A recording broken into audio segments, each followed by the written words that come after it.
Chapter 1. Special Ambassador Extraordinary and Plenipotentiary. September came to a close, and Alan was about to turn 16. Beast Crown Prince Beku's revolt in Alba Hal had been quickly suppressed, but he had stolen the symbol of the Beast King and fled. The symbol was a set of orichalcum knuckles and armor, along with the holy orb of Quattro, and inheriting these items officially marked one as the ruler of Albao. There were reports that some merfolk had fled with Beku, leading to Alan's assumption that they had escaped to the Prostia Empire.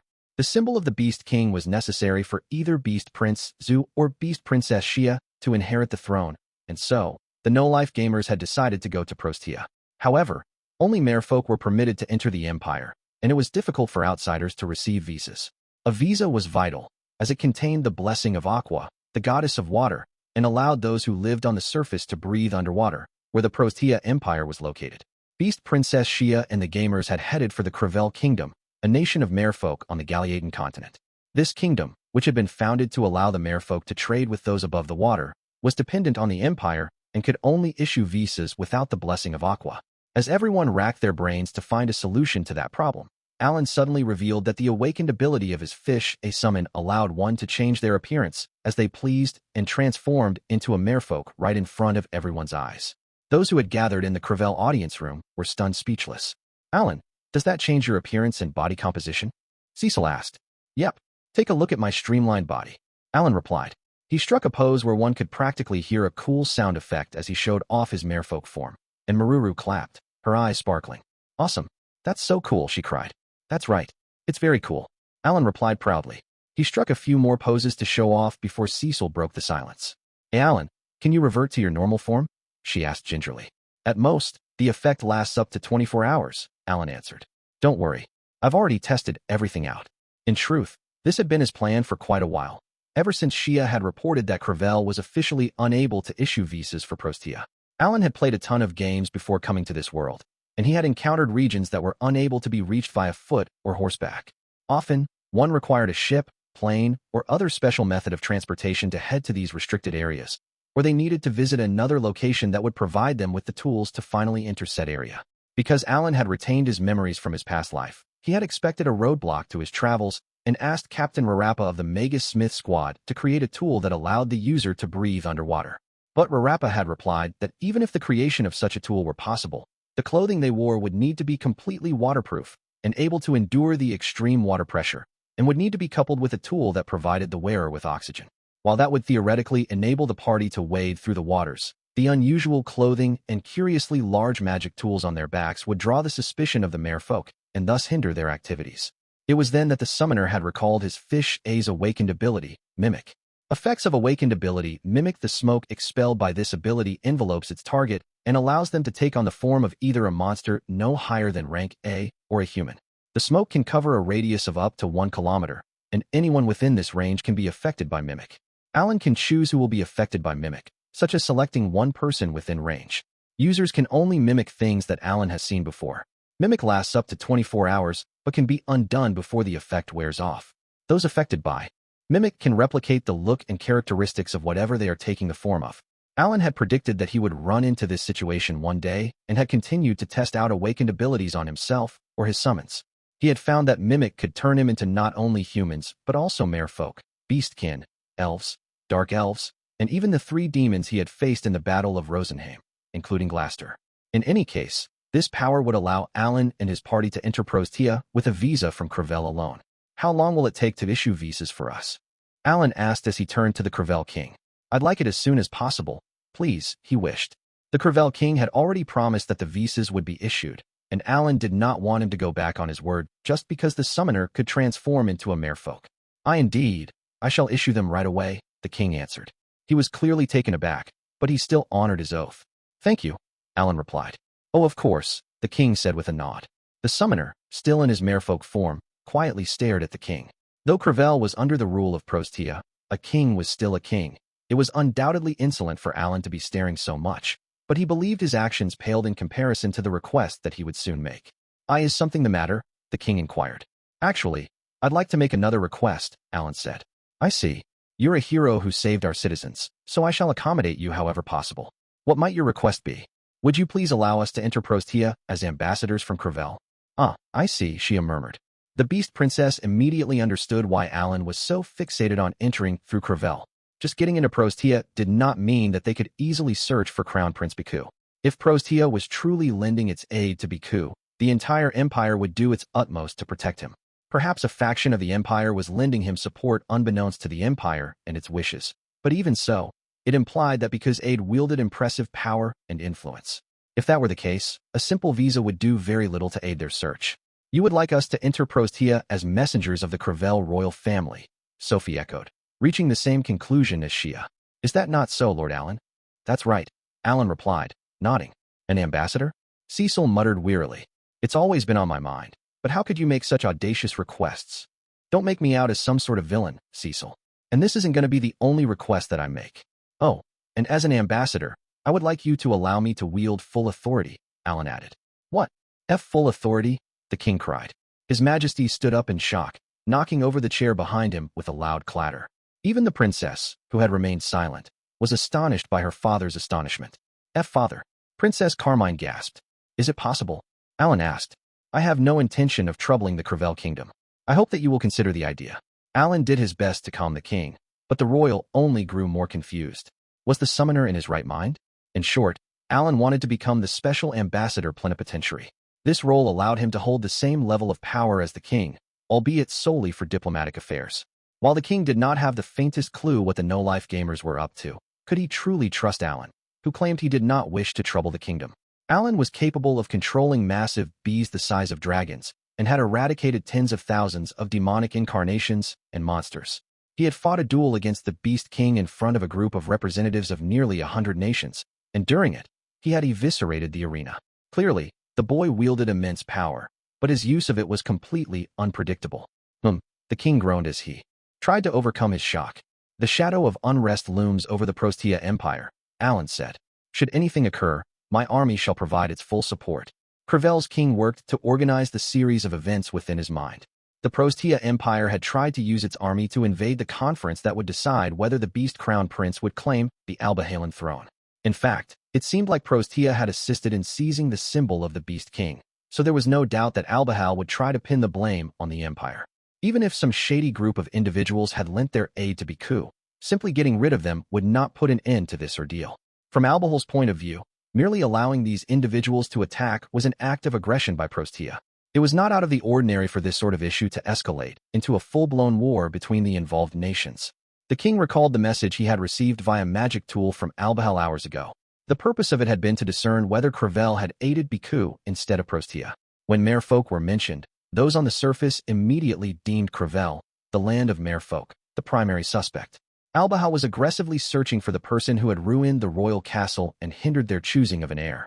Their rage might ultimately have been pointed at Prostia, but the king of Crevelle desperately wished for his kingdom to be out of the line of fire.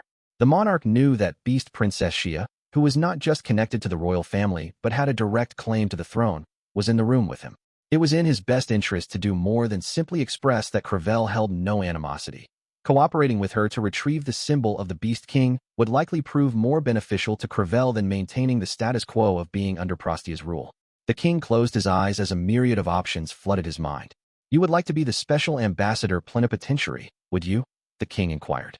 Correct, Alan replied. After mulling over his decision for several moments, the monarch opened his mouth once more to state his decision. But just then, his daughter, the princess, intervened. Why not allow it, she asked. I shall also head to the Prostia Empire. What? Carmine, the king cried.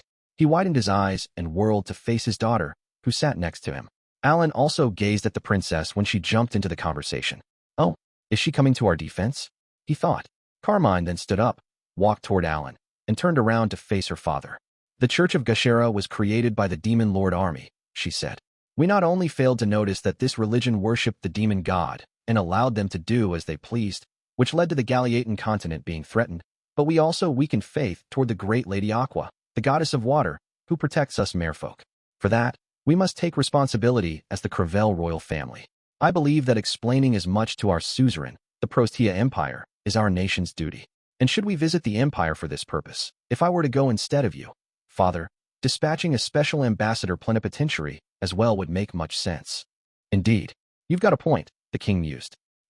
It'd be useful if the princess came along with us. We'd be able to disguise ourselves better.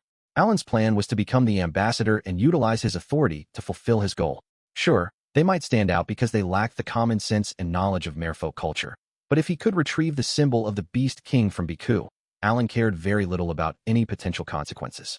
However, if Carmine tagged along, the group could act more naturally. We also must hasten our discussions with His Grace Dorascarii, Carmine added. Who? Alan started. He was unfamiliar with the name and cut into the conversation with a puzzled expression. Ah, you don't know of him, do you, Sir Alan? Carmine replied. Duke Dorascarii is a noble of the Prostia Empire and my future husband. We've been discussing plans for him to marry into the Crevelle royal family. In divulging her situation, the princess had revealed that as a kingdom dependent upon Prostia, Crevelle's next monarch was obligated to marry Prostia's royalty or titled nobility. Since the only child of the Crevelle royal family was Carmine, she had to marry a man from Prostia who would become the next king. Her husband-to-be was Duke Dorascarii, but while they had begun talks of marriage, the Gushera ordeal had forced the Crevelle royal family to temporarily flee from the royal capital alongside the citizens. As a result, the marriage discussions had come to a screeching halt. I believe we must report back to His Imperial Majesty sooner or later, Carmine reasoned. And if I join Sir Alan, I can investigate whether the Empire was involved in the Albahau revolt. That information will allow us to solidify our future actions as a kingdom. You're quite right. The Crevelle king relented. He gave a firm nod and turned to Alan. Very well. As the princess's attendant, I declare you Special Ambassador Extraordinary and Plenipotentiary. Nice. This went well. Alan remained on his feet as he nodded in response. Thank you. For a split second, the king looked slightly odd, but he quickly whirled around and called for one of his guards. Knight Captain Awanum, please step forward. A merfolk knight stepped out from behind the king before kneeling behind Princess Carmine. I appoint you the princess's guard, the king ordered. You are the oldest and wisest among the knights, thus I'd like you to fill this role. Please protect and support Carmine. Your wish is my command, the knight captain replied. I, Awanum, shall give my all to protecting Her Highness. The older knight Captain Awanum gave a deep bow. Ooh, this is rare. We don't get a lot of middle-aged guys. Alan's party was made up of young people. When they visited various royals, people often looked surprised by their youth or were suspicious of their age. It could certainly happen again, but if several middle-aged Crevelle knights were tagging along, Alan felt like it would solidify their credibility and believability. This was convenient. Since he was called the wisest, I might as well ask him about Prostia's customs and traditions on our way there. And so, the no-life gamers became ambassadors who were to head to Prostia with Princess Carmine. After 5 days of preparations, they were finally ready to head to the Underwater Empire. It had taken a lot longer than Alan had expected, but Crevelle had to pack after contacting Prostia and receiving a reply. The kingdom was undoubtedly working as fast as it possibly could. One of the factors that had made that clear was the colossal ship docked right in front of Alan's eyes. Countless oars that would propel the vessel forward stuck out from the sides, and other than the fact that they were located well above the water's surface, it looked like a common ship. A ship this big must carry a lot of supplies. This 100-meter-long vessel was responsible for carrying offerings from Crevelle to Prostia, along with trade goods that the kingdom had received from those on the surface. Crevelle was solely responsible for trading with countries on land for the Prostia Empire. If the empire required any resources from above the water, it first sold its own ores and precious metals to the kingdom, which in turn sold or traded them to terrestrial nations. The empire then had the kingdom use some of those profits to purchase resources, which were later delivered to the empire. The Crevelle kingdom would purchase items in the empire's stead, sending them off several times a year. But the Crevelle royal capital was fairly close to the port. Even when the demonic incarnations were running amok, the king didn't make any attempt to flee across the ocean. When the believers of the Church of Gushera in Crevelle had turned into demonic incarnations and attacked the citizens, the king had strangely refused to head out to sea. Alan had met the citizens of Crevelle and Shia's Beastkin squad in the inland region of the Galiadan continent. The citizens fleeing the Crevelle royal capital did not represent the entire population, but there had still been a couple tens of thousands of people seeking refuge. Perhaps the citizens had not been able to board the docked ship, but even so, surely they, as merfolk, could have escaped into the sea. Water was no obstacle to them, but the sea monsters are a cause for concern. Ultimately, the kingdom had prioritized saving as many citizens as possible. Therefore, they had chosen to fight in the rear with the assistance of Shia's Beastkin. But if Shia wasn't there, the merfolk might not have been able to hold the line until we arrived. That reminds me, Shia apparently headed for Galiot because of some sort of divination, just like Zu did once. Is some sort of god of fate involved here? Both Zu and Shia had received prophecies about their future from beast astrologist Temi, a member of the 10 heroic beasts, and a royal advisor. Those words had propelled the two royals to act.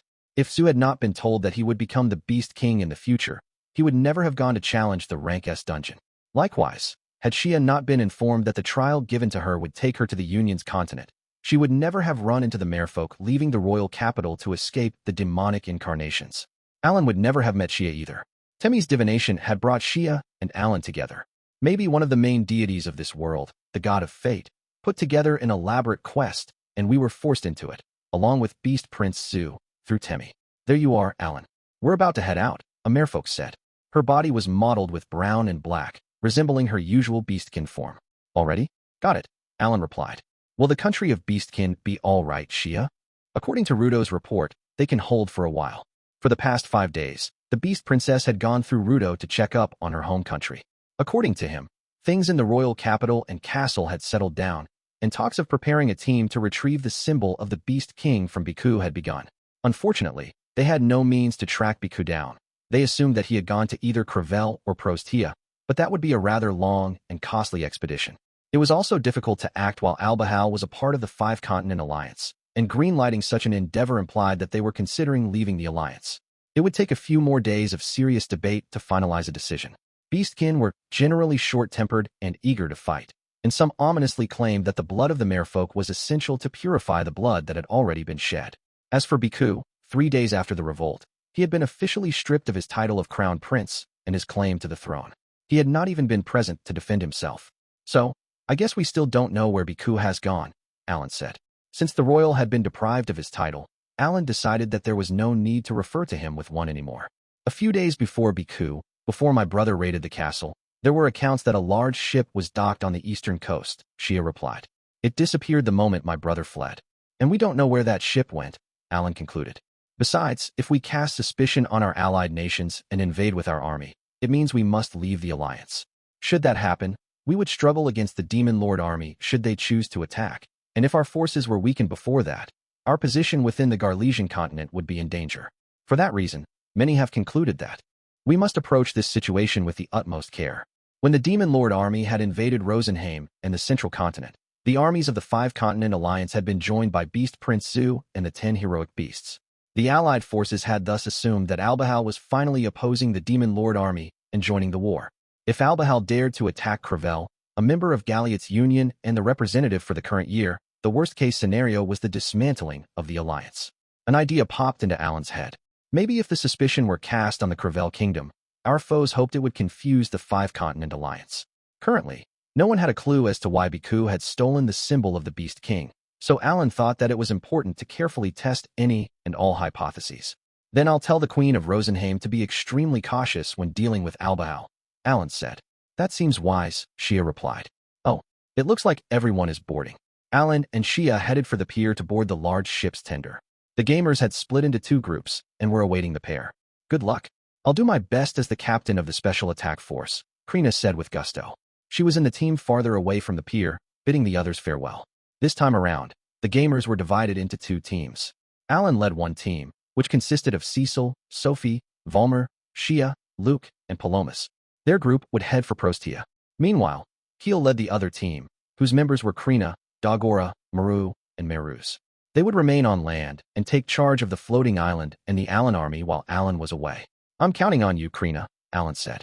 Lead the Alan army. And Dagora, don't forget to level up. Dagora gave a slight nod in response. Slung across his back was Kagutsuchi, fire goddess Freya's divine vessel. Got it, he said. He had not gotten to his max level yet, so he would need to hunt iron golems until he did. He was in extra mode now, and while his level cap was unknown, he had already reached LVL 96, surpassing Alan. Name, Dagora. Age, 16. Blessing, Goddess of Fire, mid, absorbs fire-type attacks. Class, Destroyer. Level, 96 HP. 8,249 plus 5,000, Blessing, plus 4,800, Super Fighting Soul, MP, 3,791 plus 5,000 plus 2,400 Attack, 8,508 plus 5,000 plus 4,800 Endurance, 7,755 plus 5,000 plus 4,800 Agility, 5,865 plus 5,000 plus 4,800 Intelligence, 3,629 plus 5,000 plus 2,400 Luck, 5,680 plus 5,000 plus 4,800 skills. Destroyer 5. Super Full Might 5. Super Explosion 5. Super Peerless / 5. Super Slaughter Strike 5. Heart and Soul 3. Super Fighting Soul 1. Axe Mastery 6. Dual Axe Mastery 3. Shield Mastery 4 XP. Approximate 900 000 000 000 000 /5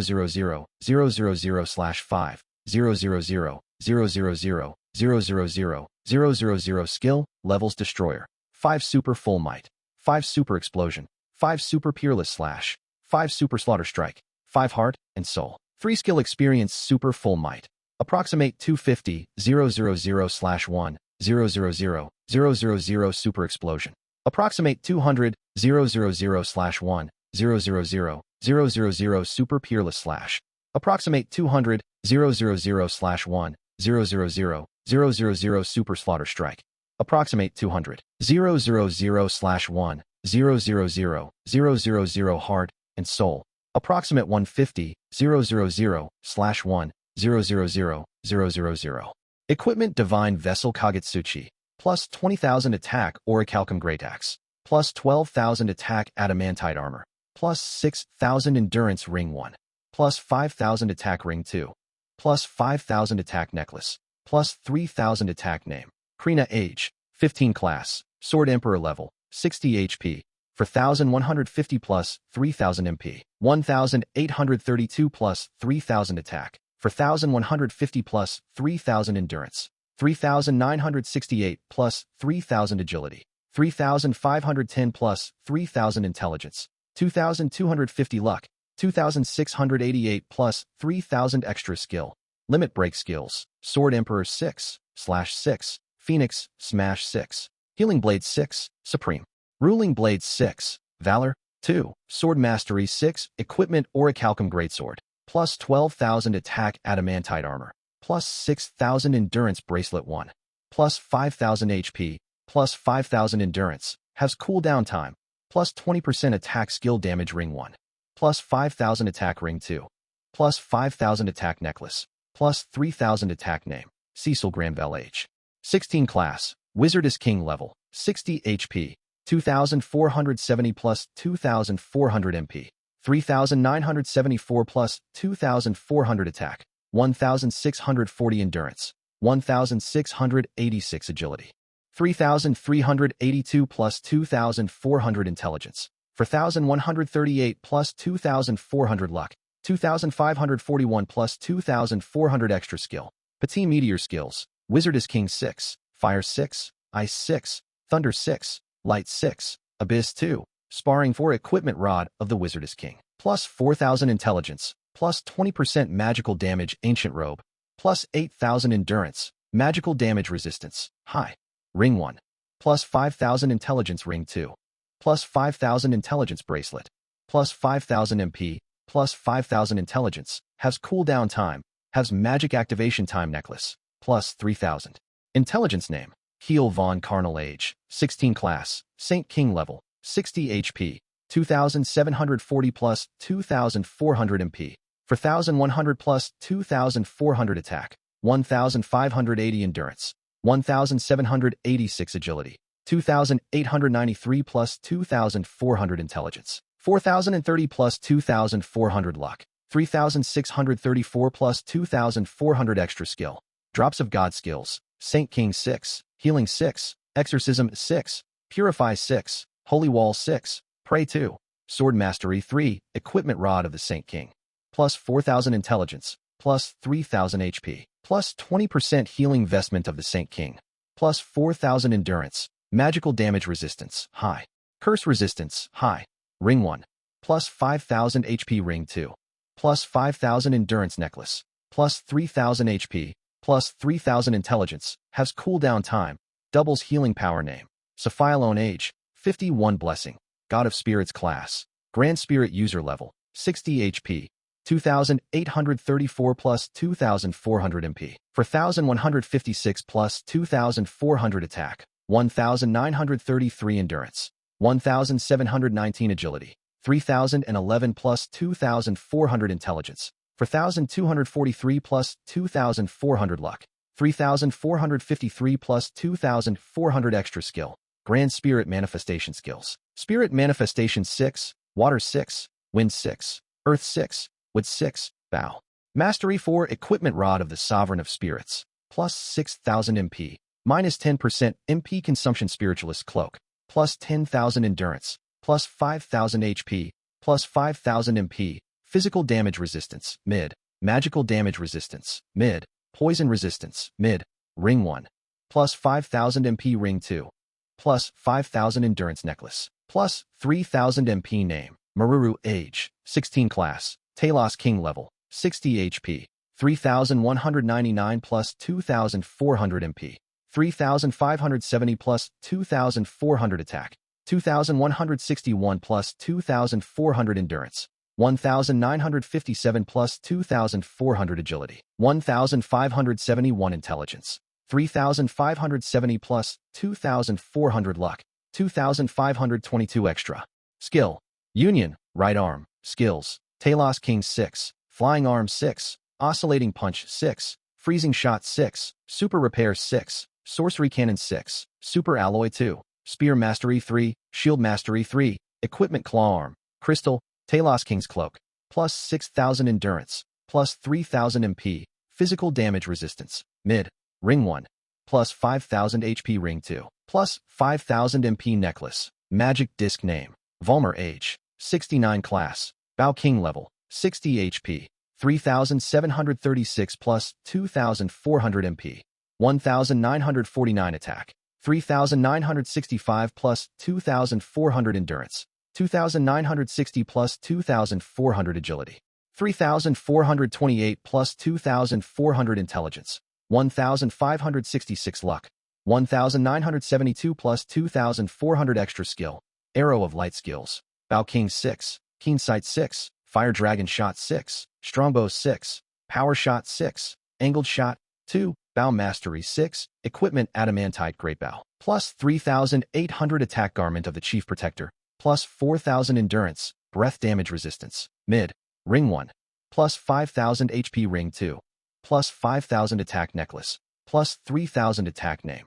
Shia Van Albal Age, 16 Class, Beast Fist King Level, 60 HP, 3,211 plus 2,400 MP, 1,721 Attack, 3,640 plus 2,400 Endurance, 3,211 Agility, 2,991 plus 2,400 Intelligence, 1,485 plus 2,400 Luck, 2,139 plus 2,400 Extra Skill, Beast Mode Skills, Beast Fist King 6, Heavy Blow 6, Instant Kill 6, Throat Chop 6, Pulverizing Strike 6, Super Explosive Fist 2, Sparring 6, Fist Mastery 6, Equipment Adamantite Knuckles, plus 4,000 Attack Adamantite Armor, plus 4,000 Endurance Ring 1, plus 5,000 Attack Ring 2, plus 5,000 Attack Necklace, plus 3,000 Attack Name. Luptod Age, 16 Blessing, Sovereign of Spirits Class, Dark. Wizard Level, 60 HP, 1,839 MP, 2,552 plus 600 Attack, 1,067 Endurance, 1,067 Agility, 1,544 plus 600 Intelligence, 2,902 plus 600 Luck, 1,307 Extra Skill, Starvation Hell Skills, Dark Wizard, 6, Fire 4, Ice 4, Mud 4, Spectre, 1, Dagger Mastery 4, Equipment Adamantite Dagger, plus 3,000 Attack Giant Rat's Mantle, plus 3,000 Endurance, Poison Resistance, mid, Ring 1, plus 5,000 Intelligence Ring 2, plus 5,000 MP Necklace, plus 3,000 MP Name. Paloma's Age, 16 Class, Magnate Level, 60 HP, 1,662 plus 600 MP, 1,421 Attack, 948 Endurance, 1,185 Agility, 1,362 Intelligence, 1,866 plus 600 Luck, 2,193 plus 600 Extra Skill. Libra Skills. Magnate 4, Calculate 4, Analyze 4, Negotiate 4, Youth 1, Sword Mastery 4, Equipment Ancient Wood Abacus, plus 2,000 Attack, plus 1,500 Intelligence Arrow Shark Cloak, plus 4,800 Endurance Ring 1, plus 5,000 Endurance Ring 2, plus 5,000 agility necklace, plus 3,000 endurance. Alan checked his grimoire to see his party member statuses. Dagora's looking really reliable. The reason the two main attackers and Maru, all three of whom used physical attacks, were staying on land was that it was unknown just how well they could fight underwater. If Maruru switched out her slates, she could attack or defend, making her very versatile. Hence Alan had decided to put her on that team. The ones headed for Prostia were able to fight in cleverer ways. As for Meruz, he was staying behind so that Alan could keep tabs on the situation above the water and to use summons if anything occurred. Alan glanced at him, and he nodded. You better have a balanced diet and eat well. Shia, who had transformed into a merfolk, said to Dagora, sounding as worried as usual. Yeah, I know, Dagora replied. This time around, Dagora did not at all sound weary over the nagging. He gave an obedient nod as Alan and the others boarded the tender. When the small boat approached the massive ship, a rope ladder was lowered for the group, and they used it to climb aboard. Their sights were set on Prostia. Chapter 2. The Voyage to the Prostia Empire. When Alan and the others got aboard the ship, they were guided to a decently lavish room. Alan sat on top of the table and looked around. The interior looks pretty normal, he remarked. Is it normal to walk around the ship during the voyage? Alan wondered. He had flown on magic ships before, but this was his first time on a seafaring one. He had never been on a cruise in his previous life, but he had utilized ships to head to other continents in video games. Oftentimes, the player was encouraged to investigate the ship, where they would run into a variety of events. Awesome, Luke shouted. Is this really going to glide across the ocean? Yeah, seems like it, Alan replied. The dark elf pressed his face against the thick window with excitement, and Alan also peered through it. In the distance was the port, but he could not see the Alan army team that had stayed behind. Meruz had used his ability, Angel Halo, which allowed him to call forth Alan's summons, and activated Bird A's awakened ability, Homing Instinct, to move the group to the gamer's base within the Rank S dungeon. When Alan glanced around, he noticed that Shia was gazing toward the port as well, with Cecil beside her. I'm sure they'll be fine, Cecil reassured her. Quite right, Shia replied. Dagora is with them, so I'm sure there won't be any issues. One of the reasons the party had been split in two was to strengthen the Alan army. 6 months had passed since the army was assembled, and Alan had asked his troops to prioritize class promotions and clearing Rank A dungeons. As a result, the soldiers had all received class promotions, and the Beastkin, elves, and dark elves could all train together now. From here on, Alan wanted them to take down iron golems, which required Dagora and Krina, the party's main physical attackers, as well as Maru, who could be a shield if needed. In addition, Keel was a powerful healer and the perfect support. Alan did more than just assist his army. He had also helped Knight Captain Xenoff and Vice Captain Leybrand, who served Viscount Granvelle, receive class promotions. The summoner had provided the two knights with a set of adamantite weapons and armor each, just as he had done for his army, and they had become considerably stronger. The summoner had also wanted them to lead the joint training sessions with the hero army, a force of 1,000 troops led by Helmios. Sword Lord Dverg, too, was a part of this army, which the Emperor of Jayamut had created to serve as a symbol of hope for the world in the war against the Demon Lord army. It had been nearly 6 months since the class promotion dungeon's opening in April, and the Empire of Jayamut still would not let just anyone clear it. Its leadership had carefully formulated a plan with future formations and usages in mind. The first step of this plan was the hero army. Once everyone in the force had received a class promotion, they were to visit the Rank S dungeon. Before they did so, Helmios wanted to have a joint training session with the Alan army, which was already using the Rank S dungeon as a training site. The hero army had been formed after the 5-Continent Alliance Conference, during which Dagora had forced the Beast King to his knees after a clash. When Helmios had asked about how Dagora became so powerful, Alan had given a proper answer and spoken of the Alan army's movements. This was the same exact information he had provided to the Adventurers Guild when he had first wanted to clear the Rank S dungeon.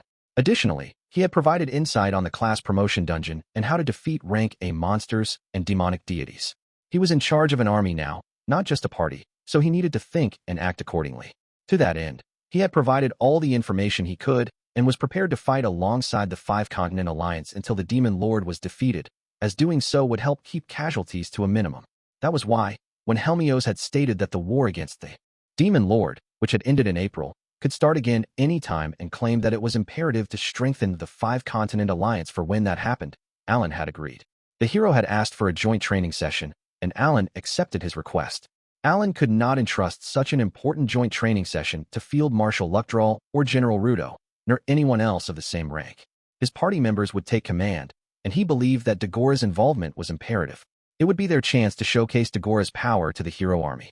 If they saw how he handled the golems in the rank S dungeon, and that he could deal massive damage to the boss of the final floor, the hero army would see that he had not used his full power when he had fought the Beast King. If people began to fear him, Alan hoped that they would also begin to have faith in fire goddess Freya. Due to these opportunities, even Shia, who was often near Dagora as of late, had agreed to act separately from him. The team leader will be Keel, though. Thanks to extra mode, Dagora was LVL 96, the highest in the party. Even so, Alan had not made him the group's leader. Dagora was strong, but he was inept when it came to commanding others. Now then, no use rummaging through a room that doesn't have a vase or a set of drawers. A room prepared for travelers generally had vases or drawers, or so Alan had thought. This room, however, was sparsely decorated. There was a table, but no chairs. Thus he had been left with no choice but to sit atop it earlier. He returned to the table and called out to his friends standing by the window. "We'll head out soon," he said.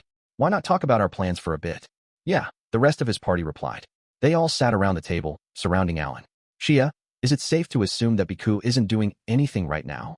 Alan asked. He turned to Shia, hoping to use this conversation to convey the contents of General Rudo's report to the rest of the no-life gamers. "Yeah," Shia replied. "My older brother escaped Albahau, but he hasn't done much since. Needless to say, we don't know where he is, leaving our kingdom at a loss for what to do." "I see. While Beku is likely the reason Albahau is hesitant to act, do they also expect the Prostia Empire to join in? More specifically, does Albahau fear that the Empire might use military force?" "Precisely. The nobles predicted the use of military force long ago. They believed that because Beku was the first to be eliminated from the battle to become the next Beast King, he went to the Prostia Empire to get help with his invasion of Albahau. He might have retreated for now, but he took the symbol of the Beast King with him. He could use that as proof that he's got a claim to the throne and invade Albahau once more. Naturally, because the chance of that happening isn't zero, the more timid and careful folks are convincing with their arguments. Either way, Albahau can't make any moves for a while. I suppose it depends on Beku." She scowled as she thought back to her older brother. "But Alan, Crevelle, and Prostia aren't the only merfolk countries, right?" Cecil asked. "Isn't there a chance that there are other nations helping Beku?" Prostia was a massive empire on the ocean floor. Its territory covered about half of the world's southern oceans. More precisely, the oceans touching the Galilean continent, the home of the Union, the Garlesian continent in the south, which Albahau was a part of, and the central continent, where the Empire of Jaiamut was located, were all under Prostia's control. Furthermore, this vast region of the ocean was not all under Prostia's direct reign or among its provinces. There were several vassal states, such as Crevelle, that served the empire as well. That was precisely what Cecil had been referring to. It was possible that a vassal state or two could have supported Beku against Prostia's wishes. "Yeah," Alan agreed. "We've gotta do some investigating on that end too." Just then, an announcement came over the magic tool near the ceiling. "This vessel will soon submerge." The no-life gamers gazed out the window, but countless bubbles obscured their view, and they realized that they were going deeper and deeper into the water. When the bubbles gave way, they were replaced by darkness like the silent night. A hole then opened in the wall, and seawater slowly gushed into the room. The gamers sat on the table as they looked around nervously. "I see now. There aren't any drawers, vases, or seats in the room because the water would ruin them." All the while, the water level in the room rose. "Will we really be all right?" Cecil, who had transformed into a merfolk, asked, unable to hide her anxiety. "We've already tested our ability to breathe underwater. We were just fine, remember?" Alan replied. Alan and the rest of his party had had 5 days to make preparations for their journey. They had used that time to take the form of merfolk and test if they could breathe underwater. Most of the lakes and rivers in this world were freshwater, while the ocean was saltwater with a fair level of salinity. "Since Lord Alan deems it safe, I'm sure we'll be fine," Sophie said. She had taken the form of a merfolk clutching a shrimp. Despite her words, however, her voice was also tinged with uncertainty. The gamers all remained seated on the table as the water rose above their chests. Each of them instinctively closed their eyes and took a deep breath as the water went above their heads.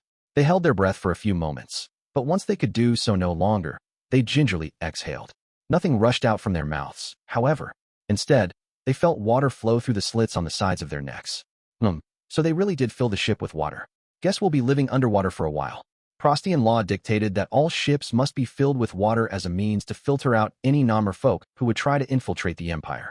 But Alan and his friends, who were under the effects of Mimic, could live underwater without issue. As proof, their eyes had seemingly switched into underwater mode, acclimating to allow them to see clearly within the darkroom. "Haha, when I'm with you, Alan, I never get bored, the shrimp in Sophie's arms said. He was none other than Rosen, the god of spirits, and he, too, had been transformed by Mimic. I'm happy to hear that, Alan replied. And it seems you can breathe underwater just fine, Lord Rosen. I don't usually breathe anyway. It's getting awfully dark outside. Fable, the sovereign of spirits traveling with Luke Todd, remarked. She had been turned into a crab. We're going to a place where the sun won't reach us, Luke replied. You're knowledgeable, aren't you? Ha ha ha. The boy had simply said what he had just learned, but he was all smiles at Fable's praise. How deep can sunlight penetrate the water? 100 meters? 200? The capital of Prostia, Patlanta, was said to be located deep underwater, implying that perhaps it was in a perpetual state of darkness. Was it always nighttime there? Just then, light trickled in through the window. Huh, what's that? Luke Todd cried as he swam to the window. Alan headed there as well, and saw that they were no longer shrouded by darkness, but enveloped in light. They were already at the bottom of the ocean, but a plant that sprouted from the seafloor was giving off a bright light. Is this the crystal flower? It's beautiful, Luke exclaimed. It truly is, Sophie agreed. How breathtaking. They gasped with awe at the mesmerizing sight. At times like this, he felt like elves and dark elves were not all that different. The corals of this world glow, huh? The ocean floor was covered with these light-emitting plants, which were decorated with glass-like petals. Schools of fish swam around them like they were doing an elegant dance, and Alan learned that the Prostia Empire was a place of stunning beauty. The ship that carried the gamers sailed forth, only a few dozen meters above the ocean floor. A few days had passed since the beginning of their travels, and everyone had gotten rather used to life underwater. Alan felt his body move around a bit clumsily because he was underwater, but if he did not pay too much attention to it, it was not all that bothersome. One morning, he entered the living room of their guest space and spotted a merfolk Luke swimming round and round, approaching the ceiling before gliding across the ground. The rooms of the ship were similar to rooms above water, and he was enjoying the feeling of floating around wherever he pleased. It's still morning, Luke, Cecil said. What in the world are you doing? Is that even fun? Sure is, Luke replied. Want to give it a try? No, thank you. Breakfast is soon, so don't be late. The two had often bickered while on land as well, and over the past few days, everyone had been slowly adapting to their new life and conversing as they usually did. Outside the window was the usual breathtaking ocean floor, but the novelty of the sight had worn off long ago. No one gazed out, stunned by the beauty anymore. Alan, the first to get bored of the scene, had realized that no matter how beautiful it was, one would gradually get tired of seeing the same thing for days on end. All right, today's the day I reach summoning LVL 9. For the past few days, Alan had remained in the ship. He had not teleported to the surface, though he could easily do so at any time using homing instinct, Bird A's awakened ability. He certainly could have gone to fight Goldino or the iron golems of the Rank S dungeon alongside Team Keel, but the summoner had stayed put. He had already obtained valuable items from Goldino, the final floor boss, and even if he managed to defeat it, everyone had leveled up so much that it would hardly provide enough XP to make the effort worthwhile. And so, Alan had decided that it was best to focus on leveling up his skills.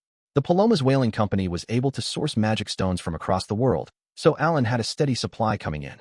Paloma's had managed to do so thanks in no small part to Alan's help. The summoner hunted down golems and allowed the merchant to sell off expensive equipment, magic tools, and items to gain funds.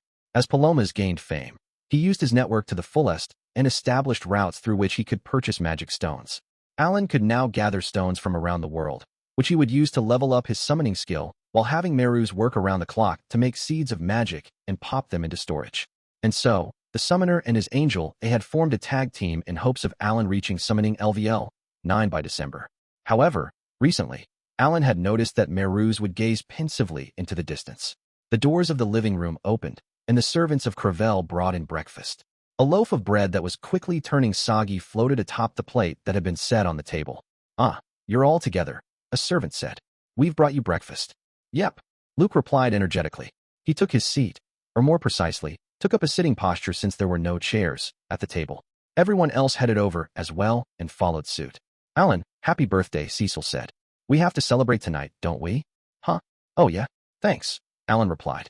Today was the 1st of October. Alan was now 16. Ah, she's right, Sophie exclaimed as though she had just remembered. Happy birthday, Lord Alan. High elves lived for over a millennium, so the concept of birthdays was lost on them, but she nevertheless clenched her fists in front of her chest happily. How old are you now? Luke asked. 16, Alan replied. Most of my party members are the same age, so everyone's turning 16. While no one was sure if it had been gods. Intention for Alan to attract people of the same age to his party. Naturally, they all had different birth dates. Everyone's birthday's Alan. October 1st Krina, December 30th Cecil, September 1st Dagora, September 9th Keel, July 1st Sophie, March 1st Valmer, November 30th Maru, September 9th Shia, August 30th Luke, March 3rd Palomas, June 15th, 16. Congrats, Luke said. He munched on his breakfast as he spoke, and food floated in the water around him. Etiquette for dining underwater dictated that one must keep conversation during meals to a minimum so that food would not go everywhere. In addition, it seemed people were keenly aware that air and water acted differently and affected food differently. Soups that land dwellers might generally enjoy had not been served during this journey. Only relatively solid foods were served on this vessel. Every room, the living room included, was also equipped with a water purifier in lieu of an air purifier. If dirty and unsanitary water remained stagnant in an enclosed environment, it became a breeding ground for certain diseases. For that reason, enclosed spaces like the inside of this ship required a water purifier to keep the water clean and moving. That was precisely why a large water purifier magic tool could be found in the city of Cray on Hardcore User Island. One had to respect the lifestyle and culture of the merfolk. The magic tool had been supplied by the Empire of Bakis, one of Prostia's major trade partners. The two had been conducting business through Crevelle for decades. Now that Alan and the rest of his party had taken the form of merfolk, they were worried about the quality of the water, a factor that they had never been overly concerned about when they were humans. Perhaps this was the norm for merfolk. What's wrong? Shia asked, noticing Alan lost in his thoughts. No, just 16, huh? Alan replied. In my previous world, when someone turns 16, their mother forces them to get out of bed and head to a castle. I guess I've reached that age. Oh, a castle at 16? Shia had heard that Alan had originally lived in a different world, but Helmios' powers had forced the summoner to be reborn in this one so that he could defeat the demon lord. She assumed that was why Alan would occasionally mumble about his life in the old world or ramble on about puzzling things with presuppositions that she had never heard of. The summoner was known for suddenly talking at length about mysterious topics, and that was likely due to his memories from his previous life. Furthermore, when he was on Hardcore User Island, the island in the sky, he had fought Kubel, a greater demonic deity, and spoken with him. Back then, Shia had received all the proof she needed to agree that Alan's mind, at the very least, was in a completely different realm, separate from the rest of this world. If Alan had been called to a castle in his previous life, Shia knew that there must have been some purpose behind it. She was dying to find out. Yeah, when you go to the castle, the king gives you some money, but you're ordered to use it to defeat the demon lord, Alan joked. And then you're chased out of your hometown. Only after putting it into words did he realize that life had basically been a version of hell mode. It seemed this current world did not have any reincarnators or people from other worlds aside from Alan. He had frequented the library at the academy and looked into several heroic tales, but none of them had had any mentions of reincarnation. Is that the norm for the people in your previous world? Shia asked. Oh, not everyone's forced to head out, Alan replied. Only when your father's a hero. Ah, so that means in your previous world, you hailed from a household of heroes. That reminds me, you did mention that you defeated the demon lord of your prior world. Alan had told Shia and the rest of his party that there was not a demon lord he could not defeat. Naturally, he had been referring to the video games he had played and had not actually gotten into a physical fight with the demon lord. The reason he had said that was to give his friends hope that the demon lord, an existence that had terrorized the world since before they were born, could be stopped. I'm just kidding, Alan said. It's only a joke. Then I guess you don't have a knack for comedy, Shia replied. Sure, that custom might not be of this world, but it's certainly something to be proud of regardless. Alan recalled the father he had had during his time on Earth, when he had still been Kenichi. Kenichi had done nothing but play games all day while his father was hard at work until ultimately, Kenichi was whisked away to a different world at the age of 35. Alan no longer knew what was taking place on Earth, but if his father was doing well, Alan hoped that the man could retire and live a peaceful life. Emotions filled his heart, and he grew solemn. Seeing this, Cecil could tell that Alan was partly affected by his previous world, as he had immense respect for his current father, Rodan, and treasured his family. Your father from your prior world must have been a hero too, Cecil said. Yeah, he sure was, Alan said. Unlike me. What are you talking about? I'm sure you can be a hero one day too. In fact, you might already be one. He had stopped the demon lord army's invasion of Rosenheim, and he had put an end to their secret demonism plot as well. His feats did not pale in comparison to Helmios's, and he was surely worthy of being lauded as a hero. Yet, Alan did not call himself one. The rest of the gamers wondered just what sort of family he had first been born into and what kind of people he had been surrounded by. What kind of environment had he been raised in to make him find all these heroic feats so trivial? Another announcement from the magic tool broke the silence. Thank you for sailing with us, and we thank you for your patience. The ship is on schedule and will soon arrive in Patlanta, the imperial capital. This magic tool, which was usable underwater because it had been specially tweaked to make it waterproof, had been installed on the ship courtesy of Bakis. The king of Crevelle claimed that it had cost them a hefty sum. Even Alan could tell that the ship had clearly changed directions as it descended vertically toward the ocean floor. The moment the announcement ended, Luke flew, or swam, rather, to the window and shouted so loudly that the water in the room shook. Huh, awesome. There's a city above the flowers. Curious. Alan also went to the window, peering through it to catch a glimpse outside. When he did, a colossal crystal flower with petals that were 100 kilometers in diameter appeared before his eyes. I see. So, Prostia's imperial capital sits on top of the coral. If Alan's presumption was correct, over 1 million merfolk lived atop this titanic crystal flower. The ship sailed around the flower, and when it was halfway around the city, it gradually slowed down and approached the edge of a petal. They had reached the port. As the ship approached, dozens of merfolk approached it with a massive chain. It seemed the chain would act as an anchor, preventing the vessel from being washed away by the current. When Alan and his friends debarked the ship, he stumbled upon Crevelle offering gifts to Prostia. A red, stout merfolk was haughtily taking charge and giving out orders. Good grief. Was there a need for you to come now? The merfolk grumbled. Come on, don't dawdle. The next ship will arrive soon. To help with their endeavor, Alan and his friends had a few hastily prepared gifts to give on behalf of Crevelle. It gave them an excuse to visit Prostia. But Crevelle was not the Empire's only vassal state, and these gifts would ultimately be sent to Patlanta, the imperial capital. Other provinces and domains under Prostia's control were arriving with their own offerings and dues, meaning the port was always bustling. The red merfolk was able to stand at the helm of this busy port and give out orders, implying that they were of fairly high rank. Maybe they're in charge of this port or something. With that in mind, Alan flashed a mischievous smirk as he approached the commanding merfolk. Oh, thank you so much for helping us out despite our sudden visit, Alan said. Huh? Who are you? The merfolk asked while glaring at the summoner, who was unfamiliar to them. Hello, my name is Alec, and I'm the special ambassador plenipotentiary from Crevelle. I'll be joining you when you present the offerings we've brought. Gotta make sure to have a fake name.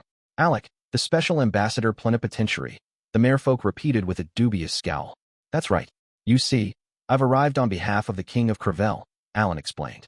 And so, Alan began to speak with the merfolk in charge of the offerings for Patlanta. Chapter 3, The Offerings from Crevelle. Oh, you seem awfully young for the role, the merfolk observed. Alan had received a set of formal attire befitting a special ambassador plenipotentiary and taken the form of a merfolk, but the boy had just turned 16. He looked quite young, even by merfolk standards. Quite so, Alan replied. I heard from His Majesty that the kingdom is losing the Empire's trust, and so, I've been dispatched in his stead to offer a formal apology. A pleasure to make your acquaintance. The motive behind Alan's fake name, Alec, was that he was known throughout the Five-Continent Alliance. He wanted to investigate former Crown Prince Beku's whereabouts within Prostia, and that meant that he would need to sneak into the Imperial Palace. If he used his real name loudly and proudly, he worried that some of Beku's subjects would recognize it and flee.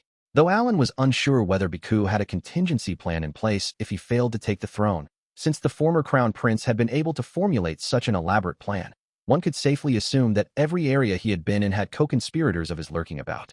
In fact, there was a chance that some of the soldiers in the Alan army were acting as Beku's eyes and ears.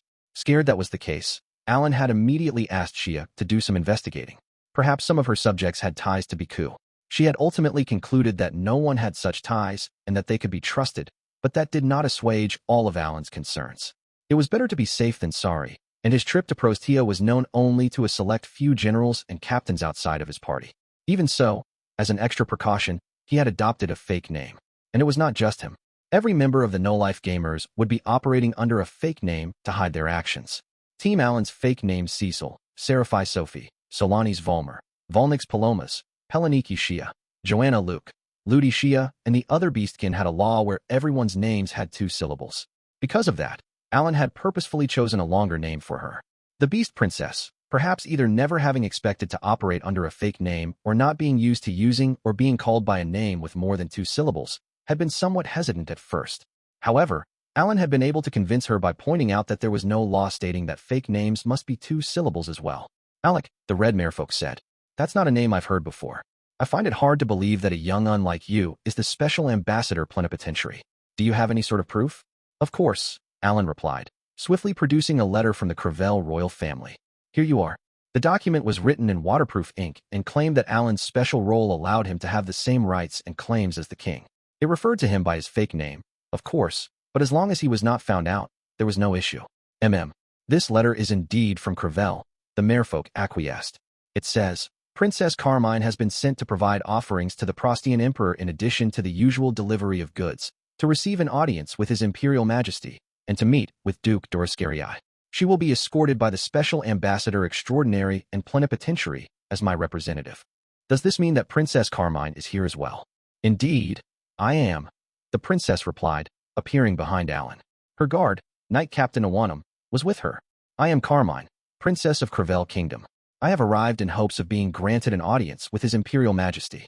The red merfolk immediately changed his tune in front of the princess, exhibiting the utmost politeness. I apologize for my belated introduction. I am Tainome, the director of the Immigration Bureau of the Prostia Empire. I am also in charge of this port. I was the one who received contact from your ship.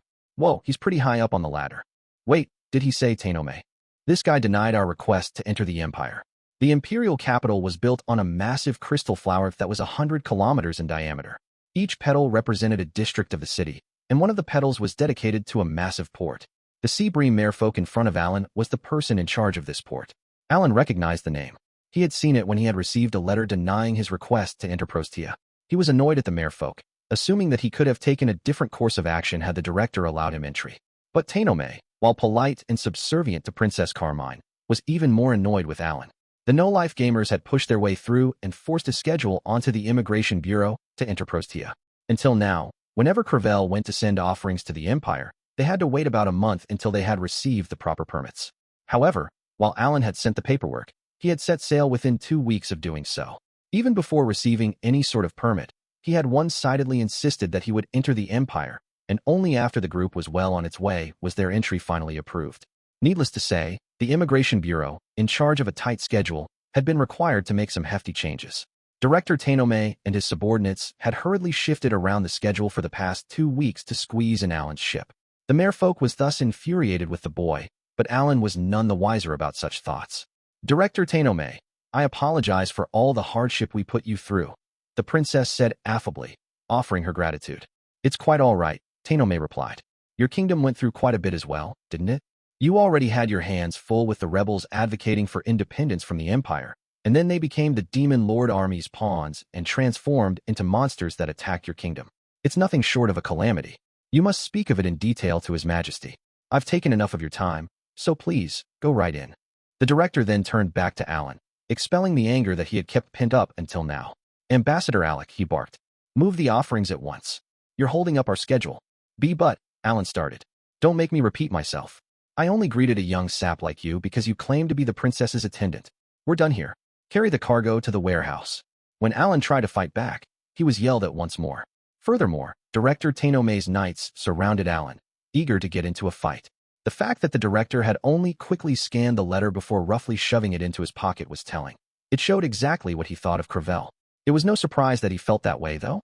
After all, Crevelle had allowed the rebelling followers of demonism to do as they pleased and loudly protest in favor of independence from Prostia, only for them to transform into monsters of some sort and dominate the kingdom. The damages incurred were devastating, so Crevelle was exempted from the taxes it paid to Prostia and even received the Empire's support. Now, the kingdom had the gall to disturb the Immigration Bureau's workflow and forcibly enter the Empire, much to the director's displeasure. Tainome's attitude made it clear that Crevelle was losing Prostia's trust. At this rate, it would be difficult for Alan to stay in the Empire for a long time, thereby preventing him from investigating Beku's whereabouts and supporters. In fact, it might be difficult for Princess Carmine to meet with Duke Dorascarii, but I guess this is all going as planned. Alan had expected to be treated poorly. For the past few years, whenever Crevelle delivered offerings and goods to Prostia, its people were ordered to unload the cargo at the port. Any documentation was quickly scanned before they were ordered to head back home. They never got the chance to visit the palace, and at times, once they had unloaded the items, they were made to leave within the day.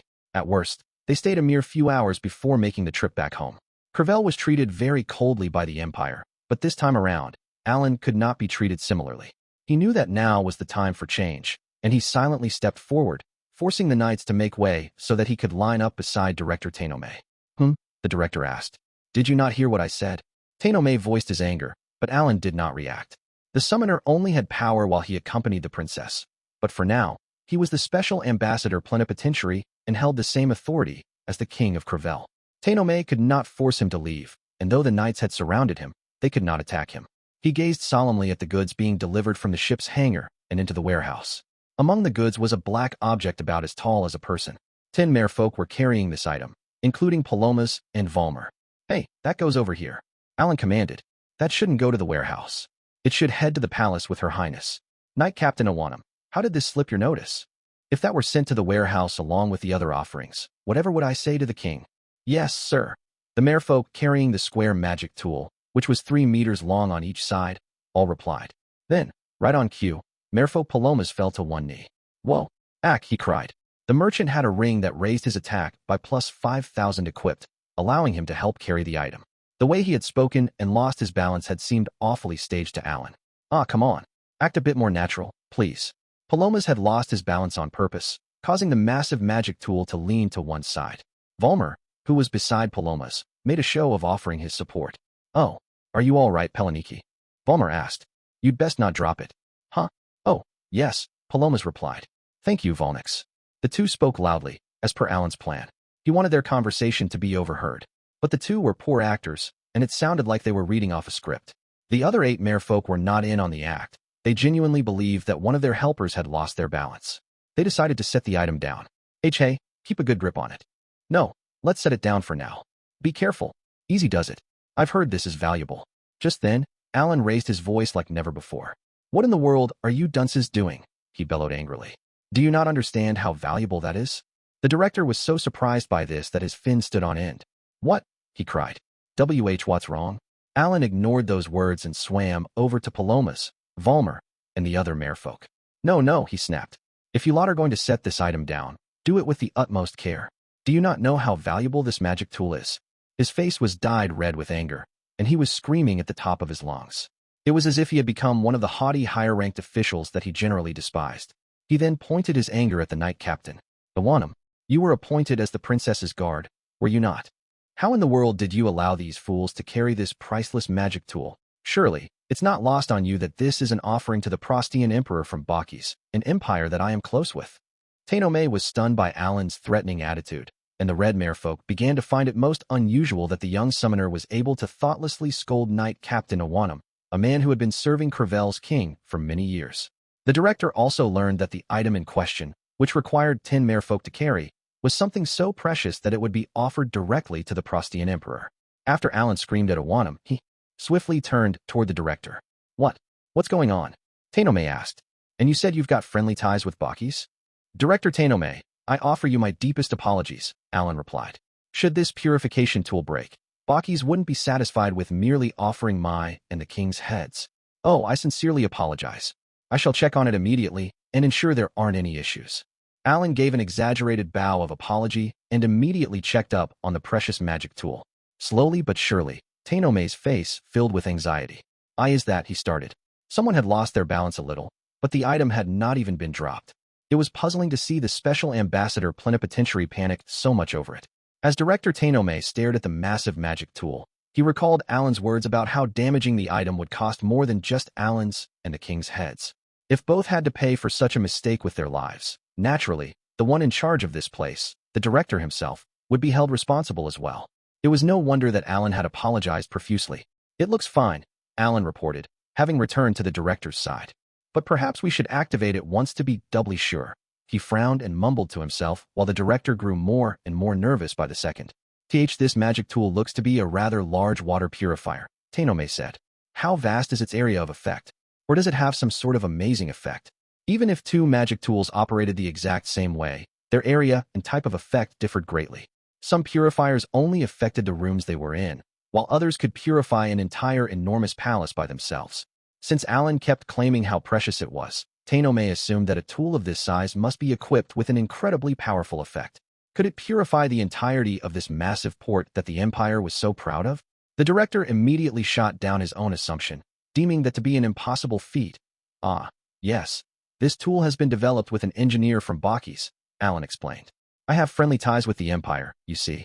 The engineer claimed that, using Patlanta as a reference, this tool can easily purify the waters 10 times the size of the city. Alan had already consulted Captain Rarapa of the Magus Smith squad about the tool's effects. More precisely, Rarapa had claimed that the purifier's area of effect was 10 times larger than the imperial capital of Bakis. While Alan was unsure of the exact size of Bakis's and Prostia's imperial capitals, he guessed that they were similar. Pardon, Tenome asked. I'm sorry, could you say that again? The director failed to understand Alan's words. If his claims were to be believed, this tool could purify the waters of 10 round, crystal flowers that were 100 kilometers in diameter, all by itself. I'm saying that this one tool can purify the waters of 10 Patlantas for the next 3 centuries, Alan explained. To think that Bakis is sending you such an important item. I've no doubt that the Emperor must really trust Prostia. Ah, yes, truth be told, before I became an ambassador for Crevelle, I was graciously allowed to serve as a liaison procuring magic tools from Bakis. Fortunately, I became friends with one of the Emperor's confidants. Teach 3 centuries. Tenome stammered. He had never heard of an item lasting for such a long time and was overwhelmed by the sheer scale of the time frame. Alan had lied as easily as he breathed underwater, and the director struggled to wrap his mind around it all. Now, Tenome understood Alan's anger. He was relieved that the item was safe. At the same time, he realized that he had gotten involved in a terrifying situation, and the irritation on his face became more apparent. Good. Seems like he understands the value of the most widely imported magic tool in Prostia. As I mentioned earlier, this is a gift from the Bakis Empire, Alan went on. I'd like to explain how I was able to procure this item. Alan flashed a discreet smirk. It doesn't look like he'll scurry off to report this to someone else. He isn't the director of this massive port for nothing. And this is convenient for me. It had become apparent that Director Tenome wielded a fair bit of power and had the capacity to act on his own. Alan had been wanting to speak with someone of decent rank about the Emperor of Prostia as soon as he could. The followers of demonism within our kingdom transformed into demonic incarnations, monsters that hardly resemble humans, Alan explained.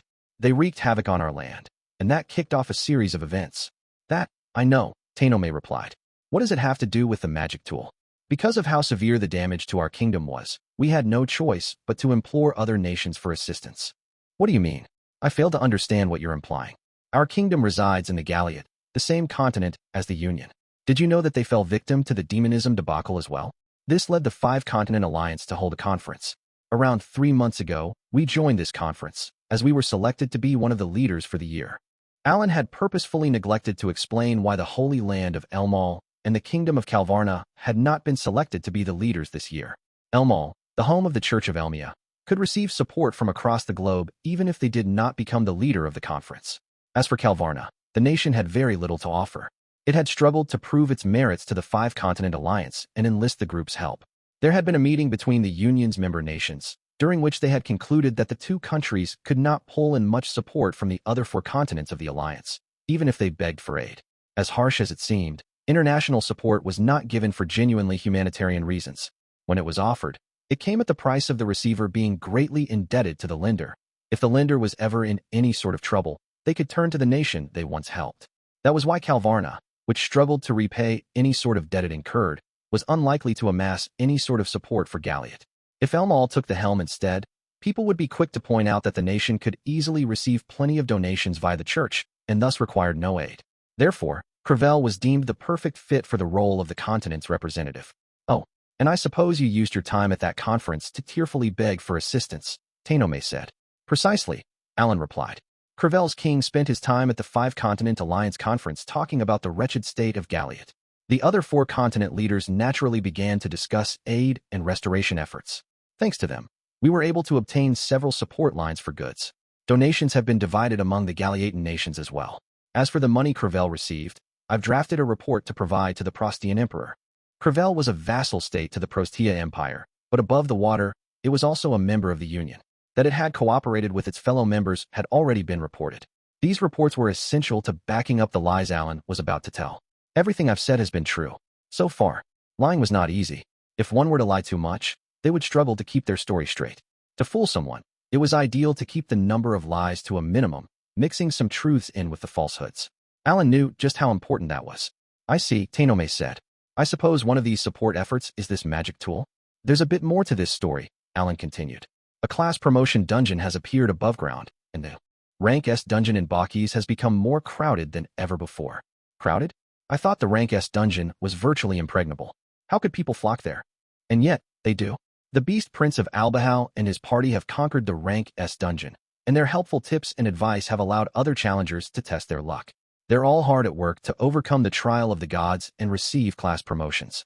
Among these adventurers was a party of dwarves from Bakis, who managed to transport this purifying magic tool from the dungeon back to their empire. This happened just before the Five-Continent Alliance conference began. That was the first lie Alan had told. In truth, he was the one who had prepared the purifier tool. He had then gone to the Magus Smith squad, which had moved from Bakis to Hardcore User Island, and asked Captain Marappa to make a few tweaks. However, Tenome did not seem all that interested in the origin of this tool. You seem awfully well-versed about adventurers, he observed.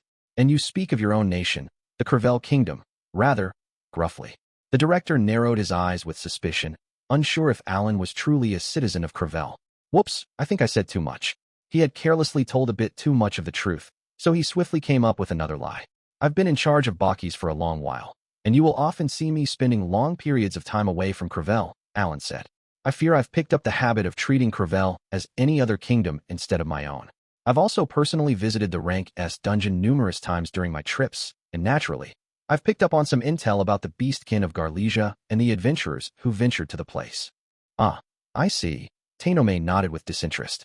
I suppose living above water comes with quite a few troubles. As I was saying, I was present for the Five-Continent Alliance conference. It was then that the Emperor of Bakis asked me what kind of support the Crevelle kingdom needed.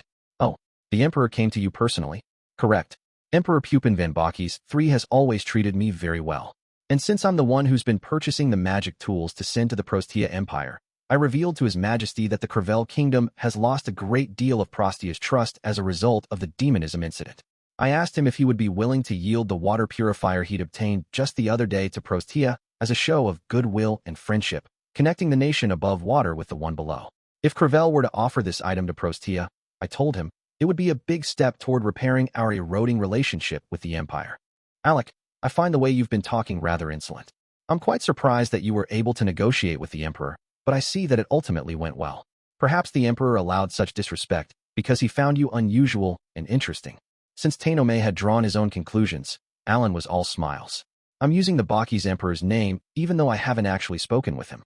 I doubt he'll find out, and even if he does, I think I can weasel my way out of it. The summoner had already done his research and knew that there were no direct ties between Prostia and Bakis. Even if Bakis somehow caught wind of this story, there was little chance it would send someone to Crevelle to scold the merfolk for such a lie.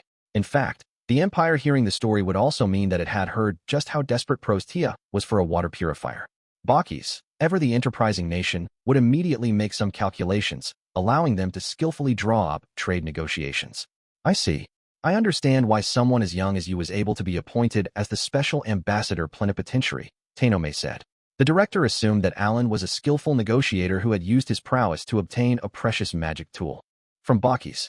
Doing so, he believed, was the reason the boy had been named Special Ambassador Extraordinary and Plenipotentiary and sent to restore the trust that Crevelle had lost. I don't doubt that the Emperor of Bakis had his apprehensions, but he ultimately, benevolently handed the item to me, Alan said. Had that not occurred, I wouldn't have taken this role. It's too grand for me. He made sure to act humble and talk himself down. Either way, I'm surprised that you managed to get your hands on it, Tenome said, still hardly able to believe that Prostia was being given such a precious item. I don't blame you for failing to understand matters above water, Alan replied. But this item is only valuable to us merfolk. For those on land, even an imperial capital that rivaled the size of Patlanta would only require a water purifier on a much smaller scale. Alan had perused the trade records between Crevelle and Prostia, and in doing so gained further insight into what the Empire desired. They had revealed that Prostia imported numerous magic tools through Crevelle, the most prominent of those being water purifiers. He had then had Palomas use his extra skill, Libra, to see how the water purifier he had brought would be priced across the world. Yeah, I'm really glad that I had Palomas with me. This special water purifier costs around 38 million gold in Prostia. Value of the water purifier in other nations Bakis, 2,500,000 gold Giamot, 2 million gold Rosenheim, 400,000 gold Radash, 0 gold Crevelle. 0 gold. The price of the magic tool was drastically lower in Rosenheim because its people were able to employ the power of spirits to cleanse their water supply and sewer systems. As for Radash and Crevelle, it was worthless to them. their necessity for it aside, neither of the two nations could possibly afford such an expensive tool. It was way out of their budget. And that's only normal, frankly. I had Captain Marappa work tirelessly for 3 days and nights to upgrade this special water purifier. Alan had obtained the water purifier, extra large, from a gold chest dropped by Goldino, the final floor boss of the Rank S dungeon. He had then rushed Captain Marappa, forcing her to work tirelessly for 3 whole days to add her tweaks. A magic core had been essential for the enhancements, and Alan had beaten Goldino every single day for the past 3 months, giving him a comfortable stock of 20 cores. Materials had not been an issue. Alan had also entrusted Captain Marappa with analyzing the magic tool beneath the temple on Hardcore User Island, which he assumed was used to make the island float. He had even put her in charge of developing teleportation tools with a team of golem user dwarves. Marappa had clearly already had her hands full dealing with her busy schedule, but he had asked her to add 3 magic cores into the purifier to give it astonishing effects. For every core added to the item, the cost to Prostia went up another 10 million gold. However, when Alan had gone to add a 4th core, the value had dropped to 0, implying that Prostia would have lost the ability to afford it, so he had stopped at 3. This had also allowed him to approximate the Empire's budget. I suppose Bakis has no need for a water purifier of this scale. Tainome mumbled to himself as he made mental calculations. It looked as though he could not quite trust Alan's story yet. How can I possibly explain this to? Oh, you still don't believe me, huh? Makes sense. This item is worth almost the entirety of Prostia's national budget. Indeed, perhaps you'll have trouble reporting this to His Imperial Majesty, Alan said. Why don't we take this item out for a test run? It might get a bit noisy, though. The director was visibly relieved by that suggestion. Good call, he said. Could you start the tool up, then? I don't mind a bit of noise. Certainly, Alan replied. Please allow me to show you what this water purifier from Bakis can do. Ludi, you're up. Activate the tool, as you've been taught. You got it, boss. Luke replied loudly, strutting forward. You're a little too loud, but that kind of fits your appearance. I guess it's not an issue, Alan thought. All the while, Luke approached the water purifier. The black magic tool was menacing and glorious. One of its sides had a touch screen, and Luke used it to activate the tool as Marappa had taught him. Boom! While Tainome watched on, the item began emitting a low rumble, signaling that it had started up. An intricate pattern appeared on the side that Luke had touched and quickly seeped across the surface to cover the rest of the tool. It began to glow brighter and brighter, eventually illuminating the entire port. The other merfolk spotted the light and turned toward it in confusion as they froze in place. Just then, the director's voice boomed across the port. Amazing. Wonderful. I can feel the water turning so clean and pure. Even Alan could see the water before their eyes become crystal clear. The Prostia Empire was a massive nation that boasted over 1 million citizens. Needless to say, with so many people gathered in one place, the water was slightly dirty no matter where they went. Now, however, it was becoming so clear and pristine that one could easily forget they were underwater. I can't believe I can see the imperial capital so clearly. Tainome gasped with an excited glimmer in his eyes. But a minute after the tool had activated, an ear-splitting sound began to shrilly echo through the water. It sounded like an alarm of sorts and caused the water to tremble. The director and the other merfolk glanced around in a panic. What's going on? Tainome cried. What happened? The alarm first sounded from one location, but gradually, others began to come on all over the place, and red lights started to flash as far as the eye could see. What in the world is going on? Tainome asked again. I knew this would happen. Alan mumbled as he closed his eyes with resignation. Knew what? What's happening? Tell me, Alec. It's nice to know that he can call me by name so casually now. I believe that the other tools managing the water in this port have begun to malfunction, Alan replied. Malfunction? Tainome gasped. Indeed. The tool I brought in is so effective that the other tools throughout the port are no longer able to detect any pollution or waste in the water. This has caused them to incorrectly assume that they're malfunctioning in some way. All merfolk required a water purifier and water management tool to survive within the waters. The former cleansed the water, while the latter detected the level of pollution. Pollution levels ranged from 0 to 9, and anything above level 4 was said to be harmful to merfolk's health. Whenever such a level was reached, the tool would set off an alarm and warn everyone. However, no matter how clean the water is, it would never drop below level 1, Alan explained. Hence, while there is a setting for pollution level 0, it's an improbable outcome that makes the tool believe its detectors have failed, causing it to malfunction. I believe that's what activates the alarm. Every merfolk knows that. Of course, Tainome said. You don't need to speak at length about something so obvious. But there's still something weird about that I can't quite put my finger on. And level 0. Another loud alarm cut him off. The alarms have spread outside the port, Alan remarked. Outside the port? Tainome asked. Indeed, as I mentioned earlier, this tool can purify the waters of 10 Patlantis. At this rate, the entire ocean around our capital will be purified. The whole of Patlanta soon had alarms blaring from the other water purification tools. They were also emitting a red light, shrouding the 100-kilometer-long imperial capital atop the crystal flower in a red glow. The shrill alarm continued to assault the merfolk's senses as their surroundings were dyed red. They began to panic, running in and out of buildings in a rush. "Stop the alarms," Tenome ordered. "Tell the sanitation department that the tools are malfunctioning." "Yes, sir," the other public officials replied, then swiftly swam off to contact the necessary personnel and activate the necessary magic tools. So, the sanitation department's in charge of the water quality, Alan thought, watching on with indifference. Director Tenome realized that the summoner still had a few things he wanted to say and swam over to him with a look of exasperation. "You've really caused a scene, Alec," Tenome said. "But you understand the effects of the magic tool now, I hope?" Alan asked. "Is that all you'd like to say? You've caused much confusion throughout the capital, and I don't know how to explain this to His Imperial Majesty. I believe that's a trifling issue compared to the good that this will bring Patlanta. Your audacity is appalling." I'll be sure to give His Majesty a full report about Crevelle's intentions. You'd best be prepared." Director Tenome had a theory as to why Alan had been chosen as the special ambassador plenipotentiary. The boy wanted to restore ties with the Prostia Empire, and thus had explicitly stated that Crevelle was offering it to the Empire. He had cooked up a plan to show off the effects of the tool, and even claimed to have personally negotiated with the Emperor of the Baki's Empire, a seemingly impossible feat for a merfolk. In a sense, Alan was troublesome to deal with since he broke the mold. That was how he had earned the role of ambassador. "I would love for you to offer this tool to His Majesty," Alan said. "I see," Tenome replied. "I know what your goal is now." If Alan were left to his own devices, there was no telling what trouble he might get into. Trouble that the director would ultimately be held responsible for. For that reason, Tenome thought it best to stop Alan here, and an idea popped into his head. The summoner had brought with him a tool that could very well change the current state of affairs in Prostia. It would render the purification tools in both the imperial capital and the nearby towns and villages obsolete, and would even decrease the number of waterborne illnesses. The total number of water purification magic tools Prostia would need was going to go way down. This would change the very state of the sanitation department as well, allowing them to cut annual costs for personnel. If this expensive magic tool had to be purchased, it would be cheaper to simply maintain the tools currently in operation, and the sanitation department could focus on maintaining water quality and fighting against diseases. But if it were instead gifted to the Empire, the cut costs could be pocketed. Prostia could even use that money to decrease taxes for its people, displaying benevolence and garnering even stronger loyalty from them. Tenome realized that the entire series of events that had just occurred was something that Alan, and by extension, Crevelle, had planned. By fabricating a reason to activate the magic tool in public, they could show off its effects in a way that would leave a lasting impression on the citizens of Patlanta. When people discovered that it was Crevelle who had provided this awesome tool, it would serve as a solid foundation to allow the kingdom to stand out among the other vassal states. Tenome turned toward Princess Carmine.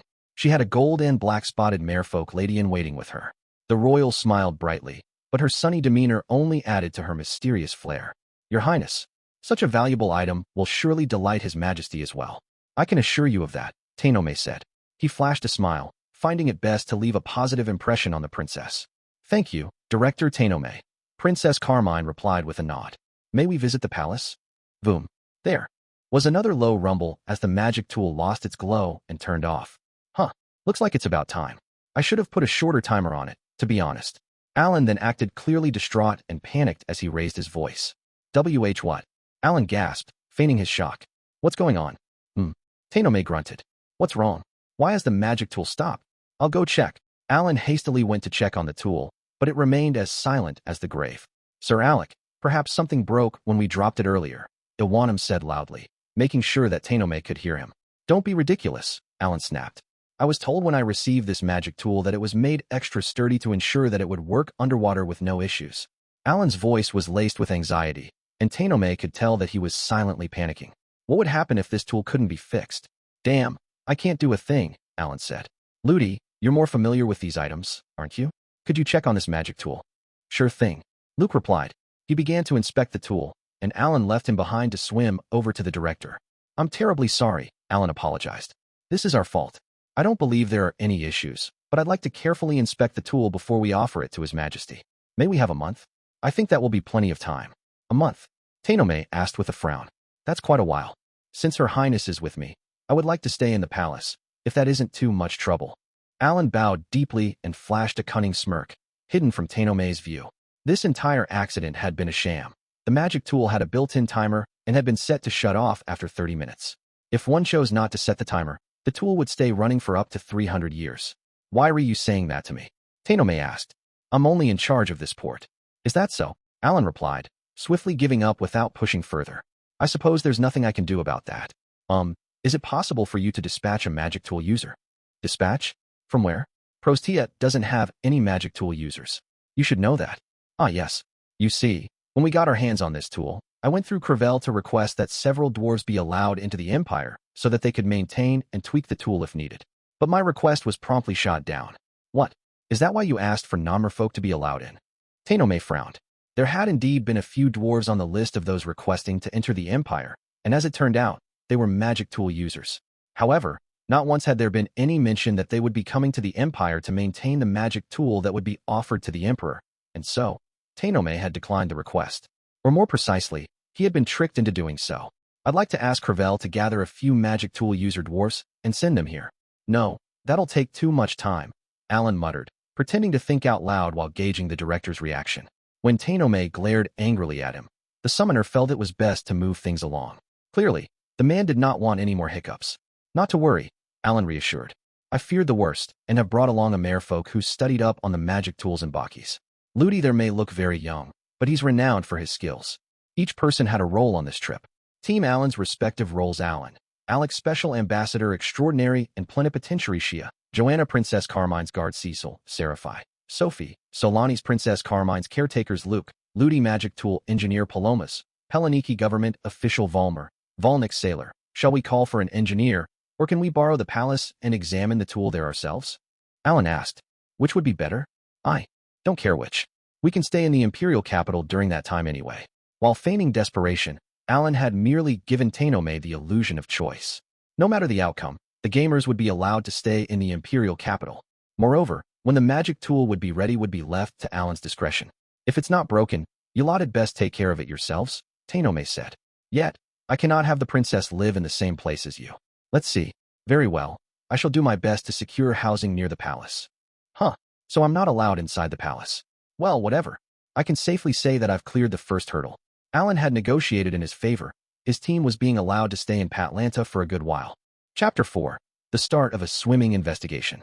Alan and his team were guided by Tenome's subordinate to a house with a garden located near the palace. Presumably, the purpose of the garden was to accommodate the large magic tool they had brought. And the walls are fairly high, Alan noted. This tool cost about the entirety of Prostia's national budget. It was clear that Tenome wanted to keep its existence hidden from the public until it was officially offered to the Emperor. The director's subordinate had also mentioned that starting the next day, additional knights would be dispatched to protect the tool. Princess Carmine and Special Ambassador Plenipotentiary Alan already had a few knights to protect them, but their job was simply to protect the house. They did not step inside and always kept a fair distance away. Alan, that was so fun. Luke cried excitedly. And it's only going to get more fun, Alan replied as he inspected the construction of the building and jangled the mithril chains securing the magic tool in the garden. Also, you have to call me Alec, Ludi. Right? My bad, Alec. Luke replied. The dark elf turned merfolk clenched his webbed hands. He seemed to be enjoying his transformation. It was impressive that someone his age was able to play his part so naturally, not sounding stiff or nervous. Your acting was good, by the way, Alan said. Keep it up. You got it. Luke replied. As the boy excitedly rushed toward the magic tool, Alan shifted his gaze to Volmer, who stood beside him. Luke acted better than Volmer, that's for sure. Volmer, possibly reading Alan's thoughts, frowned in response, implying that he did not work under Sophie to become involved in these affairs. This house was near the palace, and one could easily see the imperial structure nearby. It was best to keep on guard, as someone could be watching in the shadows. Alan cast everyone a meaningful glance, encouraging them to use their fake names even in private situations. What? Cecil asked, taken aback. Don't look at me like that. You're being weird. Besides, are you all right with lying so much, Alan? We're searching for Beku, aren't we? Well, Seraphi, Alan started.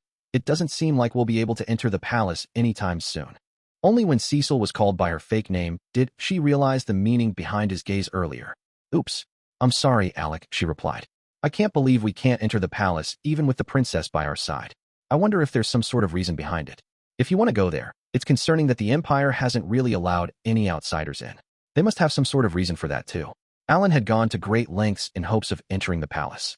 Though he had taken on the form of a merfolk, announced his role as the Special Ambassador Extraordinary and Plenipotentiary, brought Princess Carmine along, and even given a reason to inspect the special magic tool, he still was not allowed to set foot inside the palace.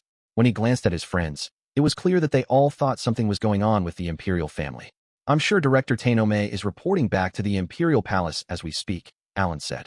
I just want to figure out if we're being treated like this since we're from a vassal state, or if it's due to something else. As he muttered to himself, he summoned his fish D, and the nearly 2-meter-long summon began swimming around the garden. When they were on land, Fish D swam through the air, which was certainly an unusual sight. Now that they were underwater, however, it looked like any other fish. Since there are a ton of fish near the palace, I think it looks pretty natural. Schools of fish of various colors swam near the imperial capital, and there was even the occasional massive sea turtle and ray. Perhaps they were like the pigeons in the cities above ground, flying about. Could you take a glimpse inside the palace? Alan asked. Certainly, Fish D replied. Thanks to strengthening, Fish D's intelligence had increased by plus 5,000, and it could engage in conversations with the summoner. Not all summons followed the same pattern, and Alan divided them based on whether they could converse. Can summons converse? Summon types that cannot converse, no matter their rank insect, grass, stone summon types that can converse, no matter their rank spirit, dragon, angel summon types that can converse based on rank beast, rank B and above, fish, rank B and above, special summon types bird. They generally cannot converse, aside from the abilities of birds G and F. Looks like I'm getting more summons that can converse based on rank. While thinking that, Alan entered the house and took a seat on some algae, which acted as a sofa in the living room. There were other chunks of algae properly cemented to the floor so that they would not float away. He concentrated so that he could share Fish D's vision. I see. So, there's a palace in the middle of the crystal flower, huh? The Fish D swam into Patlanta, the imperial capital built upon the crystal flower, and gazed down at the palace in the middle of the flower. Alan had caught glimpses of the palaces in Bakis and Jayamad, but he felt that the one in Patlanta was much larger. Then, the Fish D swam around the structure, and in doing so found a large, open window on one of the lower floors. It used that window to sneak inside. Fish summons could swim through the ground, so naturally, they could swim through walls as well. However, if it got caught doing so, or went into a building with no openings, such as a window, it was sure to raise suspicions. Knowing that, Alan treaded carefully. The Fish D swam into the palace. It passed through rooms and down hallways, where it spotted other fish of various sizes swimming around. The merfolk that passed by the summon paid it no heed. This was obviously a common occurrence. Eventually, the Fish D stumbled upon a room with quite a bit of foot traffic. It peered into the room to find that it was a kitchen. Seaweed, shucked shellfish, and pieces of fish decorated a plate before it was carried elsewhere. It must be dinner time soon, Alan thought, then looked out the window of his house by the palace. He realized that his surroundings had grown darker than when he had first arrived. The light of the crystal flower petals was weakening as night approached. The flower glowed based on the amount of sunlight shining down on the water's surface. Alan focused back on his Fish D. It swam through the dining area and into a large hallway before it came upon an audience room. Ooh, found him. Is that the Emperor? Through Fish D, Alan could see a merfolk proudly sitting on the throne, donning a splendid suit of armor and a magnificent cape. He had to be the Emperor. On one side of the throne sat a merfolk who resembled a minister, and on the other, an elderly merfolk who looked like a researcher of sorts. The presumptive Emperor gazed down at Director Tenome, who was kneeling with the utmost respect. Well, what happened, Director Tenome? The minister merfolk asked. Tenome raised his head before he spoke. Yes, sire. Princess Carmine of Crevelle is visiting our empire along with one called Alec, a special ambassador extraordinary and plenipotentiary. They've brought an offering for you, your majesty, a water purification magic tool.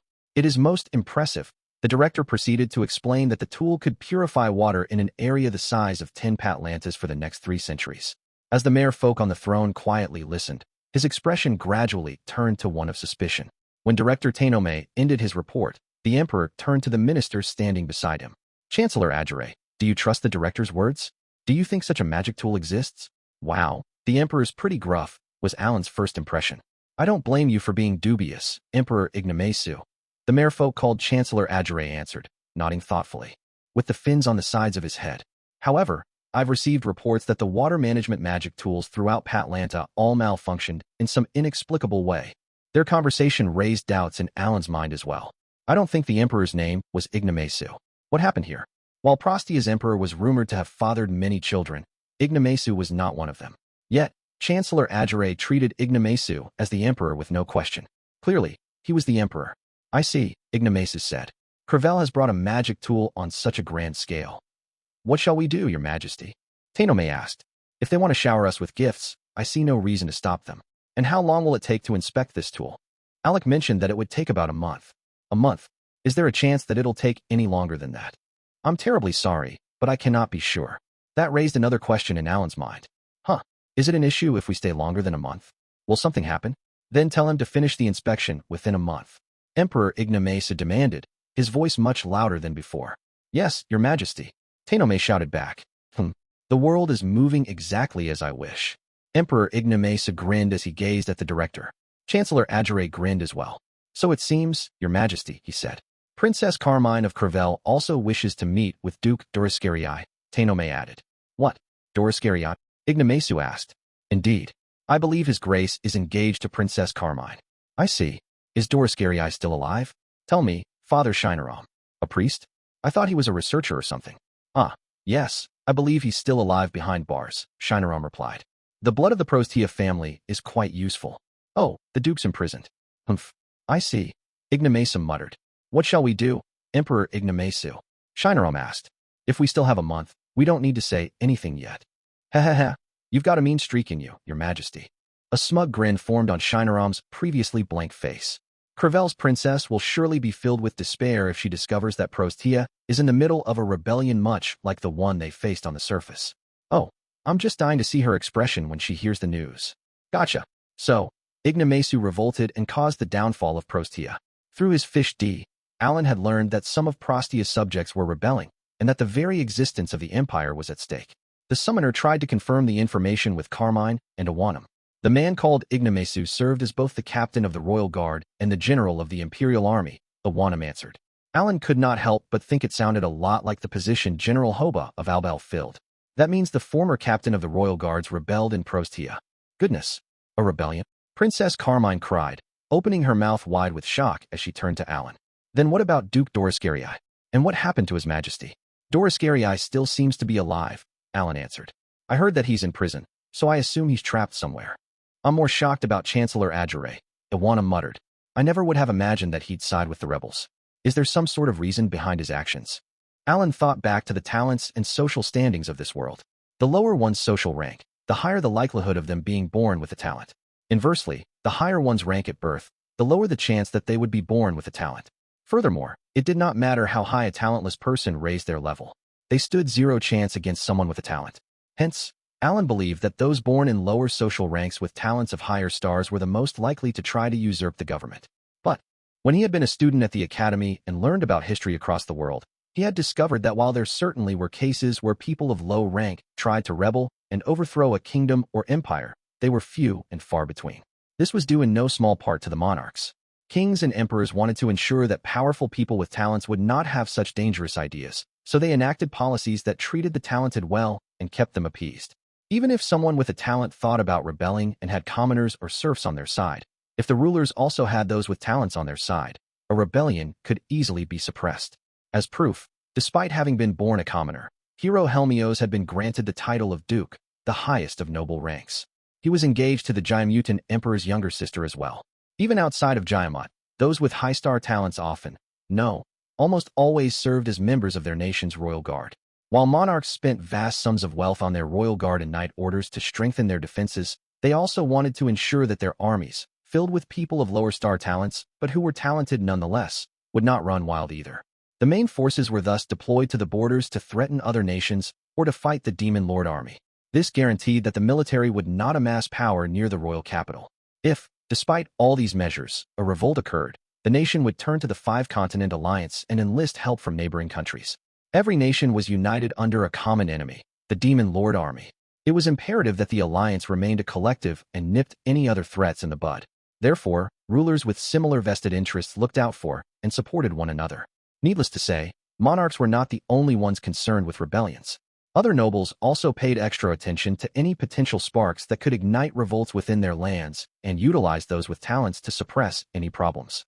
Alan assumed that such knowledge and tactics were hammered into kids who went to the nobles' college. an institution that Cecil's older brother Thomas had attended. It's weird that a massive empire like Prostia had no systems to quash a rebellion before it had time to blow up. Is there something else going on? Ignomasu did not come across as cold, calculating, and highly intelligent. Did he truly have the ability to overthrow the government and turn it on its head? Or was there a different mastermind working behind the scenes and pulling all the strings? It relieves me to hear that Duke Dorascarii is still alive, but I can't believe he's imprisoned, Carmine murmured worriedly. Oh dear, what shall we do? Alan remained quiet, ruminating over his thoughts. Lord Alec, won't you save Duke Dorascarii? She begged. Huh? Why yeah, of course, Alan replied. I've got some questions for him anyway, so I'll find him. Convenient side quest acquired. After he accepted Princess Carmine's request, he deployed several fish DS throughout Prostia to confirm the situation while searching for the prison where Duke Dorascarii was being held. 3 days had passed. Alan had searched every nook and cranny of the palace, but to no avail. He changed his angle and decided to investigate a different space that he found within the palace. I think it was around here. His mind was still filled with thoughts of talents and social standings as he used his fish D to investigate the palace. His fish C was a carnivorous shark, and he knew that it would raise concerns among the merfolk. Meanwhile, fish A and B were too large and stood out like a sore thumb. The fish D swam to a location that starkly contrasted the rest of the palace. It was a dark and dismal place with thick walls and tiny windows. One could barely see the outside world from within, and the water there was stagnant. Because it was devoid of people, one could act in secret, allowing the fish D to slip through the wall with little worry about prying eyes. After the summon swam through several walls and literally cut through the hallways, it spotted a spiral staircase. The hallway at the bottom of the stairs stretched out a ways, then took a sharp turn. At the end of the hallway, Alan could see the shadow of a merfolk. Guess they've still got people here.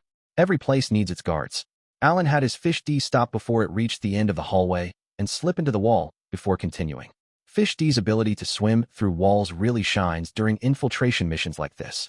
Of course, the wall did not allow water or air to pass through, so generally, it was hard to hear any sounds.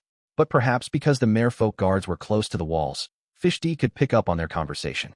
Hey, your shift's over, one of them said. You better not be sleeping too much. Don't want the warden on your case, do ya? Hey, don't kick me, another wailed. Shut your trap. Your shift's over. It's our turn. Thanks. All right, we're counting on you. Guess we've got more than one guard. Damn, this'll get tough if they spot me, so I'll have to move quickly. He had Fish D approach a wall and only pop its mouth out into the hall, opening its jaw wide. Bird A, which had been nestled inside Fish D's mouth, flew out. The bird struggled to move around in the water, but it managed to use its build nest ability. Naturally, one of the two merfolk soldiers caught sight of this puzzling scene and approached the bird A. What kind of fish is this? The merfolk muttered. Neither guard noticed Alan and his friends teleporting there, using return to nest. However, they never got the chance either, because Alan immediately had an insect EU scale powder, putting them to sleep. Good. I tested it earlier, but I can safely use my summons abilities even underwater. But I feel like they might patch this out at some point. Alan was in the ocean depths, a couple kilometers underwater. He had already done some testing, so he knew that his summons could operate just fine. But as he had seen with his bird A, while non-fish type summons could use their abilities and awakened abilities without issue, they struggled to move around nimbly as they did in the air. It was not that these summons had been specifically designed to be able to move underwater. It was far more likely that no one had expected them to be used in the ocean and thus had not created a setting that prohibited it. That reminds me, I think I'm the first person in the world to have the summoner talent. I was told that the deities were doing various tests to tweak this class, so there's a good chance that my summons might get nerfed in the future. Looks like it went well, Shia said in a low voice, breaking the silence. She had transformed into a gold and black spotted merfolk. Equipped with brass knuckles and capable of making agile movements despite her new look, she was the perfect fit for this plan. However, the insect E-scale powder had worked a lot better than Alan had expected, so there had been no need for her to knock the living daylights out of the guards. Guess it wasn't your time yet, Joanna, Alan replied, making sure to call her by her fake name. Let's hurry ahead. Right, Shia replied. They ditched the sleeping guards and swam down the hallway. At the end was an iron grate that seemed to guard a small room. When the duo approached it, they found that a hallway stretched out on either side of them, and dozens of rooms with iron grates lined the area. The iron grate in front of them housed a man with his arms bound by chains. A flounder merfolk in his mid-20s glared back. Though to be honest, I'm not really sure how to determine a merfolk's age. Who's there? The merfolk growled. Are you Sir Dorascarii? Alan asked. The summoner knew that Julius Dorascarii, the eldest son of House Dorascarii, was not yet the head of the house and thus had no title. There was no need to refer to him as Duke yet. I am, Julius replied. And you are? Ah, found him. We're here to retrieve you, Alan said, approaching the iron bars with Shia. Retrieve me? Julius asked. I don't quite understand. Alan ignored the question and inspected the bars, only to realize that they were made of mithril, which means the Duke has a talent. When someone with a talent was restrained, they could easily break free of normal shackles either by using their skills or with sheer force. Oftentimes, the chains or bars used were made of tough minerals like mithril, preventing them from ever breaking free. Alan had studied up on the topic when he had built a prison on Hardcore User Island. He had assumed that there would come a time when he would need to imprison people with talents. Joanna, would you do the honors? Alan asked. Shia nodded and gripped the grate. She grunted. The back of her merfolk body and arms doubled in size, and grotesque cracks echoed through the water. As she pulled on the bars, the mithril began to creak before it bent under her grip, creating a hole big enough for a merfolk to pass through. What? Julius gasped with wide eyes. Even those with talents could not easily bend mithril with their bare hands. Shia had more than enough power to begin with, but she was equipped with rings and necklaces that raised her attack to nearly 20,000. She approached Julius Doriscarii, grabbed the mithril shackles that restrained him, and broke them. Did you really come to save me? The noble asked. We did, Alan replied. We must leave here at once. Is there anyone else we should free? Please allow the Empress and her children to flee before I do, Julius requested. They should be in the room next door. Got it. Alan left that cell and visited the one next to it. When he peered inside, he spotted a merfolk lady dressed in the same rags as Julius, but she was calm and collected. Did you really come to save us? She asked. Please keep your voice down, Your Majesty, Alan said. We'll save you in a flash. He asked Shia to bend the mithril grate and snap the shackles as she had done before. She did so at each of the cells that lined the corridor, thus saving the Imperial family and 30 of their loyal retainers. This should be everyone, Alan said. Joanna, if you would, please. All right, Shia replied with a nod, then entered the cell where Julius had once been imprisoned. What are you going to do? Julius asked. We'll destroy this wall, Alan said. It'll be loud, so I'd encourage you to cover your ears. We need to be careful about our escape. Fish summons could generally slip through walls and infiltrate cells if needed. Bird could also build nest in them as necessary. If a simple escape was the goal, there was no need to destroy the mithril grates and bust through the wall. In fact, teleportation and slipping through walls would leave behind the least amount of evidence and no trail. However, that method would surely raise eyebrows. It would cast eyes of doubt upon Princess Carmine, Duke Doriscarii's fiancé, and Alan, the special ambassador plenipotentiary, both of whom had just forcibly made their way into Prostia. But if they used brute force and destroyed the grates and walls, Alan hoped that others would assume this was an inside job of sorts. Pulverizing strike, Shia said, activating her skill. While Alan could have raised his attack to give himself higher raw stats than Shia, the Beastkin was still the perfect fit for the role. When she activated her skill, which depended on her attack, she could exert far more power than the summoner ever could. Boom! Shia's fist blew a large hole through the wall, and the deafening rumble caused the surrounding water to quake. Shock waves traveled much farther through water without dissipating than they did through air. As a result, the nearby merfolk almost fainted. They had felt almost the full force of the blow. Alan had not known that, and thus had not predicted this outcome. His high level and high endurance meant he had felt a slight jolt and nothing more. Now then, we should head out, Alan said. Though they created a hole, that did not mean it would be used. He used Bird A's awakened ability, returned to Nest, and took all 30 unconscious merfolk to the living room of the house he had been loaned near the palace. Grassie's potherb helped them regain both their consciousness and their cool. The Empress was the first to stir, and she slowly gazed all around her before she opened her mouth. Where am I? She asked. We're in a safe place, Your Majesty, Alan replied. The terrifying shock caused the Empress to panic a great deal, in stark contrast to the composure she had shown earlier. As Alan tried to calm her down, Princess Carmine, who had been waiting in the house, rushed over. Your Majesty, it truly has been a while, she said gently. Do you remember me? I'm Carmine. Please come with me. I shall prepare a change of clothes for you at once. The princess handled the Empress and her children, while Knight Captain Iwanum handled the men. They were guided deeper into the house, leaving only Duke Julius Doriscarii behind. I can't say I'm wholly satisfied with your rough way of handling our escape and your recklessness, but I'm grateful that you saved Her Majesty, Julius said. For that, I thank you. Alan sized Julius up. The Duke had only given his fiancée, Carmine, a passing glance upon their reunion. There had been no warm embrace or tears like they had yearned to see each other for so long. That's a bit weird. Is this not a long-awaited reunion? Truth be told, I saved everyone because I wanted to ask you a few questions, Alan said. Questions? Julius asked. So, you merely saved us for some answers? Correct. I'm actually on the hunt for a Beastkin named Beku. Do you know anything about him? With that, Alan began to explain his side of the story, including why he had embarked on a rescue mission. Chapter 5, Chasing Beku. Duke Dorascarii gazed dubiously at Alan as he patiently listened to the boy's story. I can hardly believe that you lot aren't merfolk, but if Princess Carmine is with you, I have no choice but to trust you, Julius said. We came here in pursuit of Beku, who escaped Albahal, Alan explained. If you know anything at all, even the tiniest bit of information, I'd greatly appreciate it if you could tell me. So you're moving independent of Crevelle's wishes, a calm voice rang out. Is Crevelle offering you their assistance? Alan turned toward the voice and saw the Empress standing there. She had cleaned herself up and gotten dressed in a new set of clothes. She was flanked by her children, who had been rescued alongside her, and behind them were the loyal retainers who had also been freed from their cells. The Duke, Princess Carmine, and everyone else knelt to offer their respects, while Alan alone merely bowed his head. Precisely, Your Majesty, Alan said gently. Have you calmed down? The Empress furrowed her brow for a moment before she opened her mouth once more. I have. Alec is your name, is it? You've saved us all, and I promise to thank you for what you've done. She then turned to her retainers and asked them to escort her children into a separate room. Please give us some time to catch our breath. We'll handle things from here. While Alan was unsure of how exactly the Empress would offer her gratitude, he made no attempt to either accept or deny her offer. Damn, I've gotten myself involved with another nation's political affairs, but I guess there's nothing I can do about it. It's all to pursue my goal. Anyway, I'm glad the kids are safe. Alan was the son of a serf in Radash. Despite having lived in poverty, he had enjoyed a happy childhood. However, he carried many of his memories and values from his previous life. He believed that people were born equal and could not help but question the norms of this world, where there were slaves and kings, social statuses that were dictated upon birth.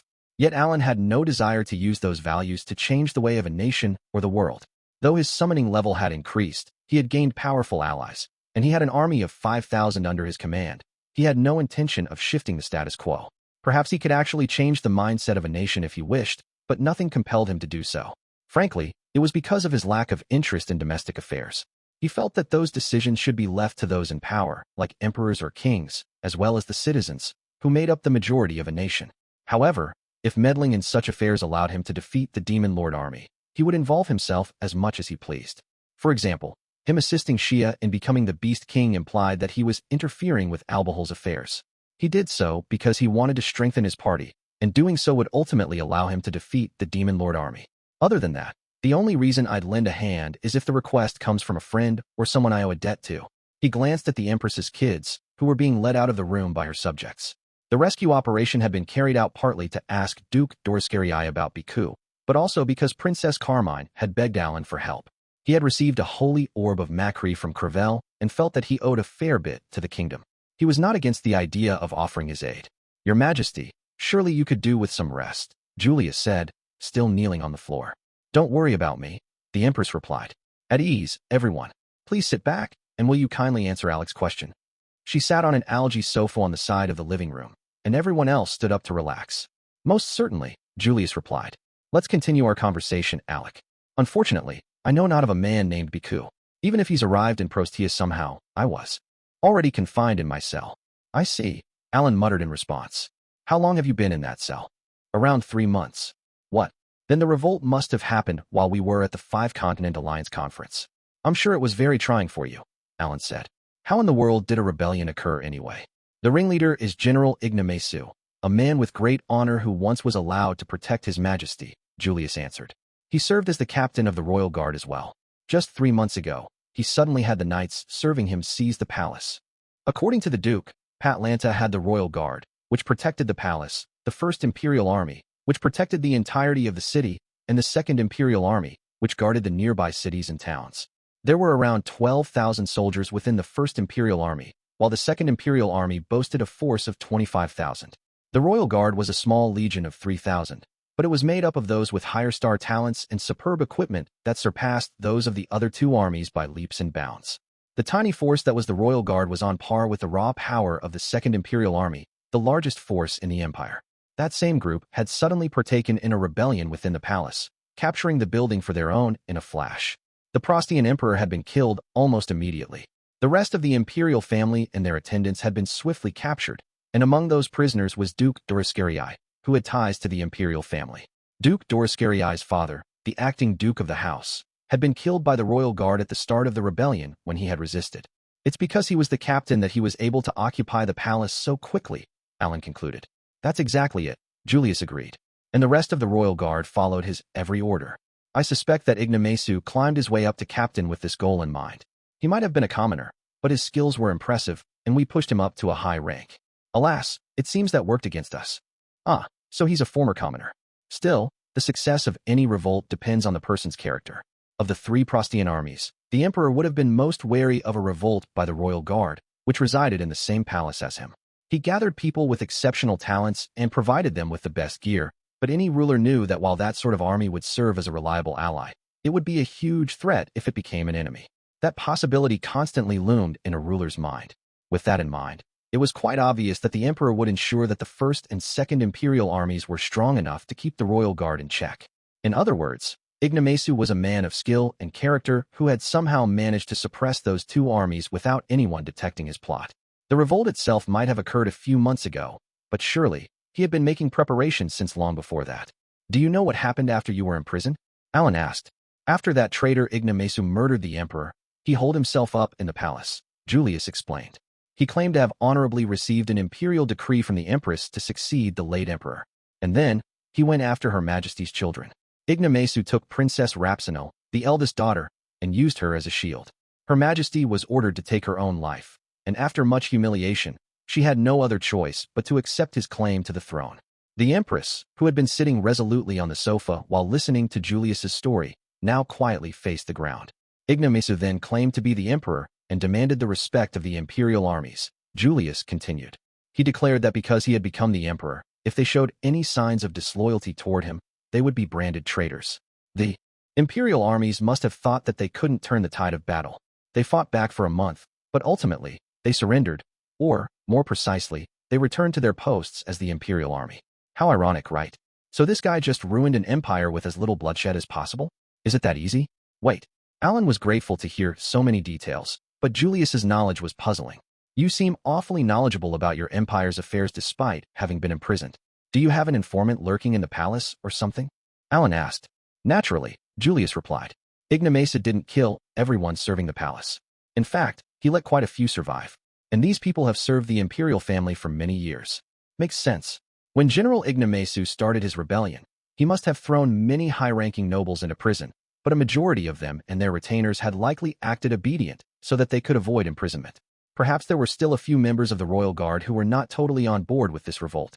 No matter the case, some had sided with the former Prostia Empire and leaked information to Duke Doroscarii. I see, she mused. Which means that there must be a force willing to fight against this Ignomasu, and preparations are underway. Unfortunately, most of the people in the palace take a neutral stance, Julius said. More precisely, they fear Ignomasu's power and follow his orders.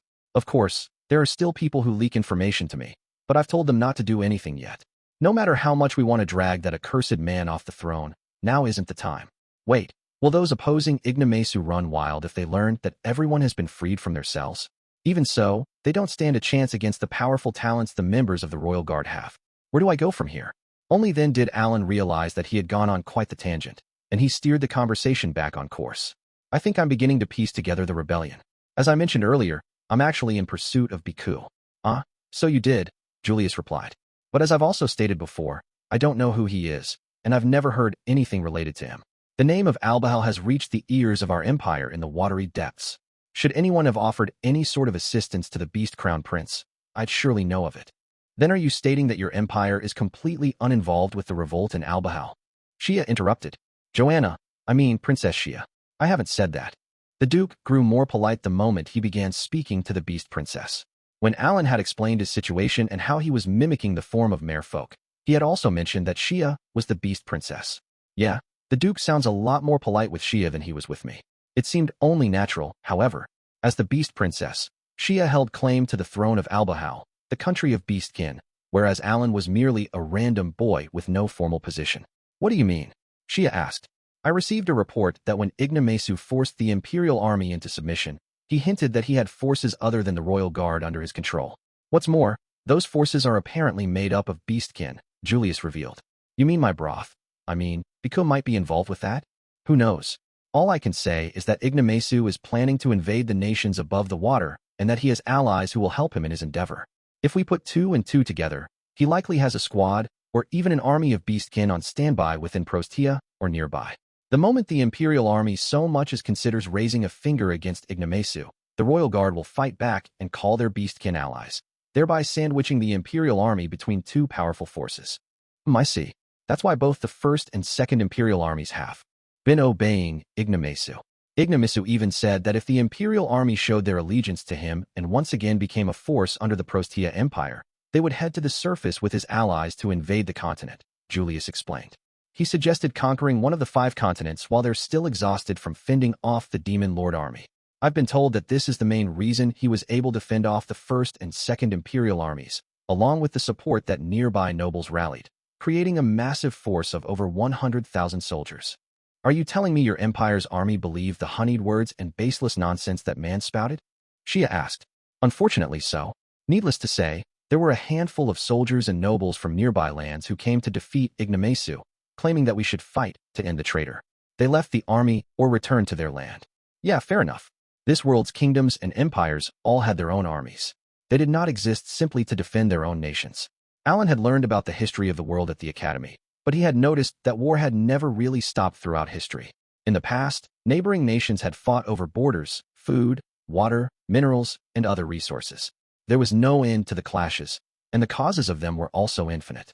As nations continued to invade others, there would be one that clinched several victories to expand their rule and successfully reign supreme. This resulted in hegemonic empires such as Giamat. In the shadows of these massive nations were species like the Beastkin, who were subjected to prejudice and racism. They had fled from the central continent to Garlesia, where they had formed Albahal, the country of Beastkin, along with several similar nations. Beast Princess Shia's goal was to unify the Garlesian continent and create the first empire of Beastkin, but that required her to conquer the land of Birdkin and other nations, suppressing them with force. Indeed, the seeds of hegemony were beginning to sprout in her plan as well. The important thing to note was that there had been no large-scale wars between global superpowers or that had involved multiple nations for the past several decades. This was due to the Demon Lord army, a common enemy for the world at large. Countless humans had fallen victim to the Demon Lord army's attacks, and humans were not the only victims. Elves, dwarfs, beastkin, birdkin, and even merfolk had been slaughtered by the millions by this force of evil.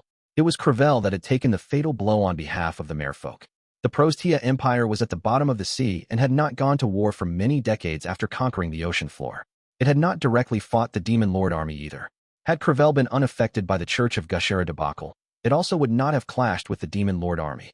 This was largely because Crevelle worked under the orders of Prostia. The kingdom had used the Holy Orb to gain some land above water, but one could easily have construed that as Prostia trying to get its foot in the door. Crevelle was simply its first claim to territory on the surface, and the Empire was not against employing a dominant force to get what it desired. You mentioned that Ignomasu was formerly a commoner, correct? Shia asked. He was bestowed with the talent of Spear King. Julius started with a nod, and one can easily see that he's polished his skills. But I see now that he did it all in order to join His Majesty's Royal Guard and set his plan into motion. That's a 4-star talent, right? I think it's a rank above Spear Lord.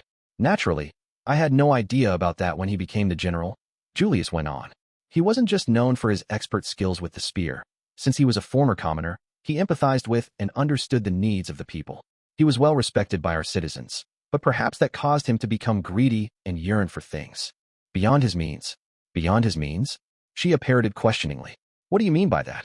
He not only caused the Emperor's precious blood to be shed, but he's even made Princess Rapsinal his Empress. He's trying to make that precious blood his own, the Duke exclaimed, his voice raised in anger. Right, I think I heard about a princess being trapped in the Imperial Villa. When Alan had used his fish D to investigate the place, he had learned that a princess was confined to the Imperial Villa. There were really only 2 paths that a traitor who led a successful rebellion could take: in the bloodline of the previous ruler or continue it by taking it over. Both paths allowed the traitor to justify their actions, but the latter allowed for a smoother transition and declaration that they had rightfully claimed the throne. Clearly, that was the route Ignomasu had chosen. That reminds me, Julius said. Princess Shia, Sir Alec, couldn't you rescue Princess Rapsinal as you've rescued Her Majesty and her children? I believe so, but we've just kicked up a fuss. We should wait a bit longer and strike when we've got the perfect opportunity, Alan replied. I've already told you my real name, haven't I? No, I should stop worrying about silly affairs. Personally, I don't really care if we save another person, but we just blew up the palace. We should lay low for a while.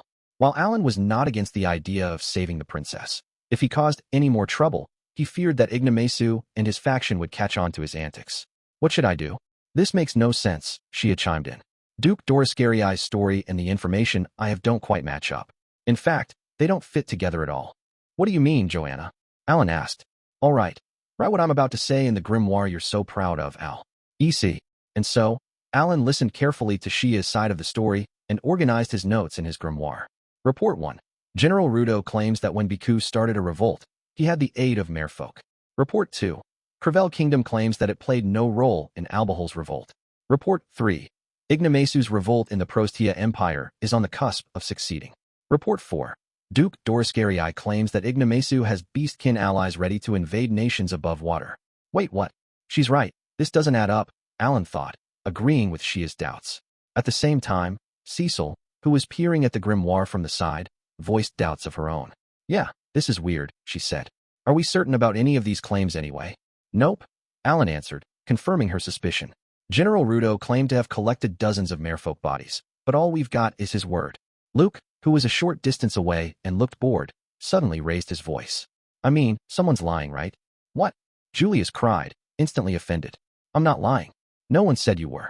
While the dark elf child joked around, Alan thought the situation over. If every single one of these claims were true, it meant Beku was in the Prostia Imperial Palace, either providing military aid so that Ignomasu could take over the empire or acting as a deterrent so that the imperial armies would not directly clash with the usurper. Naturally, it was Beku's way of repaying his debt to Ignomasu, who would have helped him with his revolt in Albahal. Working under that assumption, the crown beast prince would be at Ignomasu's side, waiting for the merfolk to complete his takeover of the Prostia Empire. Once Ignomasu seized full control, Beku would assist with the invasion above water and take Albahal, which refused to make him Beast King. But if any of the info we were given was false, if General Rudo was lying, the merfolk might not have been involved in the revolt in Albahal. However, that went against both Albahol's formal inquiry into Crevelle about the merfolk soldiers who had attacked the Albahalan palace and their doubts about the origin of those merfolk. If Crevelle was lying, it meant that the nation had dispatched merfolk soldiers to Albahal. But that went against Ignomasu's claims that he had received support from the Beastkin. Meanwhile, if Duke Dorascarry's story was a lie, it made no sense to Alan that the merfolk had lent their aid to Beku's revolt in the first place. The summoner had seen and heard Ignomasu via Fish D and felt that the traitor had not lied about the forces under his control. There are just so many unknown factors, Alan mumbled. It feels like the truth is hidden somewhere behind all these claims. It's been a while since I've felt this sort of rush. What are you on about? Cecil asked. He ignored her question as he recalled having hit a similar roadblock in the past. The last time I felt this way was when I couldn't find the stone slate or that gold key. Alan thought back to 2 events in his past life. The first was when he had sunk over 100 hours into finding a stone slab, and the second, his search for a gold key that was displayed as a single pixel on the screen. He had agonized over these items. During times like those, he would speak to every person or NPC that he could find to piece all the information together and uncover hints about what the game was getting at. However, there had been times when he had simply lacked information, could not trigger the dialogue for more information, or misunderstood the information he received, making a quest incompletable. That had been less of an issue when it had happened during side quests, but if it had been while he was progressing through the main story, it had left him locked out of the rest of the game. In other words, he had gotten screwed. And back when there weren't any internet forums to look up guides on or boards to ask questions about games, I was just shit out of luck. Man, that takes me back. We haven't found the truth yet, Alan muttered. He retraced his thoughts, wondering if he had missed something or misunderstood what he had heard. Chapter 6. Joint Practice in the Rank S Dungeon. The Rank S Dungeon in Bakis was also known as the Tower of Tribulation. True to its name, it was a massive tower that loomed over its surroundings. There was no place for magic ships to dock, so a terminal for them had been built nearby. In addition to being a boarding and disembarkation area for foreign adventurers hoping to clear the dungeon, the terminal was where merchants waited for deliveries of precious gear and magic tools. It also served as a hub for the more than 100,000 adventurers who lived in the city that was the dungeon's first floor, allowing them to purchase their daily necessities. For massive magic ships had arrived in the terminal just yesterday, and 1,000 fully equipped soldiers had stepped off the vehicles. They had followed the orders of a man with sky blue hair and his companions, Hero Helmios and his party, Sacred. They had headed for the base located in the city. It was quite a distance away from the temple that teleported people to the actual dungeon, but it had ample space for the 1,000 troops that would be using it. The Allen Army's base was nearby as well, and a huge welcoming party was held between the two bases the night the Hero Army had arrived. The next morning, the main members of the Hero Army visited the Allen Army's base. Keel, Krina, Maru, and Dagora welcomed the visitors and ushered them into the meeting room, where a meeting regarding the Iron Golem hunt set for that afternoon was held. This was not Helmios and his friends' first visit to this base. They had visited the place several times to exchange information, and today was the final confirmation before their joint training would commence. Looks like there aren't any changes, Helmios said. I'm looking forward to the joint training session. We are as well, Keel replied. Beside the hero sat Rosetta, who had received a class promotion and become a Phantom Thief King. Hey, why don't we delay the joint training session for a few days? She suggested. Isn't it a bit cruel to the army if we force them to head to battle the day after the welcoming party? What? We had fun yesterday, didn't we? Krina replied. Sure did, Maruru agreed. That's not the point, Rosetta cried, burying her face in her hands. Ugh, Alan's weird in his own way, but you guys are pretty odd too. We're just practicing today, Keel said. Just testing how we work together and all. I doubt there will be any major issues. Are you sure about that? Rosetta asked with a dubious glare. Yeah, Dagora replied firmly. The best form of training is through practice. We have to actually fight together and test things out, Dverg, the one-eyed swordsman who had been promoted to Sword King, added. Helmios nodded as well, and Rosetta let out a loud sigh, but said nothing more. Then let's go, the hero said. They all stood up and left the base. Everyone was already prepared to head for the Rank S dungeon, and the soldiers were waiting outside. The first squads of the Allen and Hero armies consisted of a total of 34 troops. They were all fully equipped. Combined with the 4 no-life gamers that made up Team Keel and the 10 members of Sacred, a total of 48 people headed for the temple to be transported to the second floor of the dungeon. Whoa, Krina gasped. I knew everyone would notice you right away, Mr. Helmios. You're so popular. As they marched, she could hear people whispering Helmios' name. The adventurers in the Rank S dungeon had heard about Hero Helmios' arrival the night before. His silky, light blue hair and the orichalcum armor that peeked out from under his mantle made his identity clear. Conversely, despite Alan and his party having cleared the Rank S dungeon, many assumed that they had simply tagged along with Beast Prince Zu and Sacred. Because of that, the no-life gamers were lesser known. Haha. Thank you, Helmios said affably. They arrived at the temple and lined up in a row, firmly declining the offer to cut the line. After some waiting, it finally came their turn to use the cube and head to the second floor. Would you like to send multiple parties to the same area? The Rank S dungeon and the dungeons at the Academy utilized teleporting cubes to transport challengers to different floors or blocks. Even separate parties could teleport together so long as the total number of people did not exceed 48. If the total was over 48, they could teleport to different areas of the same floor and meet up. Only up to 48 people could be teleported to the block on the final floor with 3 iron golems, the block on the final floor with Goldino, the final boss, and death zones, however. Furthermore, regardless of party size, any members not within 25 meters of the teleporting cube would be left behind. That's fine, Keel said. Today, the no-life gamers will be the center of this mission. Very well. With that, Keel and the others were teleported to the second floor. He immediately took a bag out of his pocket. It was filled with metals that were required to head to the next floor. You sure have a lot of those, Helmios observed. We do, Keel replied. Our party and our army have been collecting them as a practice exercise. From here on, we'll help collect those metals too. That way we can tackle these floors together. Exactly. Hunting iron golems meant heading to the final floor of the dungeon. Once a party reached it, they could stay there for days if they had enough supplies. Since Alan was not with them and they could not use his grimoire storage, everyone had to carry their own weapons and items. That meant they would have to teleport to the final floor again and again, bringing more supplies each time, which would cost them a fair number of metals. Of the 5,000 troops that comprised the Allen army, half were training in the Rank S dungeon. As part of that, they were making rounds from the second to the fourth floors to collect metals. The hidden cube could possibly teleport them to a death zone, so they were discouraged from approaching it. It's been half a year since we last came here, Rosetta said as the group finished teleporting to the final floor. What the? She emitted a gasp when she spotted Meruz, his eyes like those of a dead fish despite him not being under the effects of mimic. What? That was rude, he said. Under Alan's orders, Meruz had been creating healing herbs while on the final floor. Summons never got tired and required no sleep or food, but Meruz still had memories of his time as the first angel. As a result, the psychological damage he had sustained was significant. He's the real deal. The first angel, Meruz. The soldiers of the hero army gasped as they spoke his name. He was known the world over. Former first angel, Meruz corrected. He sounded exhausted. Lord Meruz, Saintess Tabitha of Sacred began, tears streaming down her cheeks. Why are you here? I'm just a summon now. I was forced to agree to quite a few unreasonable requests when I was an angel too, though. In any case, don't mind me, Meruz replied. He then turned to Dagora. Here's today's share. Take it with you. With that, he stood up, leaving the healing items on the ground. Thanks, Dagora said as he crouched down to collect them. The angel did not even turn to face Dagora as he made his way toward one of the walls.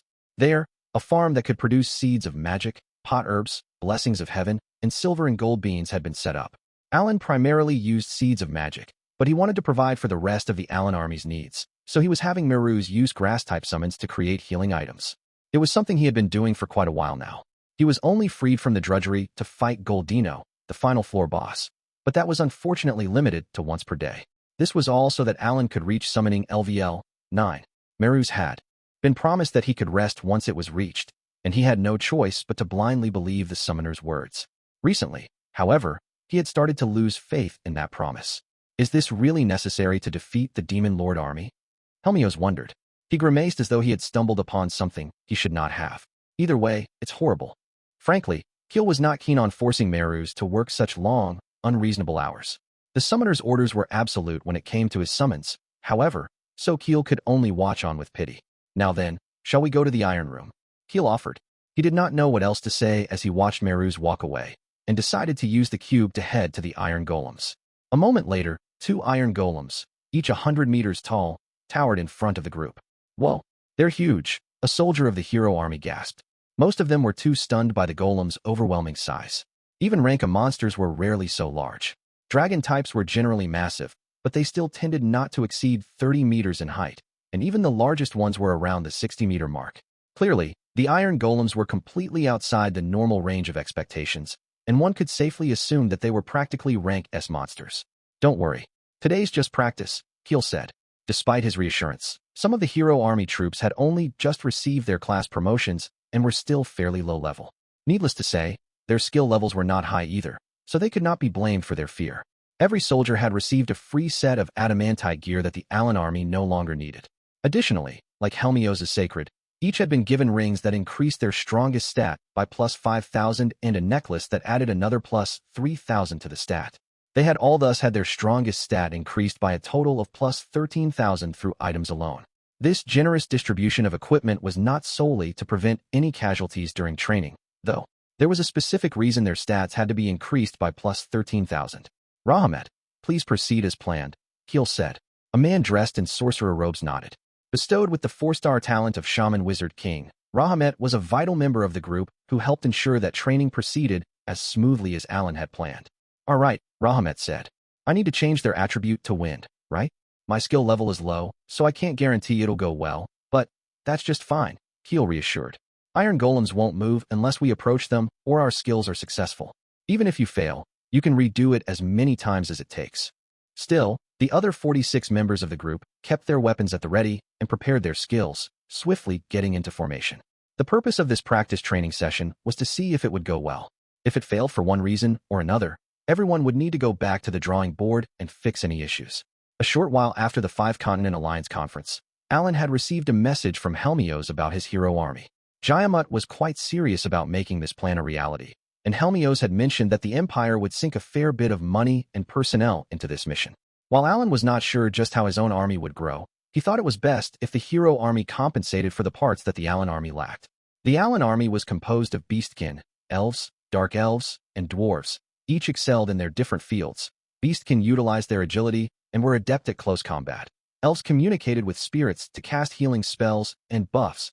Dark elves used spirits to attack and debuff, and dwarves used their hardy bodies or the sturdy bodies of their golems to act as tanks. By combining their strong points, they would become greater than the sum of their parts. Each species could cover for what the others lacked. Alan knew that teamwork would be difficult at first, but if they all clicked together, they would open themselves up for more flexible plans. This did not mean that they no longer had any weak points, however, and the summoner had thought long and hard about where they lacked. He had recalled his battle against Goldino and his first clash against demonic deity Bask. Thanks to Meruz's Endow element, The gamers had been able to launch attacks with attributes that were beneficial for them, allowing them to defeat their powerful opponents. When they had fought Gashera, the pontiff of demonism, Meruz had had his hands full dealing with Kubel, a greater demonic deity, thereby preventing him from using Endow element on other enemies. This had cornered the no-life gamers to the point that they had been on the brink of defeat. Alan wanted another person to learn how to use Endow element, so he had asked Helmios to include quite a few shamans in his army.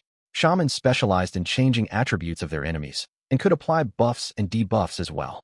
At 1 star, they would be shaman mages. At 2 stars, they were known as shaman wizards. At 3 stars, they became shaman archwizards, and at 4 stars, shaman wizard kings. If those with the talent were trained well, both the Alan army and the hero army would be able to maneuver skillfully around the battlefield. Helmios had immediately picked up on what Alan was getting at, and swiftly gathered a squad of 300 shamans. There were only a few shaman wizard kings in the mix following the class promotions, but many had managed to at least become shaman archwizards. They situated themselves in the center of their squad and carefully analyzed their allies fighting around them. The shamans buffed their allies accordingly while debuffing and changing the weak element of their enemies to suit their needs. Rahamet was in charge of this practice training session. In battle, his allies would protect him while he buffed them. Once everyone got into formation, Helmios and Keel nodded. Rahamet wiped his hand, sweaty from nervousness, on his robe before raising his staff and activating his skill. "Here I go," Rahamet said. Endow wind. Boom. A low rumble echoed throughout the floor as the 2 iron golems began to move. Rahamet had nailed his skill on the first try.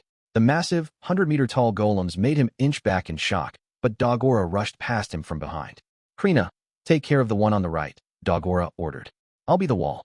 Maruru, take the left." He gazed up at the iron golem and drew his 2 axes, one in each hand. They hung menacingly at his sides as he rushed ahead, while Krina and Maruru also ran past Rahamet. "Gotcha," Krina said. "Don't push yourself, Dogora." "I'm on it," Maruru shouted. The 3 charged at the iron golems as though they were being sucked in by the monsters. Maruru made the first move. "Tam Tam, come forth." "Elephant mode," she yelled.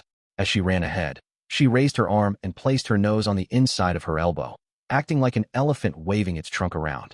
She then struck a pose like a heroic elephant, and a massive magic circle appeared in the air right in front of her eyes. The circle spun around, and a moment later, a torrent of light shone down. When the glowing pillar dissipated, Tam Tam, a hurricane golem, appeared in all its glory, using a special slate to transform into elephant mode. Movement and special slates needed to be fitted into magic discs to allow golems to move on the ground, in the water, or through the air. While golems needed to take different forms for each type of terrain, the 2 types of slates had their own unique functions. Special slates were generally strict upgrades from movement slates, and Alan wanted to prioritize gathering special slates to strengthen Maruru. Currently, she had elephant, eagle, and leopard special slates in her arsenal. Characteristics of movement slates transform a golem into a tank, ship, or airplane, allowing it to travel on the ground, in the water, or through the air. Do not change the golem's stats. Only affect golem movement and have no other special skills. Primarily found on the final floor of a rank A dungeon, or the 2nd and 3rd floors of the rank S dungeon. Require 5 slate slots. Characteristics of special slates transform a golem into an animal to allow it to travel on the ground, in the water, or through the air. Change the golem's stats. Grant golems special functions. Primarily found on the 4th floor or the final floor, where the boss is, of the rank S dungeon.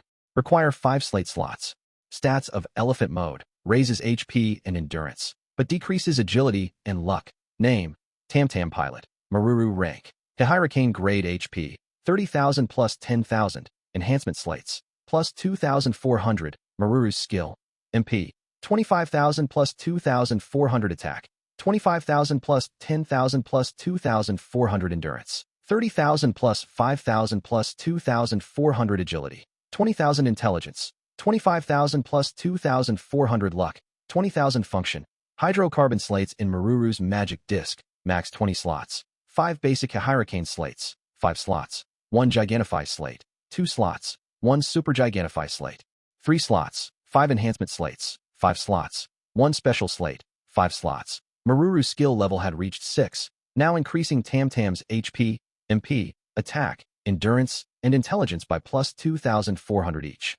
On top of that, enhancement slates increased a stat by plus 5,000 apiece, and Maruru had allotted 2 each to HP and attack, and 1 to endurance, marking 5 enhancement slates in total.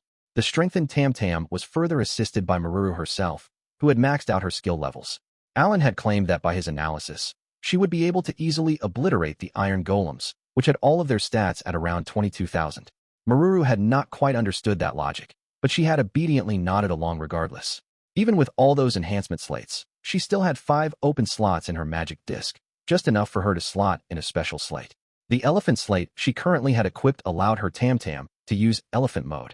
Alan had told her that her hurricane slates had a wider range of abilities than the mithril slates.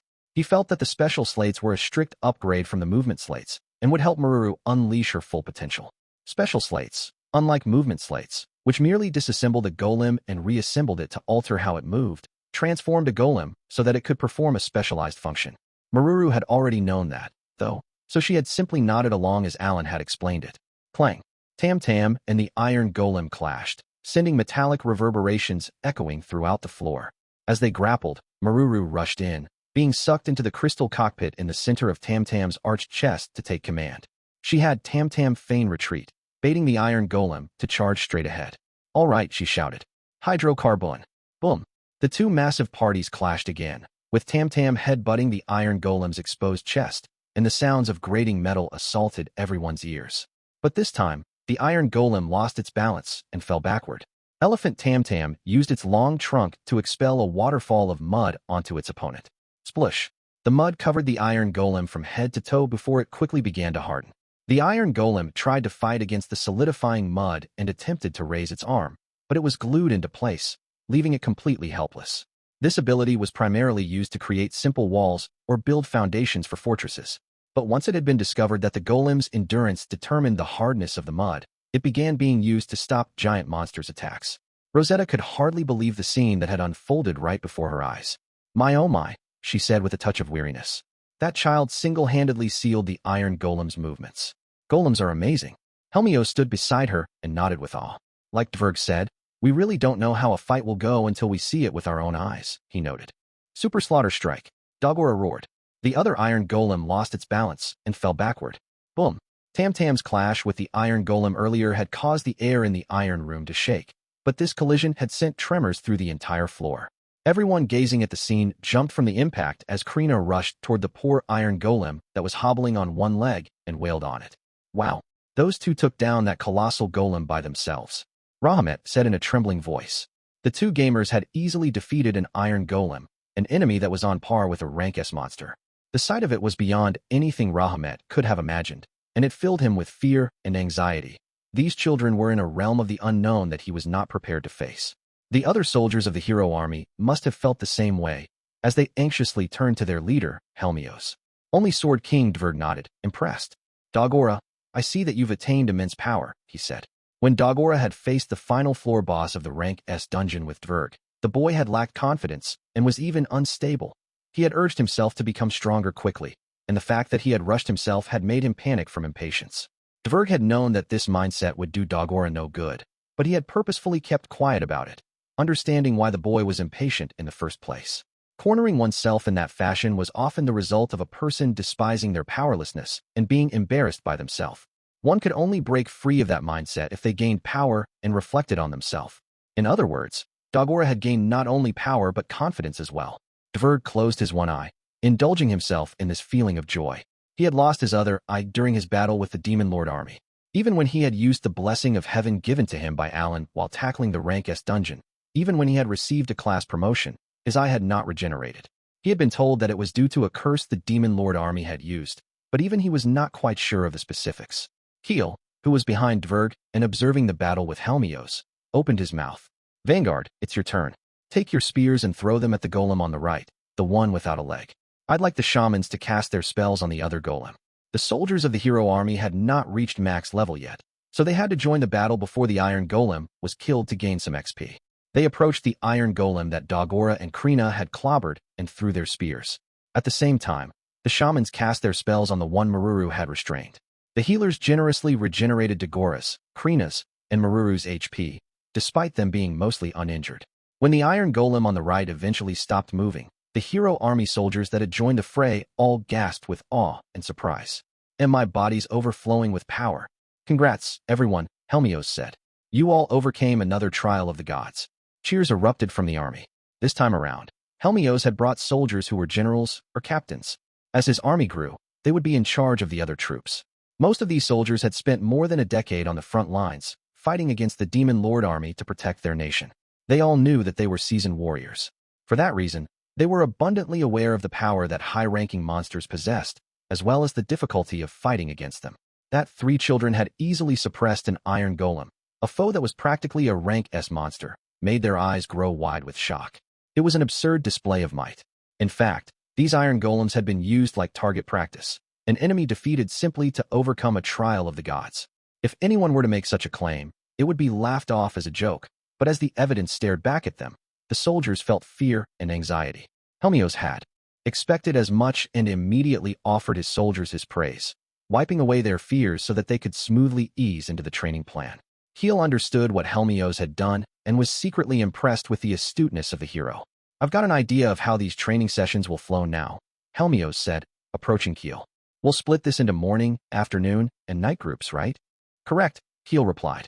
The hero army had joined the Iron Golem hunting practice session to show what they would do with the Allen army starting the next day. It was a joint training session, after all. Today was simply a way to get the hero army accustomed to the training method. Until now, the Allen army had split into 3 groups, taking 3 hours each to hunt these golems. One group started at 8 in the morning, the next group began at noon, and the final group hunted at 4 in the afternoon. The members of the hero army would join that routine and scour the 2nd, 3rd, and 4th floors of the dungeon to hunt metals. The 2 armies would need to work together. That energy was amazing, Helmios remarked. I agree, Keel replied. I've never seen them defeat the iron golems so quickly either. Within our party, only Lord Meruz is capable of changing an enemy's element, but as you can see, he's been busy with other affairs these days. We fought the iron golems without any elemental debuffs, and frankly, I'm shocked it made such a huge difference. Helmios nodded along, realizing that the iron golems had taken on the wind element, making them especially weak to the fire attacks Dagora unleashed with Kagutsuchi. Lord Meruz, Helmios mulled.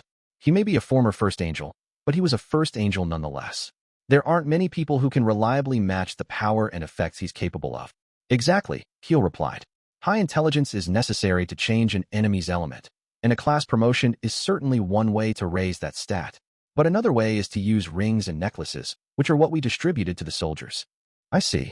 It's a tactic that's only possible because you're able to gather these items. It does lower our chances of being one-sidedly pummeled by a demonic deity, right? And if a demonic deity doesn't appear, these items will surely help us turtle our way through even more powerful rank A monsters like dragons. Thus far, changing an enemy's element had been mostly ineffective against monsters and completely useless against the Demon Lord army. That was due to intelligence levels. The caster had to possess higher intelligence than their target, or the spell would not work.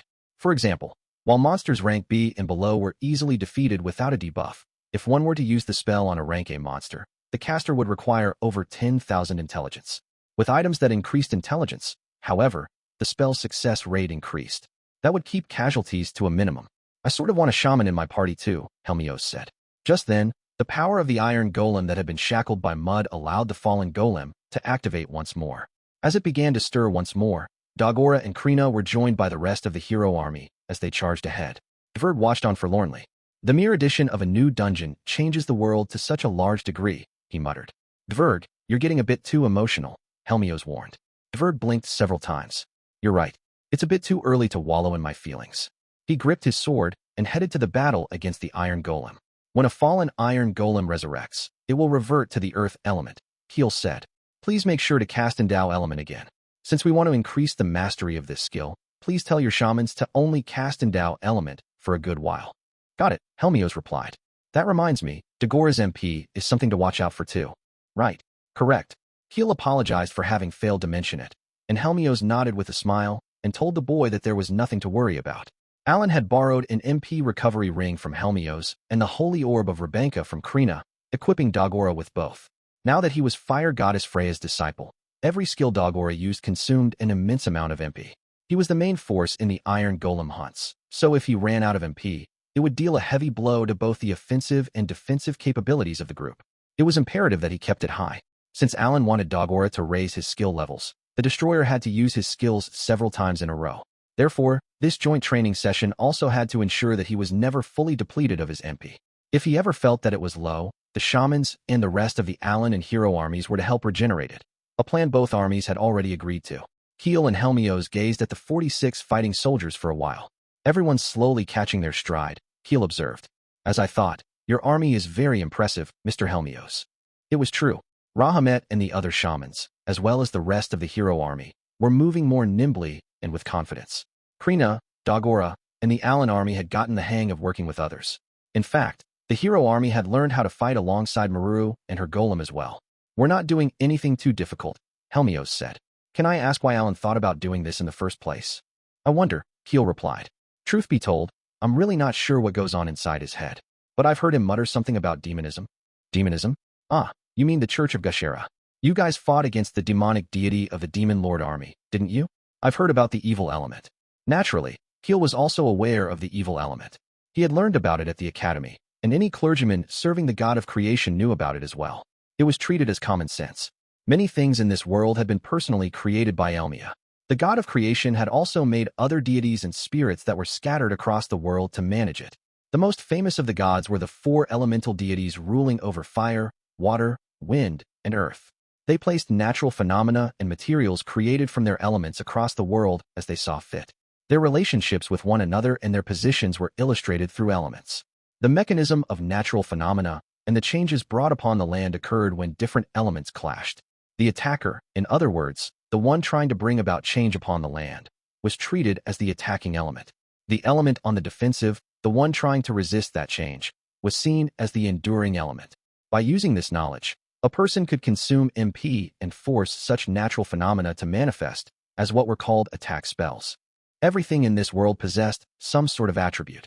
As long as one knew what the attribute of their enemy was, they did not need any magic and could easily land a super effective blow against their enemy while enduring a normally fatal attack. This lesson was taught in the academy and seen as common sense. For example, if the attacking element was fire and the enduring element was wind, the assailant could land a hefty blow. Conversely, if the attacking element was wind, it would be less effective against an enduring element of fire. Elements also possessed ranks. The higher an element's rank, the greater the advantage it had against those of lower ranks. Put another way, it was far easier for a higher rank to fatally strike a lower rank. Years of magical research had made that clear. Element ranks and types: the only element with no affiliation. Void basic elements. Lowest rank fire, water, wind, earth. Secondary elements. Second lowest rank wood, ice, etc. Mid-rank elements. Time, lightning, etc. High rank elements. Light, darkness, etc. Top rank elements. Divine, evil. The lowest ranking elements were called basic elements within the Alan army. There was a good reason for the name change. When Alan had explained elements to Dagora, the destroyer had carelessly grumbled. Damn, so Lady Freya's the lowest rank, huh? That had caused the fire goddess to manifest from her divine vessel, Kagetsuchi, and beat him to a pulp. Certain elements may be superior or inferior to others, but the same cannot be said for the gods, Freya had insisted. Dagora had already been reduced to a ball of fire on the ground, however, so no one was sure if he had heard the goddess's words. Unbeknownst to Keel and the rest of the gamers, there was a reason Alan had become more mindful of elements and advantages. First, Alan and the rest of his party had not been able to change their attacking element until now. Of course, Cecil and Sophie had been told to be wary of their opponent's effective elements before they fired their attack or spirit magics, but the most they did was care about which spell would deal the greatest damage. Naturally, though, since they could not change the element of a spell, it was simply something to keep in mind. However, when Alan had gotten hold of Meruz as a summon and Dagora had received the fire element Kagetsuchi, the battlefield had changed. Gushera's transformation on the island in the sky, in which he had enveloped himself in dark flames and become a greater demonic deity, had rendered the no-life gamer's attacks ineffective, providing Alan with an incentive to delve deeper into elements. Thanks to the lives he had collected, Gushera had turned into a greater demonic deity and drastically raised his intelligence and endurance. He had become a tank, able to resist powerful attacks, and even Cecil, who had had 40,000 intelligence with the blessing of the Sovereign of Spirits, had hardly been able to scratch him with her spells. Any damage he had sustained was quickly healed by a skeletal Great Pope, and the battle had been drawn out because Gushera had gained an element of higher rank. Alan had theorized that doing so had allowed Gushera to endure many blows, and the basic elements, those of the lowest rank, had hardly been able to damage him. Meruz had then presumed that Gushera had the evil element. I'm sure you know this already, Keel, but we don't really have a spell that can change the evil element, Helmios pointed out. The Alan that Helmios knew planned everything out meticulously since he only had one shot to get it right. He had done just that in Rosenheim against demonic deity Rezel. The summoner had asked about activating skills in the air or using an extra skill again if one missed. Helmios recalled being surprised by the many questions that no normal person would have ever thought of. A talent with very few stars could only change the 4 basic elements, and even talents with more stars could not touch the divine or evil elements. But Helmios believed that a boy as fastidious as Alan could one day somehow break those limits. Indeed, that element is reserved for the god of evil, Keel agreed. Ah, yes, that reminds me. Alan mentioned that he wanted to see you use your extra skill, God Strike, if we ever ran into another enemy with the evil element. Ah, because my extra skill is of the divine element, Helmios said. We believe your attack can counter the evil element. The divine and evil elements were the powers of Elmia, the god of creation, and the god of evil, the ruler of the dark realm, who held as much power as Elmia, respectively. The 2 deities were absolute. Their existences were inviolable, but those with one of their elements could interfere with the other. Call me when you need me, Helmios said. Are you sure? Keel asked. If you accept his request so easily, he won't hold back. He'll call for you time and time again to see your skill. Well, that puts me in a bit of a bind. But Keel can't. You also use purifying magic. The party sacred had Greta, a saint is capable of casting purifying spells as well. Only saintesses and greater saints, those with a 3-star talent or higher, were capable of using such magic, which could easily dispel a horde of demonic incarnations. Sure, but in terms of raw power, I don't hold a candle to your extra skill, Keel replied. I see, Helmios replied. Then what about the light or dark element? Has Alan already tested those out?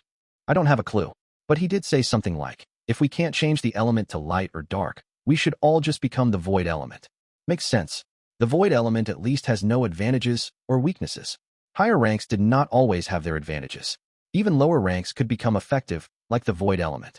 While it was the lowest rank of all, as Helmios had mentioned, it had no weaknesses.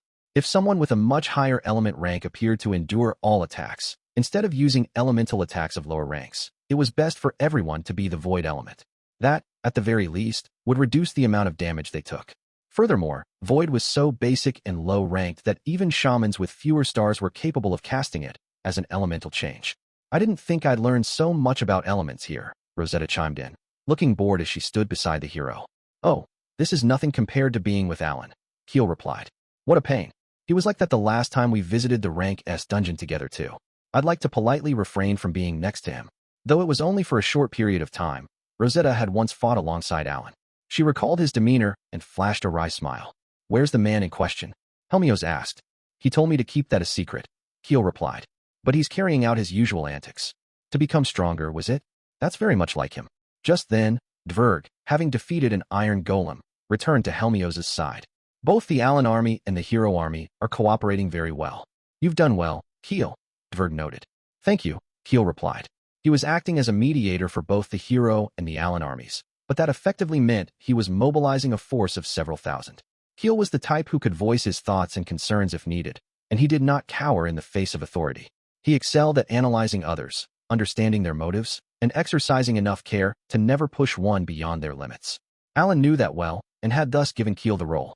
That reminds me, Dverg said, jumping into the conversation once more. I've actually got a message to give Alan.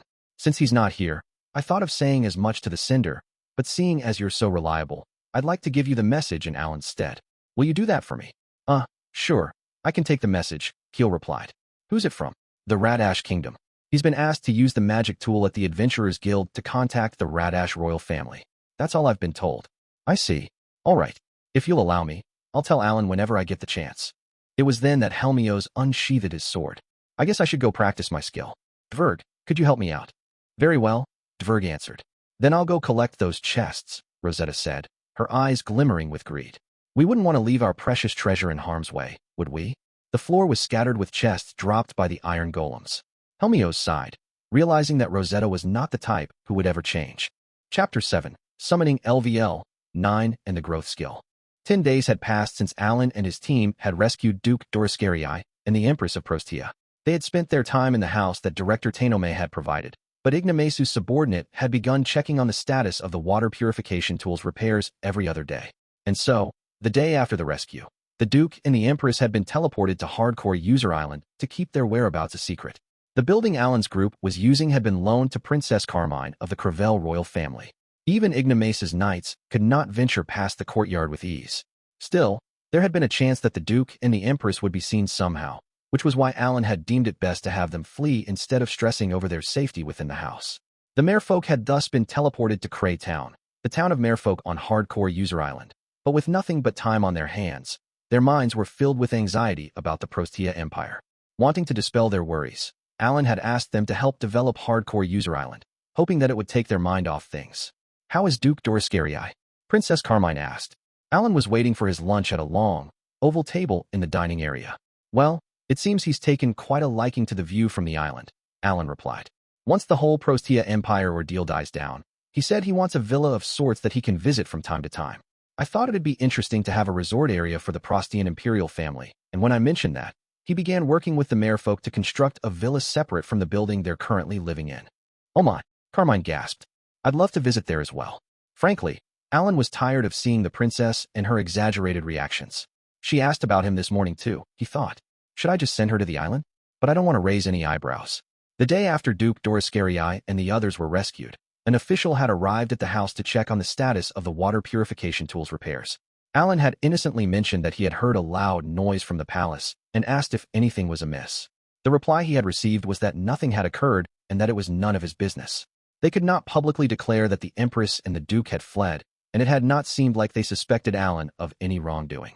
Just in case, Alan had sent a fish D to scout the area, but there had been no conversations that had cast doubt on him. But if Princess Carmine vanished soon after, there was no doubt that suspicious eyes would turn their way. She had to stay in Prostia for a little while longer. About what Keel said, "Cecil, are you fine with this?" Alan asked. "Did my father say anything about it?" Cecil replied. "He doesn't seem to mind since it was Keel's decision. If my father isn't against it, I've got no reason to interfere." Cecil fell silent. A few days ago, Alan had received a report from Keel about the joint training session between the Alan and Hero armies. Radash had claimed that it wanted to reward Alan for his feats of saving the Holy Land of Elmal and the Union on the Galiatan continent. Alan had not done it for the sake of Radash, but his grand accomplishments had allowed Radash to gain greater fame and status internationally. Every now and then, nations would reward such results, and this time around, Radash had been pressured to do so by the Five-Continent Alliance. As a result, Dagora and Krina had been upgraded from honorary barons to official barons, and Viscount Crevelle had risen to become a count. Additionally, House Carnal, which Keel belonged to, had not only been promoted from a baronship to a viscountship, but also allowed to reclaim the land that had been taken from it following the House Crevelle affair, masterminded by former Viscount Carnal. Keel had then proposed an idea to Cecil. She had responded by saying that if her father, Viscount Crevelle, did not object, she would accept the offer. Yet, it seemed she could not easily accept her situation. Ever since receiving that report, she had sounded awkward and clumsy. "Guess it's not so easy to just set your emotions aside. But the food in Prostia is good. I hope she eats well and calms herself down." The delicacies of the Prostia Empire lined their dining tables. There was plenty of seafood that was rarely found above the water, and everyone on Team Alan smacked their lips with delight at the delicious dishes they were offered daily. But among all the food, they especially enjoyed the flat buns that came with almost every meal. When Luke saw the buns piled on the table, he made a beeline for them and chowed down. "Sweet," he cried. "We've got Loco buns today too. These really are the bomb." Princess Carmine explained that the buns were made of the stipes and roots of a seaweed known as locomal weeds. They were mashed into a dough and contained a filling. While the precise ingredients were unknown, the filling had a unique sort of sweetness to it, so Alan, who had a sweet tooth, enjoyed the buns a great deal. In his past life as Kenichi, when he had visited his grandparents' house in the Bunis, he had always been served a flat bun. He felt that the Loco buns greatly resembled them. "If we can get our hands on the seeds or seedlings of locomal weeds, we should try growing them in Cray Town," Alan said. Since the plant grew in abundance even in tight spaces and could be harvested in large numbers, he believed it was a perfect fit for the small town on hardcore user island. "Nice. That's a great idea," Luke replied. Suddenly, Alan froze in place, his mouth agape as he stared straight ahead. What's wrong?" Shia asked. "I'm about to level up my skill," he replied, still staring blankly into the distance. "I see." Alan did not stop gaining skill XP even while he ate. At first, Cecil, who was strict on manners, had scolded him to no end, but he had refused to listen. Everyone had simply gotten used to his quirks. Incidentally, Alan did not want to keep too much from Carmine and Iwanam for fear that it might affect their future plans. They were aware of the bare minimum. They knew about his summons, including the insect he had created and his powers, but he had no desire to provide a detailed explanation of just how he had managed to investigate the palace. They did not ask him either. I'm not hard at work grinding my skill level because I'm stuck or anything.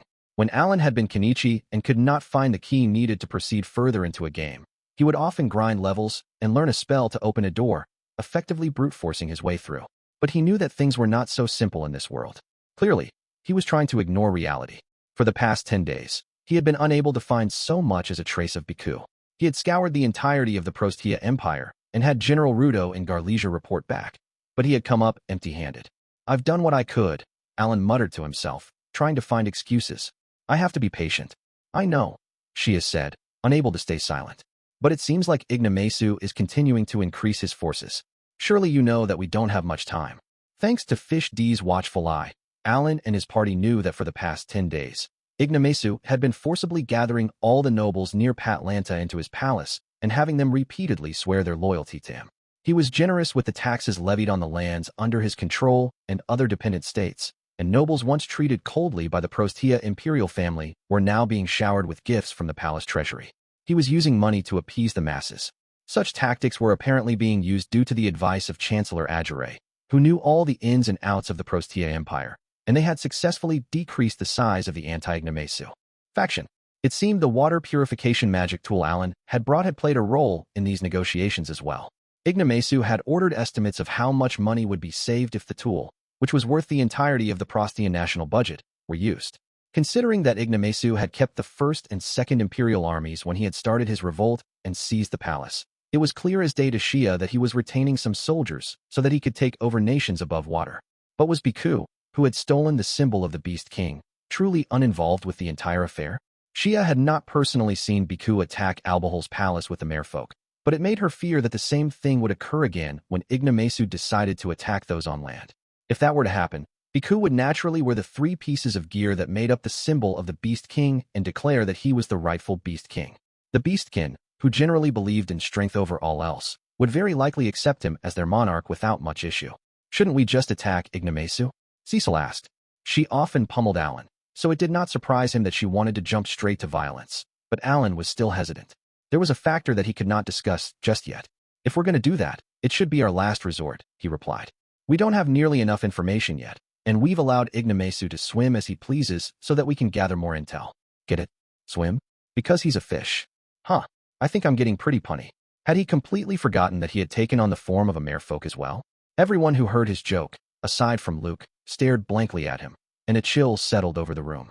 The dark elf was too busy stuffing his cheeks with Luco buns to have paid attention to the summoner's pun. In any case, we can easily defeat Ignomasu, Alan continued. We've got a way to have him give up on invading nations above the water without killing him. But we should focus more on what we can and should do. Why yes. Finally, he shouted with delight as the black pages of the grimoire in his hand displayed the log that he had been waiting for. Alan and Meruz had been working together. Or to be precise, the angel had continuously made healing items, his eyes lifeless, to earn XP for the summoner, and their efforts had finally borne fruit. The skill XP of synthesis has reached 10,000,000/10,000,000,000,000. Synthesis has reached LVL 9. Summoning has reached LVL 9. Expansion has reached LVL 8. You have obtained growth. You have obtained 2 skills sealed. Skill names unavailable. As he read the pages of his grimoire, Alan began to tremble. What's wrong? Cecil asked from beside him, worried. My summoning level increased. Finally, Alan reached out and grabbed some of the Luco buns on the table. He shoved the food into his mouth like a child who wanted to finish dinner so that he could get back to his game, then ran out of the dining area. What's wrong with Lord Alan? Princess Carmine asked, stunned by what she had just witnessed. It's his usual antics again, Cecil replied wearily. Don't mind him. Sophie, always quick to praise the summoner, clasped her hands in front of her chest, moved by the scene. None the wiser to his team's reactions, Alan flew into his room and checked his grimoire once more. All right, there were a bunch of things written in my grimoire, so I've got a lot to work through. He stuck his nose into his book and paused. Wait, what? He summoned Meruz, who was shocked to have been called out underwater. When the angel spotted Alan, he immediately understood what had happened.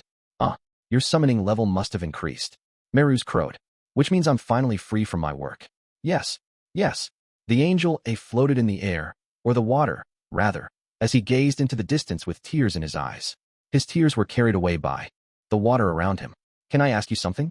Alan inquired, though he was not sure if he should break the tearful silence. "Sure. Ask away," Meru said absent-mindedly. "But once this is done, I'm taking a break." "Fair enough," Alan replied. "I'll keep my word." "Of course you will." The angel shifted positions in the water as he rolled onto his side, placed his elbow on the ground, and rested his face on his hand. The rest of his body then slowly sank to the ground as he lazed. "Sort of reminds me of the reclining Buddha art I've seen." Alan recalled seeing artwork on TV of Buddha lying down in places like Thailand and Japan. He was also reminded of his father spending a lazy day off in front of the TV in that pose. Meru's could not be affected by Fish A's awakened ability, Mimic, so he was his usual handsome self, curly brown hair and all. "Maybe this will bring me some sort of good luck." "And what question do you have?" Meru's asked. "As you know, I became a summon while I was setting the parameters for rank A summons. I know little to nothing about summons of higher rank." "Yeah, I know," Alan replied. The summoner, having reached summoning LVL 9, checked his stats once more. In his skills list, he saw the 2 new skills he had received, but they were simply displayed as sealed and provided no details whatsoever. Additionally, every summon type had the word sealed, where the listing for rank S should have been.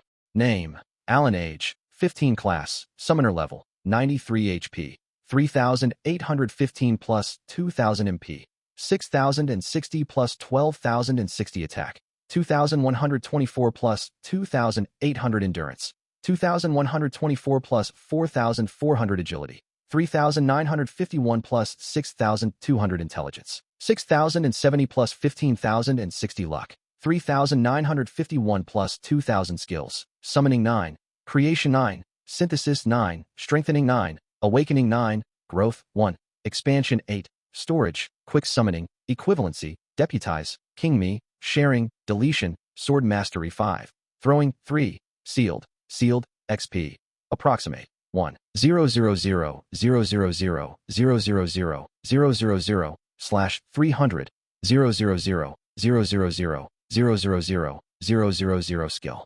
Levels: Summoning 9, Creation 9, Synthesis 9, Strengthening 9, Awakening 9, Growth 1 skill experience. Creation Approximate 3, 0000000 slash 100, 000000000 Synthesis Approximate 0 slash 100, 000000000 Strengthening Approximate 2, 500, 000 slash 100, 0000000 Awakening Approximate 1, 200, 000 slash 100, 000 Growth 0 slash 1, 000 Creatable Summons Insect Sealed A, B, C, D, E, F, G, H Beast Sealed A, B, C, D, E, F, G, H Bird Sealed A, B, C, D, E, F, G Grass Sealed A, B, C, D, E, F Stone Sealed A, B, C, D, E Fish Sealed A, B, C, D Spirit Sealed A, B, C Dragon Sealed A, B Angel S, Sealed Holder Insect AX7 Beast Bird AX1 Grass Stone Fish AX50 DX3 Spirit AX5 Dragon AX4 Angel AX1 Equipment: Orichalcum Sword plus 10,000 attack, Black Dragon Armor plus 4,500 endurance, Ring 1 MP Recovery Ring 2 plus 5,000 MP Necklace plus 3,000 MP. My summons are all locked, and I don't even know what skills I obtained. Were they not able to add them in time? Meru's had mentioned that it was a lot of work to create a summon. It required one to design a creature and give it abilities. Alan knew that he had gained XP by working with Meru's, meaning he had leveled up his skills fairly quickly. Maybe I leveled up too fast. The summoner suddenly remembered that he had to make a note of this achievement, so he took out his growth curve journal and jotted it down. Record of level UPS 1 year, 0 months old. Obtained Grimoire, Summoning LVL 1. Gained access to rank H summons 1 year, 10 months old. Summoning LVL 2. Obtained Synthesis 3 years, 0 months old. Gained access to rank G summons 5 years, 11 months old. Summoning LVL 3. Obtained Strengthening. Gained access to rank F summons 7 years, 9 months old. Summoning LVL 4. Obtained Storage. Gained access to rank E summons 9 years, 10 months old. Summoning LVL 5. Obtained Sharing. gained access to rank D. Summons 12 years, 9 months old. Summoning LVL. 6, obtained awakening. Gained access to rank C. Summons 13 years, 11 months old.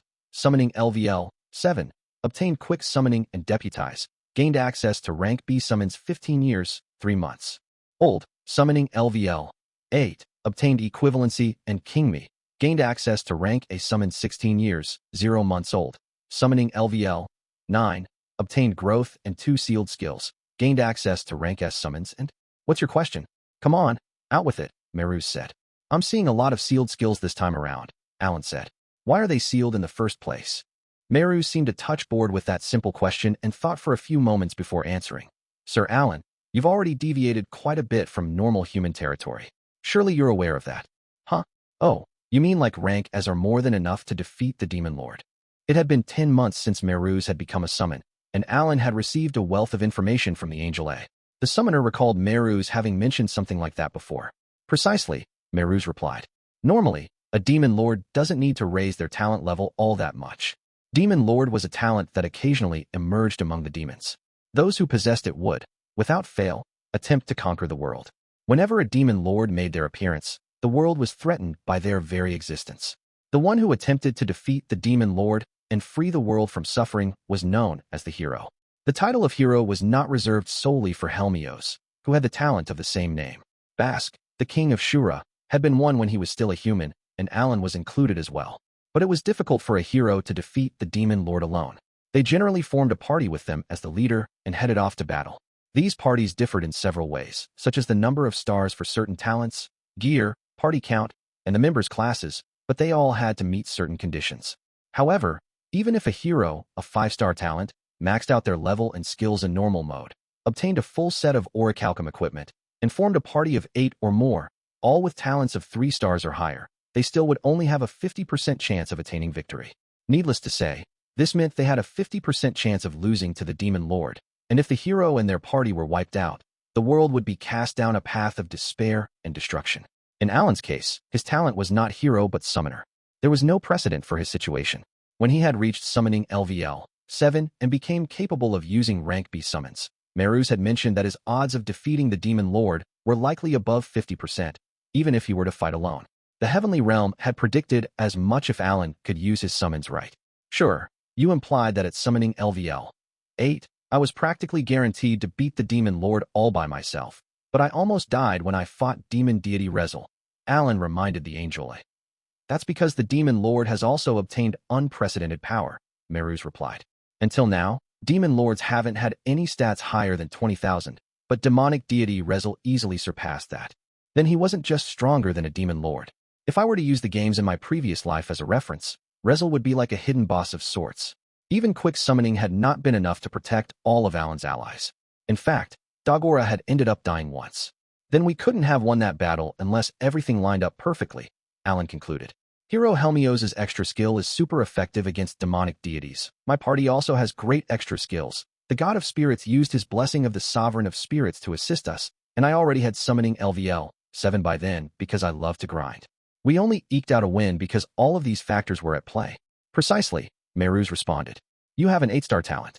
Your stats increase far more than any other talents do when you level up. Like how a sword lord gets a bigger boost than a swordsman. The growth curve of a talent was based on its stars. When Dagora had only had 1 star, Krina, who had been a 3-star talent user at the time, had experienced a greater increase in stats whenever she gained a level. Hence, Alan, who had an 8-star talent, enjoyed an exponential boost in his stats when his summoning level increased. Like monsters, summons had ranks, but they were far stronger than monsters of the same rank. For example, a rank A summon could easily overpower a rank A monster. Moreover, whenever a summoner's class skill rose a level, the number of summons they could have summoned at the same time increased by 10. The presumption was that summoning LVL 7 or 8 could easily defeat the Demon Lord, but as that had clearly become more difficult, it implied that this situation was far from normal. You've already gained power far beyond the realm of a normal human, Meruz explained. Yet you're trying to gain even greater power. To do so, you must pay a certain price. Well, it's normal for games to have level requirements for learning certain skills. Besides, a world where you can get everything just by leveling up is no fun. When Alan was still playing a game as Kenpi, there had been a skill that had such an absurdly low drop rate that it would drop once a month at best, after tens of thousands of players had hunted for it. I've already gained enough power to defeat a normal demon lord, but if I want even greater power, I have to offer something in return? Alan asked. Though it was the gods who bestowed power, they only did so after one overcame a trial. In other words, offered some sort of payment. Alan recalled the story of Merfolk Macri. In exchange for obtaining more power, he had become a holy fish. That's what I've been saying, Meruz replied. But obviously, I don't quite know what you lack right now. Offer payment, huh? I know it's sealed, but I'll try to create an insect anyway. Though he knew his skills were locked, he used his summoning LVL 9 and tried to summon an insect. Insect S is currently sealed. Well, I expected as much, Alan noted. Just like my status says, it's sealed. He could not create them, but he had confirmed his suspicions that his sealed summons were of rank S. Will I be told how to use synthesis to create these summons? And Angel S isn't sealed. Guess I'll try it out. Only Angel S was unsealed, and so, Alan flipped to the synthesis page of his grimoire. Only insect and beast-type summons could be directly created. The rest required a process of creation and synthesis to emerge. Even if the synthesis failed, an error message usually popped up on his grimoire, and he thought that it would serve as a hint to unlock his rank S summons. Hey, Meru started. Alan swiftly turned the Angel A back into a card, then prepared Angel A and Dragon A cards, along with rank S magic stones, which he had obtained from iron golems. Let's synthesize an Angel S, Alan said. Huh? Nothing's happening. Never had Alan seen this lack of change before. The cards and stones he had placed on the synthesis page did not disappear, nor did they shift in any way. Alan turned to the log of his grimoire to see what had happened and spat out some water in shock. He had been underwater this entire time, so his eyes were constantly moisturized by the sea, but the words he read were so astonishing that his vision blurred and his eyes dried up. He could hardly believe what he was seeing. To summon an Angel S, you must use rank S summons. Please also have the requisite number of holy orbs in your storage to create a rank S angel via synthesis. I need holy orbs? And the number I need must be. He recalled the time when he had learned that he required magic stones to summon his first rank E summon, but this was far more shocking than that. Huh? What? I need 49 rank A magic stones for Angel A, right? So would I need 49 holy orbs to summon an Angel S? His habit of voicing his thoughts had resurfaced. The summoner realized that he had stepped into a domain where he required an exorbitant sacrifice to attain greater power. As he was lost in his thoughts, Cecil and Shia, who had finished their lunches, entered his room. What's wrong? Cecil asked. He shared the information that Meruz had told him earlier. Cecil, who seemed bored at first, went pale at the mention of holy orbs. What? We can't possibly get our hands on so many holy orbs, she protested. That requirement is probably more than all the holy orbs that the royal families on land have. She's right. And everything's still sealed, so it's not like I can summon an Angel South in the first place. Alan presumed that Dragon S and Spirit S needed to be unsealed before he could even begin to tackle synthesizing Angel S. There were so many things he had to do that he began to grow excited. Just then, Meruz appeared beside the summoner. Please don't turn me into a card, he grumbled. Alan felt like there was no need to lie down since there was water all around them, but a relaxed posture might have helped Meruz soothe his emotional exhaustion. The Angel A smiled calmly as he lay down, while Cecil and Shia quietly gazed at him with pity. The two ladies knew of the hard work that he had been forced to do. He was finally allowed to get some rest, but Alan was quick to ruin the peace. Holy orbs are created by holy beasts, right? Alan asked. Then what even is a holy beast anyway? A holy beast is a beast or person that's gained power in some way, Meruz replied simply. He closed his eyes as he lay on the bed. That's pretty vague. I have no other way of answering your query. It seemed Meruz would not generously provide explanations or additional information of his own accord. He would only answer questions exactly as they were asked. Even when he had been an angel, he had not been the type to freely give out knowledge. It seemed his personality had not changed when he had become a summon. How do you gain enough power to become a holy beast? Alan asked. There are many ways to go about it, Meruz replied. For example, you can become a messenger of God in exchange for attaining more power. Aren't there divine beasts too? What's the difference between the two? Divine beasts are holy beasts that attained even more power and underwent an additional transformation. So a beast can become a holy beast, then a divine beast. Wait, so is that what happened to Garm, the god of beasts? Alan asked. That's right, Shia replied. Lord Garm was originally just a normal beast. He became a holy beast, then a divine beast, and finally, the god of beasts. No, he became a holy beast, then a mythical beast, and then the god of beasts. Shia spoke firmly and without hesitation, hinting that the story had been passed down in the beast royal family for generations. Or maybe she heard it directly from the god's mouth. The Beast royal family and the god of beasts have a very close relationship, don't they? Alan asked. Right, Shia answered. My family has the blood of Lord Garm flowing through our veins. The same should apply to other beast royal families.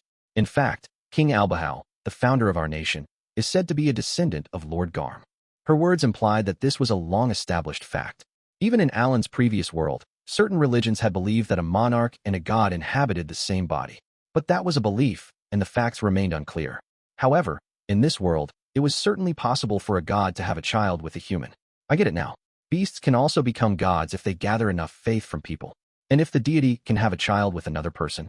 Now that I think about it, the goddess of arbitration sort of seems like she originated from a beast. Alan thought of fallen Eames, who took the form of a beast, munching away at grass in the stables. Wait, if there are holy orbs, are there also divine orbs? Alan asked. Any further, and you'll step into the domain of the gods, Meru said firmly. I advise you not to pursue that train of thought. To obtain a holy orb, one could, for example, go to Makri and have him shed a few tears. They could also obtain the item by defeating a holy beast. Merus had explained as much to Alan when the summoner had gotten his hands on the holy orb of Makri. It seemed the Angel A's warning just now was to ensure that Alan would not get any other funny ideas. But that point went right over his head, and he turned his attention back to his grimoire to organize what he had just learned. I see. Another addition to my power tier list. Alan, perpetually in pursuit of greater power, had recently created a tier list tracking the strength of others. He wanted to learn more about the powerful existences of this world. Alan's personal power tier list: S tier, God of Creation, God of Evil; A tier, Greater Deities, God of Beasts, Goddess of War, God of Bountiful Harvest; B tier, Gods, for Elemental Deities, etc., God of Spirits; C tier, Minor Deities, Dungeon Master, Sovereign of Spirits; D tier, Holy Beasts, Greater Demonic Deities; E tier. Demonic Deities. The Demon Lord was excluded from this list because he was apparently more powerful than the previous Demon Lord. Until now, Demon Lords had been weaker than Holy Beasts. Since Greater Demonic Deities had around the same level of power as Holy Beasts and worked under the Demon Lord, Alan presumed that the Demon Lord himself would be somewhere in either the C or B tier. Or maybe he's in the A tier. I really don't know. But when I look at this list, I can see how weak I am. He felt his desire for the grind well up within him. Since I've learned about the holy orbs, it's time to analyze what I've got. Though he was currently a merfolk, his sharp gaze when he began his analysis was the same as ever. Cecil and Shia turned to him with exasperation before they left his room, and Merus breathed a sigh of relief. The summoner, lost in his own world, missed all of that and first checked his expansion upgrade. As he had expected, the number of cards he could use had increased from 80 to 90, allowing him to summon 10 more rank A summons. As the commander-in-chief of the Alan army, he needed to simultaneously summon as many as he could to support his soldiers, who were working to become stronger. If the Demon Lord army restarted its invasion, Alan would need all the help he could get from his summons as well, so the more slots he had in his holder, the better. He excitedly closed his grimoire and thought about his next move. Oh, I should check how to unseal those skills. He tried to use one of his sealed skills when a message appeared on his grimoire. You cannot use this skill because it is sealed. To unseal this skill, please unseal the requisite number of rank S summons and meet the level requirement. Yes. At least I got a hint. Though he was not sure what the level requirement was, he had at least learned that there was a way to unseal his skills. Alright, next up is growth. It's not sealed, so I feel like I can use it. It's still LVL 1. It's been a while since I've been able to see myself gaining skill XP. He was eager to test it out. Judging from the name, does it help my summons grow or something? Maybe I'll use it on Denka. Whoops, better take off my MP recovery ring or I won't know just how high the MP cost is. Insect H was his go-to when it came to testing out new skills. Alan removed his MP recovery ring and used growth, but other than the fact that it now resisted the water pressure and was a touch less nimble, the Insect H in front of him did not seem to have changed all that much. It doesn't really seem any different. Huh. Alan checked the message that had popped up on his grimoire. You have used growth. Insect H has received growth H. Okay, well, the grimoire says it's been used. But what's growth H? It costs 2 MP. Is that all? Ooh. Alan flipped the pages of his grimoire to see if Dinka had changed and found that a new page had been added. Type, Insect Rank, H Growth, H Name, Dinka HP, 3 MP, 0 Attack, 2 Stamina, 5 Agility, 5 Intelligence, 1 Luck, 2 Buffs, Endurance 1+1, Agility 1+1 Ability, Hop Awakened Ability, Swarm. It's like my summon got another buff or something. Its stats rose. He saw that the buffs had doubled and tried to stack another growth. When he used the skill again, another message popped up on his grimoire. You do not have the requisite level for using growth. Guess I can only use it so many times based on my skill level. Alan then summoned an insect G and tried to use growth once more. You do not have the requisite level for using growth. Skill level determined the rank of summons that could receive the buff, it seemed. Growth LVL, one could only affect rank H summons. Rank H was the lowest rank of summon, then, and growth had to reach a higher level before it could affect rank GS. Alan summoned another insect H and used growth on it too. It was a success, meaning there was no limit to the number of summons he could use growth on. That being the case, he began using deletion, creation, and growth over and over again to raise his growth to LVL, too. At some point, he realized that his insect H's growth level had reached G. Type: Insect rank. H growth. G name: Dinka HP, 7 MP, 0 attack, 8 stamina, 10 agility, 10 intelligence, 6 luck, 7 buffs, endurance 2+2, agility 2+2 ability, hop awakened ability, swarm it now costs 5 MP, huh? And this time, my summon stats increased too. After testing things for about an hour, his growth reached LVL 4. Alright, now that growth is LVL 4, I've got a rough idea of how it works. Alan took notes about the rough effects of the skill, along with the required MP and XP. Effects of growth skill level determines the rank of summons it affects. To use growth on a summon, the same amount of MP and magic stones used to create the summon are required. Can use growth simultaneously on all summons.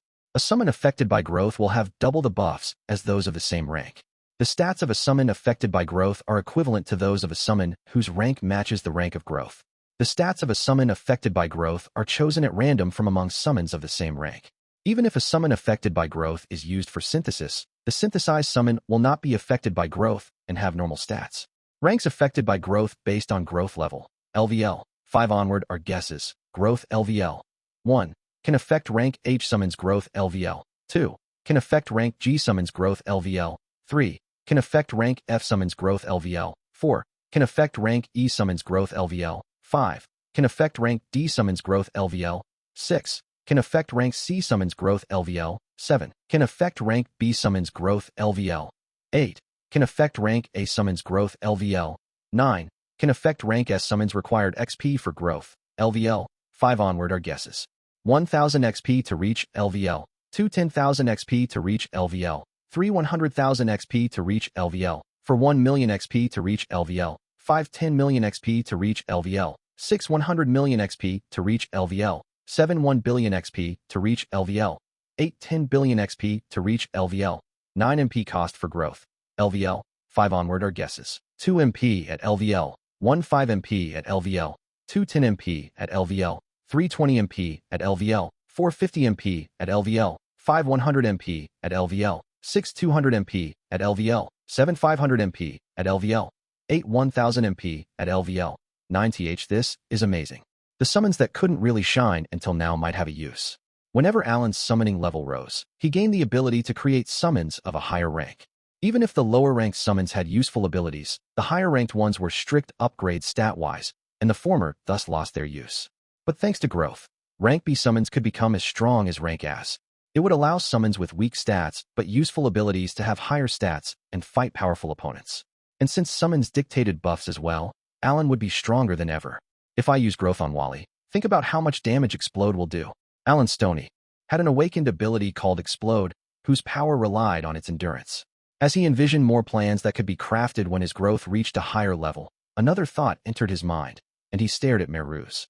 Meruz, who had been relaxing until now, snapped awake, sensing that Alan was staring. The angel gave a look of genuine displeasure as he sat up. Sir Alan, you mustn't forget our promise, he warned. But his words fell on deaf ears. If I use growth on you and your buffs double, your stats would be on par with a rank S summon, Alan muttered.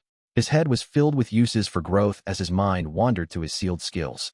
Merely imagining the moment when all his skills were unsealed made his heart dance with excitement. Chapter 8. Ignomasu and the Imprisoned Mermaid Princess. 5 days after Alan's summoning reached LVL 9, he was hard at work, desperately raising his growth skill. And as promised, he had given Meruz 10 days to do whatever he wished. Ever since becoming a summon, the angel had been unable to visit the heavenly realm of his own accord, and so, he had merely wandered around. A few days later, Meruz had returned to Alan's side, but the summoner had hardly moved an inch since the angel had last seen him. Alan was trying to level up his growth skill as quickly as he could. He was also ensuring that he used Mimic on himself and his friends every 24 hours so that they could remain in Prostia. The summoner was so engrossed with gaining XP that Meruz had even called him insane. Within 5 days, Alan had managed to raise his growth to LVL 7. All he needed was a billion more XP to raise it to LVL 8, and his summons could receive rank A buffs, which would double the stat buffs they gave him. His summons would provide nearly plus 100,000 in buffs alone, greatly expanding his repertoire for battle, much to his delight. Depending on the buffs, he could attain over 50,000 max MP, enhancing the effects of his MP recovery ring. That would make it much easier for him to farm skill XP. Naturally, he would need magic stones for his grinding, but 6 months had passed since the Alan army was formed, and its activities were becoming steadier. It could now provide him with a stable supply of magic stones for his needs. While Alan kept this part to himself, the joint training session with the hero army was also a means to support his own actions. Keel and Helmios were handling themselves well, and the items they obtained in the Rank S dungeon turned a tidy profit for the Alan army, or rather, for Alan himself. Magic stones had also entered the market, courtesy of adventurers outside the Alan and hero armies, who did not need them, tackling the Rank S dungeon. According to the Adventurers Guild and the Paloma's Whaling Company, the current number of magic stones available on a given day surpassed Alan's usage. The Adventurers Guild Information Group had also been formed thanks to his advice, and he had provided them with detailed information regarding how to safely use the class promotion dungeon. All in all, he had created an environment that was very beneficial to him. The day after Alan had reached growth LVL 7, 16 days after arriving in the Prostia Empire, Alan and his team were finally granted an audience with Ignomasu. The Emperor apparently wanted to personally receive an update on the water purification tool repairs, thus Princess Carmine and Special Ambassador Plenipotentiary Alan had been summoned. Led by the knights who stood guard, the party stepped into the palace, a building Alan was already familiar with due to having shared his vision with Fish D. They walked deeper inside, where the audience room with an empty throne awaited them. Princess Carmine stood in the center of the group as they waited in front of the throne for Ignomasu's appearance. Aside from the princess and her guard, Knight Captain Awanam, Palomas, Shia, Sophie, Cecil, and Luke were all present as well. "Do I have to be here too?" Palomas whispered, looking as nervous as he always did when attending important events. "Yep, it's better to have you around, Pelaniki," Alan replied. "Silence," Chancellor Ajare shouted. "His Imperial Majesty Emperor Ignomasu has arrived." Alan felt like a student getting in trouble for talking in class. He silently blamed it all on Palomas as he knelt and lowered his head. "You may rise," Chancellor Ajare said. Everyone looked up to see the familiar face of Ignomasu, who was sitting on the throne. "Emperor Ignomasu, it's a pleasure to make your acquaintance. I am Carmine, Princess of the Crevelle Kingdom." She politely introduced herself. "This man here is Special Ambassador Plenipotentiary Alec, a representative of my father, the King of Crevelle. I hope you will allow him to be in your presence. We are here to provide you with an offering in my father's stead, your majesty." "Huh? What's that? Is that popular in the port?" Ignomasu asked, going completely off topic. "Pardon?" Princess Carmine asked, unable to hide her shock. The emperor ignored her and turned to Chancellor Ajare, who stood beside the throne.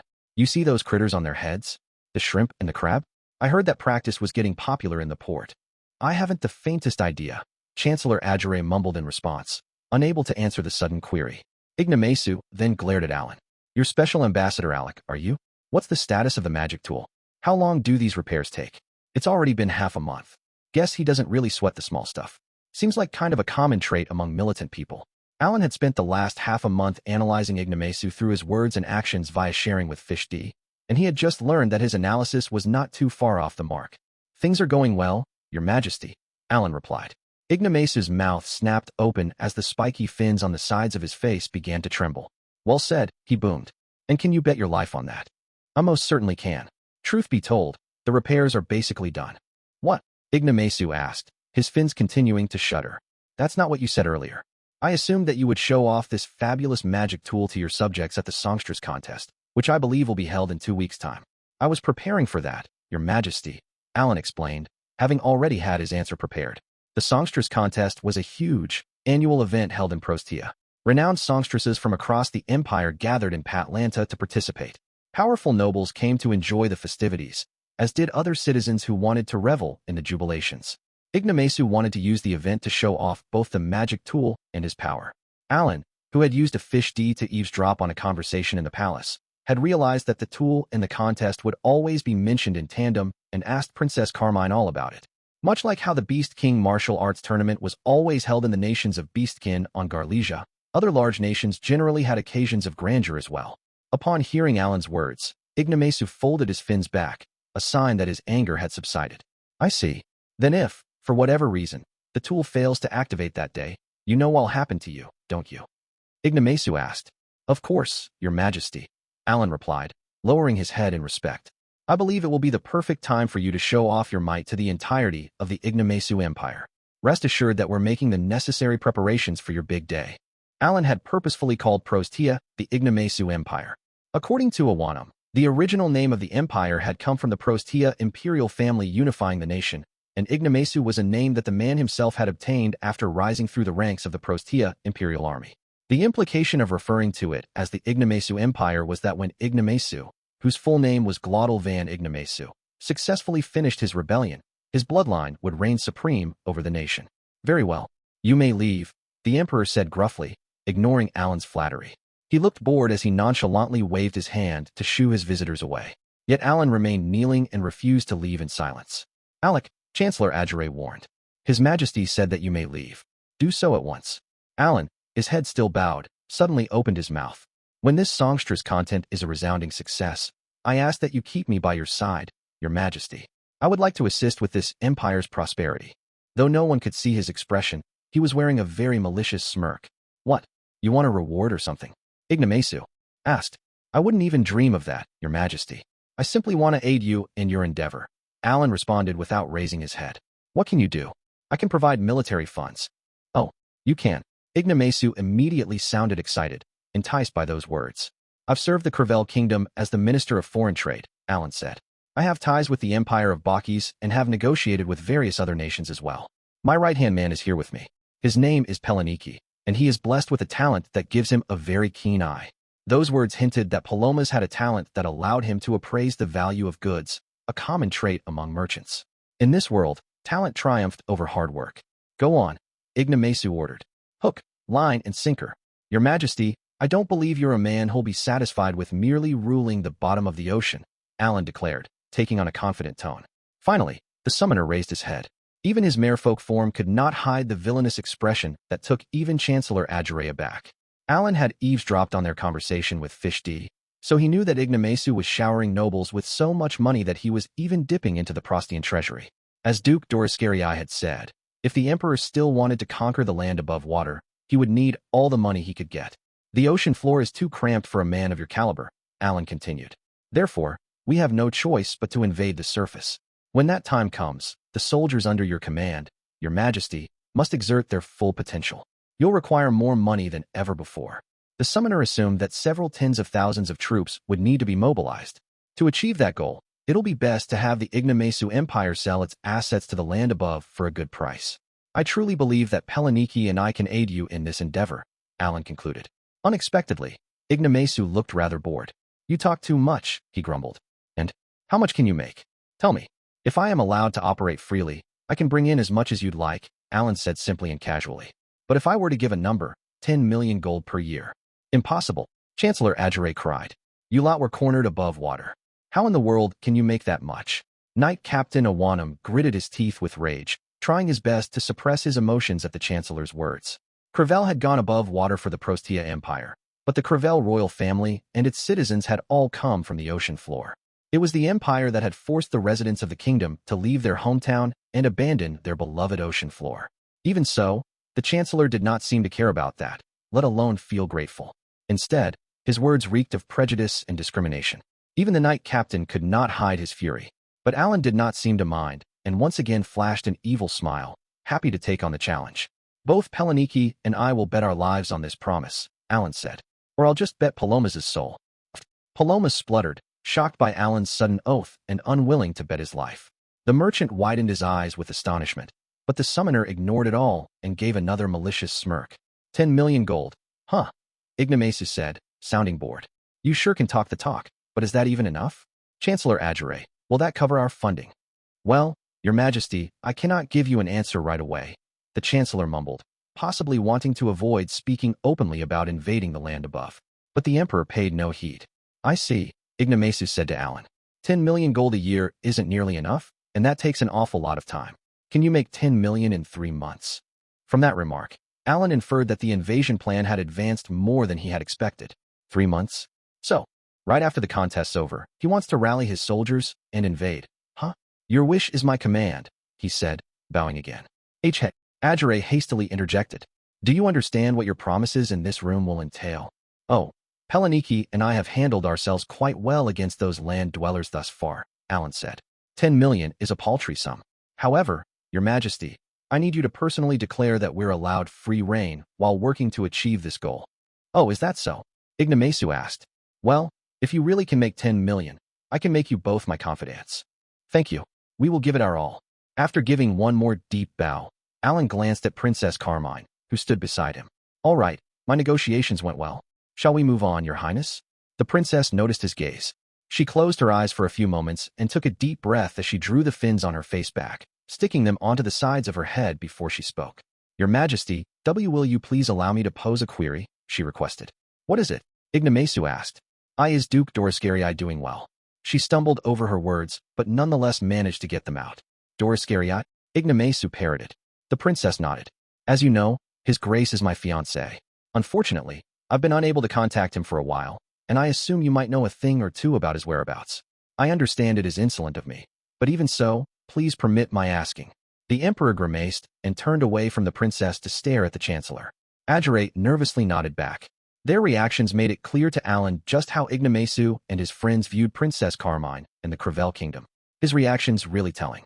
Crevelle's one of his precious bases on land, after all. Ever since Ignomasu had attacked the palace, he had been taking extra care to ensure that the First and Second Imperial armies, along with the other nobles, avoided engaging in battles.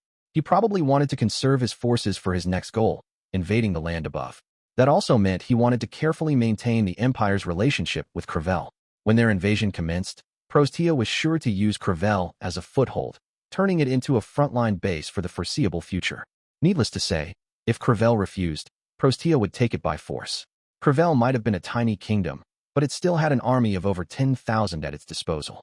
One could easily imagine that such a respectable army would not sit back and calmly allow Prostia to take over without offering any sort of resistance. And Ignomasu was not keen on depleting supplies and forces for such a battle, and the Union might be able to bolster its defenses while Crevelle's buying time. Prostia was well aware that the lands above water had an intricate network of magic tools used to communicate dire situations to other nations, with the Five-Continent Alliance being the central hub for these distress calls. That network had been set up specifically to combat the Demon Lord army, but Crevelle was the deciding factor on whether Prostia's invasion would be instantly transmitted to the rest of the world or if that information would be kept under wraps for a while, catching everyone unawares. To keep Crevelle under Ignomasu's wing, it was imperative that Princess Carmine be free to do as she wished. At least, that's my assumption of Ignomasu's thought process. If either Princess Carmine or the Special Ambassador Plenipotentiary were restrained and taken hostage, Crevelle would pretend to listen to Prostia's orders while secretly contacting the rest of Galliot or even the Five-Continent Alliance to request aid. No doubt Ignomasu assumed that the nations above water would rally together to destroy Prostia. Alan had analyzed the Emperor's thoughts well, yet Ignomasu's next words managed to surprise him. I guess I've got no other choice, Ignomasu said. What? The Chancellor started to panic. Why you mean you? It's a pain, isn't it? The Emperor glared at the knights in the audience room, and even Alan understood the meaning behind his gaze. The summoner lost his composure as well. Wait, you mean, that's your decision? Alan realized that Ignomasu was far more militant and less tactical than he had thought. The Emperor was going to kill him and Princess Carmine where they stood, silencing them. Crap, gotta speed up our plans. Let's skip a few steps here. Princess Carmine. Alan cried, feigning trepidation. Don't you understand the situation that you're in? Please, I beg of you, just forget about Doriscarii. He glanced at the princess, wordlessly asking her to shed a few tears. At first, Carmine was confused by Alan's puzzling words and gaze, but she quickly recalled the plan they had crafted and gave a small nod before crumpling to the floor in tears. No, it can't be. She faced the ground and wept while Ignomasu stared, completely befuddled. He grunted. Shia, who was acting as one of Carmine's maids, recalled the plan as well and began to play her role. What? Don't say that, she shouted. Alec, you swine. Have you forgotten just how well the Crevelle royal family has treated you?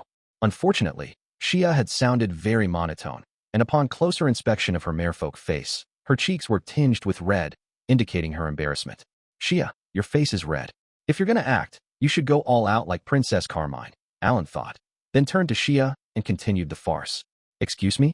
Joanna, are you still speaking to me as though I'm a simple government official? I'm sorry, but it seems your skull is too thick for you to understand what being a special ambassador plenipotentiary entails.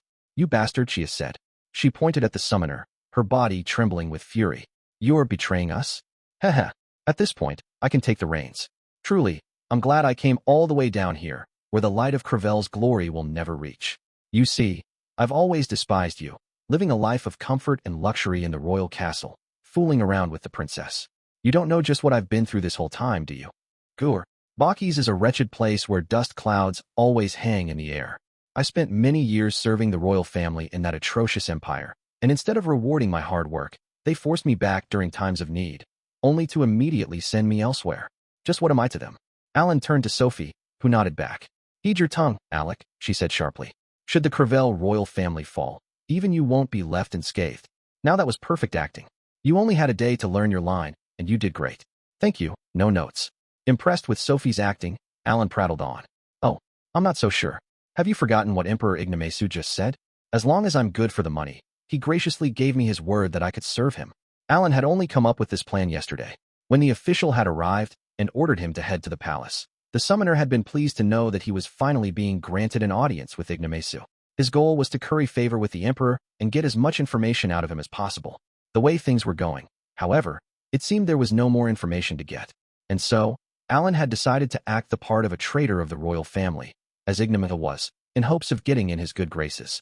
If possible, he wanted to go in and out of the palace freely. When he had spoken of his plan to Princess Carmine, she had agreed to it immediately.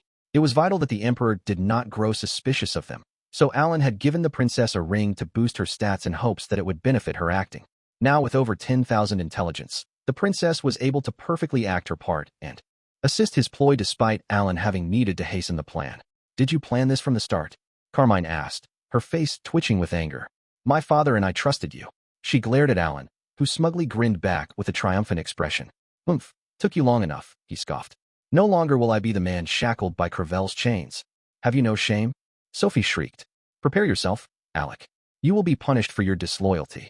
When Alan glared at her, the Chancellor interrupted their exchange. Enough, Ajare boomed. Have you all forgotten that you're in the presence of His Majesty? Only then did Alan realize that he was surrounded by Ignomasu's royal guards. Whoops, I got too into it. Out of the corner of his eye, he saw Knight Captain Awanam brace himself.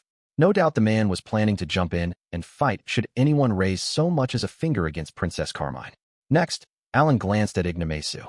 The Emperor noticed Awanam's posture and was on alert, but he made no attempt to rise from his throne. Looks like he's confident in his skills. Ignomasu was apparently a spear king, a 4-star talent.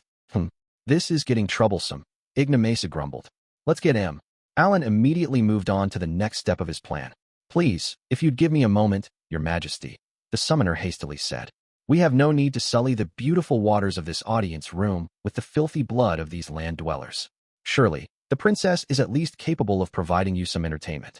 Ignomasu blinked confusedly for a moment, processing Alan's implications, then slowly opened his mouth once more. Ah, she can at least be useful for a conversation. I see.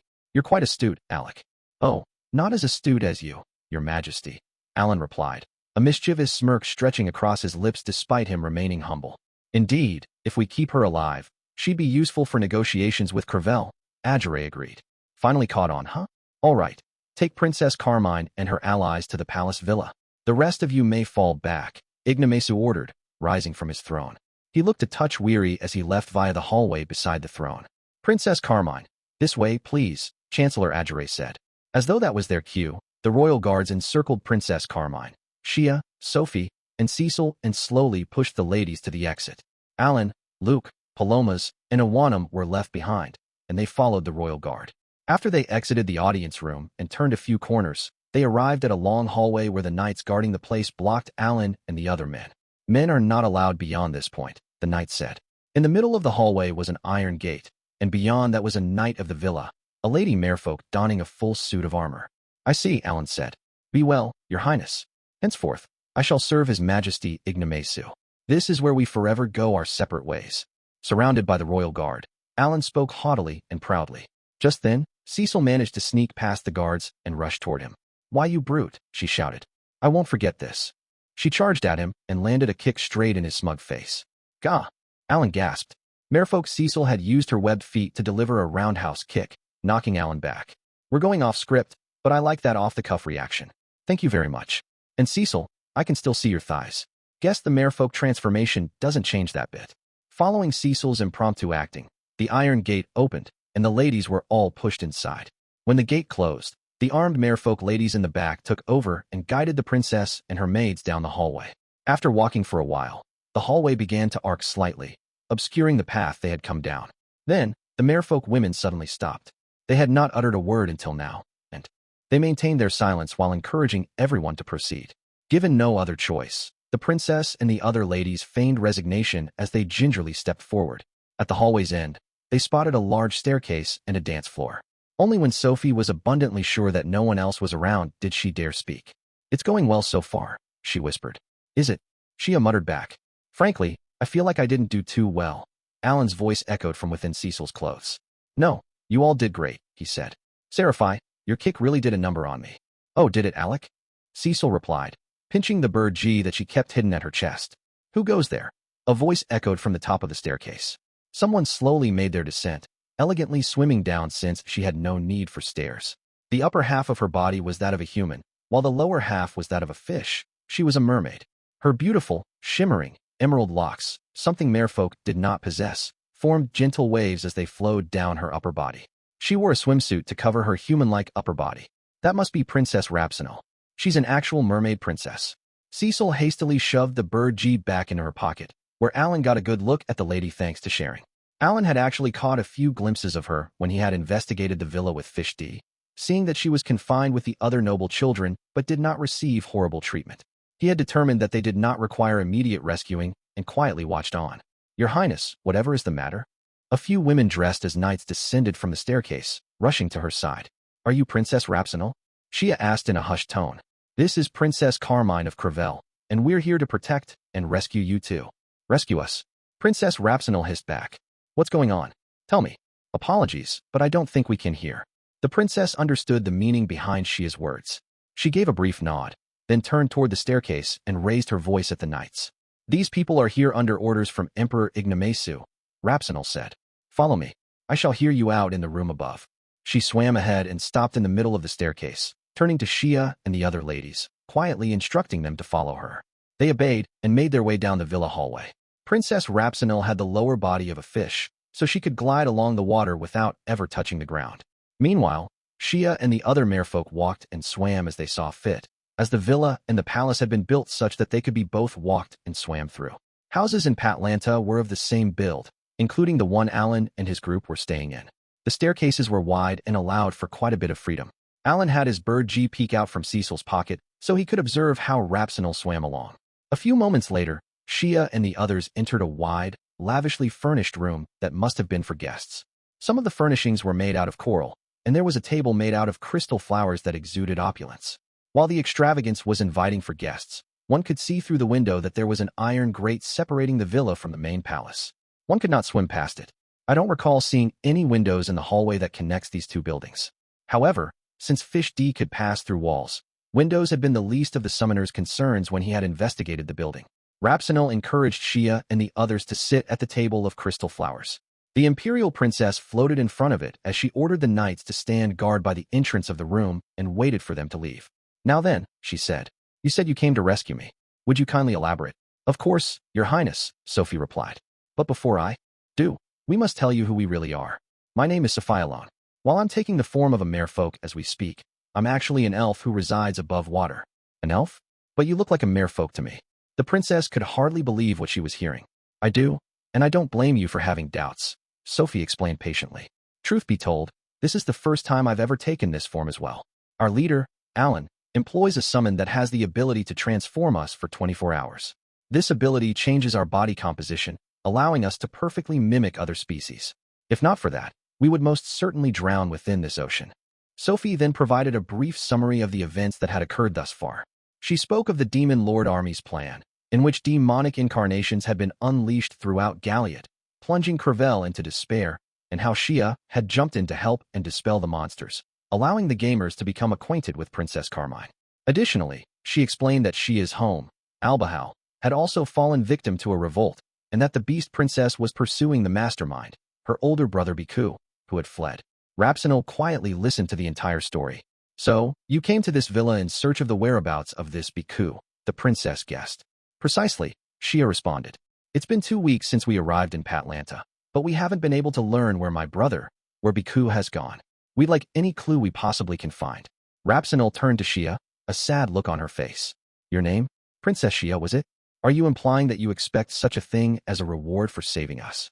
No, I'm terribly sorry for making it seem that way, Shia replied hastily. Rest assured, I wish nothing more than to save you from peril. However, if we save you right away, Alan believes it will limit our actions. That's right, Shia. We can't do much until we capture Beku and retrieve the symbol of the Beast King. Alan wanted to prioritize strengthening the Beast Princess and felt that Rapsenal would have to wait a bit longer. But that aside, it seemed Shia genuinely wanted to help Rapsenal out. The mermaid could sense the Beast Princess's kindness, and her ephemeral expression of sorrow melted away into the waters. Princess Shia, I trust your kind words, Rapsenal said. You must be tormented by your older brother, and yet you offer a helping hand to us. The thought alone gives me peace of mind.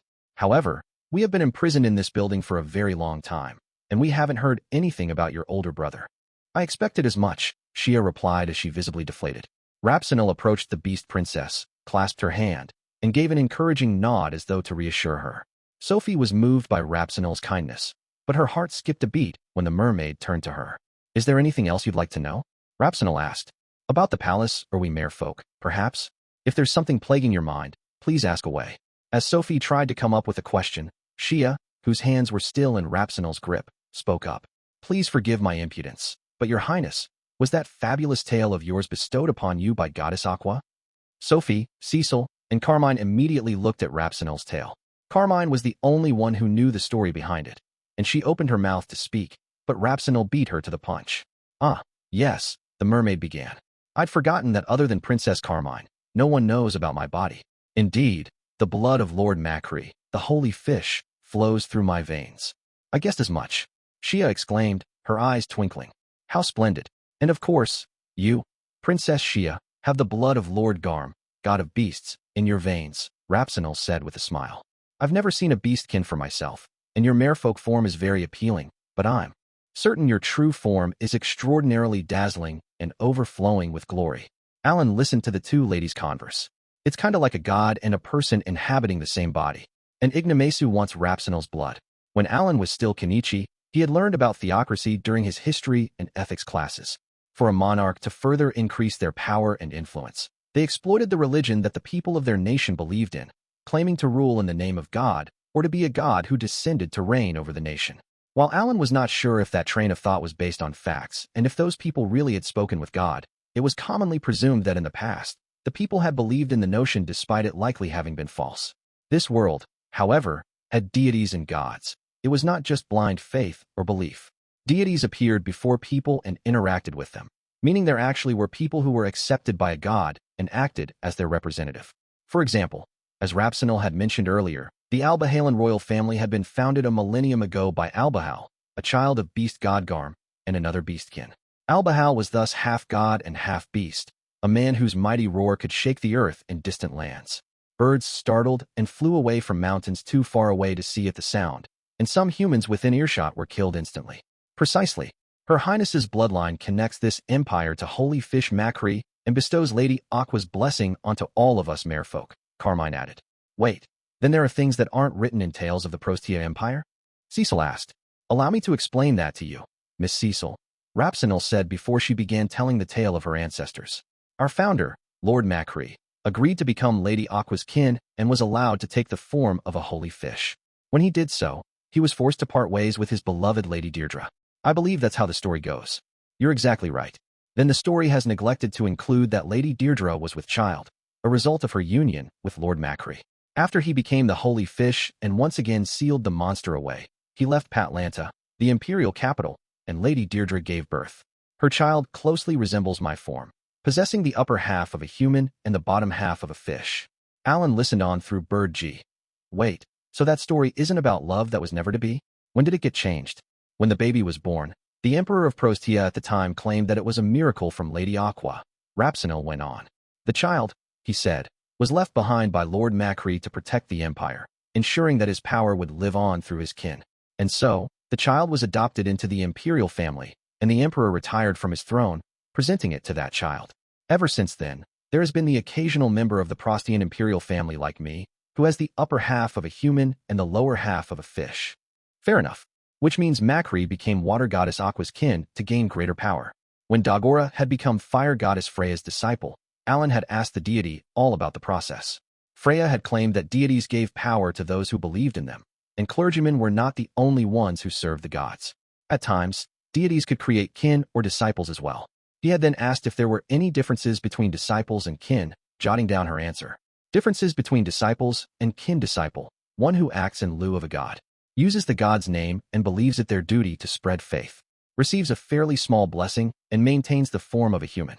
Kin, one who acts in lieu of a god, actually carries out the duties of a deity and receives a greater blessing. More often than not, they lose the appearance of a person and turn into a holy beast. No matter the case, by forming a contract with a deity, the person received greater power while fulfilling different roles. In general, it seemed there were a lot more kin and only a handful of disciples. Gods received power by gathering the faith of people, which meant they had to focus on their job of maintaining the world. Alan believed these gods required kin to carry out the gods' orders, and that there was no need to spread their name and role, as surely people already had decent knowledge of the deity. Hence, it was best to keep the number of disciples to a minimum. I think I'm getting it now. Ignomasu is the type to kill someone if things get too troublesome for him. Yet he keeps Princess Rapsinel, who refuses to listen to his orders, alive. She's imprisoned because he wants to have a child with her so that he'll be accepted as the emperor. It was then that Alan decided to move his bird G around. Arg! Hey! Cecil shrieked. The bird G continued to flap around in her clothes, but Alan ignored her cries and moved his summon over near her neck to whisper into her ear. She was upset at first, but she soon nodded along to Alan's words, after which she turned to Princess Rapsinel. May I ask something? She inquired. What is it? Rapsinel replied. Did anything about General Ignomasu's demeanor change before he attacked the palace? Well, Ignomasu was always an ambitious man, but he always seemed to want to serve my father, the Prostian emperor. He always asked how high he could climb the ranks and wondered if he could serve the empire to the point that he'd be seen as a hero. I didn't feel he was the type who actually wanted the throne, but, yes, Father Shinerom then appeared by his side. That merfolk. When Alan had sent out a fish D to investigate the palace, he had spotted a merfolk dressed in white robes. Shinerom? Cecil asked. Yes, Rapsinel answered. He's an excellent researcher of magical tools and spells. Ignomasu was the captain of the royal guard, so normally, the two men would never have crossed paths, but I always saw them together, and I found that to be rather odd. Shinerom arrived at the palace more than a year ago. Then he was a shady man who one would normally be suspicious of. Cecil tried to dig deeper into Shinerom, but Rapsinel looked doubtful of her words. Not exactly, the mermaid replied. Indeed, I cannot deny that Father Shinerom is a bit of an oddball. He was always engrossed in his research, and ever since he was given a lab within the palace, he has often spent several weeks at a time there without venturing outside. Of course, he's produced excellent results and contributed greatly to the empire, but others would mention that he had a habit of mumbling to himself, was difficult to communicate with, and only thought about topics that he was interested in. People found him off-putting, unable to really understand what went on in his mind. It seemed he didn't get along very well with others.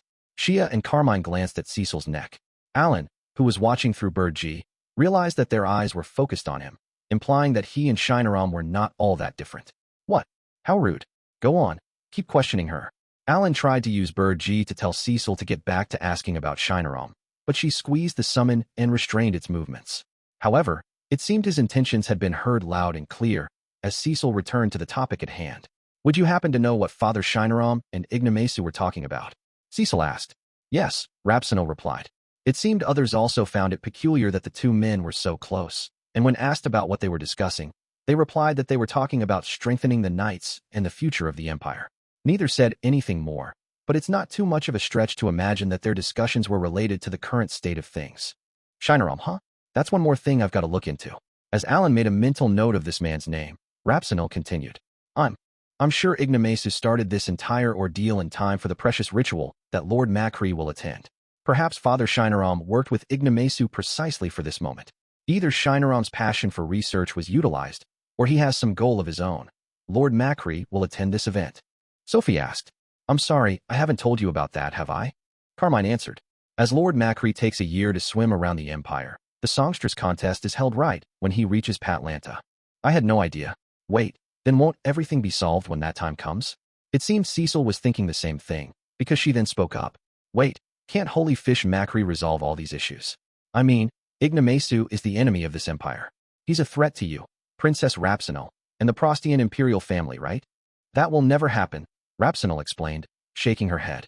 While there hasn't been an incident of this scale before, records indicate that for the past 3 centuries, there have been many battles within the empire and its vassal states. Each time, everything from ending the battle to punishing the mastermind was handled by the Prostian emperor. Not once has Holy Fish Macri involved himself, as he's committed to maintaining his silence and non-participation in such matters. After all, Lord Macri is the protector of the Prostia Empire and all the merfolk related to it. I see, Sophie said as she petted Rosin, the god of spirits, who had taken the form of a shrimp and was sitting on her shoulder. Well, Macri is coming next month. Is his arrival related to this? Or is it all just a coincidence? Beku is still at large. Father Shinaram and Ignomasu keep close ties, and the Holy Fish will visit next month. Are all 3 events connected somehow? While working to save Princess Rapsinal, Alan was slowly but surely gathering clues to piece together. Chapter 9, Keel's Desires. A few days after Alan had been summoned by Ignomasu, Cecil was in the royal castle of the Ratash Kingdom. She was waiting for Alan and his team to arrive from Prostia. It had been a good while since Gashera, a pawn of the Demon Lord army, and his believers, the demonic incarnations, had run amok in the holy land of Elmal and the rest of the Galiadan continent. It was Alan and his party who had ultimately resolved the debacle, and the 5-Continent Alliance had praised them for their heroic efforts. Keel and the rest of the gamers would be awarded for their feats. The reward for assisting the nations of the 5-Continent Alliance would be provided through one's birth nation, in this case, Ratash. The kingdom would honor Krina, Dagora, Keel, and Cecil for their accomplishments, and today was the day of the award ceremony. Cecil had parted ways with the rest of the team and teleported to the royal castle the night before. There had been some things she had wanted to discuss with her father, Viscount Granvelle. The Viscount was currently speaking with Count Hamilton in the waiting room. A short distance away from them stood Alan's parents, Rodan and Teresa, along with Krina's parents, Gerda and Matilda. The parents had been called to participate in their children's award ceremony, but only Rodan would be bestowed a reward. His words to Gerda reached Cecil's ears. Am I wearing this right? Rodan asked. He was dressed in a noble's formal attire, but as he was not used to the outfit, he shifted around restlessly. Huh? Yeah, you look good. Don't ask me, though, Gerda replied in a bored tone. Teresa quietly piped up from behind Rodan. You look dashing, honey. Rodan smiled, likely having wanted praise so that he could be at ease. Cecil felt that Alan took after his father quite a bit. Ever since the summoner was a child, his mind had been difficult to read, and he was always saying strange things. However, anytime someone praised him, he looked visibly relieved. Alan planned to teleport to the royal castle with his friends so that they could attend the award ceremony. In Rosenheim, he held the title of Grand Strategist, and thus would receive no reward from Ratash. He had no reason to be present, but he always tried to attend such occasions. Cecil believed it was because he was happy when his friends received praise. It must have felt like he was receiving the compliment as well, and he was thus committed to attending these ceremonies. If Alan were to receive a reward, it would be from Rosenheim, but Cecil recalled that he had claimed that he simply wanted their assistance when he needed it. He had no need for any other reward. Alan's late, Cecil muttered to herself as she checked the time using the magic tool on the wall. It's about to begin. The ceremony would start soon, and that made her a bit anxious. You don't have to worry, Keel said to her. I'm sure he'll make it in time. Since this was an official event, Keel was dressed in the formal attire that was standard for high-ranking clergymen within the Church of Elmia, a white robe embroidered with gold. Beside him was his little sister Nina, also in a formal dress, well suited to the occasion. Krina, Dagora, and Maruru were chatting a short distance away. The 3 of them were also in formal clothes, but Dagora looked suffocated in his outfit. Conversely, unexpectedly, Krina wore her dress well. Only Maruru wore her Baki's military uniform. She was apparently a bit too embarrassed to wear a dress, so in lieu of proper clothes, she had chosen to wear her uniform. Maruru had actually received her reward from her home, the Empire of Bakis, before everyone else, having been granted the title of Baron. She was a lowly soldier who had climbed her way up to become a noble, and no longer was she an honorary Baron. Now that she officially had her title, she could have her descendants inherit it and remain members of the nobility. Maruru had mentioned that her family was ecstatic about the achievement. Speaking of which, Keel said as Cecil gazed at Krina, Dagora, and Maruru. What is it? Cecil asked. I was just wondering if things were all right. What do you mean? You know, our. Keel struggled to get his words out, while Cecil recalled the matters she had spoken about with her father the day prior. It's fine, Cecil replied. Keel looked surprised. Are you sure? I mean, I said it's fine. Don't make me repeat myself. She's right, Keel. I mean, Lord Carnal, Viscount Crevelle said, approaching the two. You need not be so concerned about us. Cecil and I talked at length about it yesterday. We both support your decision. Thank you, Keel said, hastily bowing his head. I know I'm being really selfish. Nobles can and should take responsibility for their actions. I believe your father has already done so. Above all, House Carnal is your house. It all depends on how you will act and make decisions. Right? Thank you for saying so, Viscount Crevelle. Just as Keel gave another deep bow and expressed his gratitude, the door of the waiting room burst open. Alan rushed into the room with Sophie, Valmer, and Shio in tow. Sorry, the summoner said. There was something I had to take care of. No longer was he in the form of a merfolk.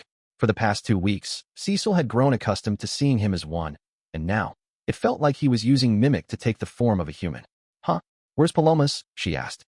Oh, he's staying in Ignomasu's palace, Alan replied. We finally got our hands on the castle ledger, so he's trying to see if there's anything that could turn a profit. Don't forget to cast Mimic on him. If you don't, he'll drown. He's risking his life in his own way. I'm sure he wants to give Fiona a tier of Macri. The more Palomas accomplished, the more favor he would receive from Ignomasu, which would allow him more access to information within the palace.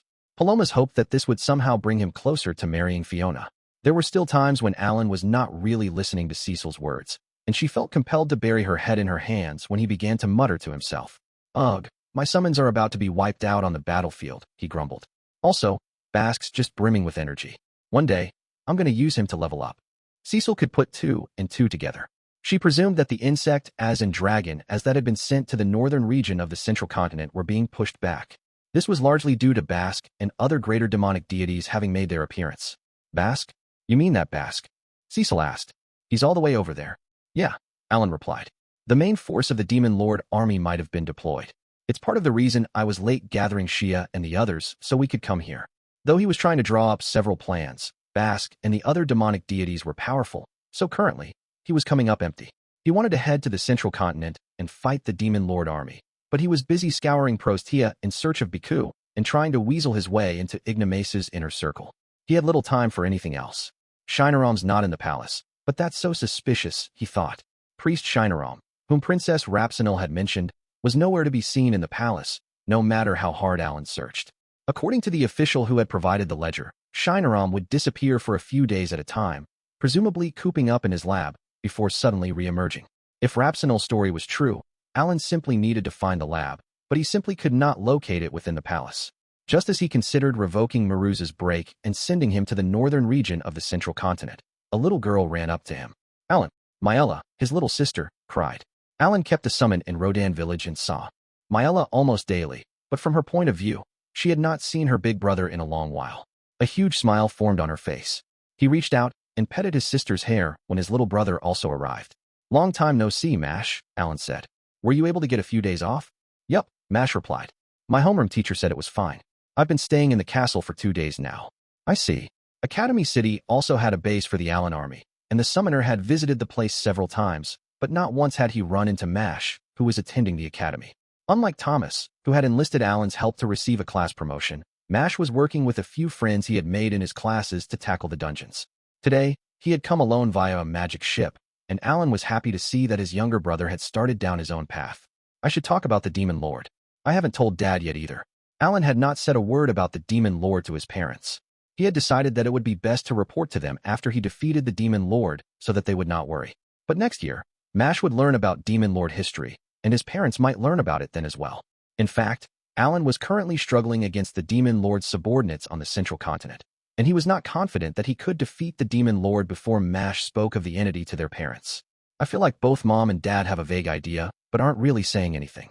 Despite the clear absurdity of the situation Alan was in, his father kept quiet.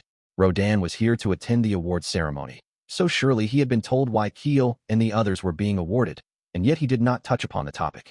In fact, Alan could recall his father having deliberately ignored such subjects in the past. Before Alan was found to have the summoner talent at his appraisal ceremony, he had clearly shown signs that he was anything but a normal child. Even so, until he had spoken about talents, Neither his mom nor his dad had mentioned that their son was an oddball who obviously possessed some sort of ability. Perhaps they had once again waited until Alan had spoken about it of his own accord. I wonder if Mihai felt like this. Mihai, Cecil's older brother, had headed to the battlefield without saying a word to his sister. Perhaps he had not wanted her to worry. He might have believed that he could shield her from knowledge of the war during his 3 years of service, or even keep it a secret from her altogether if the Demon Lord army were defeated. When Alan found himself surrounded by Mash and Myella while his mother, Teresa, watched over them with a smile, he felt that he needed to make time to explain his situation to them. As he played around with his siblings, there was a knock on the door. Per the king's orders, I've arrived to guide the awardees and those accompanying them to the venue, an official said from beyond the door. The nobles attending the ceremony had already gathered in the audience room, which served as the venue. Keel, Krina, Dagora, and Cecil walked in front as everyone was escorted out of the waiting room. Only Teresa and Krina's parents stayed behind. When the group reached the audience room, Alan noticed that some nobles who were waiting were surprised when they saw his face. Looks like I'm getting famous, he thought as he walked past them. The group lined up in front of the king's throne. The awardees stood out front with the rest behind them. Viscount Crevelle stood beside the awardees. I feel like I've been in quite a few audience rooms recently. But nothing, not even the audience room, can beat the feeling I get on the boss floor of a dungeon. Just then, the Prime Minister of Radash, who stood in front of the throne, finally opened his mouth. The king has arrived. Bow to your monarch, he ordered. Everyone did so as an intricately engraved door beside the throne, sitting on the platform above, opened. Alan was shocked to see the person who emerged. Wait, isn't he? Did he just come here to see if Keel received his reward? Alan spotted the cardinal of the Church of Helmia, donning a lavish robe. The nobles in attendance kept their heads bowed, but frantic whispering reached the summoner's ears. Is that His Eminence, Cardinal Crimpton? One asked. Apparently, he's been staying in the royal castle for the past month solely to attend this awards ceremony, another hissed. Ah, I see. Someone from our nation will become the next pope, I believe. Then the rumors are true. That blonde young man will be the next pope. Keel, however, kept his head low, as the whispers failed to reach him. He stared at the gorgeous carpet beneath his toes, so plush that the tips of his shoes sank in. The cardinal was, of course, a man of great authority within the Church of Helmia, a global religion, and he took his seat on a pedestal above the others. His was at the same height as the king's throne. The moment he rested in his opulent chair, the rest of the royal family, barring the king and queen, entered and took their seats. Among the members was Princess Leilana, a close friend of Cecil's older brother Thomas whom he had met at school. The children of the royal family all had claim to the throne, but none sat at the same height as the throne. Instead, their seats put them at the same height as Alan and the others, who remained on their feet. I guess this is how they observe how rewards are given. Only one of these royals would be crowned the next monarch, but if anything happened to the successor, the next person in line would wear the crown. Even if they could not sit on the throne, they would become the lord of a territory and have to attend events such as this, albeit not as grand as this one. Some were sure to be entrusted with important roles. At last, the one in charge of the most vital task of all entered, King Envel, his queen at his side. Instantly, the room fell silent, and everyone kept their heads bowed until the two reached their thrones. King Envel's hair was slicked back, and Alan was reminded of a villain he had seen in Western movies when he was still Kenichi. Yeah, he really looks like a heel. Finally, the Chancellor's voice boomed throughout the venue. We will now commence the award ceremony to reward those who have contributed greatly to the Kingdom of Radash and the Five-Continent Alliance. To reward Clergyman Keel of the Church of Helmia, Cardinal Crimpton is also in attendance. I encourage you to pay your respects to him. Everyone present bowed once more, but not as low as they had for the king. In response, the cardinal bowed as well, and the ceremony began. First, Village Chief Rodan of Rodan Village, the Chancellor declared. Step forward. Unexpectedly, Alan's father was called up first. Why yes, Your Excellency, Rodan stammered. This was Rodan's first invitation to the royal castle, and he found himself in front of the king under the gaze of a large crowd. And he was all by himself. Rodan would have never dreamed that he would find himself in a situation like this, and while he had rehearsed for the ceremony, the real deal made his head go blank with nervousness. Though a touch awkward, he managed to stand in front of King Envel. The nobles began to whisper to one another again, and Alan heard every word. That must be Alan's father. He doesn't seem to be anything special about him. His hair color's different too. Maybe he just raised Alan and isn't the actual father. Alan let all those rude remarks slide and stared at his clumsy, stiff father. He vowed to tell Teresa, Mash, and Myella, who could not attend the ceremony, about what he was seeing. Meanwhile, Rodan bowed and then knelt before the king, queen, the cardinal, and the rest of the royal family.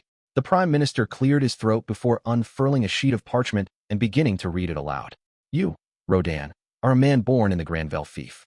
Your valor and dedication have allowed you to develop both Krina Village and Rodan Village, contributing greatly to them. To reward you for your efforts, you shall be knighted. Oh, Dad's a knight now. Alan was so happy that it almost seemed like he was the one being rewarded. The Chancellor prattled on, sharing a detailed list of Rodan's many achievements. When he was in Krina Village, he had risked his life every year to hunt boars and provided a generous amount of boar meat to his lord. His leadership had been viewed highly by Viscount Crevelle, who had allowed him to become the village chief of a new village. After a few years, he had finished developing the place, creating a stable yield of crops that had allowed him to share any excess with others. For his efforts, he would receive a title. The nobles and attendants all muttered with shock. In a mere few years? How was he able to do it so quickly? And he managed to provide the meat of 30 boars every year? Alan's father is clearly a hero as well. But Alan's mind was elsewhere. I thought Viscount Crevelle bought all the boar meat. When Rodan Village had been completed, it was still considered a developing place and received tax benefits. They had not been required to supply boar meat, and the Crevelle fief had purchased any boars that had been hunted. Needless to say, the meat was part of the taxes the Crevelle fief paid to the kingdom. If the fief, the middleman, were out of the picture, Rodan had technically offered meat to the kingdom. For the first time in our kingdom's history, a person from a developing village has been granted a title, the Prime Minister went on.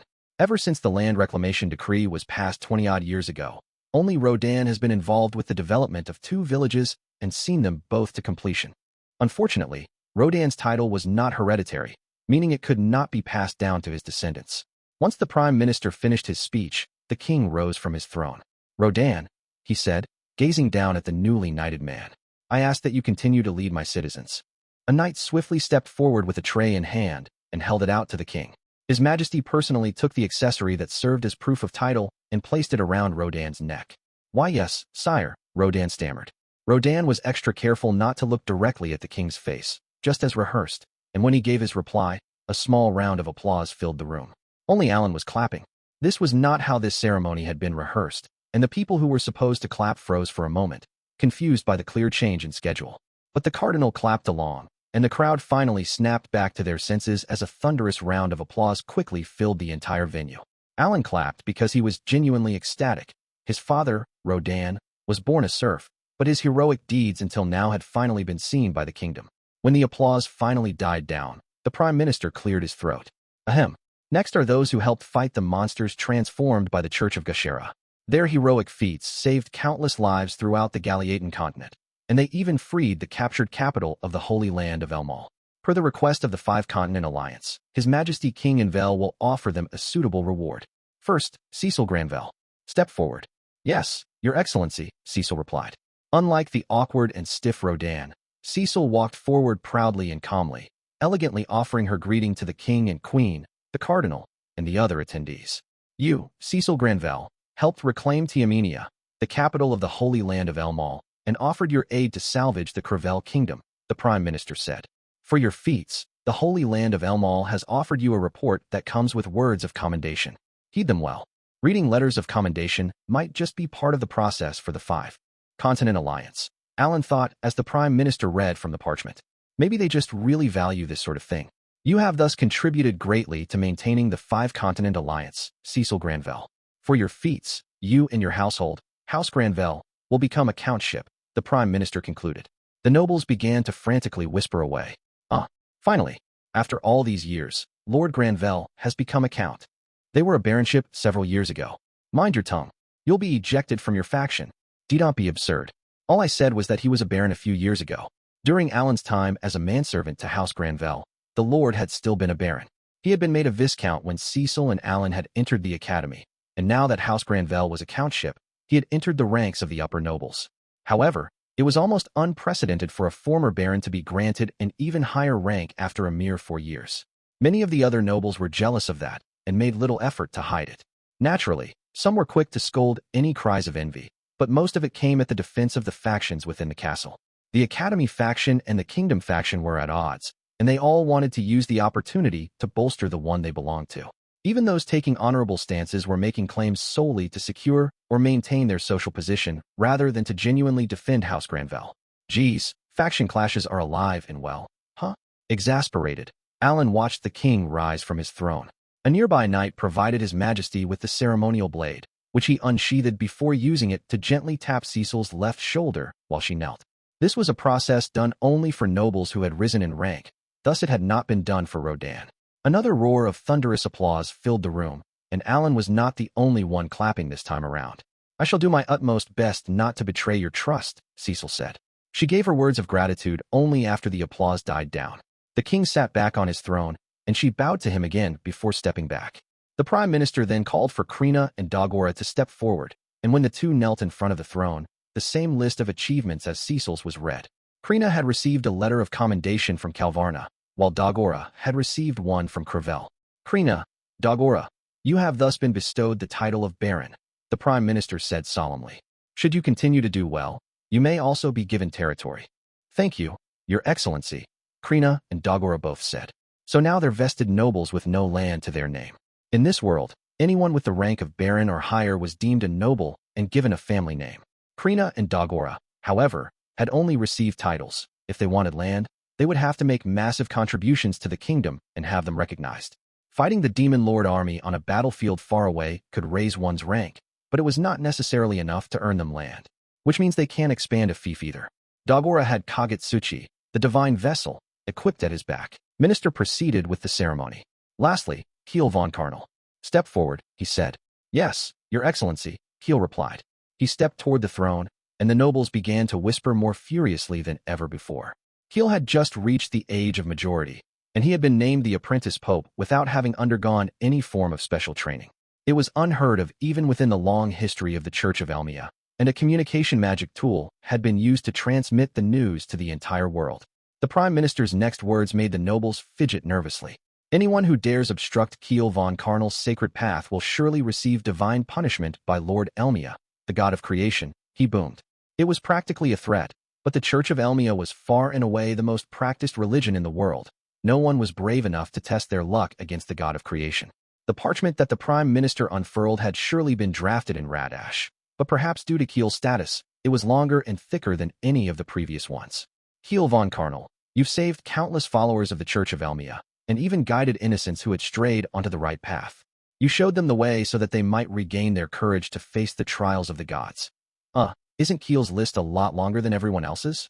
Alan only realized as much 10 minutes later, when the prime minister was still droning on. He quietly glanced at Keel, wondering if his friend was bored, but the apprentice pope kept his head lowered and did not budge a single inch. "For your efforts, Keel von Karnal, you will be bestowed the title of Viscount and be granted the entirety of the carnal fief that the kingdom once claimed," the prime minister finished. The nobles, perhaps having expected as much, began to chatter away.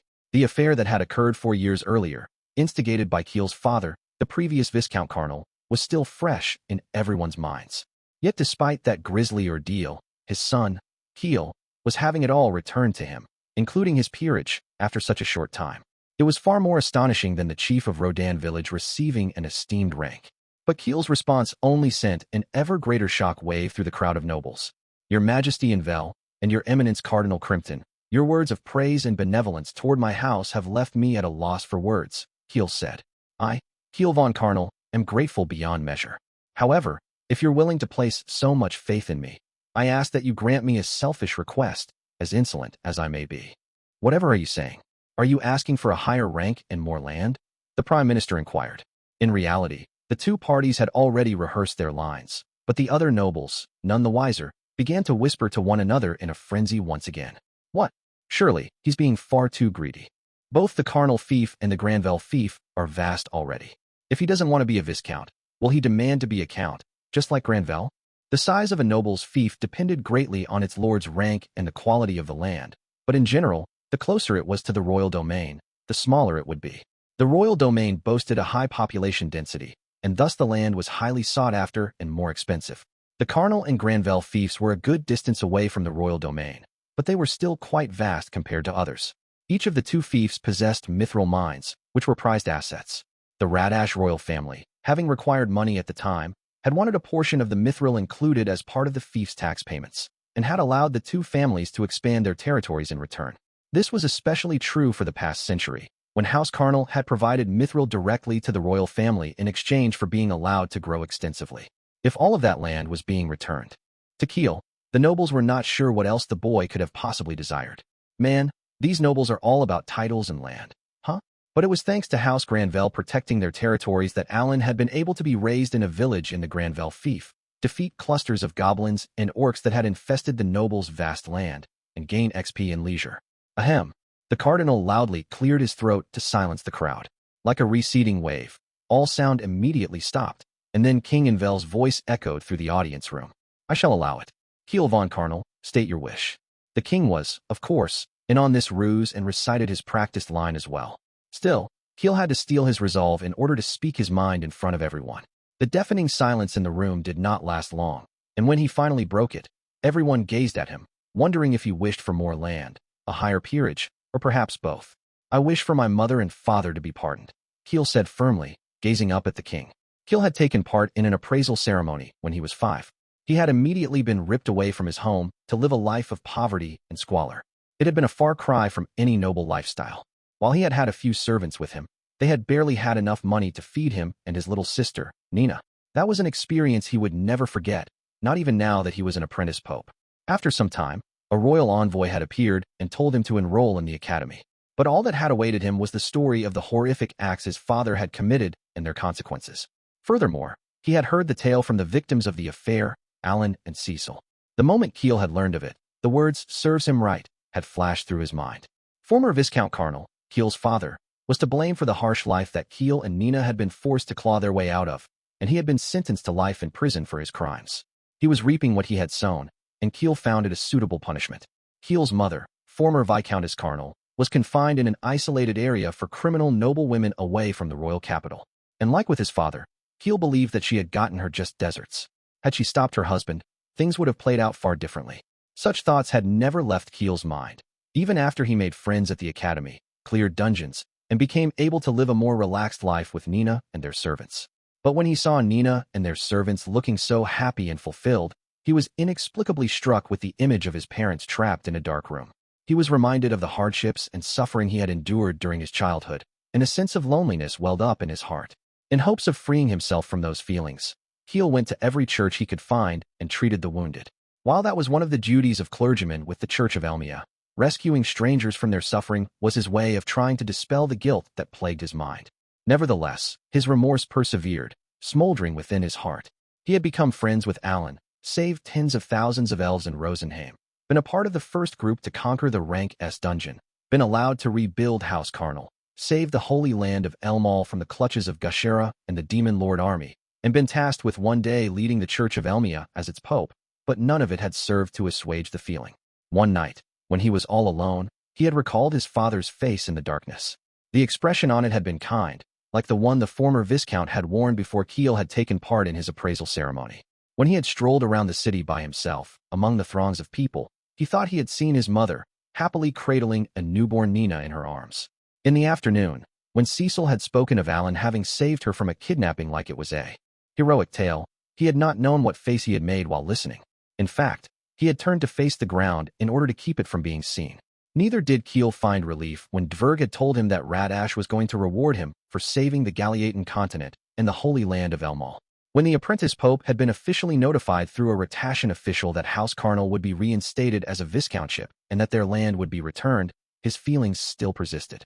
Hence, when he had been asked if he would accept the reward and the words, "Could I have some time to think about it?" had slipped out of his mouth, he had surprised even himself. When he had then been asked what he, Baron Karnal, wished for instead, his heart had already been set. Had he not felt confident in his desires, he would not have gone to Cardinal Crimpton for advice and subsequently exchanged numerous letters with a Ratashan official. He had even asked the official to check if any nobles before him had asked for their relatives to be pardoned as a reward for their achievements. With the help of Cardinal Crimpton, Keel had written a booklet to try to convince King Invel, the final arbiter of the law in Radash, that pardoning his parents was a fitting reward for all that he had accomplished. It had been a painstaking labor, but it had received the approval of the king, and they were now ceremonially reenacting that approval in order to make it public. This was a turning point in his life, but he could not help but mutter to himself. "Yeah, I made the right choice," he said, his voice so faint that no one heard him. "Are you willing to shoulder your father's sins?" King Invel asked. "Yes. If you're willing to reward me for my deeds, your majesty, then I ask that you also reward my parents." who gave birth to and raised me. King Invel rested his face on his hands pensively. I heard that Invel already knows everything, but he sure looks like he's putting thought into it. Keel had notified Alan of his decision following the report on the joint training session between the Alan Army and the Hero Army. There's something I want to talk to you guys about, he had said, requesting that Cecil and Alan meet with him. The pair had then returned to their human forms for the first time in a long while, and Keel had explained his thoughts. Alan had not had an opinion either way, but Cecil, who had been listening beside him, had been rendered speechless. It was only natural. For most of her life, she had personally witnessed the torment Carnal's grasp had brought upon House Crevelle. And so, when Cecil had discovered that former Viscount Carnal had avoided the death penalty despite having been tried for sedition, she had been infuriated. He had used the wealth he had received from the mithril mines as a weapon and tyrannically wielded his power throughout the kingdom. But he had also supported the royal family and the nobles over the several decades since the beginning of the Demon Lord Army's invasion. Had the guilty verdict brought with it a death sentence, the names of the nobles close to the former Viscount would have been brought to light. They had wanted to avoid being outed and instead lobbied to throw him in prison for life, according to Viscount Granvelle's explanation of the events. But Keel had continued to patiently persuade Cecil and Viscount Crevelle. The young boy had chosen his words carefully, turning not to emotion but to cold logic. Even so, it had been clear to everyone that he was agonizing in his own way, was tormented by his thoughts, and above all else, felt an inexplicable sense of guilt. Knowing as much, Cecil had waited for Keel to finish his speech and simply said that she was fine with it. Viscount Crevelle had firmly declared that his daughter's answer was his as well and immediately told Count Hamilton about Keel's thoughts, the king's approval, and Cecil's, and his opinion on the matter. Count Hamilton had thought that if the grudge of the House Crevelle affair continued to affect both House Carnal's and House Granvelle's descendants, Keel and Cecil included, it would deeply impact the future of Radash. Therefore, the Count had agreed to offer his aid in hopes that the two houses would make amends. It had taken many months to set the stage for today, and both Count Hamilton and Count Crevelle hoped not only to see the outcome of this ordeal, but also to support the kingdom going forward. King Invel, well aware of the emotions that lingered behind the scenes, took his time before answering Keel. His goal was to ensure that the nobles assumed he had thought long and hard about his decision. Very well, His Majesty finally said. Bring Keel's parents here. A good while later, the double doors far in front of him slowly opened to welcome the new visitors. Everyone in the room except for Keel and Alan turned to face former Viscount Carnal, dressed in rags and bound by shackles. A knight pulled the rope tied to those shackles, and the noble who had fallen from grace staggered in. Behind him was a lady, presumably former Viscountess Carnal, dressed in the clothes of a commoner. Alan was not familiar with her face, but he dug through his memories of the former Viscount. The man had undergone a drastic transformation that told Alan that prison life was no walk in the park. He's so scrawny now. Back when Alan was a manservant of House Crevelle, the former Viscount had been plump and round from the luxuries he had enjoyed. But now, the man was practically skin and bones, his weak footsteps making his shackles seem like hefty weights. Keel slowly turned to look at his parents. Terror, nostalgia, guilt, hate. Myriad complicated emotions washed over the apprentice pope. He wanted the ceremony to end, but he did not want it to be over with either. For the first time in a decade, he laid eyes on his parents. He fell silent. These were not the parents that he recalled. They were skinny and considerably older, but above all, they looked so lifeless. Keel could not sense any sort of vitality from his mother or father. These were the people who had abandoned him, and he, in turn, had deserted them as well. His body began to tremble, and the former Viscount, noticing his son's gaze, gingerly raised his head. He looked terrified but full of regret, eager yet reluctant to leave. The two men locked eyes. Keel, his father eked out. His voice was hoarse and raspy, telling Keel that the former Viscount had hardly spoken a word during his time in confinement, instead simply waiting for time to pass. Are you, really Keel? The former Viscount asked. The apprentice pope did not know how to answer. He wanted to nod his head in agreement, but he wanted to deny it as well. No longer was he his past self, yet at the same time, he felt like he had not changed since that fateful day. He remained silent and bit his lip. Keel, the former Viscountess asked, breaking the silence. Is it really you? Only then did tears trickle from the apprentice pope's eyes. It's me, he squeaked. Father, mother, it truly has been a while. His voice had grown raspier with every word, and by the end, it had barely filled the room. Both Keel and his parents then went quiet, suppressing the emotions welling up within them, or perhaps desperately chasing after them as they tried to flee. The moments ticked by, and it was King Invel who suddenly broke the silence. Viscount Keel von Carnal. No, you're still a baron, aren't you? The king said. Are you stating that you're willing to shoulder this criminal's heinous acts? I plan to return House Carnal's peerage and land as a reward for your heroic deeds. You would choose to cast that all aside to save your parents from their infamy? Are you certain of this decision? What? The former Viscount hastily raised his voice. What's happening? Is my son? Is Keel? He was promptly cut off by the loud, metallic clank of his shackles. The knight, who had brought him in, tugged on the rope binding the former Viscount as a means of scolding the prisoner for speaking out of turn. However, the frail and scrawny former Viscount could not brace himself and fell face first onto the ground. Gah, he yelped. The carpet was plush and soft, but he fell quickly, and Keel felt his chest grow hot with rage. The sacred necklace that hung from his neck slowly emitted a glow as though responding to his feelings. Stop that, Keel roared, his anger filling the audience room. Don't you dare touch my father. Even Alan and the rest of the gamers, who had been in a party with him for several years, had never heard Keel raise his voice like that. But the most shocked was the knight, who had been on the receiving end of Keel's furious roar after unintentionally pulling the former Viscount to the ground. The knight's surprise only grew when the apprentice pope once again raised his voice. All hail! Keel shouted. The sacred necklace emitted a blinding, golden glow in answer to his command, which traveled up to the ceiling before filling the entirety of the vast audience room. The light made sacred text appear all over the former Viscount's body, healing him. Aag! The knight shrieked. They immediately released the rope from their grip, and the light disappeared. Keel then crouched to approach his father, causing the knight to inch back in terror. Are you all right, father? Keel asked. He took his father's hand, slender and frail, but with a slight rosy tinge from his HP having been restored. I am all right, the former Viscount stammered. Thank you. Heh, I get it now, Keel muttered. This was the right path. All I needed to do was save those around me. The former Viscount, who had reunited with his son after a decade, was confused by the boy's ramblings. What an impressive light of salvation, the cardinal said. He shed tears of joy, the droplets trickling down his cheeks. He truly is the one who shall carry on Pope Istil's will. My eyes did not deceive me. Alan nodded with satisfaction at the sight. This is how it should be. When he glanced at Cecil, who looked visibly relieved, he quietly told her that this was just fine. Prime Minister, tell this man and his wife what has been done, the king ordered. And keep it brief. Yes, your majesty. The Prime Minister immediately listed off Keel's accomplishments. When he was done, he continued. Do you understand now, Colonel? Your son sacrificed all the rewards he was to be given for his deeds in order to bear the burden of your sins. And no, the former Viscount stammered. Is that not so, Baron Keel von Carnal? Kingenvel asked. Keel nodded firmly. As his child, I should be the one to shoulder my father's crimes. As the Lord of House Carnal, it is my duty to take responsibility for my house's misdeeds. Will this be enough to restore my parents' names? Kingenvel firmly nodded before getting up from his throne. He cast a sweeping glance at the crowd in the audience room. Will anyone voice their dissent from Baron Carnal's request? He inquired. The deafening silence was the noble's reply. That was true of Count Granvelle and Cecil as well. Then Baron Keel von Carnal, in exchange for the rewards for your deeds, I hereby pardon former Viscount and Viscountess Carnal for their crimes, the king declared. He returned to his throne as the two disgraced nobles dropped down and knelt before the monarch. They bowed their heads so deeply that it almost seemed as though they were prostrating. Keel knelt between his parents and firmly lowered his head with the utmost gratitude.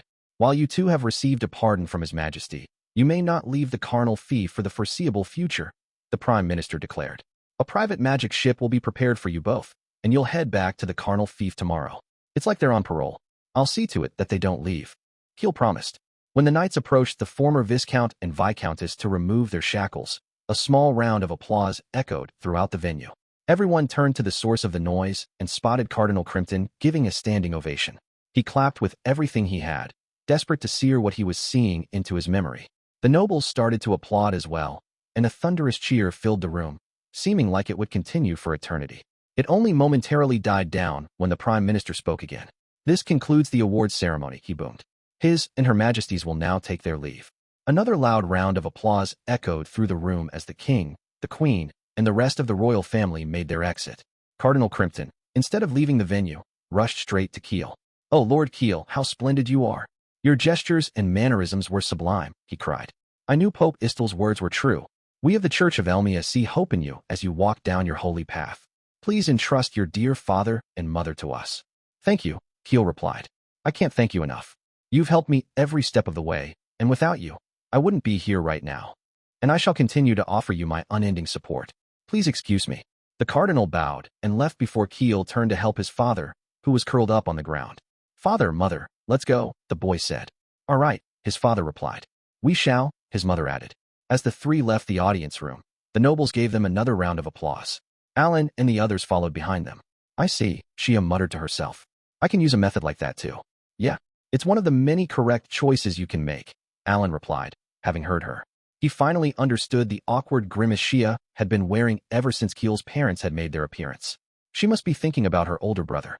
When Keel returned to the waiting room, Nina leaped from her seat with gusto, unable to believe her eyes. Father, she cried.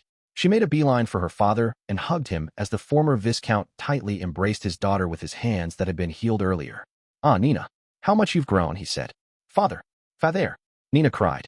Tears streamed down her cheeks, and she rubbed her face on the tattered rags her father wore, paying no heed to the musty smell. The former Viscountess also felt her tears falling to the floor.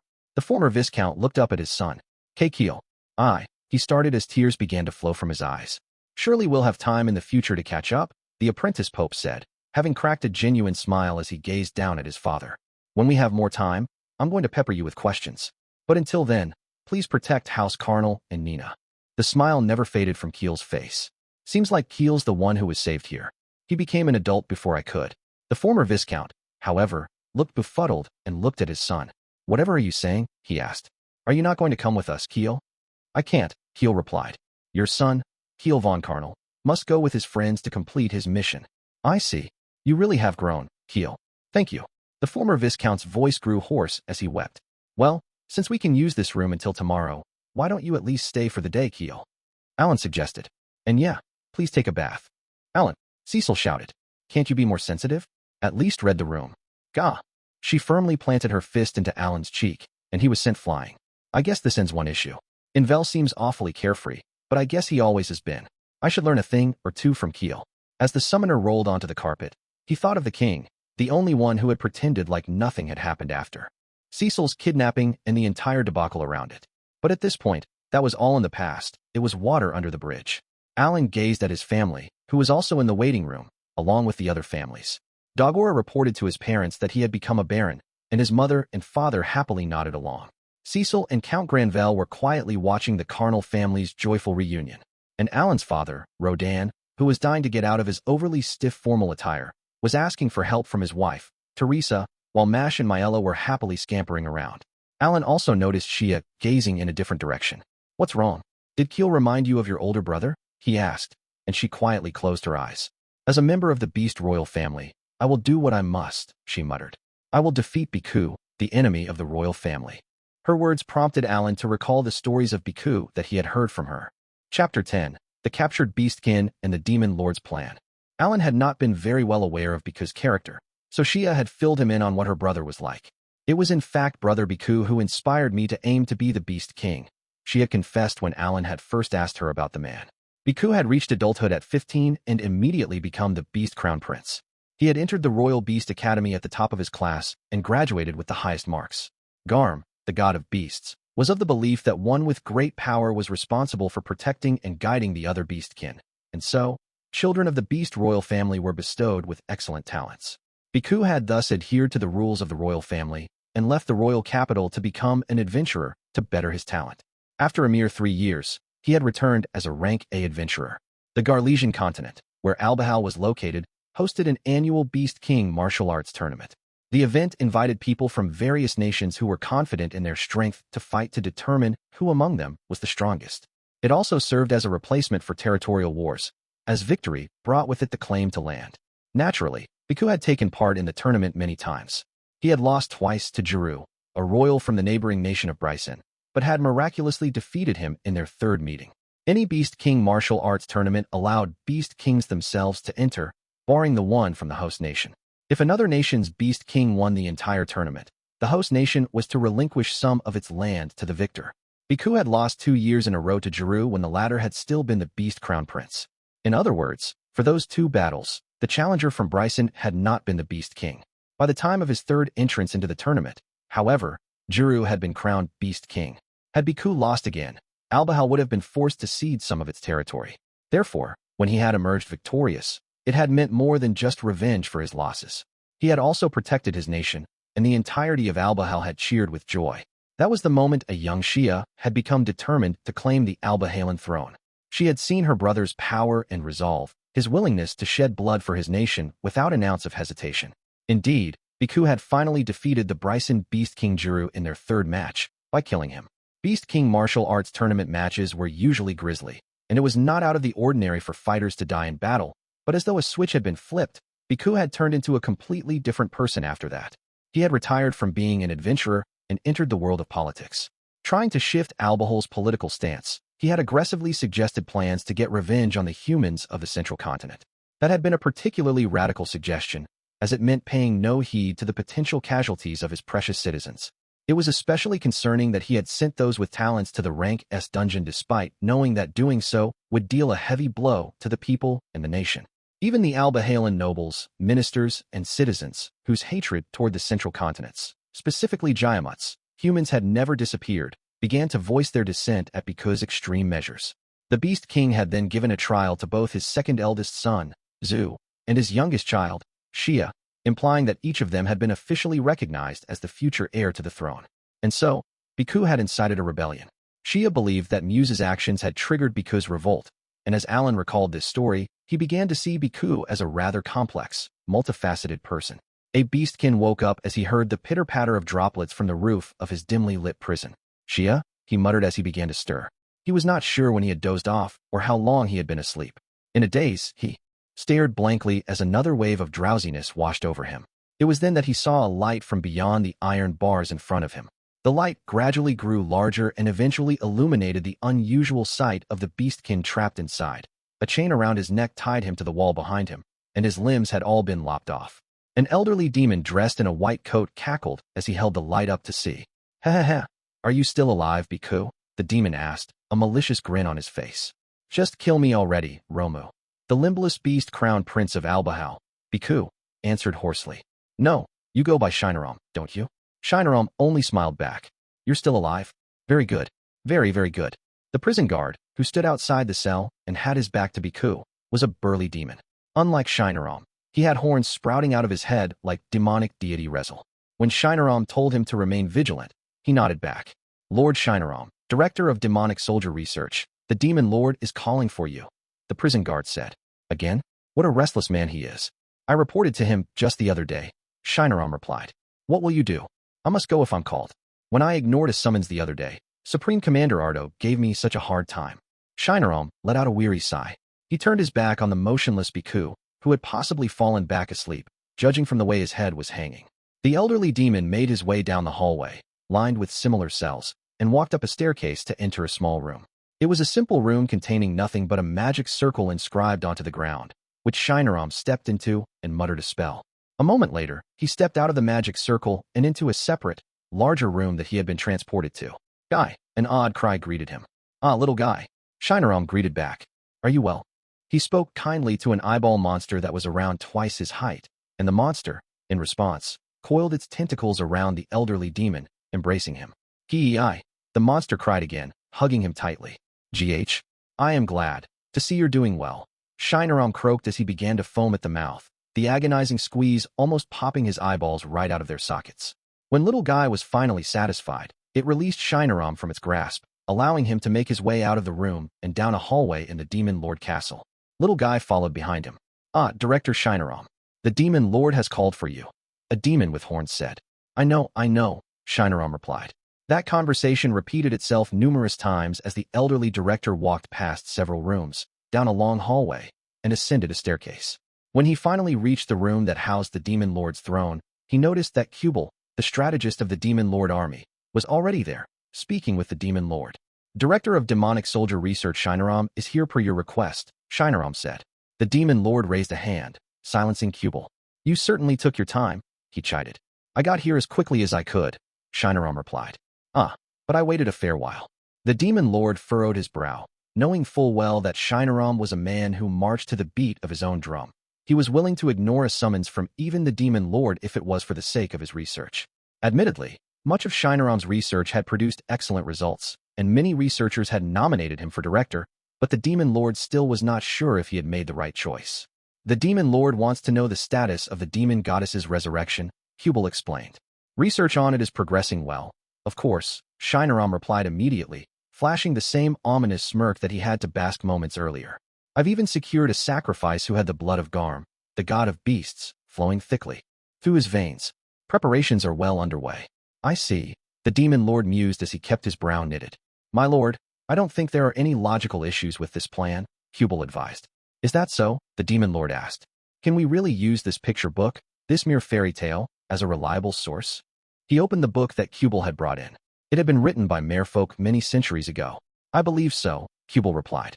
The demon goddess's power is essential to killing Elmia. We must obtain that deity. Yes, I know, the demon lord muttered. Oh, they're back already. The demon lord turned away from Hubel, Shinaram, and the book, his gaze focused on the three greater demonic deities emerging from behind the elderly director. Phew, finally done. Bask, the king of Shura and one of the three greater demonic deities, said in his usual lackadaisical drawl. He gazed at the other deities, showing no interest in the demon lord despite standing in front of the throne. Bask, you killed the least number of enemies, Bildiga said curtly. The beetle with a golden luster who walked on two legs glared at Bask. The hell do you say? I'll crush you like the bug you are. All I've done is say the truth. And how? Pray tell, will you crush me? Enlighten me, if you would. Yeah? I've got an interesting process, I tell ya. You started it. Bask unfolded his hands from behind his head and reached for the greatsword slung over his shoulder. Stop it, you two. Ramon Hammond shouted, appearing behind them. They had two pairs of arms and legs, along with two faces. Mind your tongues. We're in the presence of the demon lord. Excuse me? You're always making the most noise, Bask spat. Don't get all cocky when you only just became a greater demonic deity. Oh, you sure know how to talk, Hammond, the younger brother growled. He glared at Bask, ready to pounce at any moment. You just became one too. Good grief, guys, Hubel admonished. Have you forgotten that you're in front of the demon lord? The three greater demonic deities swiftly turned to the demon lord and knelt. My lord, we've finished destroying the pests rampaging in the northern region of the central continent, Bildiga reported. Ah, very good, the demon lord replied. I presume you mean Alan's summons. How were they? Humorously weak. They pose no threat, and I don't believe their master is at all impressive either. I see. But don't let your guard down, Hubel warned. I first met Alan in Rosenheim, but he had become quite a bit stronger before my next meeting with him. He's gaining power at an absurd rate, and he might even have some sort of skill that somehow hastens his growth rate. I'm not letting my guard down, Bildiga replied. I'm simply providing a report of the situation. Maruz, who's been rumored to be a summon, wasn't there. Ramon, the older sister, added. We suspect that the summoner has good reason to keep his ace up his sleeve. He hasn't shown us the full extent of his power. Then, the demon lord muttered. It seems the new hero is a cautious one. I believe that's a fair assessment, Ramon Hammond said. Good work, guys, Hubel said.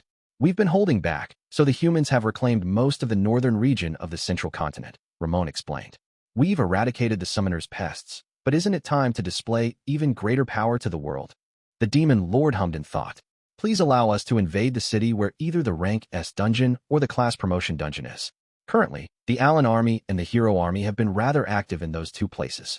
We should prioritize resurrecting the demon god, General Ramon Hammond. Hubel replied in place of the demon lord. Precisely, the demon lord agreed. We cannot split our army.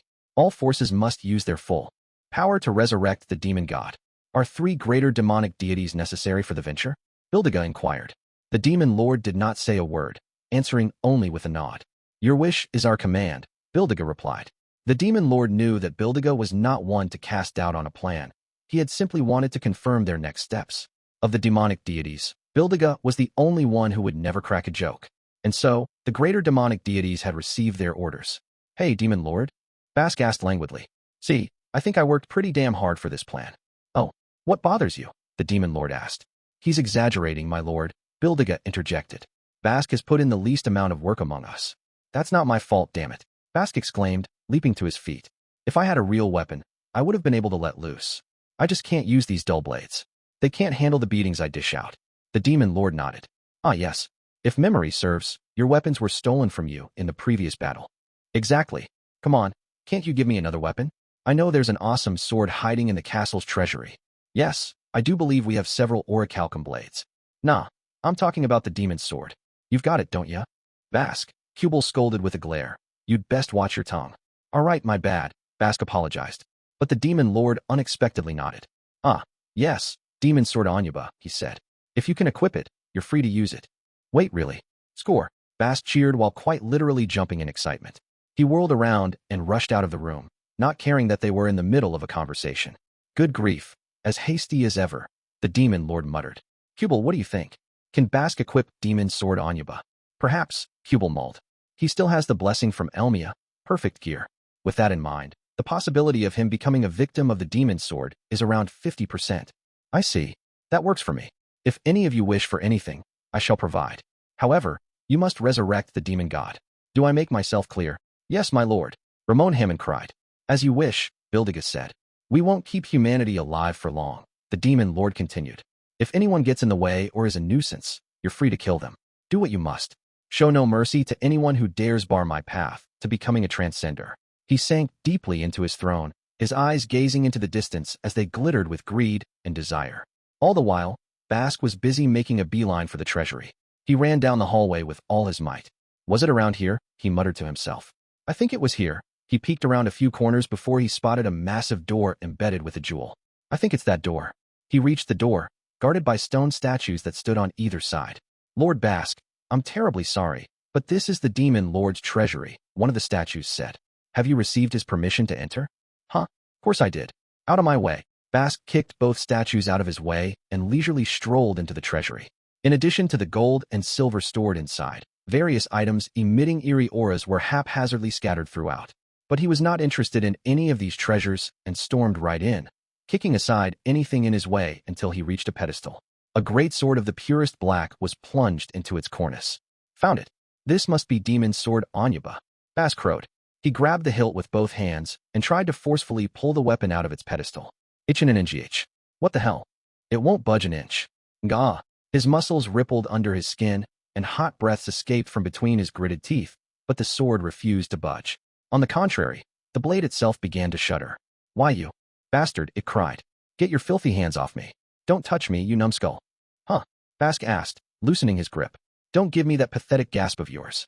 I'll freaking kill ya, pipsqueak. The blade shouted even more loudly, making its fury apparent. Who the hell do you think you are? And why do you think you can just touch me? You puny brat. Don't you know who I am, filthy worm?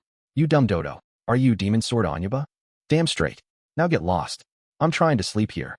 The blade fell silent. Bask again did his best to remove it from the pedestal, but to no avail, and it remained silent as the grave.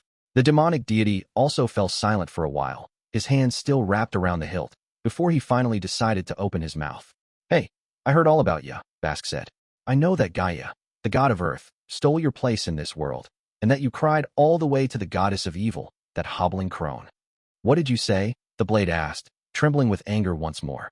You begged and begged, but you couldn't even make it to the dark realm, and you ended up as a piece of decor here, huh? What luck? Sleep here, my ass. Gahahaha.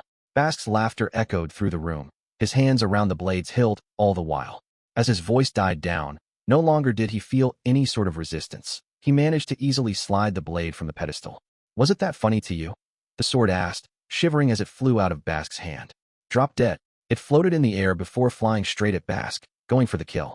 A grotesque squelch filled the room as it plunged through the demonic deity's body. Bask instinctively guarded his chest with his fist, but it did very little to stop the blade from penetrating him. Despite that, though, he continued to grin. Nice, he said in his usual drawl. I like you, Anyaba. Come on, join me. The hell? The blade grunted with annoyance. I need a weapon, and with the demon's sword in my hands, I'll be even stronger. Come with me. You want me that badly? Then let me kill Gaia, the god of earth. That's where I belong. All right. Yeah, that's what I'm talking about. Bask used his free hand to grip the demon's sword. Its sharp edge sliced open his palm and blood dripped onto the ground, but he did not care one bit. My elements are earth and evil. Use me well, the blade said. You've got two elements? Bask gasped. And I knew you'd be evil. Finally, I've got my hands on an evil element blade. Blood poured down his hand as he tightly clenched demon's sword Anyaba and ripped it out of his chest. And don't you ever call the goddess of evil a hobbling crone again, the blade warned, trembling with anger. I'll kill ya. Bask did not respond. He had surely heard those words, but all he did was grip the hilt of the sword with his blood-soaked hands and gaze happily at the quivering blade. Bask, try equipping that floating band over there too, the sword advised. It moved on its own, pointing its tip in the direction of the band. Bask obediently followed. Huh, he asked. He spotted a floating, belt-like object covered with prickly thorns that resembled a briar, convulsing and pulsating on its own. That right there's a Gehenna band, the sword explained. It changes your enduring element into evil, and it raises your endurance a fair bit too. Try it on. Seriously? Bask gasped. I can even make evil my enduring element. He kicked aside the gold, silver, and other treasures as he approached the Gehenna band and gripped it tightly. There was a loud swish as the band wrapped around his arm. Good, the sword said with a quiver. All the while, the thorns of the Gehenna band stabbed into Bask's arm. What the? Bask started as the searing pain got to him. Gah! Sharp cracks rang out as the Gehenna band squeezed Bask's arm before covering his entire body, suffocating him. In a death grip, Demon Sword Onyuba slid out of his grasp as he curled up on the spot in agony. And still, the band continued to crush the demonic deity, who was unable to endure the torture. Blood gushed out of his body, painting his surroundings crimson. The blade hovered in the air. You fool, it said mockingly. That band was made with the goddess of evil's outfit. And a puny worm like you can't possibly utilize it. You'll be reduced to a puppet, and I'll be the one to use you. A great idea, if I do say so myself. All the while, the band continued to constrict Bask, squeezing ever tighter, trying to compress its victim into a tiny ball. Disgusting cracks implied that his bones were being shattered, and the greater demonic deity was reduced to the small size that he had been when he was still human. But once that stopped, Bask raised his voice with delight. Awesome, he cried. From between the gaps of the Gehenna band surrounding his body, golden letters could be seen glowing all over his body. What the? Onyuba gasped, its body trembling with awe. Those are Helmios letters. Did you receive a blessing from him? Yeah, this isn't bad at all, Bask said as he stood back up. When he gripped Onyuba again, the sword did not say another word. Now that I've got my weapon in my armor, I'll go get that kid. What was his name again? Dogora or something? I'll pulverize him until he's mincemeat. Keh. A smile of insanity stretched across Bask's face as his mind wandered to his new power and the battles to come. Chapter 11. Slumbering in the Depths of the Crystal Flower. Shortly after the awards ceremony in Radash had ended, that very same day, Alan and his party returned to Patlanta, the capital of the Prostia Empire. His party had managed to sneak into Ignamasu's palace, but if Cecil and the other ladies confined in the annex with Princess Rapsinol went missing, Alan feared that it would raise eyebrows. As though to prove his point, the iron gate that was the only point of entry into the annex and the windows fitted with iron bars constantly had guards stationed at them. According to Rapsinol, the annex was actually a peaceful place that was not normally so heavily guarded. Things had changed only after Ignomasu's revolt. Wanting to learn more about the empire during its times of peace, Alan had asked Cecil and the other ladies to gather as much information as possible. He knew that even after Ignomasu's revolt was suppressed, it would be important for the gamers to maintain friendly ties with the empire. Above all, the ladies were hardly allowed to leave their confined area, and the only joy that helped them get through the day was conversation. This was especially true for Princess Rapsinol, who had been imprisoned before anyone else and was dying to have someone to talk to. For that reason, the ladies chose a different topic to discuss every day, and the princess was more than happy to oblige. She found solace in these talks, as they helped her to come to peace with the fact that she was in confinement, and spoke at length in response to any question thrown her way. She was as talkative as ever today, and a girls' party had formed in the living room. The topic was the time when Rapsinol had gone above the water before she had become an adult. I see. So you've been to the Crevelle kingdom before, she has said. I have, Rapsinol replied. For the first time in my life, I saw a land above the water and how people like you spent their days.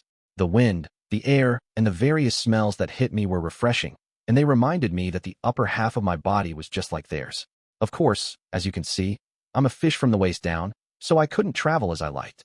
Did you use a barrel, or perhaps a sled, to get to different places? Quite right. I had a special basket prepared just for me. Alan listened on via sharing with a bird G. If memory serves, Princess Rapsinol's mother, the Empress, is a merfolk with 2 legs, he thought. The kids of the imperial family that we saved all had 2 legs instead of having their lower halves resemble a fish. That means only Princess Rapsinol is seen as Goddess Aqua's kin and is special since she's got the blood of holy fish Macri flowing through her veins. Very well. Then I shall have another special basket prepared for you, she has said. I'd love for you to visit Albahal one day. Princess Carmine had already promised to do so. Isn't that right, Your Highness? All the while, the Beast Princess wondered how much support she could rally if she invited the princess of the Prostia Empire to her nation. Indeed, I shall be there, Carmine said. Princess Rapsinol, it'd be lovely if you could visit as well. Thank you, Princess Shia, Princess Carmine. But I'm not sure I'll ever see the day, Rapsinol replied, her expression growing dark. There's no need for you to worry, Sophie immediately chimed in. Ignomasu's reign won't last long. I'm sure his revolt will fail. Alan had used Cecil, whom he had intentionally sent to the annex with the other ladies, to tell Rapsinal who they were, and that Ignomasu was only being kept alive because they were searching for Beku and did not wish to make a huge fuss yet. There was information that could only be gleaned from him, and he visited the living room of the annex every day without fail. Under the guise of reporting the news and sharing updates on his plan to return peace to Prostia, he would brag about his accomplishments and the nobles who had succumbed to his pressure. If eavesdropping were the only goal, a fish D could do the job. However, as Rapsinal was unwilling to engage with him, Ignomasu had not been as braggadocious as he had wished when she had been alone. That had prevented Alan from getting any insightful intel. With Cecil and the other ladies giving him a larger audience, though, Ignomasu spoke at length about his plans. He usually just arrogantly boasted about it, while mentioning that the empire was steadily coming under his control. Rapsinal was secretly terrified to hear this.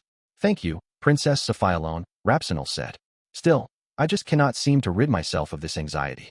If, by any chance, he catches wind of your leader's plot, there's no telling what he'll do. Lord Alan isn't the type to lose to a man like him. Sophie, who maintained her confident gaze even as a merfolk, said firmly. A man like him, you say? Princess Sophialone, you really must have faith in this Lord Alan of yours. Rapsinal was curious about Alan, who seemed to have earned the full trust of Rosenheim's princess. Lord Alan would like to publicly denounce Ignomasu at the Songstress contest, in front of a whole crowd. Sophie explained, finally divulging part of the plan. How does that sound? Sophie continued to tell Rapsinal their plan. It was true that Ignomasu had managed to infiltrate the palace, start an uprising, and take over the Prostia Empire using an extremely small force. After that, however, he had forced the Prostian armies to surrender and placed them under his control in hopes of claiming more troops. In other words, to turn the tables once more and revert the empire to how it once was, Ignomasu had to be defeated in front of the citizens and, most importantly, holy fish mackerel. The only other option was to forcefully take back the empire, but that would inevitably result in countless innocent citizens shedding blood. My only concern is the people, Rapsinal said. As long as it doesn't endanger my citizens, I certainly have no complaints. Please rest easy. Matters will not escalate that far, Sophie reassured her. Yet despite the attempts to assuage Rapsinal's fears, Alan, through Bird G, could see the worry in her eyes. All she knew was Alan's identity and the fact that he was after Beku. In fact, Alan had gone so far as to outright lie through his teeth, promising Ignomasu that he would make 10 million gold within the next 3 months in hopes of receiving more freedom under the usurper to look into Beku. Naturally, Alan had no intention of making money under Ignomasu's rule and had not taken any action to do so. Since Rapsinal had no idea what Alan was capable of, she was terrified of the possibility that his lies would be exposed, and no one could blame her. The fact that Sophie visibly held so much faith in him only created more doubt in Rapsinal's mind. Your Highness, what is that? Cecil asked, noticing the princess's anxiety. Everyone in the living room looked in the direction she was pointing. Beyond the iron grate that guarded the window was a glimmering pillar that dazzled as brightly as the crystal flower. It was a good distance away despite being so clearly visible, implying that the pillar must have been considerably large. That's the crystal flower's style, Rapsinal explained. Once it grows bigger, it'll release crystal seeds. Oh, the Bird G suddenly said. Cecil, Sophie, and Shia immediately noticed Alan's interest and decided to press the princess for a few more details. Is that how crystal flowers propagate? Sophie asked. That's right, Rapsinal replied. They are created by Goddess Aqua's divine power, and not only do they serve as light within the dark depths of the ocean floor, but they can also ward off evil, protecting merfolk from numerous monsters.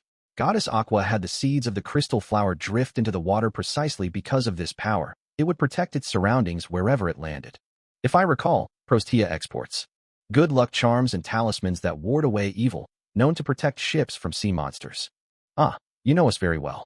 Yes, those charms are created from the petals of the crystal flower. Our empire is home to numerous skilled smiths. Cecil's merfolk eyes began to glimmer, just like the style of the crystal flower. Does that mean the power that defended the empire against the sea monster in the tales of the Prostia Empire is the crystal flower? Quite right, the princess replied. So the sea monster exists? Is it not just some sort of evil in a fairy tale? Yes, that's what I've heard, at least. Then is that monster under the crystal flower of Patlanta? Or within it? Is there a monster slumbering near the capital? Cecil looked taken aback as she gazed at the floor by her feet. When she had read tales of the Prostia Empire for the first time, the depicted illustration of the sea monster was so hideously terrifying that she could not go to the bathroom at night and needed to be accompanied by someone. She had actually gone to Alan, who was asleep in the attic back then, and forced him awake to have him escort her to the bathroom. But that was a story for another time. Patlanta, the imperial capital, once existed elsewhere, Rapsenal said before going on to terrify the frightened Cecil even more. No one lives at the former location now, and it was destroyed by the sea monster, leaving nary a trace behind. In fact, it said that that was where the monster and Holy Fish Macri fought. When Holy Fish Macri was victorious, he wanted to keep the sea monster from ever resurrecting and prayed to Goddess Aqua to help grow the crystal flower that he'd personally planted. His hope was that by transferring the imperial capital atop the massive crystal flower, the flower's ability to ward off evil would protect the entire city. A massive crystal flower of that size could not only seal up the sea monster, but also prevent monsters of rank B and below from ever approaching the city. I had no idea, Cecil said in disbelief. Wait, it sort of sounds like Alan's. Alan, who was using Bird G to listen to the conversation, was also reminded of the effects of his gold and silver beans. Merus had mentioned that the abilities of the summons were based on past skills for certain talents or the blessings of deities. It seemed Grasse's power to keep monsters away was based on the crystal flower. Is something the matter with Lord Alan? Rapsenal asked. In any case, it is the duty of our family, House Prostia, to ensure that the sea monster remains sealed by the power of the crystal flower and doesn't go on a rampage ever again. Her eyes were reinvigorated with a powerful glimmer. As the descendant of Holy Fish Macri and the recipient of Goddess Aqua's blessing, the princess and her family were the rightful rulers of the massive empire on the ocean floor. After many moons of confinement, the princess had finally recalled the importance and glory of her house. You mentioned the crystal seeds appearing soon. Will they also glimmer and glow like the style? Sophie asked. Quite right, Rapsenal answered, looking enchanted by the mere thought. The style and the seeds floating about will sparkle unlike anything you've ever seen. It's a wonderful sight to behold. And Lord Macri will be in the capital to watch this spectacle. The Songstress contest, hosted in tandem with the marvelous sight, will allow you to witness a miracle as the power to ward off evil courses through the ocean floor. Oh, I do wish that you will all be able to see it. Crystal seeds, huh?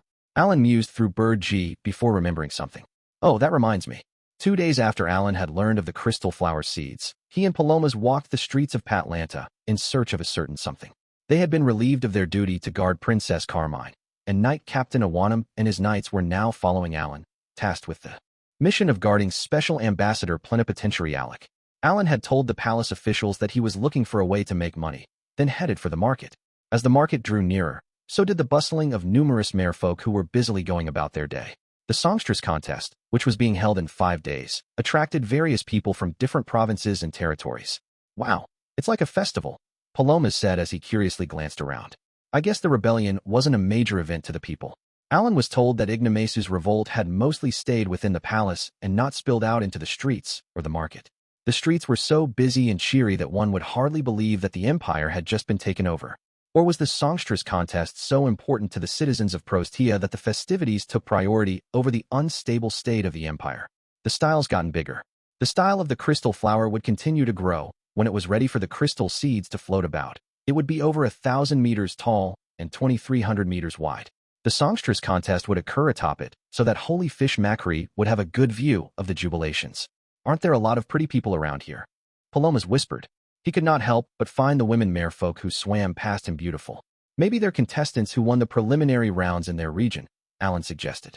The contest was a show of gratitude toward Holy Fish Macri for protecting the Prostia Empire, expressed through song, and the custom of performing a song was based on Deirdre, the woman Macri loved, as she had made a living singing in city taverns.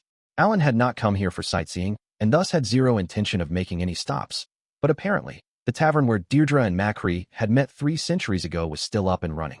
When the imperial capital had been moved atop the crystal flower, the tavern had moved with it, and the entire building was preserved and kept as a memorial. This attested to how much the Prostian citizens treasured the legend of Holy Fish Macri and Deirdre. Macri, who usually spent his days swimming throughout the vast ocean, had thus decided to spend just one day, when the crystal flower seeds floated about, in Patlanta. When the citizens first learned of this, they had decided to offer him a song. This tradition had spread through the empire and to other states on the ocean floor. People were dying to join the Songstress contest, and every year, hundreds of people arrived in the imperial capital to showcase their talents. Over time, certain conditions were introduced that had to be met to enter the contest, and Patlanta and major cities and vassal states began holding preliminary contests. How to enter the Songstress contest: must be a songstress or have another talent related to singing. Must be a woman. Must not have won the contest before. Looks like the number of stars doesn't really matter. Singer was a one-star talent that Deirdre had supposedly possessed, and Alan, who had no buffing skills, had high hopes for it. It seemed merfolk were more likely to receive talents related to granting buffs, and even if they were not a singer, Alan hoped to welcome a party member bestowed with a talent of the same ilk. Do people with singer-class talents get better at singing the more stars they have? Alan wondered, despite not being particularly interested in the field. But just then, his thoughts were cut off by his friend. Look, found it. Palomas cried excitedly as he pointed. That's the magic shop. It's the hottest store in the market right now. Alan followed his friend's finger and saw a lavish sign that read, Magic Shop. The group had arrived at their destination. Magic shops generally carried magic-imbued accessories that had effects such as raising one's stats or protecting them from debuffs. Because accessories in general were a bit flashy, magic shops tended to look like luxury boutiques. The store Alan and Palomas were visiting in hopes of finding anything useful was among the best that Patlanta had to offer, meaning all of its items were extremely expensive. I wonder if there are crystal seeds here, Palomas said. No clue. Just be careful not to say anything weird to the store owner, Heleniki, Alan warned. The gamers had gotten used to using their real names in their private rooms, but he had not forgotten to use their aliases now that they were in public. I know, Palomas confirmed. Captain Awanam, would you wait outside here? Alan requested of the captain and his subordinates. The summoner opened the door to the magic shop to head inside, and Palomas hastily followed. The moment they set foot in the store, the women merfolk who were busy choosing their accessories all turned toward Alan. Their eyes were clearly filled with suspicion, befuddled that two men were in this store during this time. Feels like I stepped into a women-only railcar or something. In his past life as Kenichi, Alan had accidentally done just that and attracted glares from the women around him. Welcome, the owner, who had the face of a scorpion fish, called out from the back of the shop. Please take your time and look around.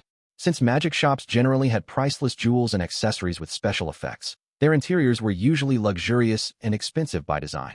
Alan, in hopes of being well regarded by the store, was wearing a bespoke outfit he had received from Ignomasu at the palace, trying to look his best. If appearance was all he needed to gain the trust of the store owner, and words and mannerisms were not necessary, that was what he would do.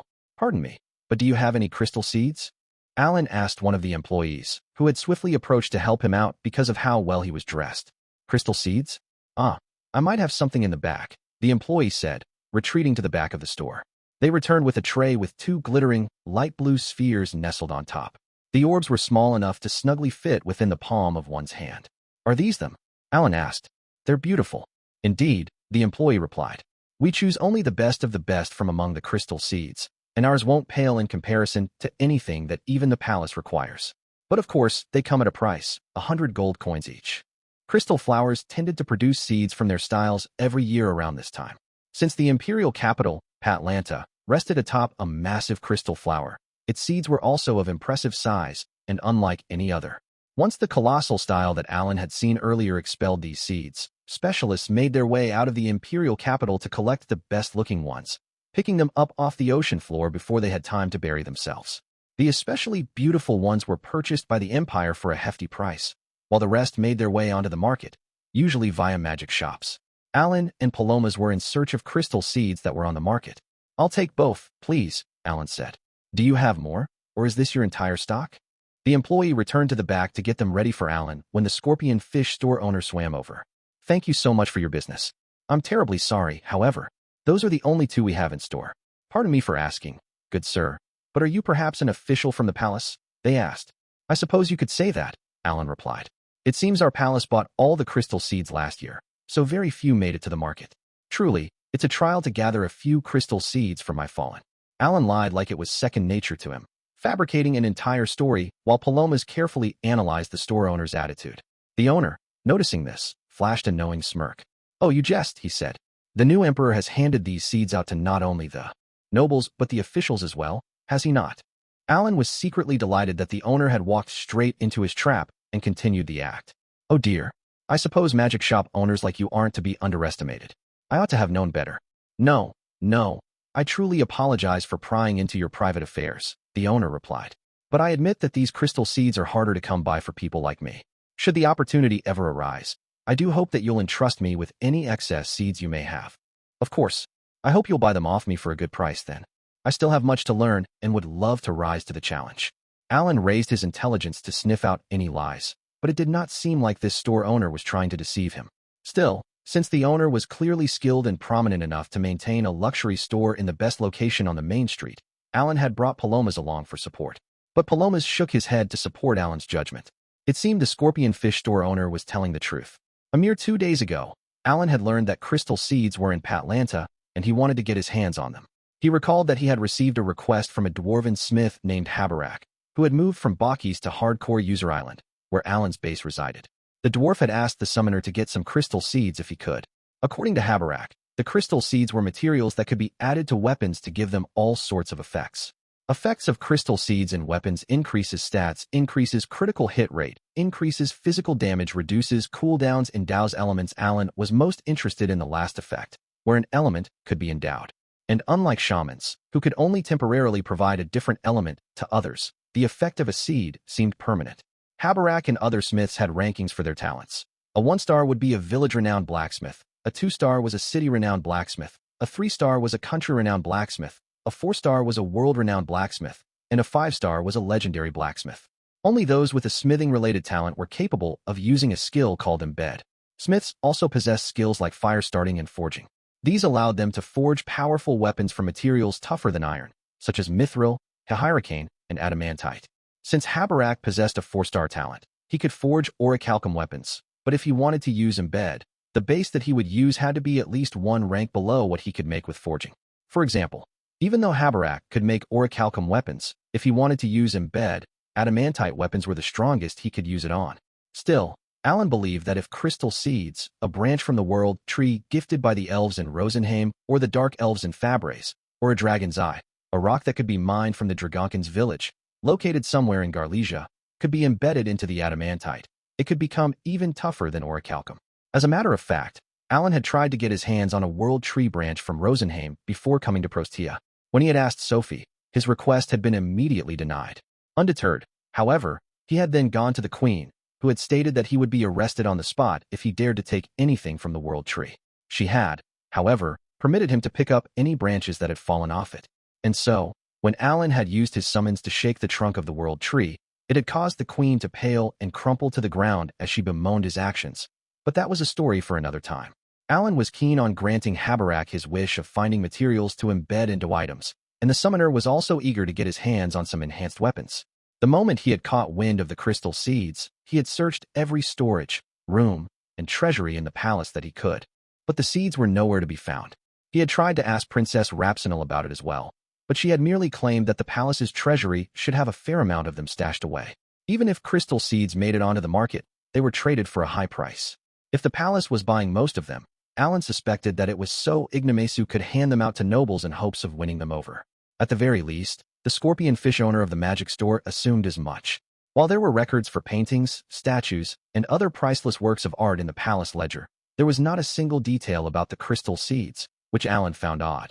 He had assumed that some had been sold to merchants for some quick cash, but the scorpion fish store owner's attitude disproved that theory. Why aren't these precious crystal seeds documented at all?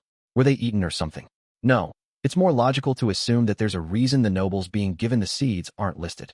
While Alan was thinking that, the employee came back out with a bag that looked to be made out of some sort of fish organ. The seeds were carefully stored inside, and he took it and paid for them while signaling Palomas with his eyes. Palomas instantly realized that he should gather more information and quietly agreed. By the way, I do believe this year's Songstress contest is coming up, the store owner said. I wonder what'll happen to the crystal seeds that will be expelled during the festival. I wonder, Alan said, lying through his teeth once more. But I doubt the palace will buy as many seeds this year. The new emperor's treasury must surely be full by now. The store owner was visibly happy at the news. Well, should that happen, please do visit our store once again. I think we still need earrings, right? Palomas asked. Yeah, Alan replied with a nod. I should have had you take a peek at Bask Pelaniki. Don't give me that. He might have priceless items, but I never want to come face to face with a demonic deity. But Alan was already lost in his thoughts. Merus had noted that demonic deity Bask's earrings fully protected him from any debuffs, and the summoner was eager to get his hands on an item like that. Alan and Palomas headed toward the other accessories, and unsurprisingly, there were quite a few women merfolk shopping there. I've heard that singing won't be the only factor judged in the contest. You've got to look your best too. According to the intel that Cecil and the other ladies had managed to extract from Rapsinal, there was not much correlation between the number of talent stars and who had won past Songstress contests. Alan assumed that the judge, Holy Fish Macri, would crown someone beautiful the winner even if she was not the best singer. The contestants, naturally, visited several magic stores in hopes of gaining an aesthetic edge over their rivals. And the luxurious shops were well aware of this, as many employees had been assigned to the women's accessories department. Since the winners of the contest were promised glory, it was only natural that contestants were on edge and looking to knock out as many rivals as possible, while magic stores found this to be the perfect business opportunity. It kind of reminds me of a beauty contest. Alan gazed at the women merfolk grabbing the accessories that were on display and trying them on to see if it was the look they were going for. Others were pushing other women out of the way to get their hands on certain accessories first. It reminded Alan of beauty contests in games that he had once played. Such games had a beauty stat or something similar, and while it had been mostly useless and unnecessary for gameplay, there had always been one scene where it became important, blocking the player from proceeding until they raised it high enough. When Alan was still Kenichi, he had not had a single clue about being well-dressed and had been unsure what exactly made someone fashionable. Unlike real life, however, games had a number that he could utilize, so he had simply tried to get that number as high as he could, actual fashion be damned. He had gathered friends with high base beauty or style stats, made them into a class that would only raise those stats, and decked them out with whatever accessories gave the most points, allowing him to overcome the trial. Once the event was over, the beauty or style stat was never touched upon by the game again. And so, Alan still did not have a clue about fashion, even in his current world. He approached a cabinet of accessories and reached out toward an earring. "Hey!" A merfolk woman snapped from beside him, looking visibly annoyed. Her orange hair flowed down to her waist, and she was lightly dressed. "Don't you know about the upcoming contest? You're a man, aren't you? Ever heard of ladies first?" Upon closer inspection, Alan's merfolk hand was about to touch hers, and she tried to swiftly sneak her hand between his and the earring. "I feel like she's just trying to take it from me, but I guess I can concede." "I'm terribly sorry," he said. "Go right ahead." The woman snatched the earrings away and did not even give a word of thanks as she quickly moved to the next shelf. "Alan, aren't you looking for something like this?" Palomas asked, holding several earrings. Some were made of shells, some of coral, and some out of a transparent mineral. Earrings of all kinds decorated Palomas' hands, and they all must have had different effects. He must have used his analyze skill to find accessories that seemed the most useful. "Oh," Alan said, picking up one of the earrings. "This kind of pales in comparison to Basque's. It's a clear downgrade." "Is it?" Palomas asked. "It raises your damage a little, though." The young merchant then explained the effects and prices of the earrings he had found. Effects and prices of the earrings in the store: plus 3% attack damage, 100 gold coins plus 5% attack damage, 500 gold coins plus 3% magical damage, 100 gold coins plus 5% magical damage, 500 gold coins plus 3% critical hit rate, 100 gold coins plus 5% critical hit rate, 500 gold coins poison resistance, 100 gold coins sleep resistance, 100 gold coins fair enough. If you've got one of these equipped to each ear, even a 5% increase is pretty godly. We didn't have anything in our earring slots anyway. The Allen army had only obtained rings and necklaces from grinding in the Rank S dungeon. Not once had they ever found an earring, meaning clearly, it was an accessory that was difficult to come by above water. All accessories, earrings included, were divided by type, and the wearer had a cap on the number of benefits or buffs that they could receive from them. For example, no matter how many rings or bracelets one wore, they could only receive buffs from 2 rings and 2 bracelets at any given time. They could only receive buffs from 1 necklace at a time as well, and the effects would not stack even if they wore several necklaces at once. If Alan got his hands on earrings, which were rare for those on land, he could place one on each ear and receive 2 additional buffs. He hoped that access to this new type of accessory would help him strengthen his army even further, and he could not help but smile at the thought. His army was working in tandem with the hero army, and he could test not only the buffs from the shaman squad, but also how much they would stack with the earrings. I know this sounds cliché, but this feels like unifying the world. When Alan had reincarnated into his world, he had been 35 years old, an age where he had no longer had big dreams. That mindset and his memories remained even after his reincarnation, making him into the Alan he was today. As he dug through those memories, he realized that his previous world had been quite similar to his current one. Both had numerous different species and peoples, each with their own issues. Each group was so preoccupied with their problems that they could never unify, and the mere claims sounded like a banal platitude, but also an ideal that everyone could believe in. While still Kenichi, Alan had felt that this fragmentation was the only reason such a vacuous idea had come about. However, in this world, different species were united under the 5-continent alliance to fight against a common enemy, the Demon Lord army. Because they had a clear goal to work toward, the nations worked together. Still, it was clear that the world was not one. Prostia, for example, flush with precious earrings and filled with many merfolk who were adept at buffing, still refused to get involved with the war against the Demon Lord army. That alone was proof that the world was still very much fractured and divided. Since I still have knowledge from my past life, I feel like it only makes sense for me to travel this world.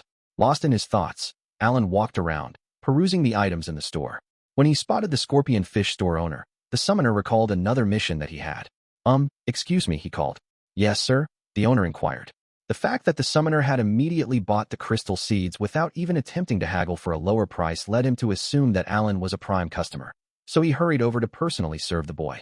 Is this all this store has to offer? Alan asked. If you've actually got anything better, would you be able to show me? Pardon? The store owner responded.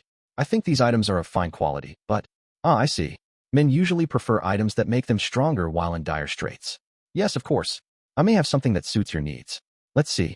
It's a touch expensive, but how about something like this? He crouched to the lower levels of the shelf, grabbed a small box, and opened it, revealing 3 earrings nestled inside. When Palomas laid eyes on the accessories, he gasped with awe. Wow, these certainly are amazing, he murmured.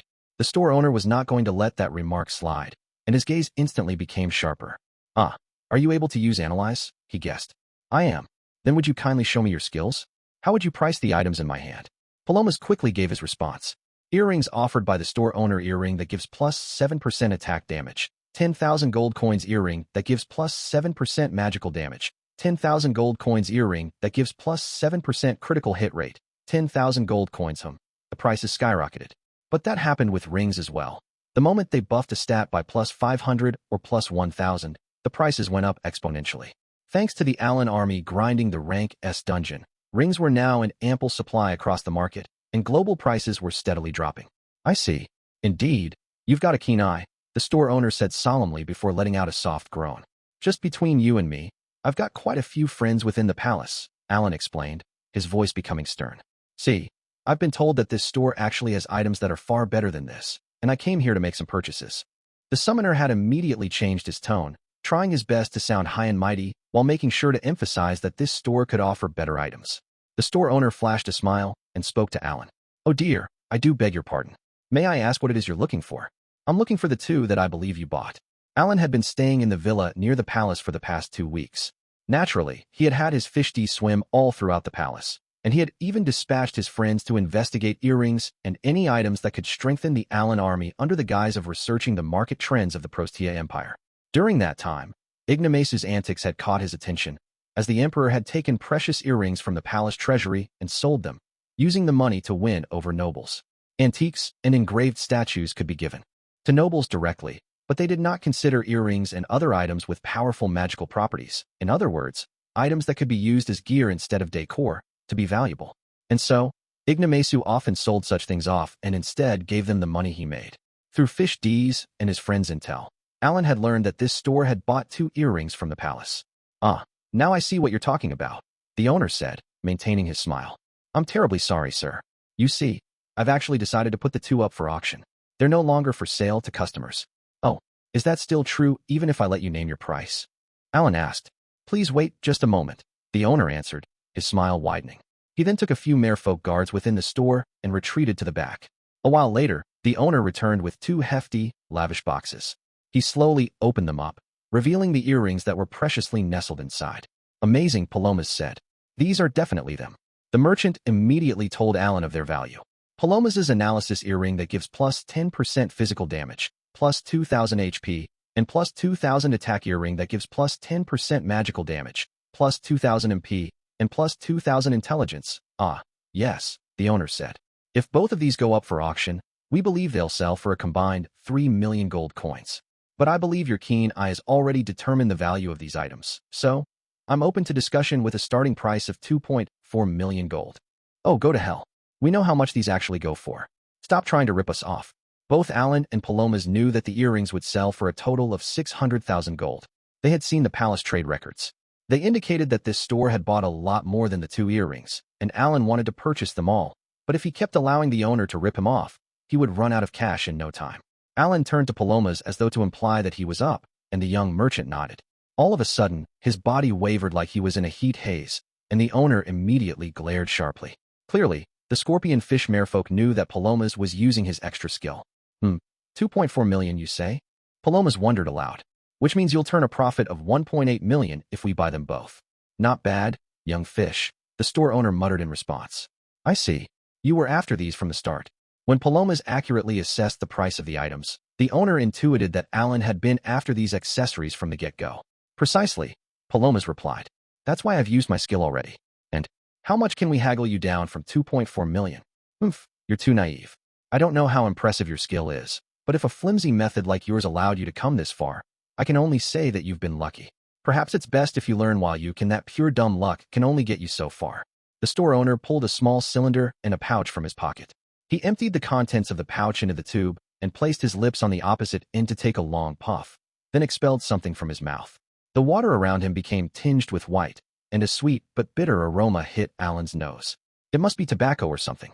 As the owner fell silent, Alan turned to Palomas, who must have been thinking of what to say next. I'm counting on you, dude. I really want this gear, and honestly, I brought you down here specifically for this job. Haggle the crap out of him. Alan was so engrossed in purchasing these earrings that he had forgotten any other reason for having brought Palomas to Prostia.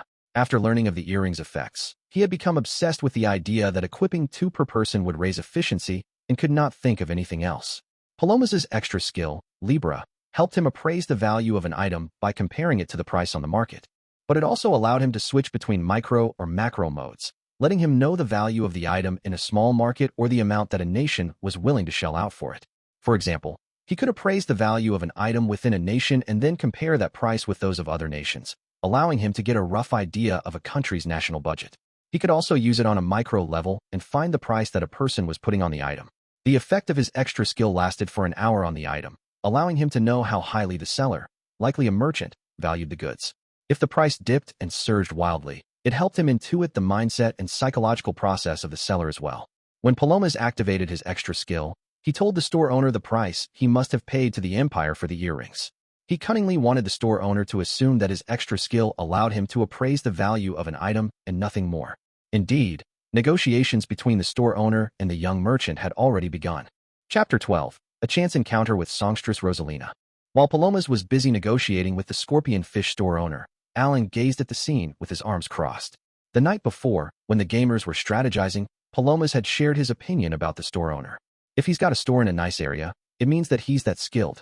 They tend to be quite proud of their accomplishments. Which means he isn't likely to end negotiations once they begin, Alan had assumed. But I really want to keep him on the hook, just in case. I'll boast about my talent and skills to provoke him. I'll act like a young, naive merchant and goad him into lecturing me.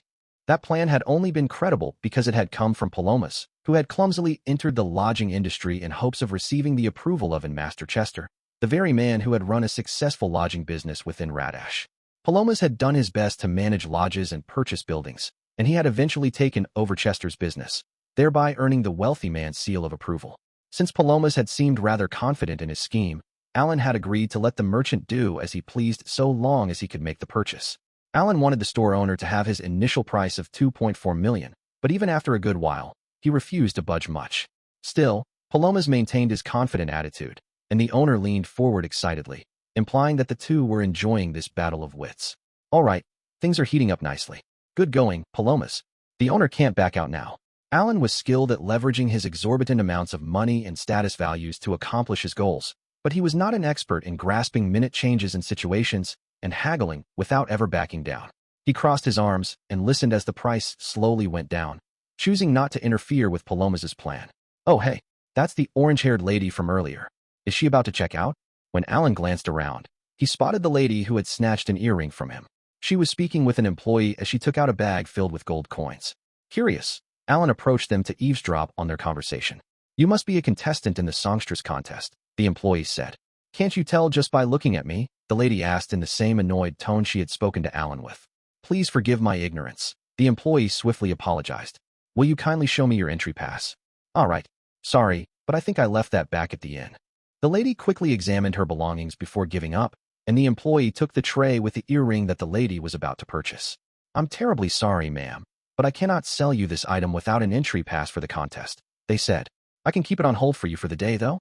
If you would kindly return to your lodging and fetch the pass for me, I'll be more than happy to let you make your purchase.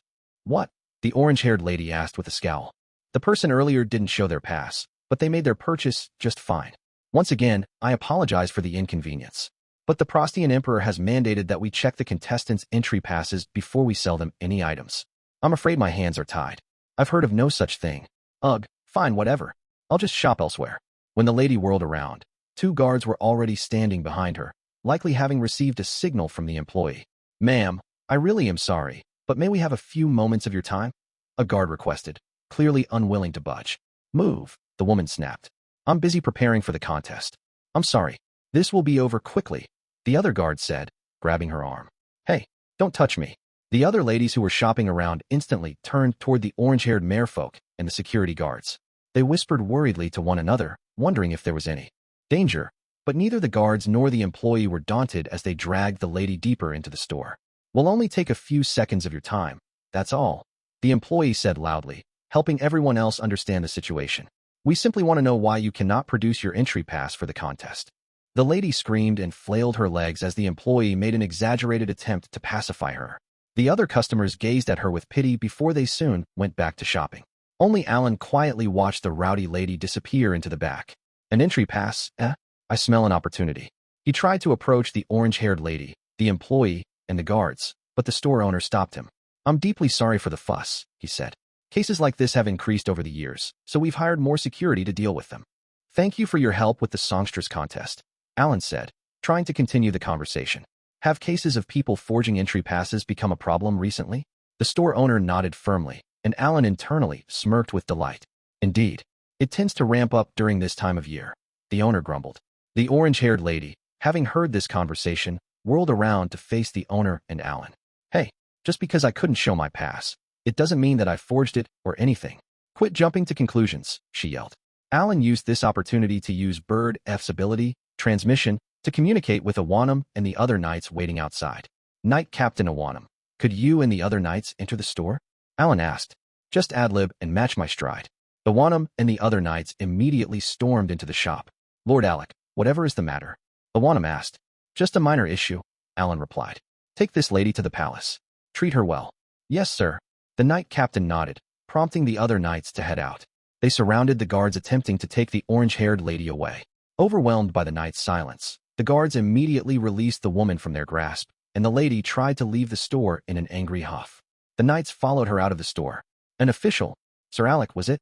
Thank you very much for taking care of this issue, the store owner said. How shall I respond? I joined in on the commotion, but I won't cause any more problems, I guess. This is simply part of my job, Alan replied. I would love more than anything to be of use to His Majesty Ignomasu in a different way. The earrings are imperative for my goal. I would like you to bring the price down a bit. The war is starting soon, then, I presume, the owner asked with a grin. Oh, the war, you say? Have I let something slip? Alan glared at the store owner, secretly delighted that the scorpion fish had gotten the wrong idea. Pardon me. You have my deepest apologies. Though he claimed to be sorry, it was clear as day on the merfolk's face that he greedily wanted to take advantage of the situation. He likely assumed that, despite his youth, Alec, who had brought knights with him, was the lord of a noble house. If a young noble like him was looking for a relatively expensive earring, it might have implied that he was trying to stand out in the war Ignomasu was about to start. As far as Alan knew, merchants were already whispering that Ignomasu, who had revolted, was trying to conquer the land above water to control his people. It was rumored that once the Songstress contest ended, the emperor planned to ramp up his war preparations he was already making behind the scenes. And Alan's actions actually fitted in nicely with Ignomasu's scheme. The store owner had likely assumed that Alan was getting ready for war by trying to get his hands on earrings that would be useful in combat. When the summoner had learned that the secret treasures of the palace had already been circulating on the market, he had brought a merchant under his command to this magic store.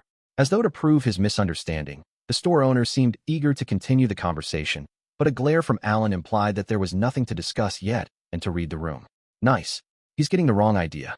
Thanks to this exchange, even if the palace caught wind of him trying to investigate the market to purchase expensive accessories, Alan had several excuses readily available. Now then, I suppose I'll leave Plenipotentiary behind, he said. Continue with the negotiations. Certainly, the store owner said with a smile and a nod. Will Palomas really be all right? Oh, and since that owner might take advantage of us. Mr. Owner, sir, would you be so kind as to tell me your name? Alan asked. Pardon my belated introduction. My name is Kasagoma. Kasagoma. Very well. I'd like your assistance in the future as well, so I'll keep your name in mind. Please ask for my help at any time. Since Kasagoma now knew that Alan desperately needed the earrings, the summoner feared that he might become overconfident. To ensure that Palomas still had room to negotiate, Alan hinted that they could potentially build a relationship in the future. In other words, if Kasagoma drove a hard bargain, Alan would take his future business elsewhere. He shot Palomas an encouraging look in hopes that the young merchant would be successful, then left the store to chase after the orange-haired lady and knight Captain Iwanam. Ah, there they are. Iwanam was waiting for the summoner a short distance away from the store, but the shrill screams of the orange-haired lady echoed throughout the area, making the conspicuous group hard to miss. I'm innocent, I'm telling you. I'm the Rosalina. This must be some kind of trap, the lady shouted, glaring at Alan as he pushed through a ring of knights. Hey, what are you staring at? Her eyes were a beautiful shade of emerald, and her skimpy clothes exposed much of her skin, which was decorated with glittering scales. Merfolk were more diverse than the species that lived on land, and they were closer to beastkin than humans. Alan was not sure just how beautiful this lady was, but if she actually was a contestant, she must have been fairly confident in her physique. She looked to be about the same age as Alan, and only then did he realize that he was sizing her up. A place I like is nearby, so let's talk there, Alan said. What? The lady gasped. Hey, what in the world? Alan ignored the visibly confused woman and told the knights to go kill some time before picking up Palomas, then walked toward a shop. Using Bird F's awakened ability, Messenger, he relayed where they were headed to Palomas. Unlike transmission, which could only send words, Messenger could convey anything the summons saw and heard. When Alan entered the eatery and took a seat, the orange-haired woman followed. Luckily, she did not flee. What would you like? Alan asked. What's your problem? The woman snapped. You didn't even ask if I was free and just. Since the orange-haired merfolk seemed to be so on edge, Alan called a staff member over and randomly selected a few merfolk sweet treats. If they're good, I'll bring some back for Luke. He's been pretty grumpy these days. Ever since Alan had met with Ignomasu, the summoner and Palomas had been allowed to enter and exit the palace as they pleased, but Luke was under the guise of a magic tool engineer and had to stay at the villa. It was safe to say that the spunky dark elf was annoyed by the arrangement, so if there was anything good, Alan wanted to take back a few treats in hopes that it would put Luke in a better mood. An employee soon brought out an array of desserts that were famous in Patlanta and placed them on the table Alan and the orange-haired lady were sitting at. It felt like the perfect time for him to spark a conversation. So, why did you forge an entry? Pass, he asked. I've got no reason to tell you. The orange-haired lady replied. Fair enough. Are you a noble or some sort of official? The lady questioned, glaring at the summoner. I don't care which, but if you're going to take me to the palace, be quick about it. I don't really care what you do. You can leave, and I'll just report back that you gave us the slip when I try to take you away. I really don't want to get into any trouble. If the palace is still unaware, I won't even report back. The orange-haired lady stared at Alan with doubt, but the summoner only took bites from his dessert and said nothing more. She swiftly got up from the table. Fine, she spat. Then I'll take that offer of yours and leave. But, Alan began, having had a response at the ready. If you want to enter the Songstress contest, I might be able to pull some strings. I've got ties with the palace. Well, not really, actually. But of course, the lady had no way of reading his thoughts, so she stopped and whirled around, unable to leave. What do you mean? What are you planning? She asked. There was still a dubious look in her eyes, but it was clear that she was now more open to conversation. There are exceptions to every rule, you know. And I'm in a position where I can make those exceptions. The choice is yours. Though it does look like you'll struggle to buy even a single accessory at this rate. The lady stared Alan down and mulled over her options for a while before she slowly returned to her seat. All the while, he continued to devour expensive desserts. I can at least hear you out, I suppose, the lady huffed. What's your name? Didn't you hear me at the store? I'm Alec, and I heard you say your name too. Miss Rosalina, is it? You can just call me Rosalina. And what do you have to gain from helping me enter the contest? She's completely unfazed by my appearance and status. She looks like a commoner to me, but she seems awfully confident in herself. Oh, I benefit from this exchange too, of course, Alan explained. I've heard that if you can do well in the contest, Macri will give you a holy orb. Yeah, obviously, Rosalina replied before she looked at him, wide-eyed. Wait, so you want a holy orb then? Bingo, I'll help you enter the contest, and if you place high, you'll give me the holy orb. Do we have a deal? Alan flashed a conniving grin. Is that it? Ugh, if that's all you wanted, you should have told me sooner. Rosalina looked at Alan wearily. It was not at all uncommon during this time of year for Prostian men to strike a deal with women in hopes of getting their hands on a holy orb. As the name implied, the Songstress contest had rankings and places, with the top 5 receiving holy orbs of Macri. 5th and 4th place would each get 1, 3rd and 2nd would get 2 apiece, and the grand prize winner would get 3. And on top of being prizes for those who did well in the contest, holy orbs of Macri, also known as tears of the holy fish Macri, were the perfect way for a man to court the woman he loved. There were other ways of obtaining a holy orb than entering the contest. One could directly entreat Macri's help. However, that required clearing a difficult mission on the spot, and it was a pain to track down the holy fish swimming around the vast ocean floor. Tales of the Prostia Empire and other stories that came from those legends often took artistic liberties to depict that fact in their own interesting ways. Oftentimes, heroes or those of low social status would do their utmost to obtain a holy orb for their princess, overcoming a difficult trial for the damsel. My friend wants one, you see, Alan explained. Remember the guy with me back at the store? The one negotiating with the owner? Well, he wants one of the orbs, and truth be told, I'd like one too. Frankly, we'd like 3. When Alan had Cecil equip a holy orb of Macri, he had been enamored with the effects that it had on her, and became desperate to find a way to get his hands on one. It was then that the summoner had learned about the Songstress contest, how the top 5 would be rewarded with a holy orb by Macri, and how men would try to buy those holy orbs from the winners. They usually paid 10,000 gold coins to the contestant up front, and even if she did not win, she would not need to return the money. Alan had immediately had the idea of buying out every contestant, but he did not have nearly enough money for that. Plus, contestants could not accept requests from multiple people, and with the contest a mere 5 days away, the favorites to win likely already had their hands tied. The only method he had been able to come up with was to buy the holy orbs from those who received them from the contestants. It was then that the summoner had stumbled upon Rosalina, who wished to enter the contest but was unable to. If she was even willing to cheat to get in, it was safe to assume that no one had paid her in advance. Now I just need to figure out how promising her chances are. Even a human like me can tell that she's pretty, but I don't know the beauty standards of merfolk, so it's difficult to say. You do? But like why? Rosalina asked, glaring at Alan with suspicion. What do you want a holy orb for? Oh, are you going to give it to the person you love? Sure, yeah, Alan replied. Paloma's is, at least. I see. So you must be serious about your beloved. Yep. So do we have a deal? I'll pay you the 10,000 gold, of course. Why, you're generous. I'm from Minapanta, though I suspect you can tell by the color of my hair. Minapanta. Alan dug through his memories and recalled it as one of Prostia's provinces. Huh. As of this year, provinces aren't allowed to participate, right? Rapsinal stated that this year, there had been a last-minute announcement stating that provinces and vassal states were no longer allowed to participate in the contest. Ugh, yeah. I came all the way to Patlanta and was told that I can't enter. What in the world am I supposed to do? This city really needs to cut the crap, Rosalina grumbled. She had traveled via one of the submarines that Prostia used to travel between the empire and provinces or vassal states, known as magic ships, which used magic tools to propel them through the water. We weren't even allowed into Patlanta. The official from my province tried to negotiate with the immigration bureau, but no luck. Good grief. She took out a glossy, translucent rod from her pocket. Is that your entry pass? Alan asked. Yeah, I can't use it anymore, though. I went through all the trouble of winning in Minapanta.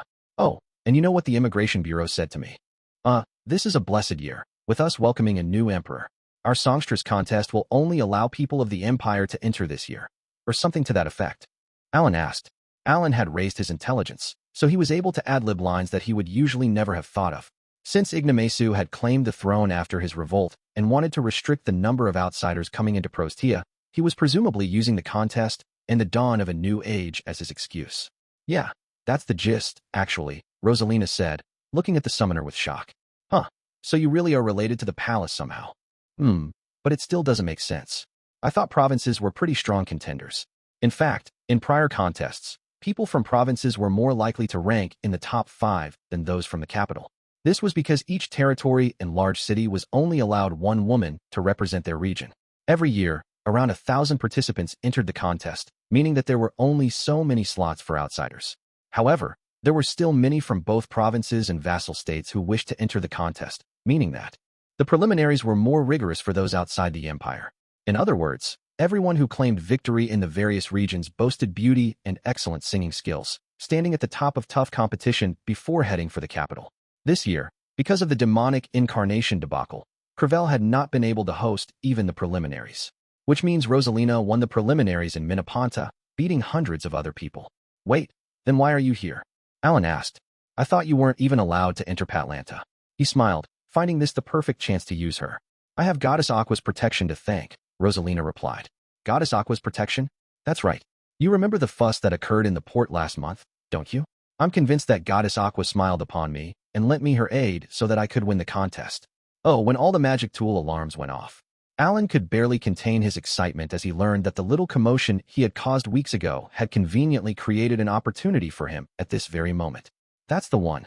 I snuck off the vessel headed back to Minapanta and managed to stay hidden until today. I saw you trying to buy some accessories. Did you steal money from somewhere? Of course not.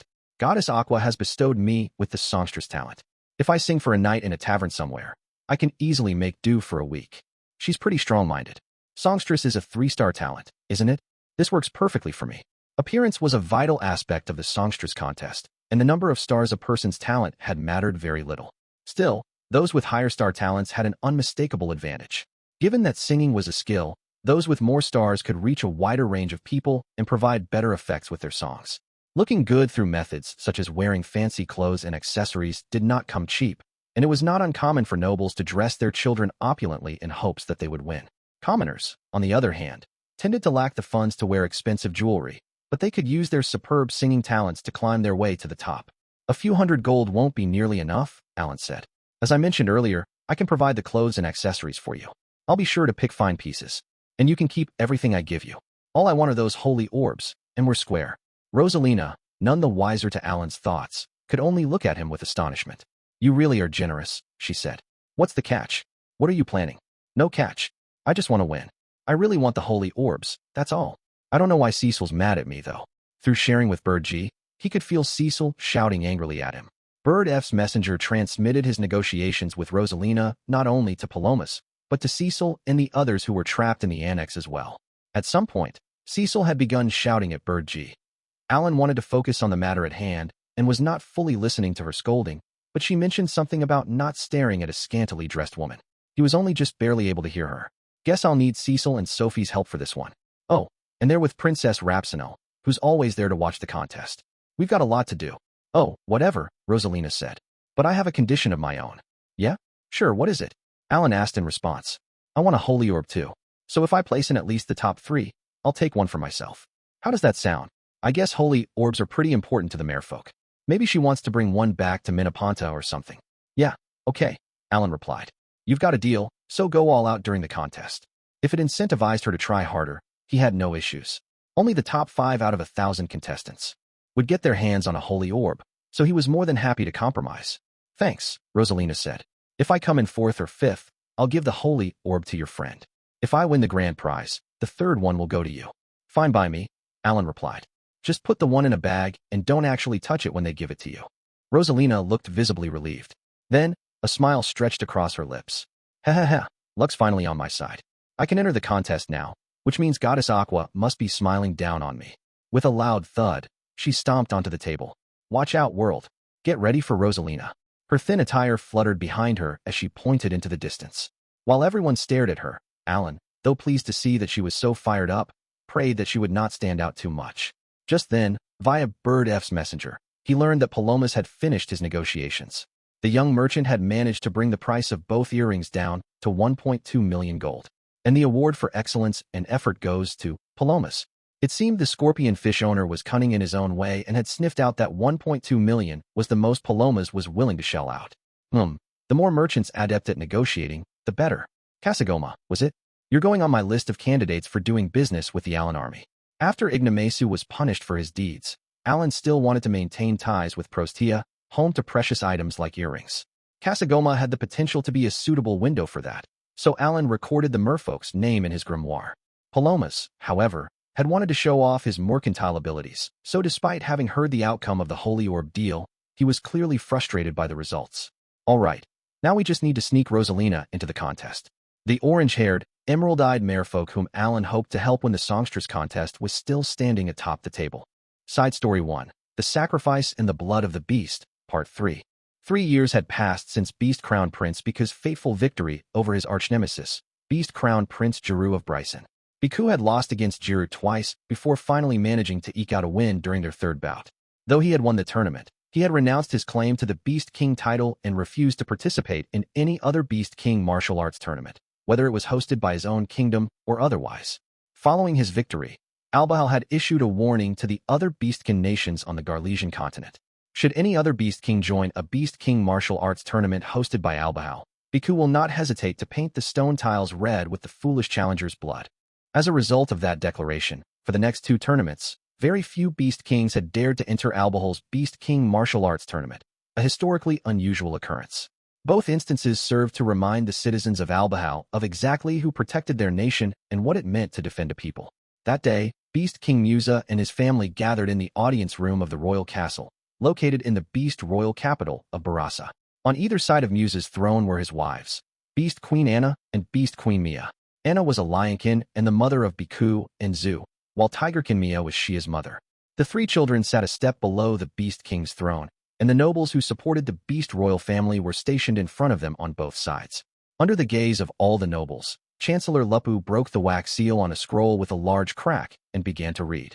As of today, His Majesty Beast King Musa has approved Beast Crown Prince Beku's talent asset tax, the Chancellor read. All commoners whom Garm, the god of beasts, has bestowed with a talent must provide at least 1 year of service.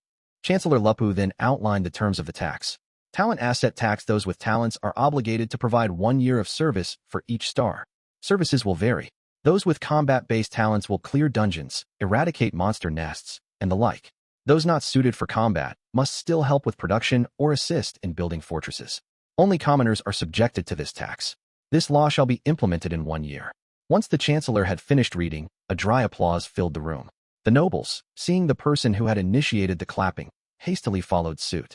In a matter of moments, everyone in the audience room was applauding the new law, yet some grimaced and looked taken aback, while others sighed. The man who had been the first to clap stood up amid the noise, then turned around and bowed deeply to the Beast King, who sat above him on the throne. Your Majesty, you have my deepest gratitude for accepting this law, Beku said. I'm certain this will help develop our nation even further. The fact that you managed to rally the nobles together is worthy of praise. But don't expect the same applause to greet you when this law is announced to the citizens. You'd best brace yourself, Musa said in a steelier, sterner tone than ever before. Yes, sire. Beku's voice was filled with confidence, but Musa did not miss that people were quietly clicking their tongues with annoyance. The Beast King suddenly rose from his throne, prompting the applause in the room to cease. It seems there are some of you who are against either the talent asset tax itself or the fact that I approved it, Musa said. If you have anything to say, now's your chance. Be sure to let me know. Musa kept his face turned toward his audience as his gaze traveled to his left, where he heard someone click their tongue. Beast Queen Mia turned to the floor as though to flee from his sight, and the other nobles hastily did the same, terrified of locking eyes with him. Beast Queen Anna, who sat to the right of the king, looked on coolly, while Zu and Shia furrowed their brows with confusion. Well then, the Chancellor started. His Majesty approved of this law because he knows that this is the path to making our great nation of Albahal stronger than ever before. Beku interjected sternly. Don't you ever forget it. Shia was perplexed by her brother's words. Something about them did not sit right with her. Ever since that battle during the tournament 3 years ago, with every passing sun and moon, Beku's words became sterner. While the talent asset tax might have enriched Albahal and strengthened its military, even the young Shia found it odd that only the commoners were forced to shoulder the hard work and make sacrifices. Furthermore, it had taken less than a year for the law to be debated by the ministers and approved by the Beast King. Why the rush? And even before its creation, Beku had proposed the talent head tax, a tax on all talented individuals that increased exponentially based on one's number of stars. That tax had already been enacted, and to force people into hard labor on top of that would mean that some talented individuals would have several years of their lives stripped from them. Yet, as though to ignore Shia's concerns, Beku told the other nobles to make preparations to announce the talent asset tax to their citizens. At the same time, he received a scroll from Captain K, who stood nearby. The new law had already been drafted. 2 hours later, Beku left the audience room and returned to his private room with K and his other close confidants. When he opened the door, he spotted the petite, elderly Romu, who had sunk into the seat at the back of the U-shaped formation of sofas near the wall in front of him. Between the sofas was a table made of tough wood, and Romu had just leaned forward to pluck a snack and a cup of tea from the tray placed on it. Ah, so you've been back, Beku said as he removed his formal coat and handed it to his servant before standing in front of Romu. I just returned, Romu replied. How was it on your end, Your Highness? The major nobles are on our side, so I doubt you had a hard time. But some are still against it, especially my mother, Queen Mia, and her faction. It's too late for them to publicly announce their dissent, however. Beku shooed Romu to the side with his hand, and when the elderly man moved to the sofa on the right, The crown prince took Romu's old seat and sank into it, entrusting his massive body to the cushy furniture. He then closed his eyes, the corners of his lips curling upward with satisfaction as he recalled that Romu, who sat beside him, had helped him enact the talent asset law. The moment Romu had heard of Beku's proposed law, the Gokin had suggested becoming close with the political leaders of Albahal. Beku had handed Romu some money, and the elderly Beastkin had immediately used it to bring nobles to the Beast Crown Prince's side. Of course, not everyone had nodded their heads, and Romu had been unable to convince every noble to side with Beku. But even so, seeing someone who had entered the royal capital as a physician be so politically skilled had been surprising. I thought you were just a simple physician, but I suppose the various palaces you went to gave you ample experience, Beku surmised. Yes, something like that. Yes, Romu replied. No matter the country, nobles tend to have the same mindset. They're all desperate to protect their rank and status.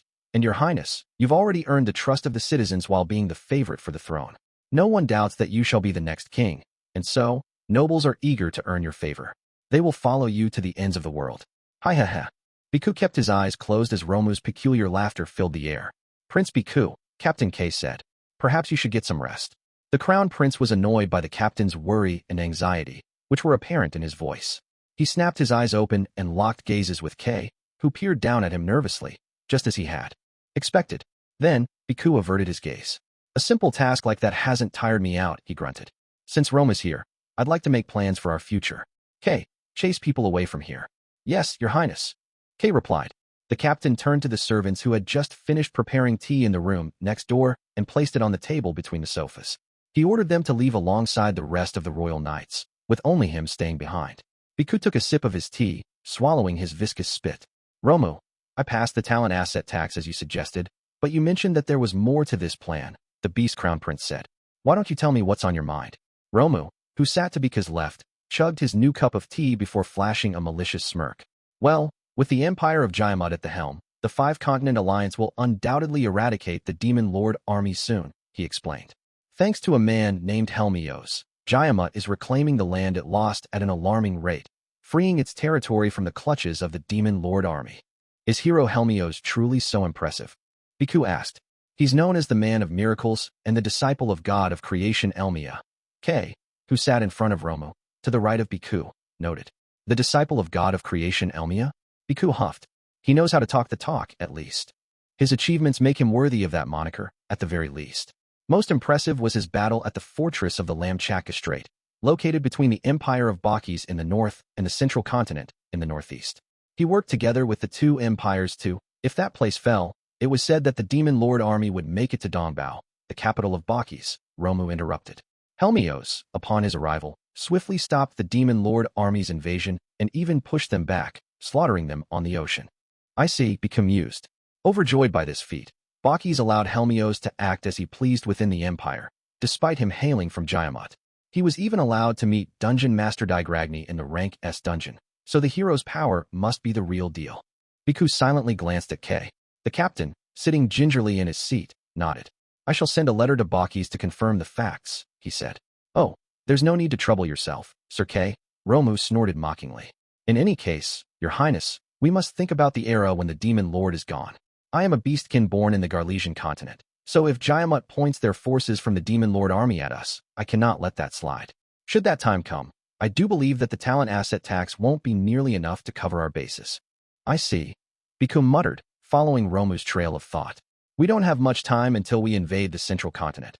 It did not matter how much time had passed since the Beastkin's ancestors were persecuted by the humans of Jayamut. Clearly, the Beastkin still wanted revenge on the humans. A millennium had passed since Albahal, the founder of the country, had borrowed power from Beast God Garm and helped the Beastkin escape the Central Continent and settle on the Garlesian continent. While Jayamut had not crossed the sea to chase after the Beastkin, even after the nations had become comrades to fight against a common enemy, the Demon Lord army, the Beastkin had refused to act friendly with the humans. No matter who they were up against, the Beastkin had not forgotten the injustice that was done to them. The Beastkin generally agreed that once the Demon Lord army was defeated, Jayamut would immediately turn on the other four continents in hopes of having the entire world in the palm of its grubby, hegemonic hand. As though to lend credence to that theory, Jayamut had immediately nominated itself as one of the leaders of the Five-Continent Alliance and refused to back down. Among the Beastkin who were cautious of Jayamat's intentions, some had suggested striking first and invading the central continent. That opinion was not unique to a certain rank or status, nor did it differ per country of Beastkin. Beku, at some point, had decided to use Albahau or even the entire Garlesian continent to invade the central continent, and he was making the necessary preparations to do so. When had such an idea been implanted in his head? Was it when he had truly become the strongest man in Albahau and was named the Beast Crown Prince, with the throne having been all but promised to him? Whatever the case, Beku required funds, and plenty of them. He knew that his expenses would dwarf a national budget, so he had turned to Romu for some ideas, only to receive several plans. Beku had used those plans to suggest a few of his own, and the talent asset tax had been enacted. It allowed some commoners to head to dungeons to make money, while others would produce items or help build bases, thereby supporting the national budget. However, if the Demon Lord army fell before Albahau had a proper army at the ready, the country of Beastkin would not be able to fight the empire of Jayamat, much less invade the central continent. Yes, with the appearance of hero Helmios, time is of the essence, Romu said. You'll need more money than ever before, Your Highness, though of course, the new law you enacted will surely help you and your plan. Should we actually go to war against the humans, we may require nobles to join our forces and assist the military. Once the year-long test run is over, the tax will also be enacted on nobles with talents, and we can slowly pass laws to force everyone to join the army, talented or not. We must steadily work our way to that point. Roma munched on his snack, scattering crumbs everywhere as he spoke. Meanwhile, a scowl slowly grew on Kay's face. When Roma stopped to take a breath, the captain could no longer hold himself back, and he roared angrily, his voice quivering with fury. You say that as though it's easy, Romo. Do you not understand that Crown Prince Beku put his status in great danger simply to enact this law? Queen Mia and the others who are against this plan will become more active than ever. Roma listened, undaunted, while Beku quietly kept his eyes closed. And if the law includes royal subjects in the future, they'll also get sent to dangerous dungeons. Kay went on, his voice betraying his rage. They might be forced to move to a base to help with production. It's not difficult to assume that there will be strong pushback against this idea. And what's more, you'd be imposing a tax on them all. When the time comes, you had better have a plan to defend His Highness should the worst occur. Silence then settled upon the room. Sir Kay, you need not worry about those who are against us, Romu suddenly said. Should Jayamat ever try to attack, they will have no choice but to get on their knees and beg us for assistance. Surely you understand what would have happened if Albahau remained a weak nation. A mere 3 years hasn't caused you to forget, has it? The Albahau of 3 years ago resembled the future of the Garlesian continent and us Beastkin, did it not? Well, Kay started. The day hero Helmios of Jayamat points his blade at us will inevitably arrive, just like how the claws of Beast Crown Prince Jeru of Bryson threatened us 3 years ago. Helmios is fighting the Demon Lord army now, but he's still a hero of Jayamat, and a filthy little human at that. Surely, Sir Kay, even you can easily imagine the Empire forming close ties with the enterprising Empire of Bakis to attack us from both the north and the east. Romu reached for another snack as Beku, who had been silent until now, opened his eyes. Kay, much like how you worry about me, I worry about the future of Albahau, Beku said. Kay remained on his sofa, his hands on his knees as he gave a deep bow. Prince Beku, I apologize for my thoughtless remarks. Oh, Sir Kay, you truly are so loyal to His Highness, Romu, his mouth stuffed with snacks, said. Even I can only express my awe at your unwavering loyalty. Indeed, Beku agreed. He knew best how loyal Kay was. Should Prince Beku become the Beast King, the talent bestowed upon him by Lord Garm, Beast Sword Lord, and the power of Marquis Patrash, who has protected the royal family for generations, will be worthy of supporting him, Romu said. I am but a physician, and certainly someone who is prone to making mistakes. During times like these, Sir Kay voicing an opinion different from mine will allow you to choose the right path, Your Highness. It shall prevent you from ever making mistakes. Kay looked up and turned to Beku. You're absolutely correct, Romu, the Crown Prince said with a firm nod. It's because of your varying opinions that I can carefully ruminate over each idea and ascertain which is best. I am very much aware that the both of you are doing your best for me, and by extension, for Albahau. Let's see. As Kay is the captain of my royal knights, surely Romu is fitting to be a chancellor of sorts. My oh my, Roma said. If a wandering physician like myself is bestowed with such an honorable role, surely both Sir Kay and I must admonish you, Your Highness. But if you value my opinion as highly as you do Sir Kay's, then might I suggest you work on expanding the talent asset tax? I would also recommend you form a main force that will do your bidding, expanding the tax to include others, Beku mulled, which means the nobles will be added to the tax as well. That can't be done so soon. As Kay said, The faction against me is doing all that it can. Then perhaps you can inform the other nobles of the Jaimutan hero's numerous achievements. I'm quite certain those whose land is located near the coast will tremble with fear, and that will be your opening. You can promise those in favor of expanding the tax that they will be prioritized when fortresses are made to defend the nation. They'll eagerly agree to your terms. Interesting, but for that, I require accurate information. Kay, could you assist me? Of course, Your Highness. Kay replied. Needless to say, I'm aware that this plan alone won't weaken the faction against me, but we can't sit around and twiddle our thumbs. Romu, continue working to ally those in the castle with me. I shall do so gladly, Romu replied. And Your Highness, please do not forget to create a main force for yourself. That will serve as a clear indicator of your power and dignity. I'm aware that creating such a force is my role. Kay piped up, glaring at Romu. I will gather those willing to swear loyalty to Prince Beku and create a squad as soon as I can. Within a few years, the talent asset tax expanded to include even high-ranking nobles and royals. Those blessed with combat-oriented talents were sent to the Rank S dungeon in Bakis, which became known as the Tower of Tribulation. Moreover, thanks to Romu pulling the strings in the royal castle, the faction against Beku was promptly torn down, with more people trying to gain favor with the crown prince than ever. A few more years passed, and Beku was in his private room, the space illuminated by a magic tool on the wall. He sat on the sofa with Romu, both of them looking as though they were trying to suppress their emotions.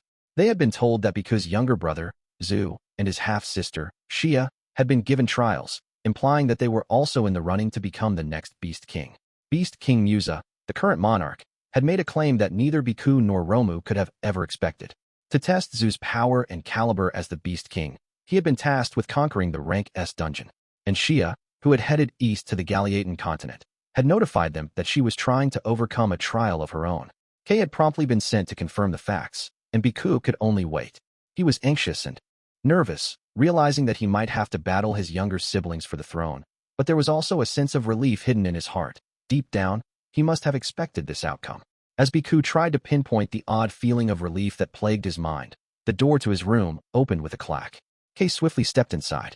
Prince Beku, it seems Princess Shia has overcome her trial, he reported.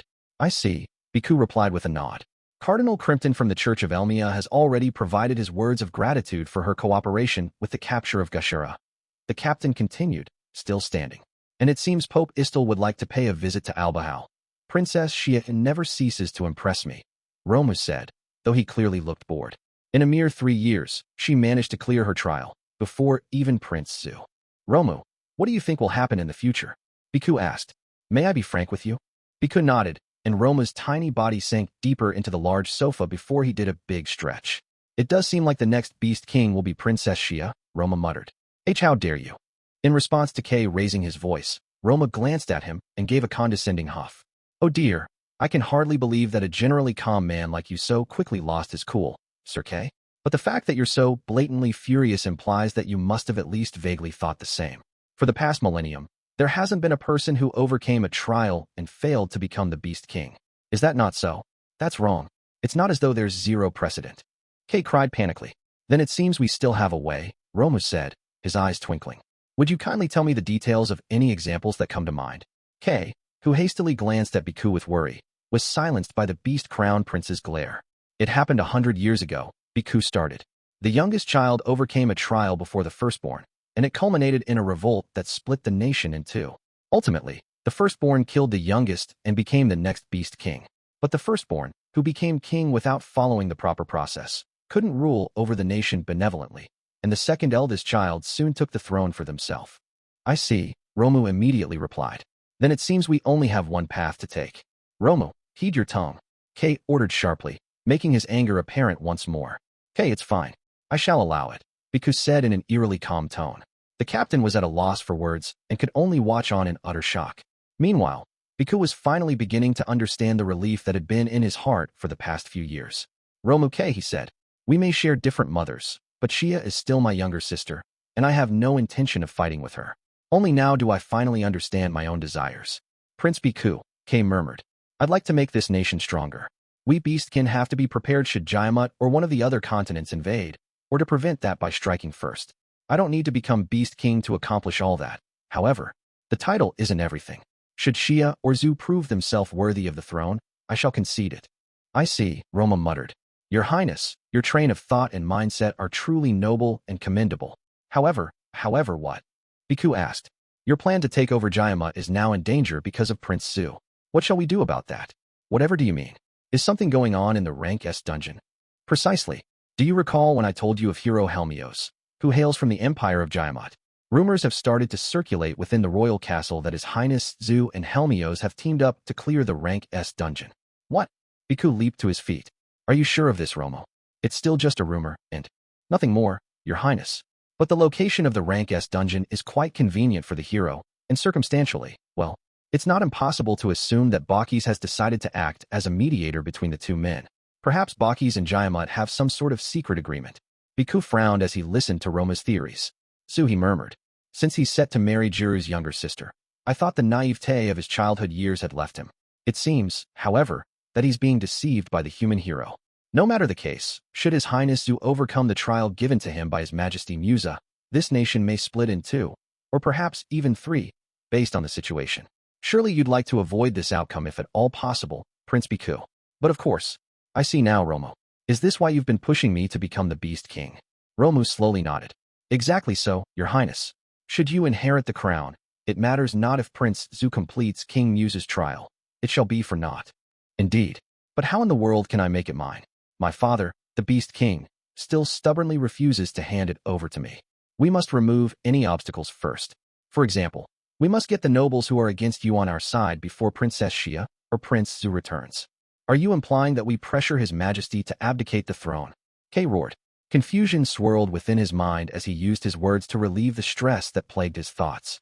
Romu, I've listened to your insolent words in silence until now, but do you truly understand what you're suggesting here? Romu paid no heed to Kay's glare and angry rebuttal, the elderly Goken's eyes glittering with ambition as he stared at Beku. Your Highness, why don't we use that money to form a treaty with another nation?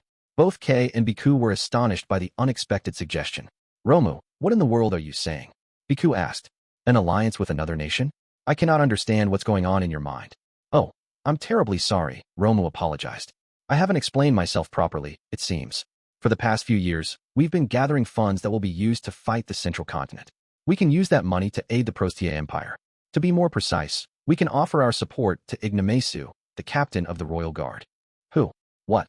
Besides, the Prostia Empire is the nation of merfolk on the ocean floor, southeast of here. They may be willing to form diplomatic relations with us, but I doubt that they'd ever try to form any sort of treaty or alliance. But if we become the first to form an alliance with the Empire, it would put us at an overwhelming advantage. We'll be able to lessen the burden placed on us when we conduct trade. Should that happen, I can guarantee that the money we provide to aid Ignomasu will return to us several-fold. And Your Highness, it can be a very decisive outcome that could very well put you on the throne. Then why not support Prostia itself, and not this so-called captain of the royal guard? Because Prostia must change its current policies before it will ever ally itself with us, who are above ground. And there is one such man who aims to change the current state of Prostia. I believe this will be very convenient for both him and you, Your Highness. Are you suggesting that Prince Beku support a revolt in another major nation? Kay questioned. What do you propose instead, Sir Kay? Romu asked in response. Would you prefer that Prince Beku, Princess Xia, and Prince Zu engage in a grisly battle as they dye the ground with their blood? Ivy said no such thing. That's enough, Kay, Romu, Beku said. Kay reluctantly sat back down on the sofa, while Romu sat across from him with a conniving smirk. As I said earlier, I don't wish to fight with Xia, Beku continued, nor with Zu, but I cannot let either of them claim the throne. And with that being the case, I'm left with no choice but to aid Ignomasu for now. Surely we can think of an alternative, Kay started. Time is the one thing we don't have at the moment, Kay. We've already spent ample time, but it seems our preparations weren't enough. Romu, you mentioned that my talent asset tax would not suffice, and it seems your warnings have rung true. Perhaps you're right this time around as well. Then may I begin negotiations with Ignomasu, Your Highness? Romu asked. Be sure you succeed in your endeavor. The future of Albahal depends on it. I absolutely must become Beast King, even if it means aiding a revolt in another nation. I cannot allow Xia or Zu to inherit our nation in its current state. I shall be gone for a good while. After all, Prostia is at the bottom of the ocean. You're heading there already? Do you not need to make preparations? They're all done and ready, Your Highness. I knew that you'd make the right choice. Romu got up from the sofa, gave Beku a deep bow, and swiftly exited the room to retire to his own. An entire year passed before Romu returned to Beku's side. During that time, Beast Prince, who had enlisted Admiral Guerrero of Bakis, Hero Helmios of Jayamut, and Princess Sophialone of Rosenheim to help him and the 10 heroic beasts of Albahal clear the Rank S dungeon. All the while, Beast Princess Shia had met with an ordeal of her own. She had captured Gashera, the pontiff of demonism, only for him to reveal his true identity. Tiamenia, the capital of the Holy Land of Elmal, had gone up in flames as the demonic incarnations ran amok throughout the entire Galiaean continent, the Holy Land of Elmal included. She had swiftly jumped into action to save the merfolk of Crevelle from the horrific monsters and thrown herself into a tough battle before she finally, splendidly eked out a victory, destroying the demonic incarnations. With the Demon Lord army ready to invade once more, the Five-Continent Alliance had held a conference where Beast Princess Shia had clashed with her father, Beast King Musa. Once he had returned home, nobles had been gathered to host a meeting where they would, at long last, decide who would next take the throne. Beku had maintained his silence throughout the flurry of events. A rebellion was being planned within the Prostia Empire, and the Beast Crown Prince had used Romu as his point of communication with Ignomasu, the captain of the Royal Guard. Only Kay knew the details of their exchanges, and the truly important and confidential bits were kept secret even from him. But preparations were quietly proceeding behind closed doors. Then, one day, Romu returned to Albahal. "Knock, knock." "Kay," Beku asked. "If you knock so loudly, you'll break the door in. You may enter." The Beast Crown Prince correctly assumed that his captain had come to visit him, and Kay flew into the room, glaring at Romu, who sat on the same sofa as the royal for the first time in a year. "Romu, you've returned, I see," Kay growled. "Oh ho ho ho," Roma chuckled. "When I heard that the Beast King was going to abdicate the throne, I couldn't help but return."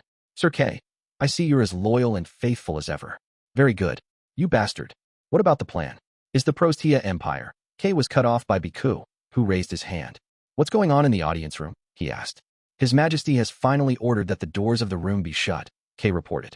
"For the past week, the ministers have been debating at length, but they haven't been able to settle on an heir. His Majesty must be frustrated by it all." "How peculiar.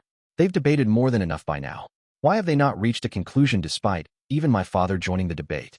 "I'm terribly sorry, Your Highness. I simply cannot read His Majesty's mind. However, it's quite evident that His Majesty cannot reach a decision himself. Usually, it was the privilege of the reigning monarch to crown their successor. In fact, they could make the decision all by themselves. If nobles had to choose the next ruler, it was generally because the throne was open for some reason, and they required someone to fill the seat. I've heard that something occurred between my father and Shia," Beku said. "Is that related to the delayed decision?" "My apologies, but I really can't say for sure," Kay answered. "All I know is that 70% of the ministers support Prince Zhu, and the Chancellor does as well. 20% are in support of Princess Shia, mainly those backed by military officers." "I see," Beku replied with a wry smile. "Then only a measly 10% remember my existence. No, I'm sure they're actually on the fence between Zhu and Shia. But if Zhu has won over the majority, it's safe to assume that the mainstream opinion is that we should push for friendly ties with the Five-Continent Alliance." "I presume so. Plus, Princess Shia is the child of Queen Mia, who came from Barrio. The queen spearheaded a revolt a few years ago, and people are anxious to put the princess, who carries Her Majesty's blood, on the throne as the next monarch. No matter the case, it seems all your efforts were for naught, Sir Kay," Romu said in a mocking tone, licking his fingers clean of the crumbs from the snacks as he did. "I doubt even you would have been able to predict that the elves of Rosenheim would craft some cunning plans of their own." Kay yelled angrily. For the past year, Kay had striven to create more time to form and train Beku's main forces while doing his best to make the Beast Crown Prince the next king. He had also been in talks with Grand Marshal Sigil of Rosenheim about invading the central continent when the Demon Lord army was defeated. However, when Sigil had learned that Zhu had conquered the Rank S dungeon thanks to the help of the Princess of Rosenheim, the Grand Marshal had changed his plans, putting the invasion plan on the back burner and stalling for time. "There must be someone in Rosenheim who possesses a different thought process," Romu concluded. "Ah, yes, Sir Kay, you've come at the perfect time. I was just about to tell Prince Beku of the negotiations in Prostia." Kay reluctantly took his seat across from Romu as the elderly physician took a sip of his tea. "Ignomasu's revolt has all but succeeded. He's now His Majesty Emperor Ignomasu," Romu explained. "Of course, he believes that your support, Prince Beku, was imperative to his rebellion, and he's even entrusted me with a splendid souvenir to express his utmost gratitude." "A souvenir?" Beku asked. "Quite so. The wrapping is 2 magic ships, and as for the contents, 3,000 merfolk soldiers, all heavily armed." "What?" Kay gasped in surprise. Beku let out a huge sigh. He's lending me his aid and telling me to conquer my own country next, it seems. Kei could only widen his eyes with surprise. He realized that Romu surely must have predicted that Beku would be forced into this situation, leaving him lost for words. Just then, Romu unexpectedly shook his head. Don't be absurd, the elderly goatkin said. Should merfolk patrol Barasa, it will become a huge fiasco. Their job is to help you escape when all is said and done. I suppose they can act as a bit of a diversion. You little, Kei rumbled. Your Highness, this clearly is not right. It makes no sense. A mere year ago, you mentioned that you refused to fight Princess Xia and Prince Zhu. Starting a revolt in this nation is out of the question. Please, I beg you to reconsider. The captain turned to the Beast Crown Prince, only to see resolve, or perhaps resignation, flickering in Beku's eyes. I suppose, you've already made your choice, Your Highness, Kei said. I'm sorry, Beku apologized. But at this point, I really cannot think of any other way. I cannot do anything for Albahal other than to play the role of a villain. Kei, will you still stand by my side? I shall accompany you to any sort of hell that you wish. Beku clearly looked pained by Kei's loyalty, but the Beast Crown Prince nonetheless slowly closed his eyes. Romo, he said, tell me what your plan is first. An hour later, Beku headed for the audience room, wearing a mantle with the Albahalan royal family's crest sewn on the back, along with adamantite armor and knuckles. The two royal knights guarding the doors narrowed their eyes with confusion when they saw their Beast Crown Prince marching toward them. Prince Beku, one gasped. We must ask that you step back, the other said. Many people beyond this door are. Before the guard could finish their sentence, Beku killed them both. Crack, crack. He gritted his teeth as he felt himself crush their skulls with his hands. The guards fell lifelessly to the ground, and the Beast Crown Prince left them behind as he slowly approached the audience room. Using only his right arm, which had a bracelet made of string wrapped around it, he pushed the massive door open. The first thing that entered his field of vision was Beast King Musa, who sat on his throne in the very back of the room, facing Beku. Took you long enough, Musa said. The Chancellor and the other ministers all turned toward Beku, baffled by the words that had left their king's lips. They could only stare at Beku, who stood at the entrance. How did you? Beku murmured. He saw that his father was fully equipped in orichalcum armor and knuckles, along with the holy orb of Quattro, a yellow jewel that was embedded in the gear. Beast King Musa donned the symbol of the Beast King as though to make his rank known, and Beku could only stare at his father in shock. Beku, why have you come here? The Beast King asked, rising from his throne. State your reason. There is something I'd like to ask you, Beku replied. Chancellor Lupu trembled as he rose from his seat and said in a strained voice, Beast Crown Prince Beku, you must leave here at once. Even you aren't allowed to enter this room right now, Your Highness. I shall allow it, Musa said. Chancellor Lupu turned to his king in shock, while Musa simply watched Beku slowly make his way toward him. Why did you give Zhu and Xia trials, father? Beku inquired quietly. The next moment, the entire audience room shuddered. Beast King Musa laughed. He opened his mouth so wide that his grin reached from ear to ear as he guffawed at the top of his lungs. It sounded like a lion's roar, and everyone, barring Beku, instinctively covered their ears. Some could hardly react and shivered with fear, while others froze in place. No one could possibly leave the room. The terrifying laughter soon died down, and silence again settled over the audience room. The king gazed at his son, a wistful, sorrowful look in his eyes. It seems I was not wrong. Fine, Beku. I will tell you. The Beast King closed his eyes for only a moment and expelled a sigh of resignation, then went on. I gave Zhu and Xia trials because you're a fool who dares to even utter that question after all that's happened. What? Beku shouted. I'm not saying that I had zero expectations of you. And I also know that you tried your best to live up to my expectations. I understand that you tried to change the arrogant, unseemly attitude that you had in your younger days. But you failed. You couldn't change. What's more, you continuously failed to realize just how unfit you are to succeed me, and spent your days toying with silly, idiotic plans. All you've done is idly waste your time away, and nothing more. Did you truly believe I hadn't noticed your scheming? Do you think me ignorant, you utter fool? As Musa roared angrily, Beku could only widen his eyes with disbelief. Me, the Beast Crown Prince muttered. Are you saying that I'm the fool? That I wasted my time? Huh.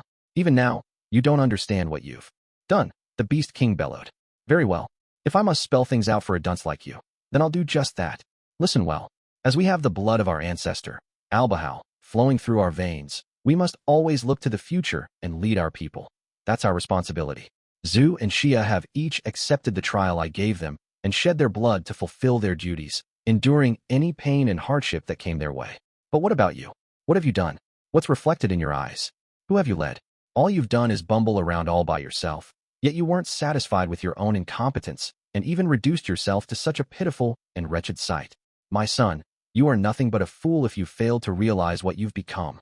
Beku once again realized that Zu had cleared the rank S dungeon, with him and the 10 heroic beasts having formed a party that transcended race, and that Shia had led her army of 3,000 to corner Gashera twice before finally defeating him. Both the Beast Prince and the Beast Princess had fought alongside those who followed their orders.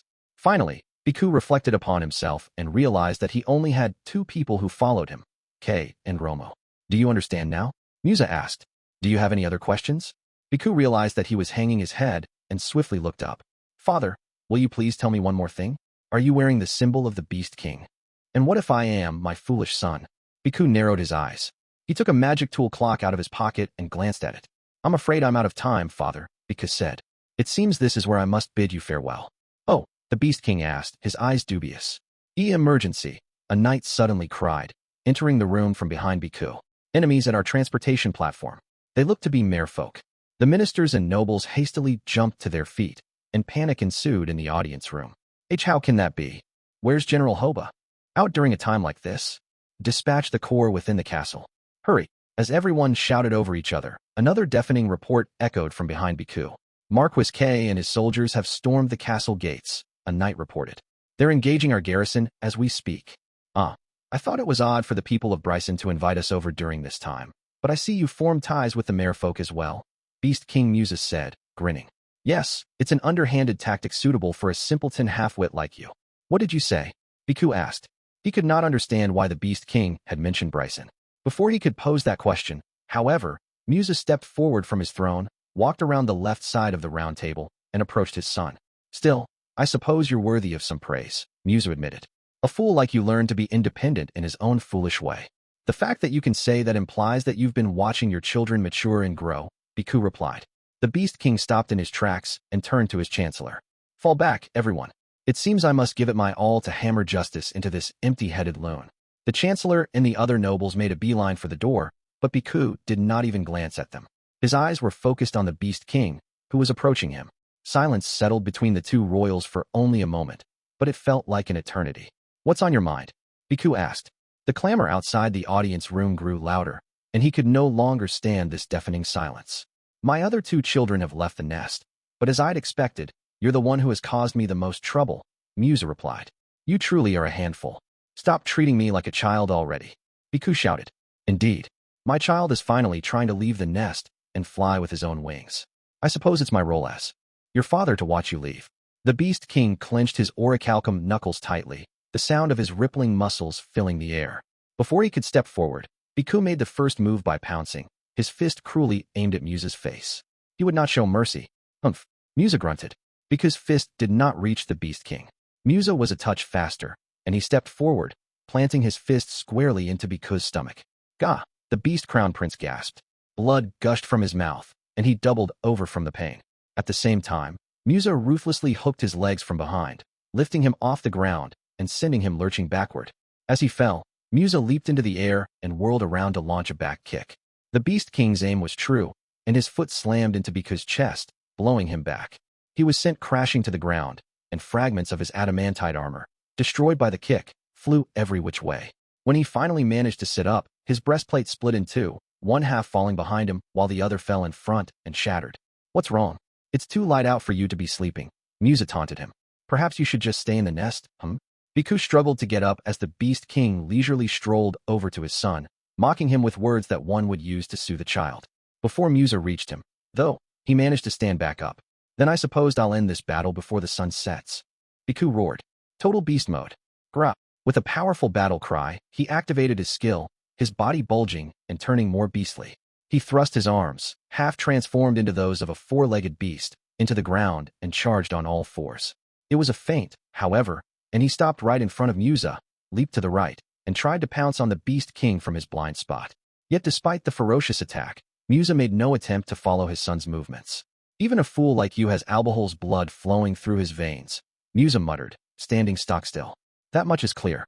Total beast mode. As Beku attacked, Musa used his arm, also half transformed into that of a beast, to stop his son dead in his tracks. Grah! Beku howled. He used the speed that he had gained from his attack being parried to jump back, circling the Beast King in search of an opening. Musa lowered his stance and stood in place, his arms in front of his chest as he waited for his son. "Give it your best shot," he thundered. "Show me the power you used to slaughter Prince Jiru. You don't have to tell me twice." Super heavy blow. As though that were his cue, Beku charged straight at his father. He pounced for Musa's front right, and the Beast King used the same skill to counter his attack. "Is that all you've got?" Musa bellowed. Super heavy blow. Smack. Flesh smacked against flesh, and Beku's body was blown back once more. He instinctively kicked at the floor, redirecting the impact behind him as he whirled in the air and landed on the ground. Why? Beku wondered aloud. Gear alone shouldn't create such a vast difference in power. "Do you really think gear is what sets us apart?" Musa asked in response. "You're a fool through and through, my son." The moment those words left his lips, the Beast King vanished. Beku gasped and swiftly tried to guard his chest with his arms, but he could not fully defend himself against the two fists that launched a flurry of attacks. His arms were pried away, and a knee sank into his chest, now open to attacks. "Nga!" Beku gasped. He felt his body be pushed up, then begin to fall, because he was unable to catch himself. But right before he hit the ground, Musa landed a hook on his exposed flank. He stopped falling and was blown to the side, where he slammed against the wall. Then, he bounced on the ground a few times and rolled to the wall on the other side of the room. The back of his head hit the wall, screeching him to a stop. Beku could only groan from the excruciating pain as he leaned his back against the wall, slowly dragging his body back up again. All the while, Musa silently watched on. "If I shamefully flee now, I'll be reduced to nothing but a filthy traitor," Beku mumbled, his mind in a daze. "I must at least get my hands on the symbol of the Beast King." He placed his left hand over his right fist, his fingertips gliding along the string that formed the bracelet on his wrist. The fingers on his left hand, trembling, grabbed the string, and he ripped it off. "You can try," Musa growled. "But even if you manage to take it away from me, if you don't change your belief that the difference in our power is solely due to gear, you'll never be worthy of inheriting the throne." Beku brought his left hand to his mouth, the bracelet still pinched between his fingertips, and ate the string. "Of course," he replied. His words were not in response to his father. It was as though he was reassuring himself. "I must become the Beast King. I've already cast aside my pride as a royal in order to attain my goal." With a mighty roar, he bit down on the bracelet, woven with Romu's special medicine. His body immediately shuddered, and a moment later, he kicked the wall behind him, sending him flying straight at Musa. What's going on?" Musa shouted as he braced himself.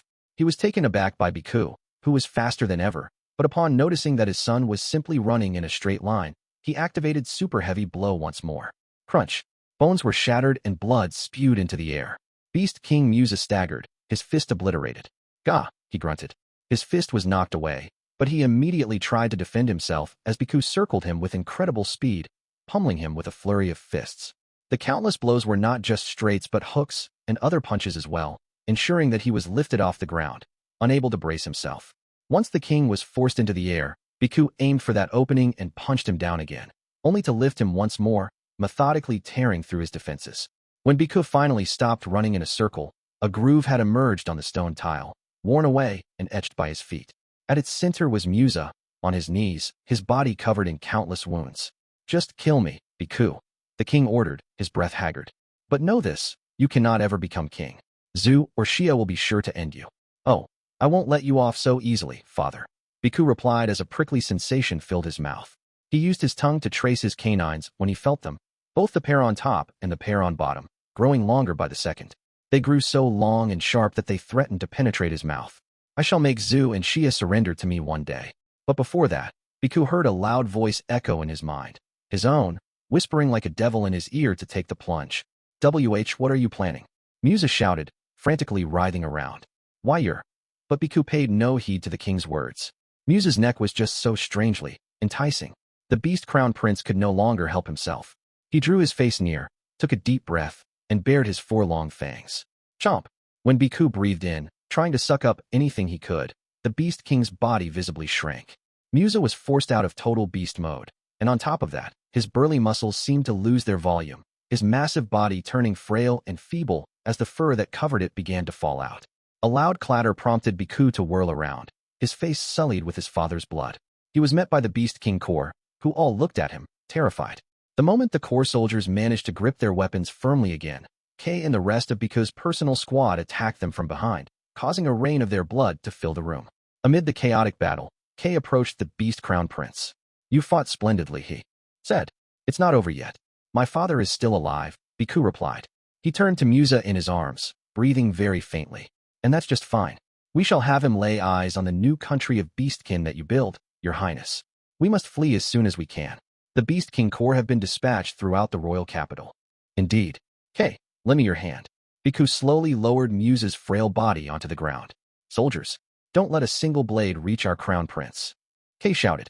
The captain swiftly joined Beku in taking the knuckles, armor, and holy orb from Musa's body and stuffing them into a magic tool bag. Beku, protected by Kay and his personal squad, rushed out of the royal castle amid the noise and clamor of fighting that echoed throughout the building. He used every shortcut and back alley possible as he rushed to the dock. The closer he drew, the farther away the pandemonium got. When he finally spotted 2 magic ships, he saw armed merfolk gathered nearby. The ships were ready to depart. The moment Beku and his allies rushed aboard, it took off and headed east. They arrived at a city by the shore within the day. The sun had already set, and night blanketed the port where 2 magic ships headed for Prostia were docked. One was filled with merfolk, while the other was the one Beku and the other Beastkin boarded. A few hours after the ships had headed out into the nighttime sea, they dove under the water, and Kay breathed a sigh of relief. Just then, the door to his and Beku's private room opened, and Romu walked in with a tray of tea. You did well, Your Highness, he said. It's thanks to your medicine, Beku replied, taking a cup from the elderly goatkin. I was able to exert power unlike anything before. I see. So you used it. I'm certainly pleased to hear that.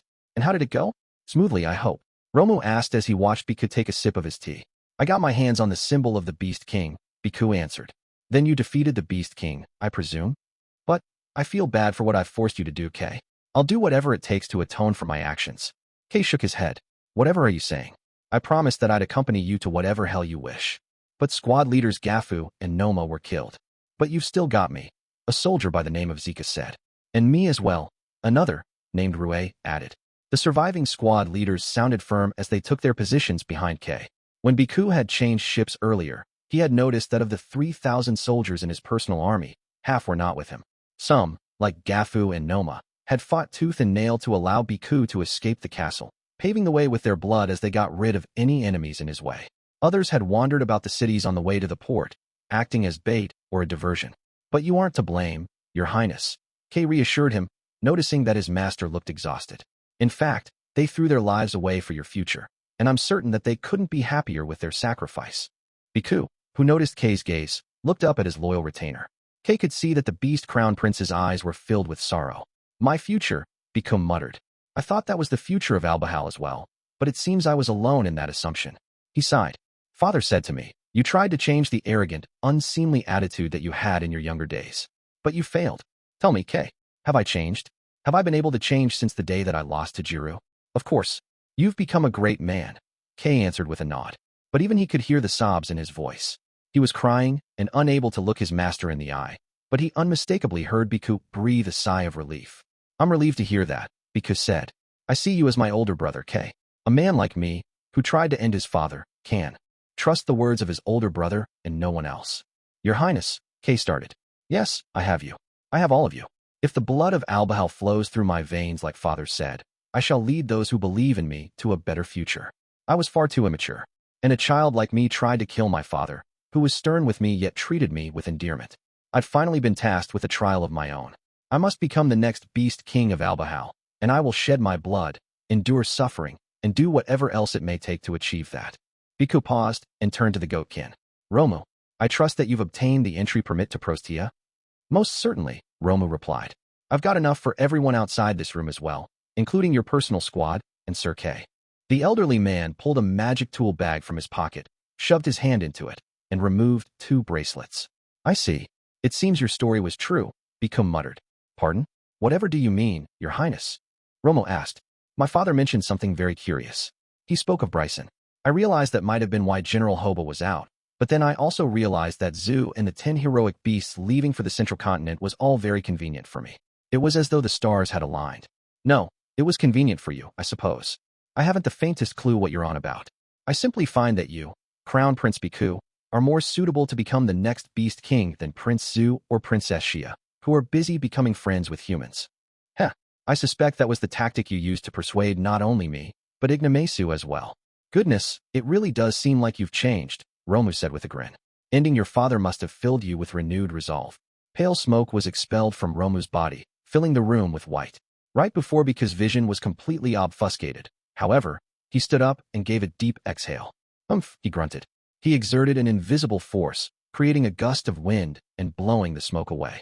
When the smoke dissipated, Romu had been replaced with an elderly demon dressed in a white coat, standing there in clear view. What? Kay yelped, immediately unsheathing the sword at his waist. You were a demon? The elderly demon only grinned. Oh, your loyalty is truly honorable, Sir Kay. I suppose this is the first time I've met you in this form, Prince Beku. My name is Shinaram, Director of Demonic Soldier Research. A pawn of the Demon Lord Army, Beku said. I've never seen one before. I'm mostly in charge of strengthening monsters and demonic deities, but I'm currently hard at work trying to resurrect the demon god. Though that is admittedly my ultimate goal, I have done my best to help you out, Prince Beku. Resurrect the demon god? Did you drag me into the Demon Lord Army's ploy? Ah, Your Highness, you've become most astute. Precisely so. The blood of Albahal, no, of Beast God Garm flows through your veins. That is something we require, and given this, I have used my time serving you to prepare it. Blood? Then you mean? Beku recalled the moment when he had defeated the Beast King. A voice had echoed within his head, and he had become overwhelmed with an unstoppable impulse that had forced his body to act. Yes, precisely, Shinaram replied. Of the 3 siblings, your body is thickest with Garm's blood. And then you ingested the blood of Beast King Musa, who also possesses the blood of Garm. At long last, my preparations are complete. Even if you had failed, Prince Beku, I had Prince to head to a safe place, and either of you royals would have worked. But I've been watching over you and supporting you for this long, and I couldn't be happier that I'm using a sacrifice I personally raised. Beku glared at the smirking demon. I see now, but know that your so-called preparations will be the very thing that threatens your life. I shall be the one to utilize your plan. Oh ho ho, do you plan on fleeing to Prostia to regain some of your power? Should that moxie of yours have started to grow on that fateful day you lost to Jiru, you would have become a true Beast King by now. But no longer will that dream of yours come true. Ultimately, you will never see your dream come true. You're a fool, and you always will be, just as you're foolish enough to sip my tea. Beku, who was still on his feet, found himself frozen in place. Cold sweat poured down his face. At the same time, Kay hastily jumped forward with his sword in hand. Ha ha ha, you'd best watch your back, Sir Kay, Shinaram said. As Kay braced himself, the door behind him quietly opened. A deformed demon with 2 heads, 2 pairs of arms and legs, and 1 torso appeared. Cross sword, Kay shouted as he whirled around, his body wavering like he was in a heat haze. The adamantite sword in his hand emitted a golden glow, then morphed into a cross. Kay pounced, swinging his blade down, but the male head of the grotesque demon cackled loudly. Foolish beast, daring to use a skill like that in a place like this, the female head said before she cast a buff. Hand crush. The muscles on one of their 4 arms began to bulge and ripple. Demonic explosive fist. The male head roared as he activated his skill with his enhanced arm. His arm shattered the adamantite sword. It also blew Kay's head off his body with a grotesque squelch. Why you? A squad leader said. How dare you kill Captain Kay? The other roared. The 2 unsheathed their blades as Kay's headless body fell to the ground. Shinaram hastily approached the corpse. Ah, Sir Kay, Shinaram cried. You held the rare talent of Beast Sword Lord, and I wanted to use you for one of my experiments. Ramon Hammond, how could you do this to me? I'm sorry. The female head of Ramon Hammond apologized. He was just so frail that we couldn't hold our strength back. The demon immediately braced themselves when they saw something move in the corner of their eye. Kay, Beku muttered. You 2 step back? It seems I'm their opponent. Prince Beku. Zika tried to protest, but the squad leader looked astonished when they spotted Beku's face, filled with fury and resentment unlike anything before. The Beast Crown Prince slowly turned toward demonic deity Ramon Hammond. You're just a fool whose only worth is as a sacrifice. The male head of Ramon Hammond spat as Beku stepped around Kay's corpse. Do you have something to say? I do. You'll pay for this. Ultimate Beast Fighter. Mana coursed through Beku's body, MP welling up from its depths and enveloping him. He was unable to keep all the MP trapped within as it freely flowed out, his voice filled with magic and wrath. He activated a godly skill, one that he had never even heard of before, much less used. This must be the power of Beast God Garm, Ramon said. It must have awakened when he drank his father's blood. But your entirety must be offered to our demon lord. Oh, a mere beast dares to step into the realm of the divine. Hammond asked. The demon remained as cool as ever. Beast God, Beku roared. Gra-ah. The muscles throughout his body rippled, and long fur grew all over him. In a flash, he transformed into a beast of various components, his body maintaining its proportions. His core was still a lion, but a beast incarnate revealed itself in front of everyone's eyes. Yet Ramon Hammond maintained their composure, even as the terrifying monster pounced on them. "I'm impressed that you can move this well despite the medicine affecting your body," Ramon remarked. "But you still move so slowly in my eyes." "No doubt," Hammond agreed. "We're the apex of the greater demonic deities, created by Lord Shinaram. We'd never lose to a mere animal." The two pairs of arms snapped forward and grabbed Beku's forelegs. They clenched hard, crushing him while trying to rip him apart. Disgusting snapping sounds filled the room as bones and sinew were destroyed. "Grah!" Beku bellowed. "Prince Beku," a squad leader shouted. "I'll kill you," the other cried. "Huh!" Shinaram, who was hiding behind Ramon Hammond, exclaimed when he noticed the squad leader's murderous intent.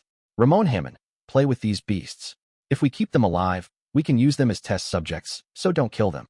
We'll render them all powerless," Ramon said. "Lord Shinaram ordered us not to kill you," Hammond added. "Be grateful that you get to live a bit longer." The greater demonic deity beat the two squad leaders an inch from death. It was as easy as taking candy from a baby for someone as strong as them. "You won't get away with this. I swear it," Beku said, consciousness slipping from his grasp.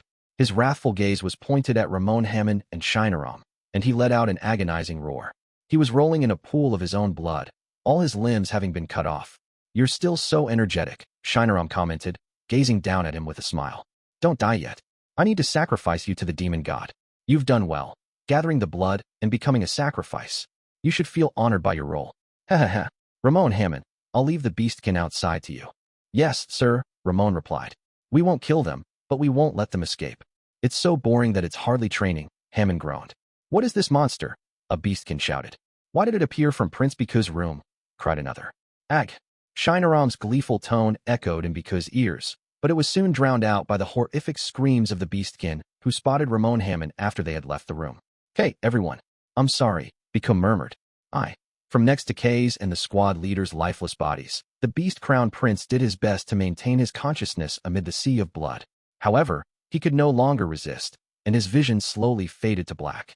Side Story 2, Hell Mode Spin-Off, The Heroic Tale of Helmios, Part 4. Howlden City. Alone, Helmios walked down a long corridor. "Huh? Where am I?" he muttered to himself. "Why am I here, anyway? Is this a church?" As he walked, he realized that he did not recognize the building at all. The area was dimly lit, and when he looked up, he noticed evenly spaced lights high above him. The walls and floor were made of stone, and though he realized that he was in a huge building, its simple, sturdy structure was reminiscent of his childhood friend Dorothy's place, the church in Cortana village, where he had spent his entire life until a mere week ago. Helmios continued to make his way deeper within, completely befuddled by his situation. At some point, he spotted a small ray of light shining across the floor as though to bar his path. When the boy approached the door that light was leaking from, he sensed someone behind it. Quietly, he reached out for the knob, only to realize that he should knock before entering. He stopped himself and tried to knock, but a voice called out to him from inside. "What are you doing?" the voice asked. "Come on in." "Okay," Helmios stammered. He opened the door with all his might and jumped into the room. It was eerily simple, with pure white walls and floors. Its only furnishings were a dark desk that stood way in the back, facing him, a rectangular table with the shorter side toward the door, a single sofa to the right of that table, and a sofa that could seat 3 adults to the left. 2 people awaited Helmios within the room. One was a young man with curly, chestnut-colored hair. He was sitting at the desk, fiddling with a tool resembling a keyboard that was placed in front of a box. His upper body was unclothed, and from behind his shoulders, one could see a set of large, white wings that grew from his back. A glowing ring floated above his head. He must be an angel. Helmios's gaze traveled over to the other person, who sat on the large sofa on the left. His long, white hair glided down his body, and he was adorned in a white robe. Most peculiar was that it was difficult to discern his age from appearance. When Helmios saw the man, he could not help but gasp. "That's Lord Elmia." Indeed, the man on the sofa was the spitting image of the god of creation depicted at the church in his home village, which means that angel must be first Angel Merus. The moment Helmios processed who the people in front of him were, the white-haired man turned to him with a smile. "Yes, you're exactly right," the god said, flooring the boy by seemingly reading his mind. "Please leave the rest to me," the chestnut-haired angel said, looking up. "Helmios, why don't you take a seat over there?" Helmios realized that the voice that had called out to him earlier belonged to this man, and he nervously sat on the sofa that Merus had indicated with his left hand. When he took his seat, He was taken aback by how unexpectedly soft the sofa was, and upon feeling his body sink deeper into it, he hastily began to fidget. The white-haired man, Helmia, faintly smiled as Helmios wriggled around to get comfortable. Once he finally found a good spot, Meruz, who had patiently watched on without saying a word, broke the silence. I called you here today because I wanted to teach you about the talent that Lord Helmia has bestowed upon you, the angel explained. When Meruz fiddled with the keyboard on the desk, a glowing white wall appeared between Helmios and Helmia. The young boy was astonished by this, but he was even more shocked when he saw himself appear on the wall. That's me, he cried. The Helmios that appeared on the wall was snoozing away in the seat of a carriage, using Dorothy's lap as a pillow. Gatson and Aina sat across from him, leaning forward as they gazed worriedly down at their friend. You're currently seeing your physical body, Meruz explained. We brought only your soul here. Helmios could put 2 and 2 together. After defeating the talent hunters who had attacked him, he must have passed out and been carried away. Trials, such as talent hunters, will continue to plague you, the angel went on. I suggest you tread more cautiously. You managed to pull through this time, but you really pushed your limits, and you put your dear friends in danger. Helmios was quiet for a few moments. I'm sorry, he finally said. It's fine. It's commendable that you faced your trial without running away. But in the future, you must make the correct choice. Choice? That's right, Helmia answered. You have been bestowed with a talent that could very well save the world. To do that, you must make the correct choices. Hero? Yeah, you gave me the hero talent. Did you do that so I could save the world? Precisely. You see, this world is currently on the verge of ruin at the hands of the Demon Lord. The Demon Lord? Who's that? Some kind of king? More or less, yes, Helmia told him. The Demon Lord reigns over all demons, and he leads his species on a path of destruction, intent on wiping out every living being in this world who worships us gods. Humans like you, elves, dark elves, dwarves, beastkin, merfolk, birdkin, and many more. Under his rule, the power of the demons is overwhelming, and the way things are going, the village you grew up in will also be destroyed. My village, Helmios spluttered. What about my mom and dad? Needless to say, they will be killed mercilessly. But if you can put your talent to good use and overcome trials while making the right choices, you can defeat the Demon Lord before he can ever lay hands on your loved ones. You can save your parents in this world. If you'd like to do that, you must listen very carefully to what Meruz is about to say. Okay, I will. The moment those words left his lips, the glowing wall that had suddenly appeared above the rectangular table vanished without a trace. The boy then turned to Meruz, who nodded to him. Your talent, hero, comes with an extra skill known as natural gift, the first angel explained. It's a very special skill that will allow you to learn attack, healing, or any other type of magic you wish. Wait, is that why I can use healing magic? Helmios asked. He was reminded of the time in Cortana village when he had wanted to help treat his bedridden mother. He had visited his childhood friend Dorothy's church and asked her father, a clergyman, to teach him healing spells. By simply observing the man and practicing a bit, he had quickly mastered the heal spell. Right. Earlier, you were able to use the talent hunter's skill against him as well, Meruz replied. By simply watching someone use a skill, you'll be able to use it too. But I'd be remiss to not mention that you can only use 4 skills. Just 4? That doesn't sound like a lot. Helmios counted on his fingers, starting with his thumb. When he was done, he stared at his pinky, the only one left. Meruz gave a slight nod of agreement. Exactly. Hence, you must make the right choice and choose wisely. I'll tell you the specifics, but you're currently just a soul. Make sure to commit these all to memory. Helmios, wanting to do whatever he could for his parents, concentrated and listened closely to Meruz's explanation. Rules for natural gift. When activated, the user can learn and use any skill that they see. The newly acquired skill will be at LVL 1. If the user continues to use the acquired skill, it can be raised to LVL 6. The acquired skill will have the same effects as that of a person with a 5-star talent. The user can only acquire 4 skills. When a 5th skill is acquired, one of the prior 4 skills must be discarded. When a skill is discarded, step 1 can be used to acquire it again, but it will be reverted to LVL 1. When 2 acquired skills reach LVL 2, the Paragon skill can be acquired. When 4 acquired skills reach LVL 4, the Paragon skill will reach LVL 2. Natural gift can only be used once per day. Even after that explanation, Helmios still could not make heads or tails of his skill. Skill? Extra skill? Talent. What's the difference? Level? Acquire? Discard? Meruz had not explained a single one of those words, and while Helmios did his best to at least memorize them, they seemed to go in one ear and out the other because he failed to grasp their meaning. He furrowed his brow and contorted his face as he concentrated. Meruz, Helmios said, watching the boy. See to it that Helmios understands what you're saying. The first angel nodded and tapped away at the keyboard at his desk before turning back to Helmios. I've added Analyze as one of the skills you can acquire through natural gift, he said. It'll allow you to learn more about your talent and others. Also, Meruz turned back to the keyboard. Suddenly, a translucent screen, around 50 centimeters tall and wide, appeared in front of the boy's eyes with a low vom. Whoa, Helmios cried. This is called a virtual window, Meruz explained. You'll be able to make this screen appear and disappear as you please, and you can use it to read up on any necessary information. I've attached it to Analyze. Go away, Helmios thought, trying to make the translucent screen disappear. It obeyed, and when the boy wished for it to appear again, it did so. He then carefully scrutinized the virtual window. When he turned to the side, it followed, mirroring his movements. He reached out, trying to use his finger to touch the screen, but his hand slipped through as though there was nothing there at all. What is this? Helmios asked, pointing to the letters on the screen. That's your status, Meruz replied.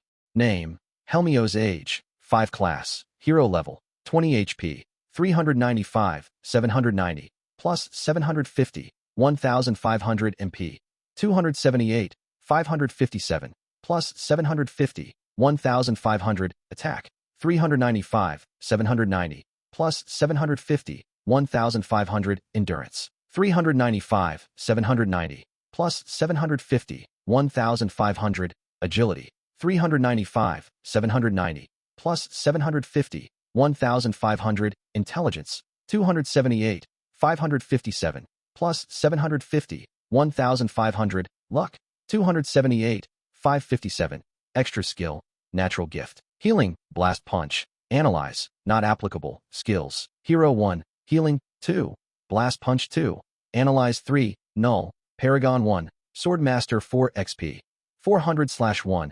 000 effects of analyze. Analyze, virtual window, no notes or records. Equipment weapon, not applicable commoner's clothes. Endurance plus 5 magic gear, not applicable. I can read my name, but that's about it, Helmios said. Right? You can't read difficult words yet, can you? Meruz mused. I'll need you to study up on your literacy. The virtual window will allow you to take any notes that you'd like. I'll add the rules of natural gift to it. So once you've learned to read better, I suggest you take a look and peruse the rules. Yes, sir, Helmios replied before he was jolted with a sharp bam. Huh, what the heck? He lurched forward and almost fell, prompting him to whirl around, but nothing was there. Only the backrest of the sofa he was sitting on and the white walls greeted him. It seems the carriage your body is in has reached the city, Meruz observed. Helmios turned back around to face the angel. As soon as he did, however, he found himself facing the ceiling. Huh? What? He muttered. Helmios, you're awake, Dorothy cried, staring down at him happily. She took up half of his field of vision. Thank goodness. We just reached Howlden. Dorothy, Gatson, and Aina peeked down at him next. Hey, you all right? Gatson asked. Don't push yourself, Aina advised.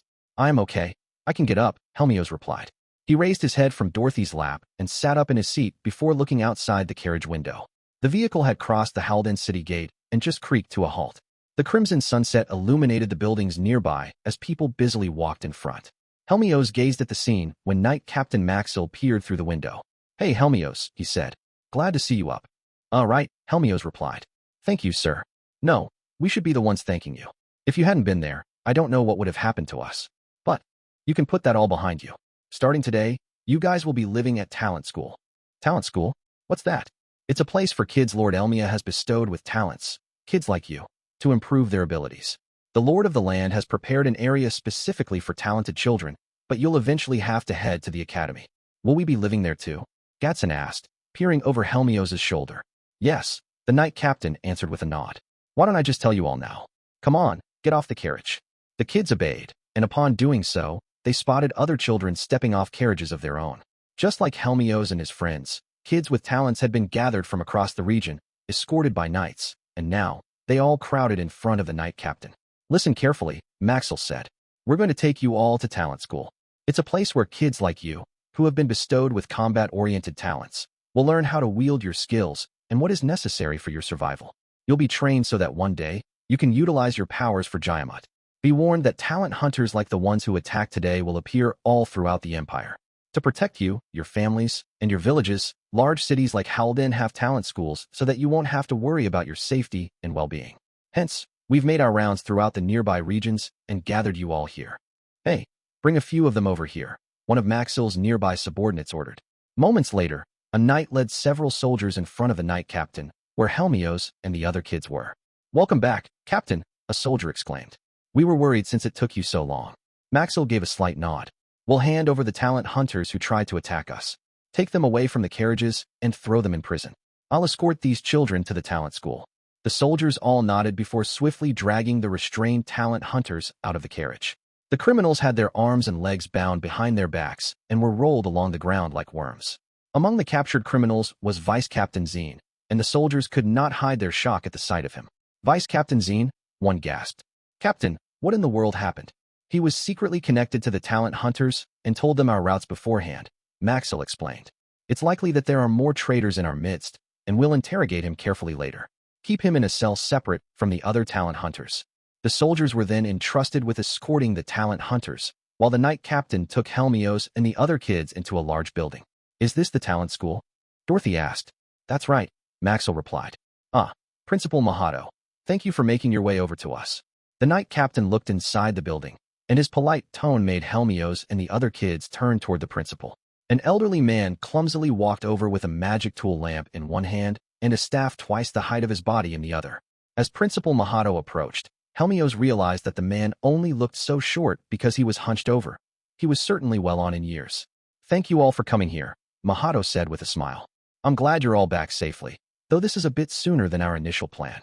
Yes, thanks to you, we were able to capture the talent hunters, Maxill replied. Ah, then as I thought, there was a traitor. No matter. I shall leave that in your hands. I'll take care of the children. Very well. Please take good care of them. Several knights died trying to protect these young kids. The knights, who had escorted the children here, all gave Principal Mahato a respectful bow. Maxill then whirled around and left, walking toward the sunset with the other knights. Not once looking back at the kids. Only Helmios and the other children were left behind with Principal Mahato. Oh ho ho ho, Mahato chuckled. Now then, I'll guide you all inside. I'll split you up into rooms tomorrow, but you must be tired from your long trip. Why not rest a while? I'll have dinner ready in a bit. Food, Gatson shouted happily. All right. The principal smiled at the boy, and Aina hid behind Dorothy. He scares me, Aina murmured. Still, Mahato maintained a smile plastered on his face. Oh dear, I'm sorry to scare you. Oh ho ho ho. Helmios finally knew that he could relax and rest easy. No longer did he have anything to fear. On the third morning after entering the talent school in Howlden, Helmios awoke to the sound of snoring filling the room. He slowly sat up, and upon realizing that his other two roommates had also been woken up by it, he headed over to Gatson's bed to awaken the snorer. Gatson, it's morning, he said, shaking the boy's shoulder. In a daze, Gatson blearily opened his eyes, yawning as he gazed at the ceiling. Helmios then walked over to the window and opened it, allowing the rays of the morning sun to flood into the room and directly into Gatson's face. Gah! Gatson yelped. So bright. If you don't hurry, you'll miss breakfast, Helmios warned. Crap. Right. Gatson leaped off his bed. Meanwhile, their other two roommates approached Helmios. Helmios, can't you wake Gatson up more quietly? One requested. Yeah, the other grumbled. He can't help the snoring, but the fact that you make such a fuss every time he wakes up is killing me. Sorry. Helmios apologized, and his two older roommates nodded at him, showing their maturity. Helmios and Gatson had met their two older roommates the day after they had arrived at the talent school. One was 10 and the other was 11. Dorothy and the other newcomers had also been placed in rooms with those older than them, and the older roommates generally helped the younger kids grow accustomed to the place. If there were any accidents or issues, it was up to the older kids to jump in and lend a hand. The two boys followed the hall their roommates had guided them down a mere 2 days ago, then descended a staircase. Both the hallway and the stairs creaked as they and several other kids made their way outside of the boys' dorm, heading for the cafeteria. Once they reached the courtyard, they took a left in front of the girls' dorm, in front of which was their destination. To the right of the cafeteria was a wooden schoolhouse for daily lessons, and behind that, currently hidden from Helmios' view, was a wooden auditorium. Behind the cafeteria were a farm and a garden that stretched out to the high walls surrounding Howlden City. When Helmios entered the cafeteria, there were already kids lined up in 3 rows. He and Gatson recalled what their older roommates had taught them the day prior and walked toward a stack of wooden trays and cutlery. They each grabbed a set for themselves and stood in one of the lines. When it was Helmios' turn, the server handed him some bread and ladled soup into his bowl. The soup was the same that they had drunk the day before, a simple one made solely of finely chopped vegetable scraps.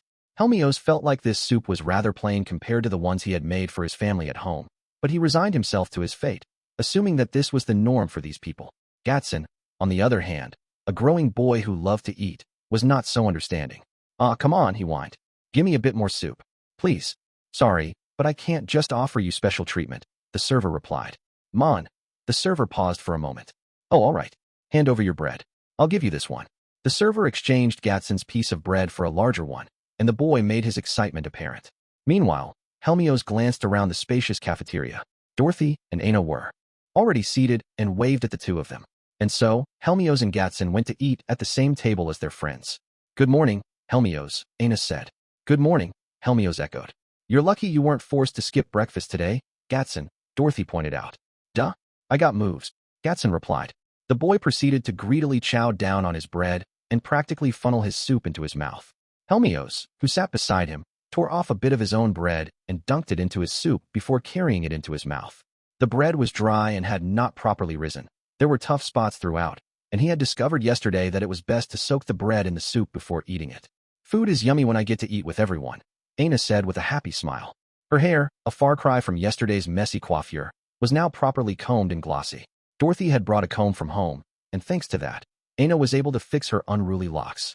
Or maybe she looks better now because she's eating well here, Helmios thought. He could not help but wonder just how poverty-ridden her life had been back in Cortana village.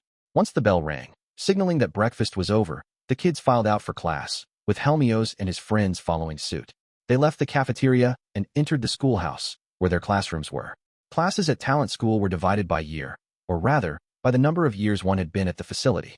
Since Helmios and his group were first years, having arrived a mere 3 days ago, they first had to learn basic knowledge about the world. Principal Mahato himself stood in the front to give them their lessons. Today, we'll learn the language of our empire, Jayamut, he said. You kids have much to learn from here on out, and for that, you must learn how to read and write so that you can digest books. That'll be the best, Gatson. Don't fall asleep on me. What? Sorry, Gatson cried. He had been fast asleep at his desk, but he hastily stood up when he heard his name called. Everyone in class laughed, barring Helmios and Dorothy. Gatson. Oh, Aina's laughing too. Helmios gazed wearily at Gatson, but then he noticed Aina smiling and once again breathed a sigh of relief, just as he had during breakfast. The students spent the rest of their time focusing on the lesson. Mahato wrote the Jaimutan language on the chalkboard, and everyone copied it down using the tiny blackboards that were in their desks until the bell rang. That signaled the start of break time, Mahato explained. Some of the kids chattered away with their friends. Others went to the restroom, but Helmios continued to practice his letters. I promised Lord Elmia and First Angel Meruz. I'll learn how to use my hero talent, defeat the Demon Lord, and protect Mom and Dad. The first step to that is to learn how to read and write. When break time was over, the next lesson started. Principal Mahato first spoke about the geography of Howlden. When Helmios' home, Cortana village, was also brought up, the young boy was reminded of his village life. All the while, the principal started on a tangent as he spoke of a time in his past. That's when we captured a horned rabbit, he said. We split the meat among us.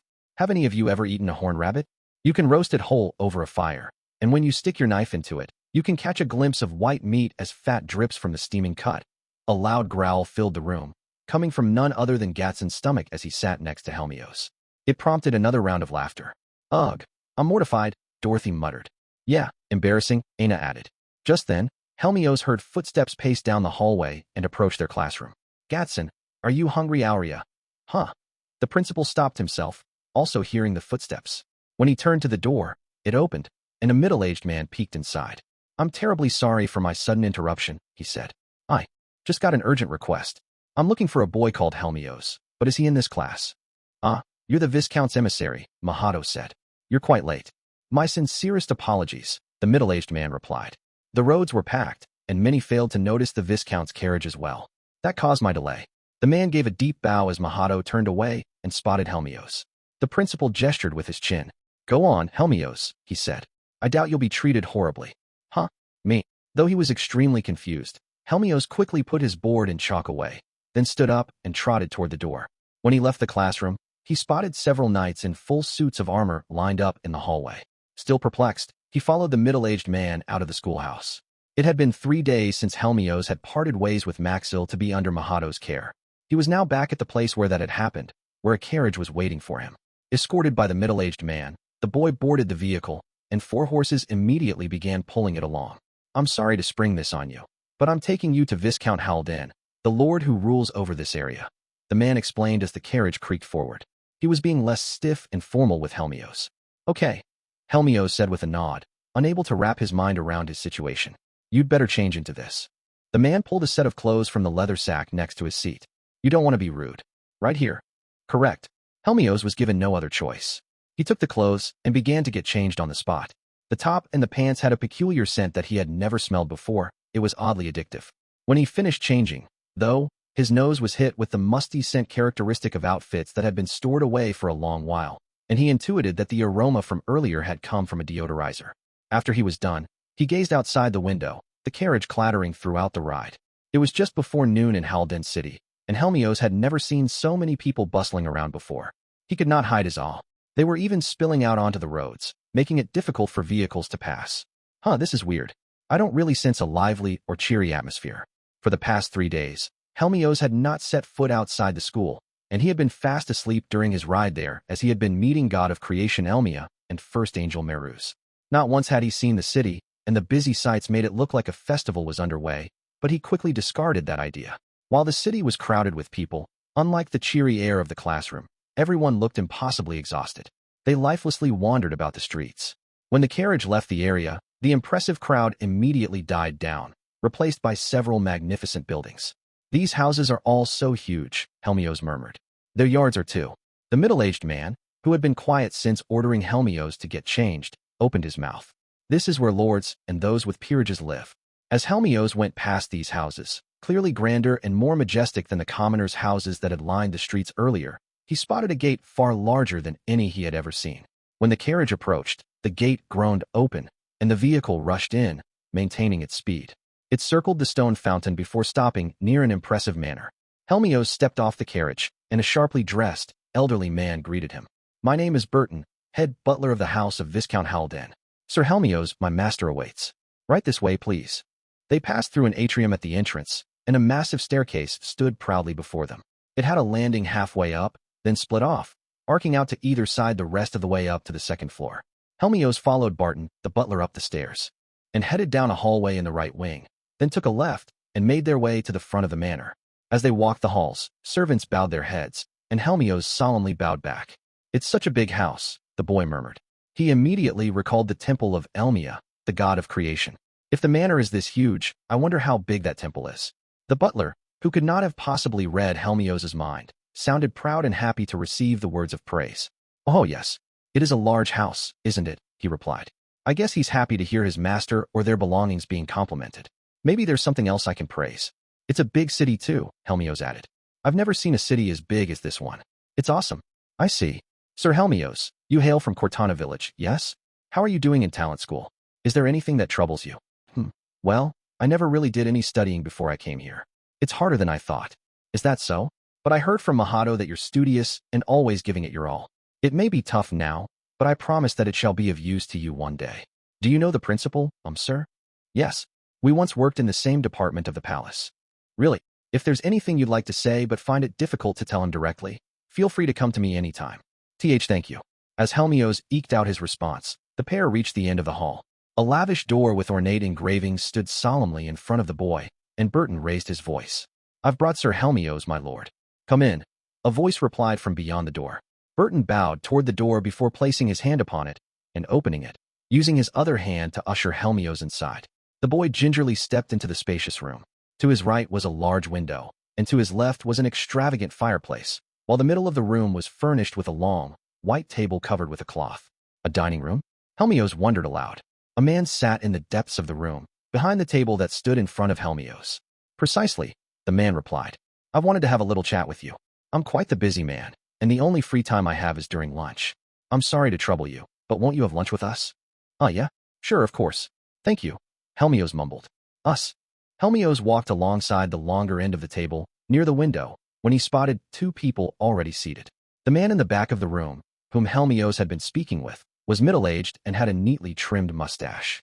What he had said about having a busy schedule must have been true, as his hair and mustache were completely white, lending credence to the idea that he was not free of worries. To his right, near the fireplace, sat a plump, middle-aged woman with her hair tied up. Her large, beautiful eyes sparkled inquisitively within her round face. My word, what an adorable child, she gasped. Oh, I'm so sorry, dear. You were so late that we already started our lunch. A servant by the window swiftly stepped forward and pulled out a chair in front of the lady. Do they want me to sit there? When Helmios took his seat, the middle-aged man broke the silence. I'm Arnold von Howlden, and this is my wife, Shauna. Shauna Howlden. Charmed, I'm sure. Hi. It's nice to meet you. I'm Helmios. As the boy fumbled over his words, Viscount Howlden sized him up. I hope this doesn't come off as rude, but Helmios, you're a boy, correct? The Viscount asked. I am, Helmios replied. People often get confused.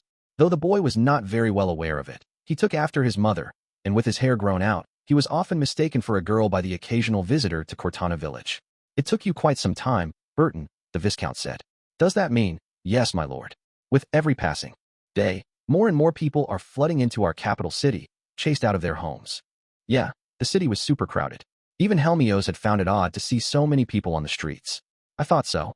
I suppose I should limit the number of commoners who can come here. Oh, but I'd feel so bad for them, the Viscountess replied.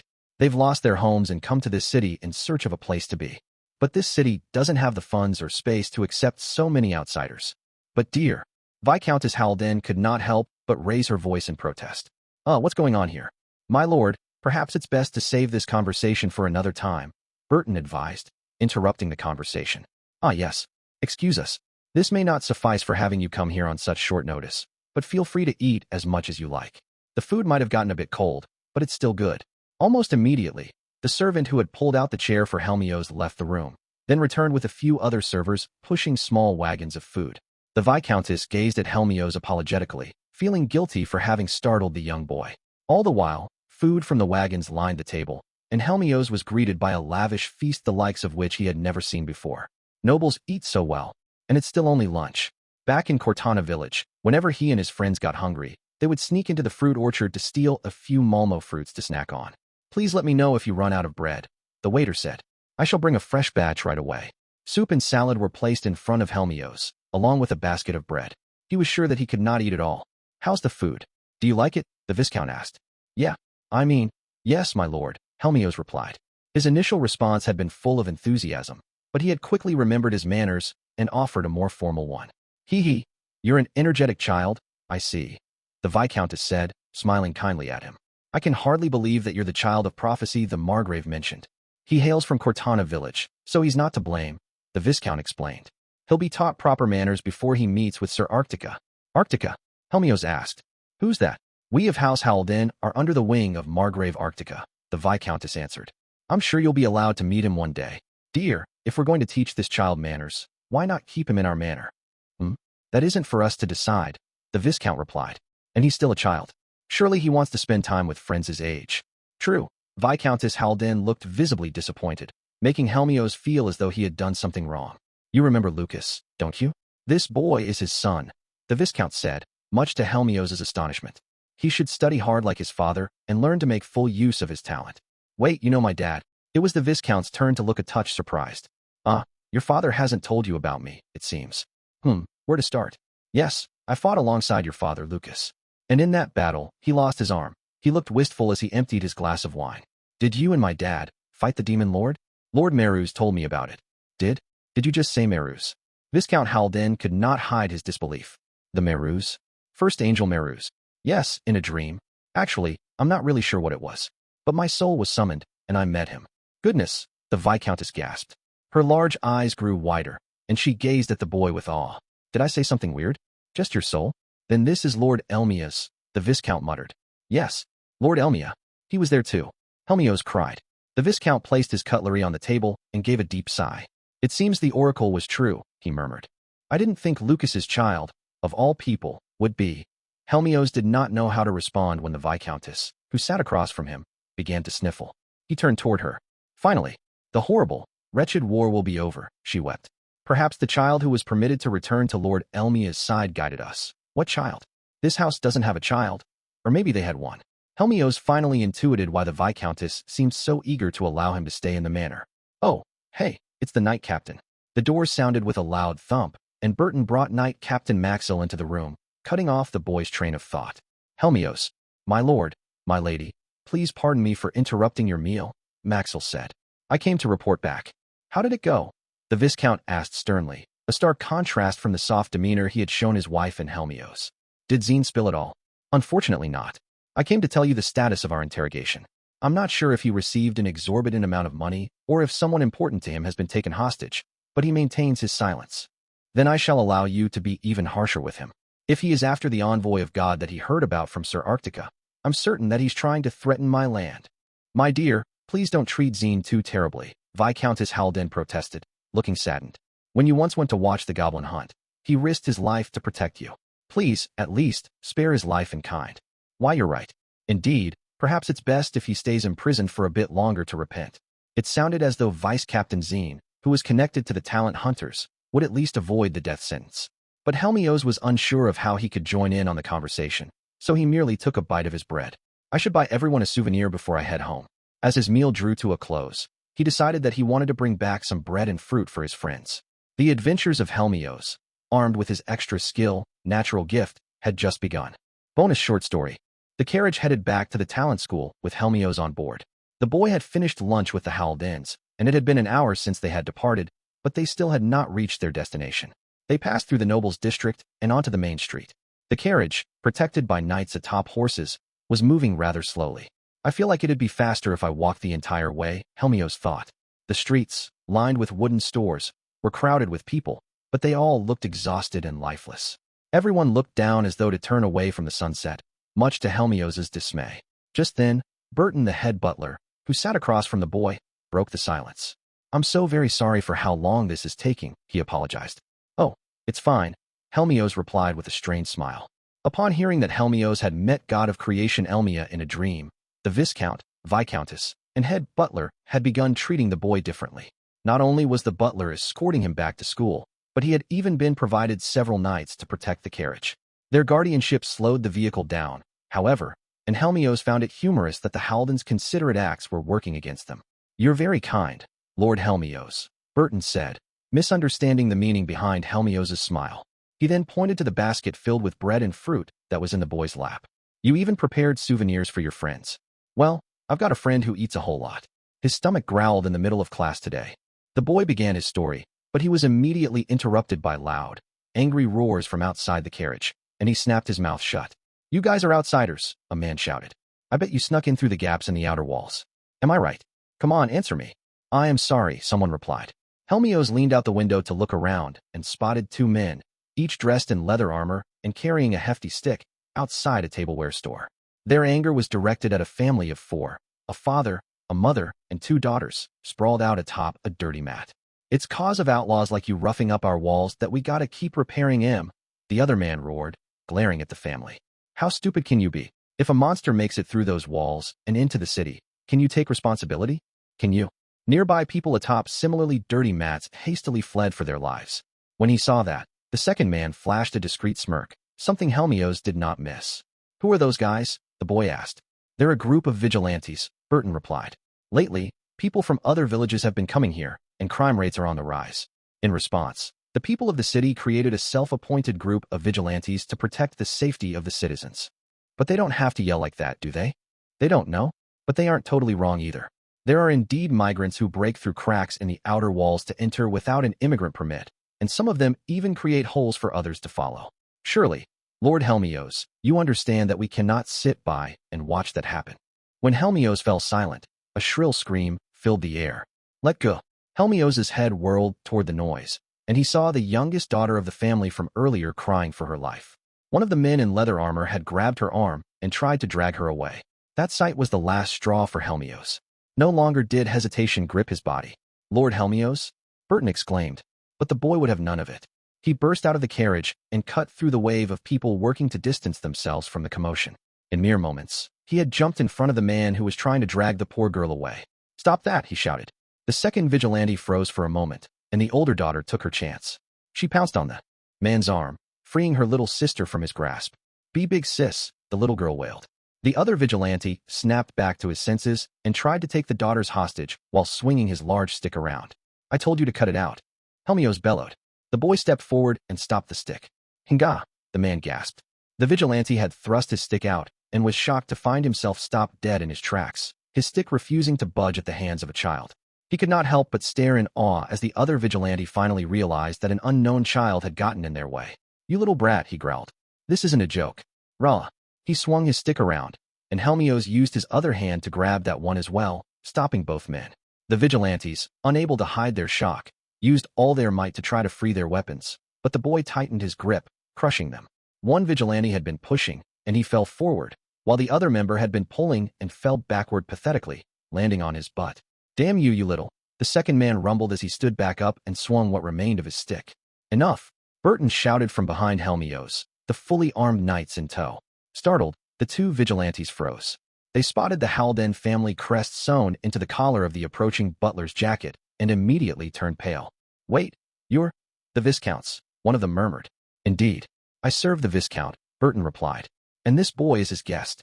He has been informed of your daily activities and is simply trying to give you a helping hand. Please leave this place to us and carry out your duties elsewhere, good sirs."